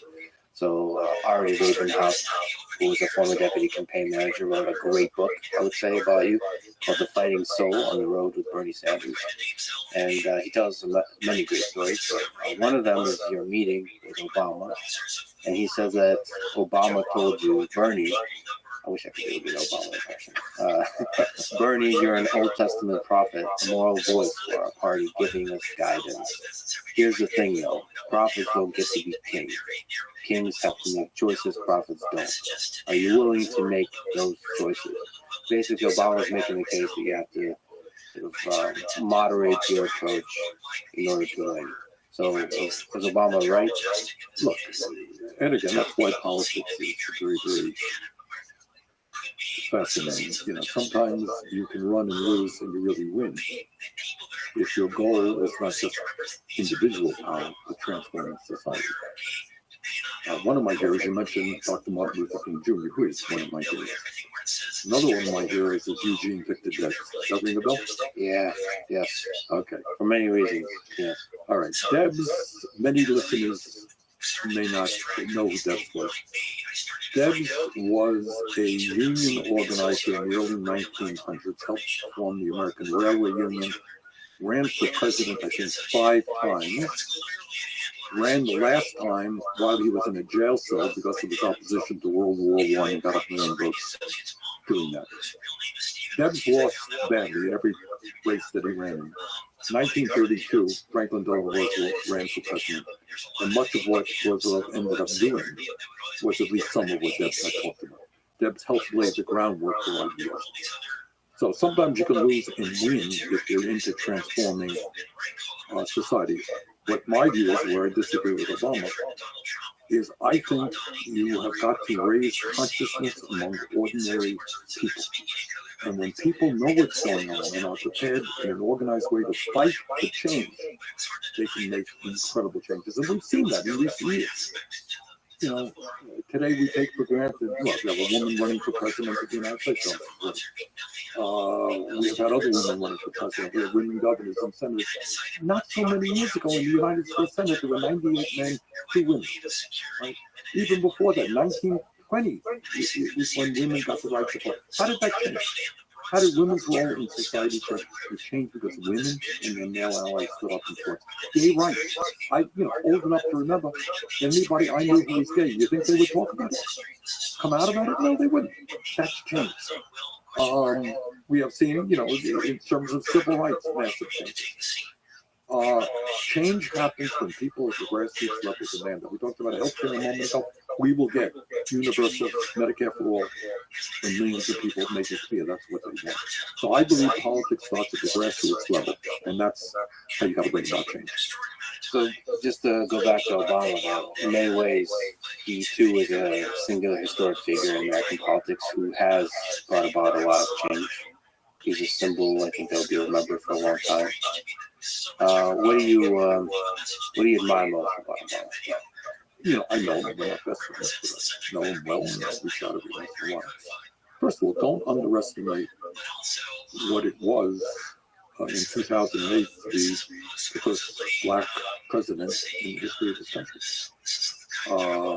And I think few would deny that he's an extraordinarily intelligent guy, very, very articulate, one of the best speakers there is in America. And that he and his family, and again, it's a lot harder than it looks. He and his family, for 8 years, with his wife Michelle and his kids, really held that office in a way that earned, I think, the respect of the American people, even if people disagree with him. So he deserves it. And again, don't underestimate. I think, years ago, there were people who said a black president in our lifetime, never going to happen, can't happen. Too racist to country. He did. And that is a huge accomplishment. And I think, he has had some significant achievements in his presidential tenure. He and I, did disagree on a number of issues. I think he would tell you, I think his public stance is that, if you have to start all over again, he would do Medicare for all, single payer. But where we are right now, the best he could do is the Affordable Care Act. No, we disagree on that. And we disagree on other things. But, I think he deserves an enormous amount of credit for what he has accomplished. And he, like you, also gave a damn good speech opposing the Iraq War before running for president. And that takes courage. Yes. But then it also shows that once you get into office, it's not so easy to oppose or to work against the military-industrial complex. It is very hard. People do not fully appreciate how powerful the establishment is, whether it is the healthcare industry, whether it's the military-industrial complex, whether it's the fossil fuel industry. These people have unlimited amounts of money. They're very smart lobbyists in Washington, D.C., and they are very, very greedy people. They want to go.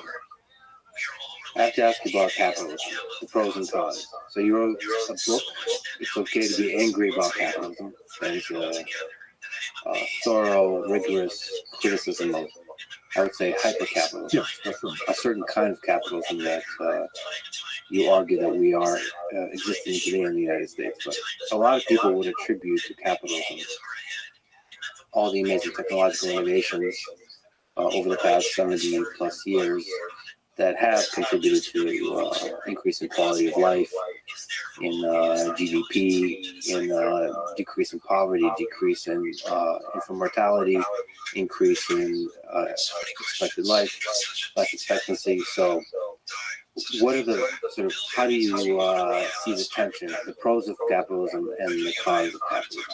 You know, some of my European friends, they say, you know, Bernie, in the United States, you're considered to be very radical. If you were here in, you know, France or Denmark or someplace, you'd be kind of mainstream left guy. Not all that radical. So this is what I think. I mean, I think the best that we could do right now, where we are right now, is to create a society which does two things. It encourages innovation, but at the same time, it makes sure that all people in a wealthy nation have a decent standard of living. In some countries, if you look at Scandinavia, and this shocks people because we don't talk about this law. So in Scandinavia, it has been the case, you know, Denmark, Finland, Norway, for years, that people have health care. That's not a big deal. You end up in the hospital, so what? You don't pay a bill. You have, and this shocks people, in America right now, we have people who get 1 week, 2 weeks off paid vacation. Sometimes we get nothing, you know that? There are people out there with no vacation off. You know, in Germany, you get 6 weeks paid vacation and other holidays as well. People are shocked by that. In America, we don't have paid family and medical leave. It's the only major country not to do it. You know, other countries, you know, your wife gets sick, you stay home with her. Your kids get sick, it's not a big deal. You get a certain amount of paid family and medical leave. Of course, prescription drugs are far more affordable. So what you want to do is create what's called a social safety net. That means, I don't care what your income is.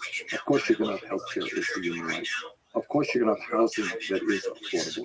Of course, your kids are going to have great quality education, childcare, university, without much cost. You know, every country has a little bit different. But there are countries in the world right now, I think in Germany, I think colleges are tuition free, as I recall. For obvious reasons, they want to have the best educated workforce they can. So in terms of government playing a role in a civilized democratic society of providing all basic needs, healthcare, education, housing, retirement benefits, yes, that is what we've got to do. Now, does that mean then that the government is going to run every mom and pop store in the corner? Of course not. You want innovation? You want to go out and start a business, produce a product, good luck, you want money. But on the other hand, in terms of even making money, we want you to be able to do that, come up with good products, good services. But do I think you should end up with $100 billion? I don't. And you know what's funny? I did an interview with Bill Gates, who is, I think, the third wealthiest guy in the country. Struggling behind Musk and Bezos. And he's only worth 100 plus billion, but he gets by. And I said to him, Bill, he was supposed to ask me questions. I asked him, Bill, tell me something. You know, you're an innovator with Microsoft. Did you know that you become a multi-billionaire? And was that motivated? And he said, yeah, and I believe he was honest. I love doing what I love programming. You know, as a kid, he started doing it. He loved it. He was motivated by it. Do you think that there are scientists out there who work day and night trying to develop drugs to deal with Alzheimer's or cancer, that they're motivated? Oh, what if I come up with this drug, I'm become a billionaire. So I think, you know, we want to reward success. Fine. But you don't need $1 billion. We want people to get satisfaction from what they accomplish, the work they're doing, whether it's cleaning the street or developing a new drug. So I think we have gone a little bit too far. And you're right, in talking about the book was an attack on, we call it hyper-capitalism or uber-capitalism. But right now, and this is not an American issue, this is a global issue. You know, it's on an accident that Musk is over there in Saudi Arabia talking to the, trillionaire families in the Mideast. These guys are Putin and his friends. You got probably not more than 5,000-10,000 extraordinarily wealthy families who have unbelievable economic power, over 7 billion people on this planet.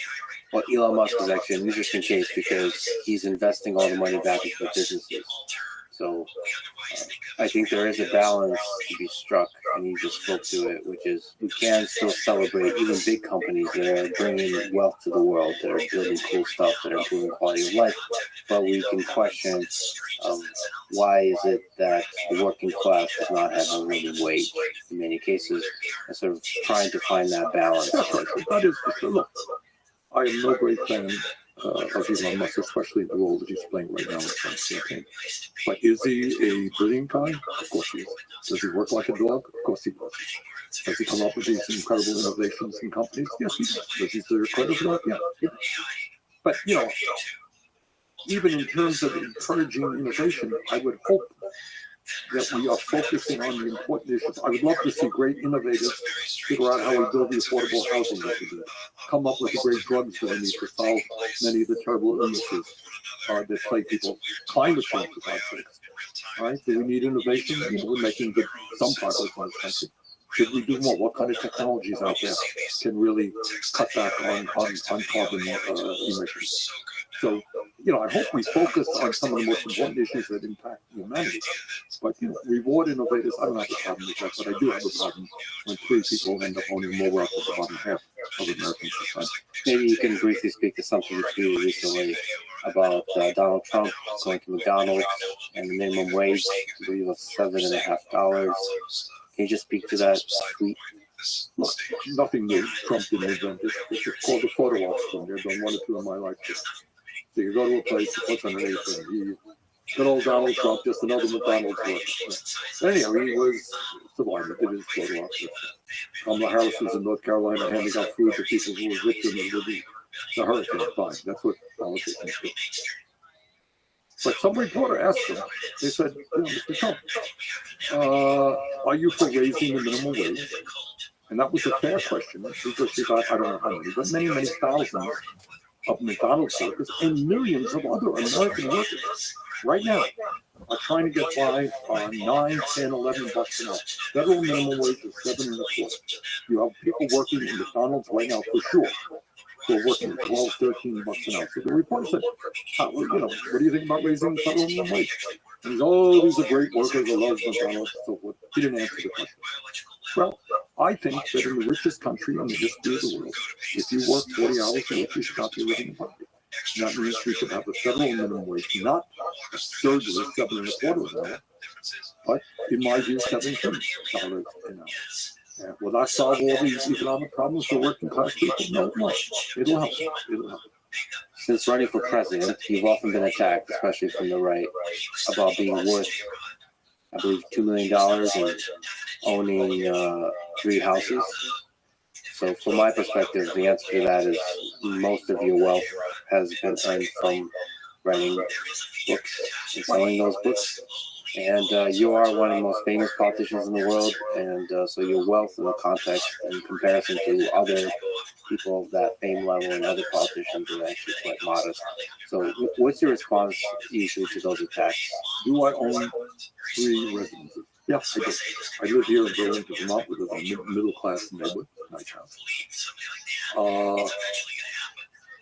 Guess what? I'm a United States Senator, and I own a home in Washington, D.C., as do most senators. You live there year after year. When I first went to, actually, when I was in Congress for 16 years, I rented all the time.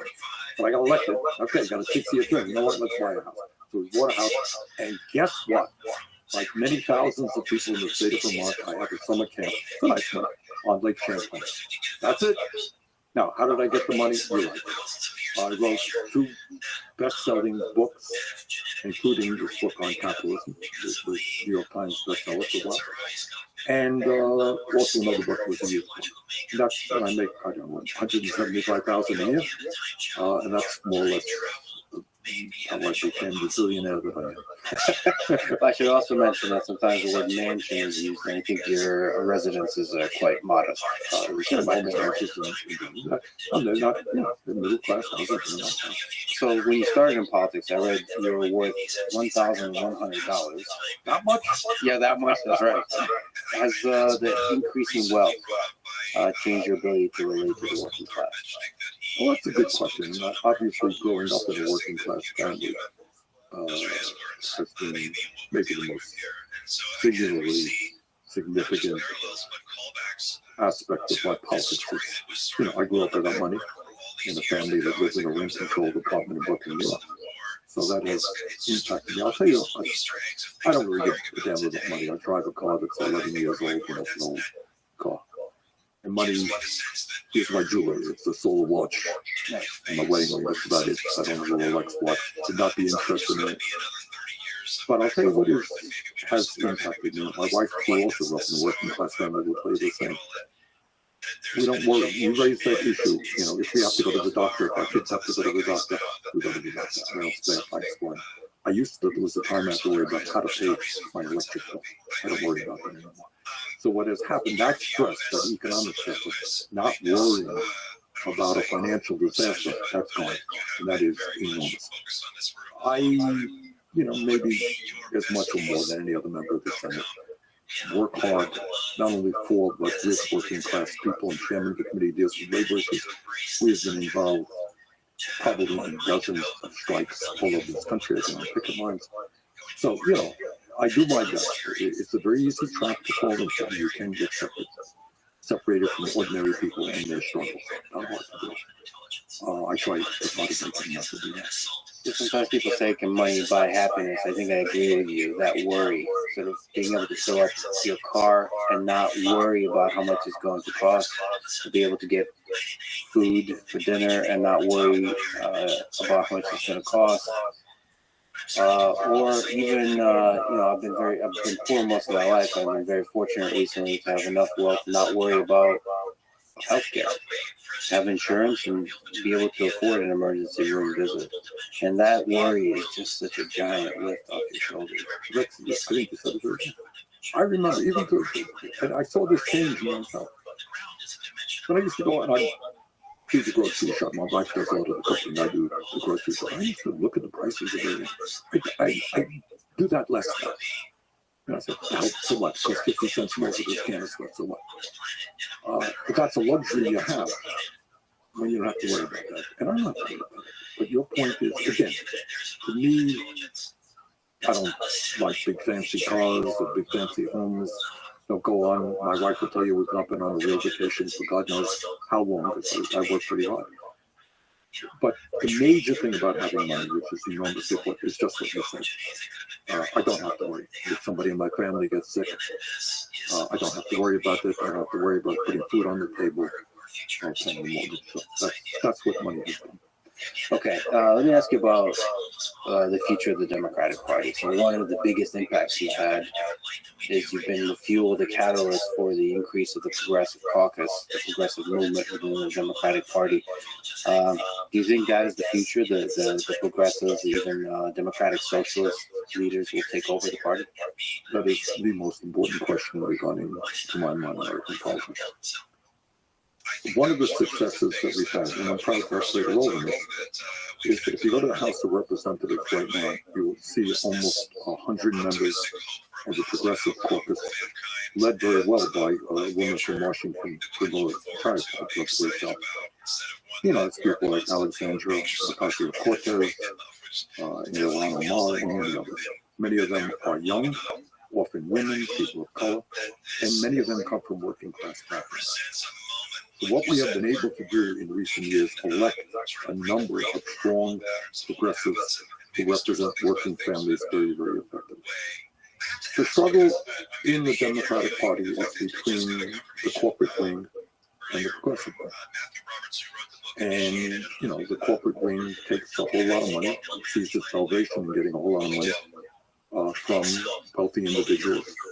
And, large corporations, and is not very vigorous, in my view, in representing the needs of working class people. If they were, we would have health care for all. We would have a minimum wage that was a living wage. We would not have a housing crisis. We would not have a tax system in which billionaires pay an effective tax rate that is lower than a truck driver or else. So I think one of the reasons that Trump has had political success is not so much his ideas. Most working class people don't think we should give tax breaks to billionaires or worry about the size of, Arnold Palmer's genitalia. But they are angry. People are angry. And the Democrats have not responded effectively to that. So the struggle that we are waging right now is the future of the Democratic Party. Will it be a party of the working class and represent working class issues, whether you're black or white or Latino or Asian or whatever you may be? Or will it be a corporately dominated party? That's the struggle we're in right now. Did you consider running in 2024? From my perspective, I would have loved it if you ran. I think you would have a great chance of winning not just the primary, but the presidency. I gave it about 5 minutes. And the reason was, we have a slogan, the progressive movement, it's not about me, it's about us. And, to have taken on Biden, who, in my view, on domestic issues, has been quite strong, would have really split the Democratic Party and laid the groundwork for an easy Trump victory. And that I did not want to see. So sometimes in life, and I know that a lot of younger people still don't agree with me, but you got to make choices which are painful. So I strongly supported Biden because I like his domestic record. He's done some good things against a lot of opposition, and I'm supporting Kamala right now. But I'm doing my best to see that a dangerous guy like Donald Trump is not the president. And the hope for you is that there will be future candidates that are populist, that are progressive. Let me ask you about AOC. She's become one of the most influential voices for the progressive cause in the United States. You two had a great conversation on your podcast, and in general, you work together. So what's to you is most impressive about I really like Alexandria.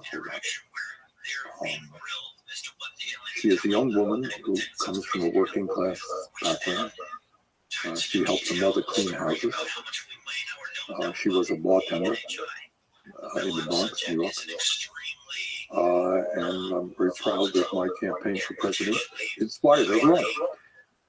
And she ran on a progressive working class program. And she took on one of the more powerful guys, a guy named Joe Crowley, who was pretty high up in the Democratic Party. And she knocked on doors. She had no money. She did a really strong grassroots effort. And I appreciate that. So that's number one. I like what she stands for. She's incredibly smart. And she has that certain charisma that, maybe you're born with it, maybe you develop it. I know. A couple of years ago, she came up here to Vermont for the time. She and partner Riley came up. And we were out in the street, and people came to her, and they said, "Oh, Congresswoman," and she just smiled, and she had an approach to people which is beautiful. And it wasn't phony, it was real. But to be a politician, you got to know how to, you could be a great intellectual, but you can't relate to people. She relates well to people. And so I think both from a personality perspective, from an intellect perspective, from an ideological perspective, she helped create the Green New Deal concept. We need to create jobs as we transform our energy system away from fossil fuel, strong advocate for Medicare for all workers' rights. So I'm a big fan of Alexandria. What do you think is the most powerful, enduring impact you've had on American politics? Looking back, you've been in it for quite a bit. Well, I don't want to give you a singular answer. As mayor of the city, I'm proud of what we accomplished here. Proud of my accomplishments as a U.S. Senator.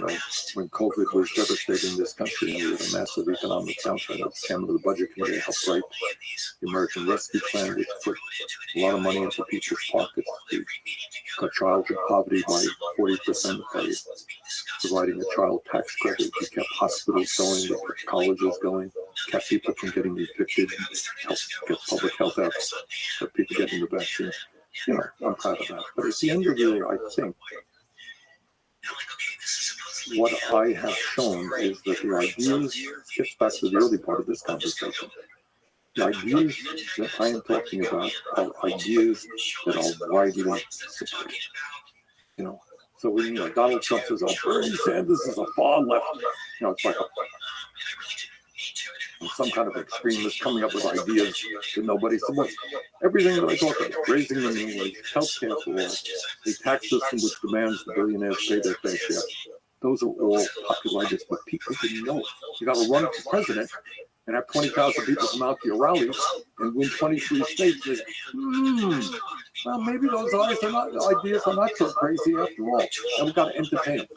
The establishment doesn't like that.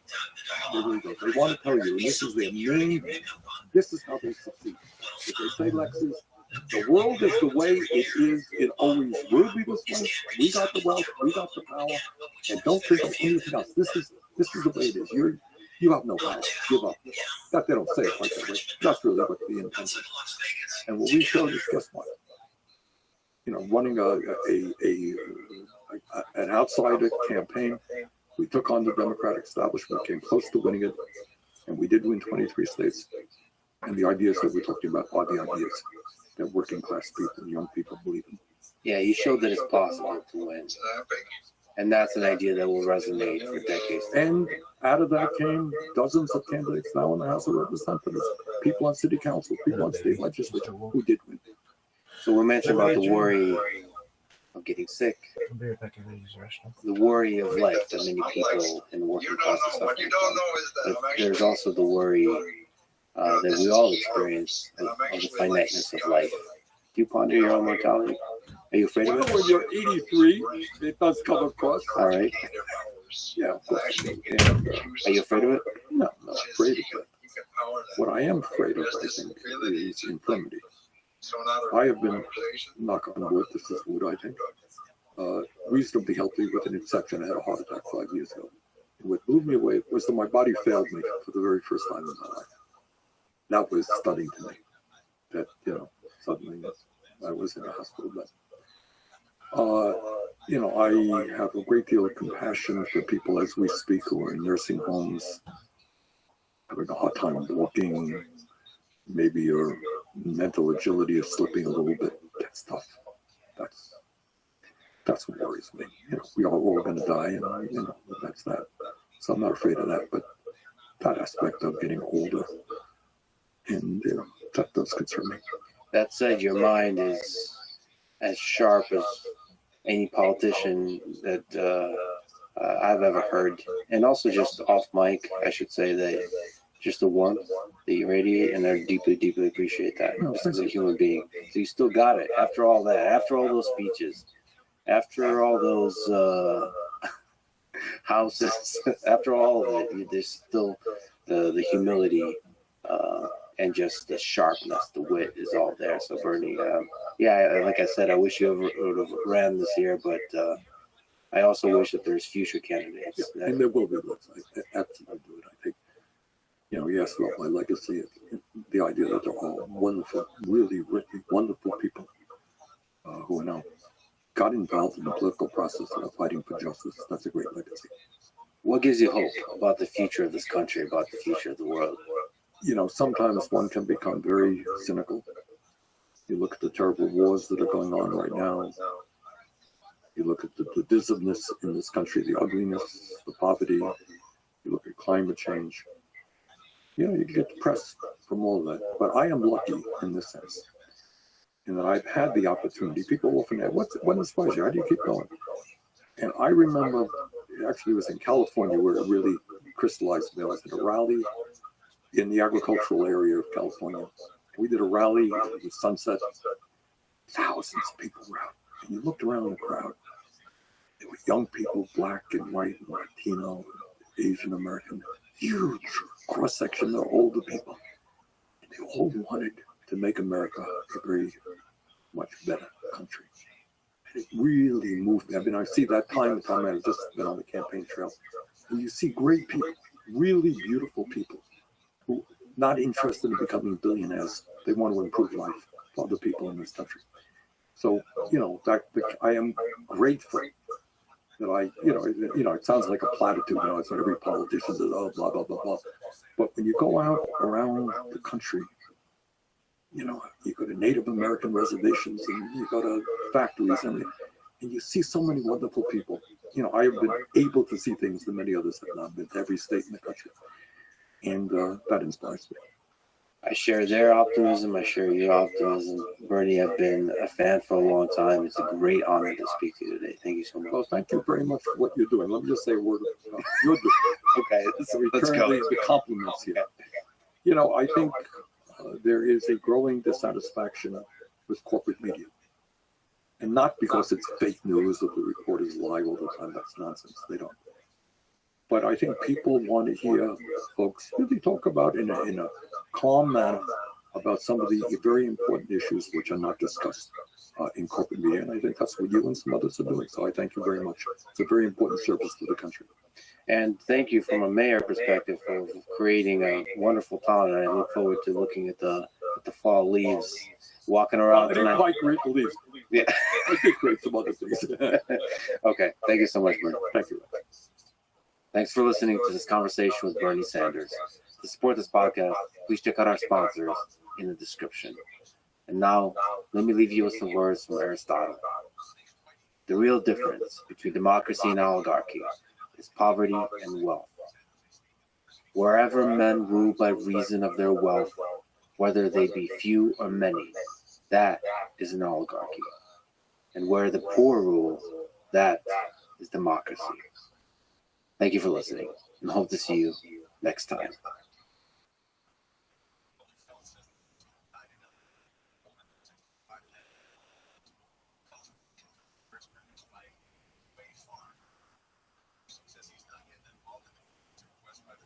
The big question for me in that timeline is, why didn't we do it sooner? Why did it take so long? Why did we wait until after 12,000 years ago, really after 10,000 years ago, to start seeing the beginnings of civilization?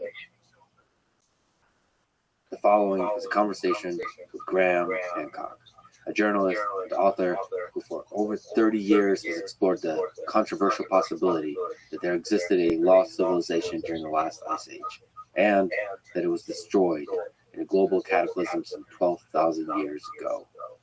He is the presenter of the Netflix documentary series Ancient Apocalypse, the second season of which has just been released, and is focused on the distant past of the Americas, a topic I recently discussed with the archaeologist Ed Barnhart. Let me say that Ed represents the kind of archaeologist, scholar, I love talking to on the podcast. Extremely knowledgeable, humble, open-minded, and respectful in disagreement. I'll do many more podcasts on history, including ancient history. Our distant past is full of mysteries, and I find it truly exciting to explore those mysteries with people both on the inside and the outside of the mainstream in the various disciplines involved. This is the Lex Friedman Podcast. To support it, please check out our sponsors in the description. And now, dear friends, here's Graham Hancock. Let's start with a big foundational idea that you have about human history, that there was an advanced Ice Age civilization that came before and perhaps seeded what people now call the six cradles of civilization: Mesopotamia, Egypt, India, China, Andes, and Mesoamerica. So let's talk about this idea that you have. You at the highest possible level describe it. It would be better to describe it as a foundational sense of puzzlement and incompleteness in the story that we are taught about our past, which envisages more or less, there have been a few ups and downs, but more or less straightforward evolutionary progress. We start out as hunter-foragers, then we become agriculturalists. The hunter-forager phase could go back hundreds of thousands of years. This is where it's also important to mention that anatomically modern humans are not the only humans. We had Neanderthals from 400,000 years ago to about 40,000 years ago. They were certainly human because anatomically modern humans interbred with them, and we carry Neanderthal genes. there were the Denisovans, maybe 300,000 to perhaps even as recently as 30,000 years ago. And again, interbreeding took place. They're obviously a human species. So, we've got this background of humans who didn't look quite like us. And then we have anatomically modern humans. And I think the earliest anatomically modern human skeletal remains are from Jebel Hood in Morocco and date to about 310,000 years ago. So the question is, what were our ancestors doing after that? And I think we can include the Neanderthals and the Denisovans in that general picture. And why did it take so long? This is one of the puzzles, one of the questions that bother me. Why did it take so long when we have creatures who are physically identical to us? We cannot actually weigh and measure their brains, but from the work that's been done on the crania, it looks like they have the same brains that we do, with the same wiring. So if we've been around for 300,000 plus years at least, and if ultimately in our future was the process to create civilization or civilizations, why didn't it happen sooner? Why did it take so long? Why was it such a long time? Even the story of anatomically modern humans has kept on changing. I remember a time when it was said that there hadn't been anatomically modern humans before 50,000 years ago. And then it became 196,000 years ago with the findings in Ethiopia, and then 310,000 years ago. There's a lot of missing pieces in the puzzle there. But the big question for me in that timeline is, why didn't we do it sooner? Why did it take so long? Why did we wait until after 12,000 years ago, really after 10,000 years ago, to start seeing the beginnings, what are selected as the beginnings of civilization in places like Turkey, for example? And then there's a relatively slow process of adopting agriculture, and by 6,000 years ago, we see ancient Sumer emerging as a civilization. And we're then in the pre-dynastic period in ancient Egypt as well, 6,000 years ago, beginning to see definite signs of what will become the dynastic civilization of Egypt about 5,000 years ago. And interestingly, around about the same time, you have the Indus Valley civilization popping up out of nowhere. And by the way, the Indus Valley civilization was a lost civilization until the 1920s, when railway workers accidentally stumbled across some ruins. I've been to Harappa and Mohenjo-Daro, and these are extraordinarily beautifully centrally planned cities.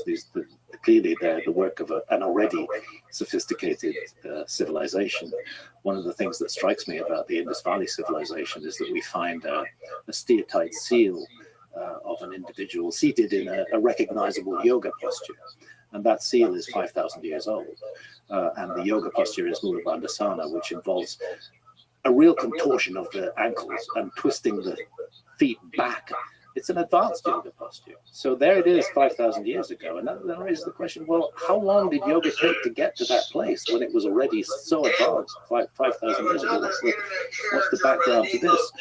China, the Yellow River civilization. Again, it's around about the same period, 5,000 to 6,000 years ago, you get these first signs of something happening. So it's very odd that all around the world, we have this sudden upsurge of civilization about 6,000 years ago, preceded by what seems like a natural evolutionary process that would lead to a civilization. And yet, certain ideas being carried down and manifested and expressed in many of these different civilizations.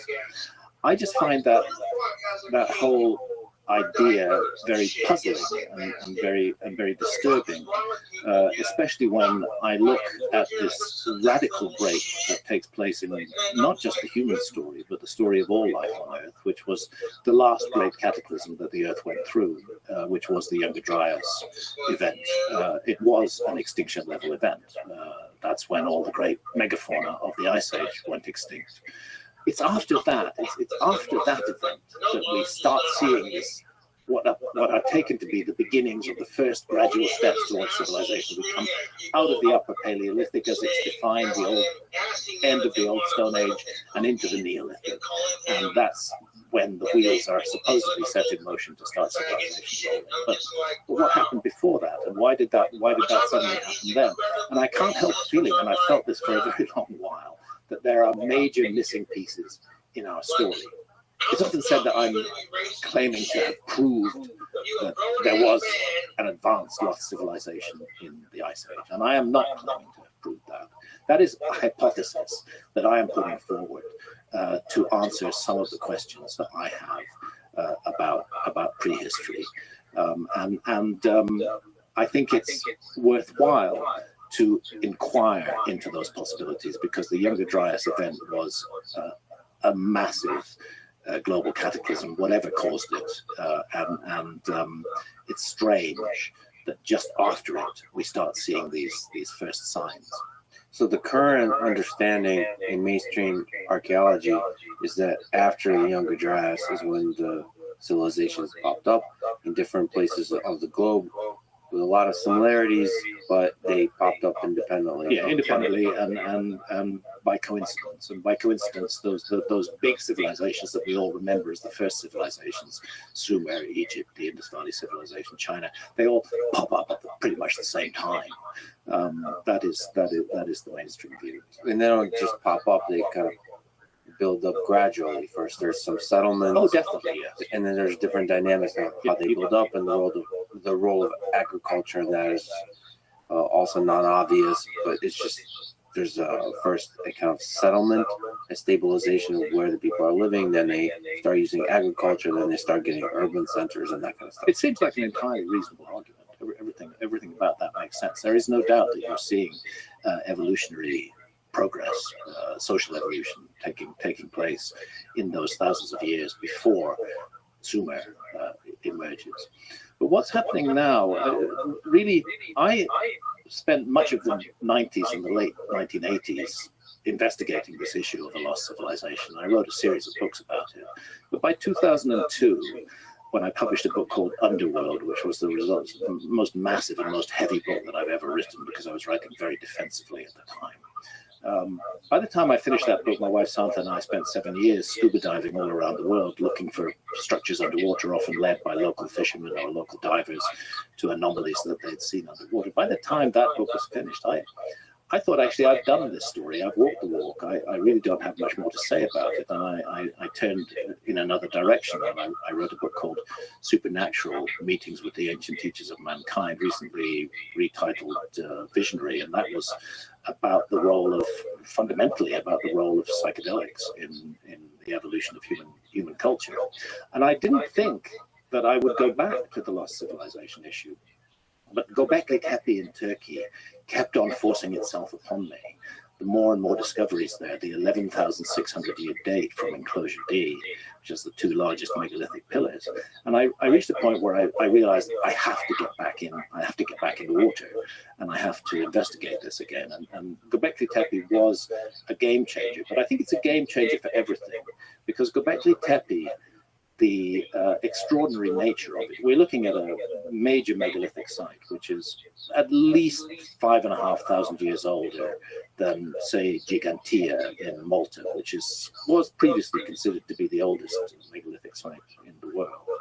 And this led, of course, to a huge amount of interest and attention, both from the Turkish government, who see the tourism potential of having the world's oldest megalithic site, and from archaeologists. And this in turn has led to exploration and excavation throughout the region. And what they're finding throughout that whole region around Göbekli Tepe, and going down into Syria and further down into the Jordan Valley as far as Jericho, and even across a bit of the Mediterranean into Cyprus, is what Turkish archaeologists are now calling the Tas Tepeler civilization. They're calling it a civilization, Stone Hills civilization, with very definite identifying characteristics: semi-subterranean circular structures, the use of T-shaped megalithic pillars, sometimes not anywhere near as big as those of Göbekli Tepe. It's clear that Göbekli Tepe now was not the beginning of this process. It was actually, in a way, the end of this process. It was the summation of everything that Stone Hills civilization had achieved. But what is becoming clear is that this is a period before the foundation of Göbekli Tepe, As far as we know, that date of 11,600 years ago is the oldest date for Göbekli Tepe. But of course, there's a lot of Göbekli Tepe still underground, so we can't say for sure. Caspian, can you hear me? That's why I asked. Oh.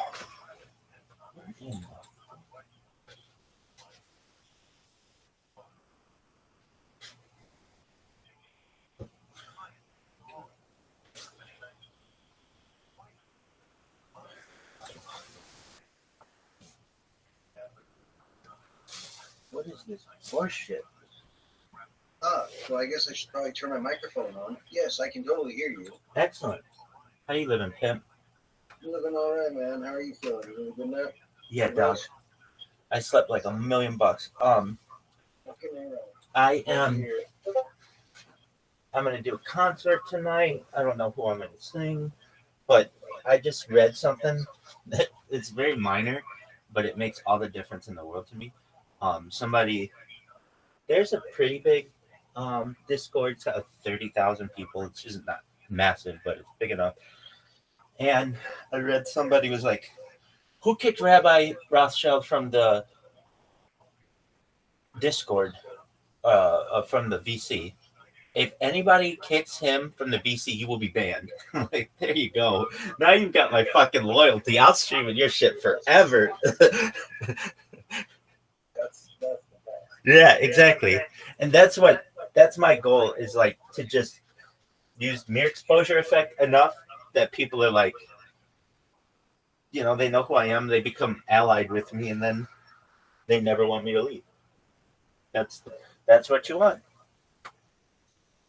Yeah, that's the best. Exactly. So there's that. And I heard Riser come in, and he was talking about his coin a little bit more, but it was like one of those things where I heard him, but I was like in the middle of the sleep, and I was just too tired to participate. So what did he decide? Oh, we're still looking at things for tickers and stuff. Okay. Any good tickers that came about? Yeah, just mulling over ideas, talking about tokenomics and stuff. A brand new idea, so kind of seeing what that's out.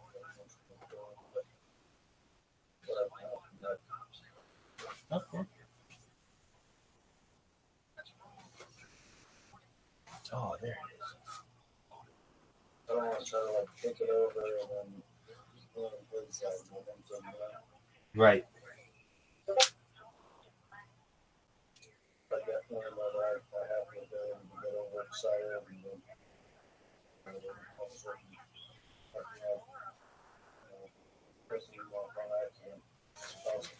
Oh yeah, I think anyone who is a go-getter and likes to get shit completed could run into that issue.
Oh.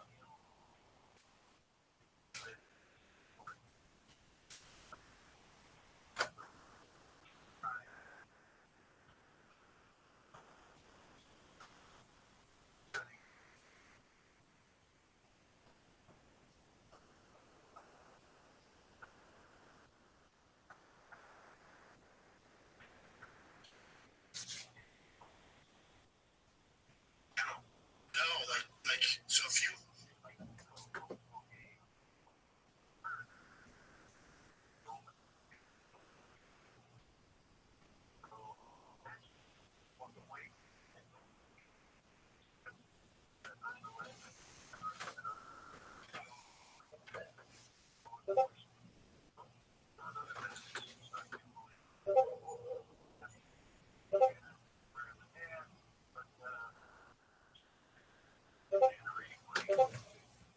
Wow. Do you hear that? Da-da, da-da, da-da. Yeah, that's my Discord, I think. I'm Oh. sorry. No, you're okay. It's one of ours. If possible, can you shut that off? And the reason why I say that, and the way you do it is you go to settings, notifications, and there's a little thing for it. The reason why I say it has really nothing to do with you, but when I hear that sound, I have 12 different accounts, and when they're all going, it's like, and it is. You're good. You're good. You can just imagine though, when it's like times 12, it's like a constant sound. And so whenever I hear that sound, I'm like a raptor or like a Tyrannosaurus Rex. Like, where was that? What made that noise? Do you know what that noise even means? Because I don't. What does that sound even mean? That bub. That's the Discord notifications. So that means that you received a When notification. something happens somewhere on Discord that you're touching and you'll be alerted. Okay. Okay, that makes sense why it is so constant, because that one is, I did not know what it was for a long time, and I would just kind of ignore it. But it got to the point where these things were like consistent. Did it. All right.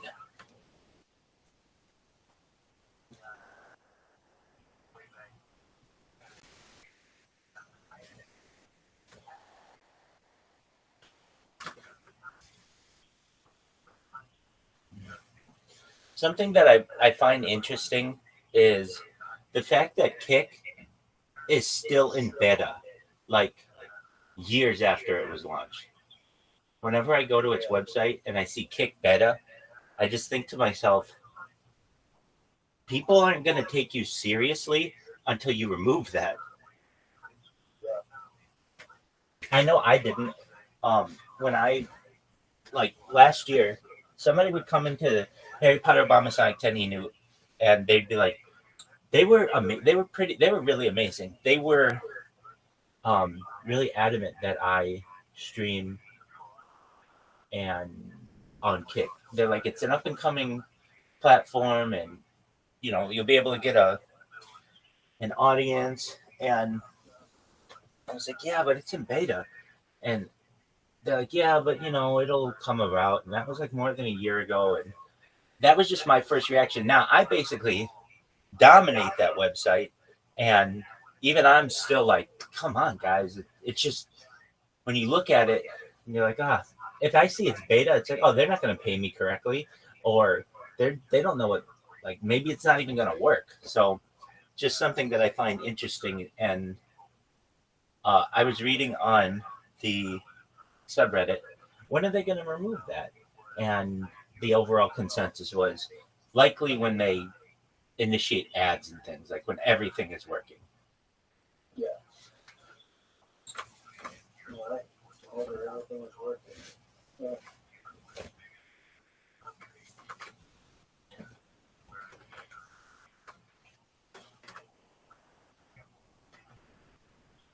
I think they kind of use it as an excuse, though, that they can say, well, but we're still in beta, so there's not too much we can do. It's like, all right, that's your excuse. Cool.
Are you sure that's your computer and not mine?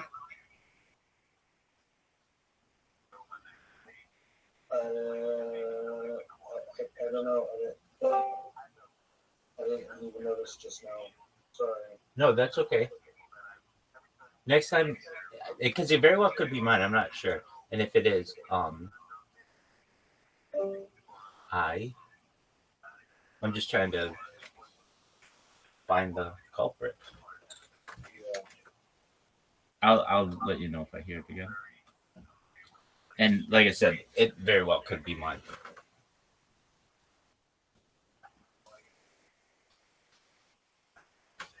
So you're saying that every time, like when I go to my messages and I I forgot. You can have a lot of notifications come in if you allow like the at everyone or I get it. Because normally I get so many notifications that I make it that unless like you have to tag me and then I'll get your notification. Aside from that, it's just too many. All right, now I get it.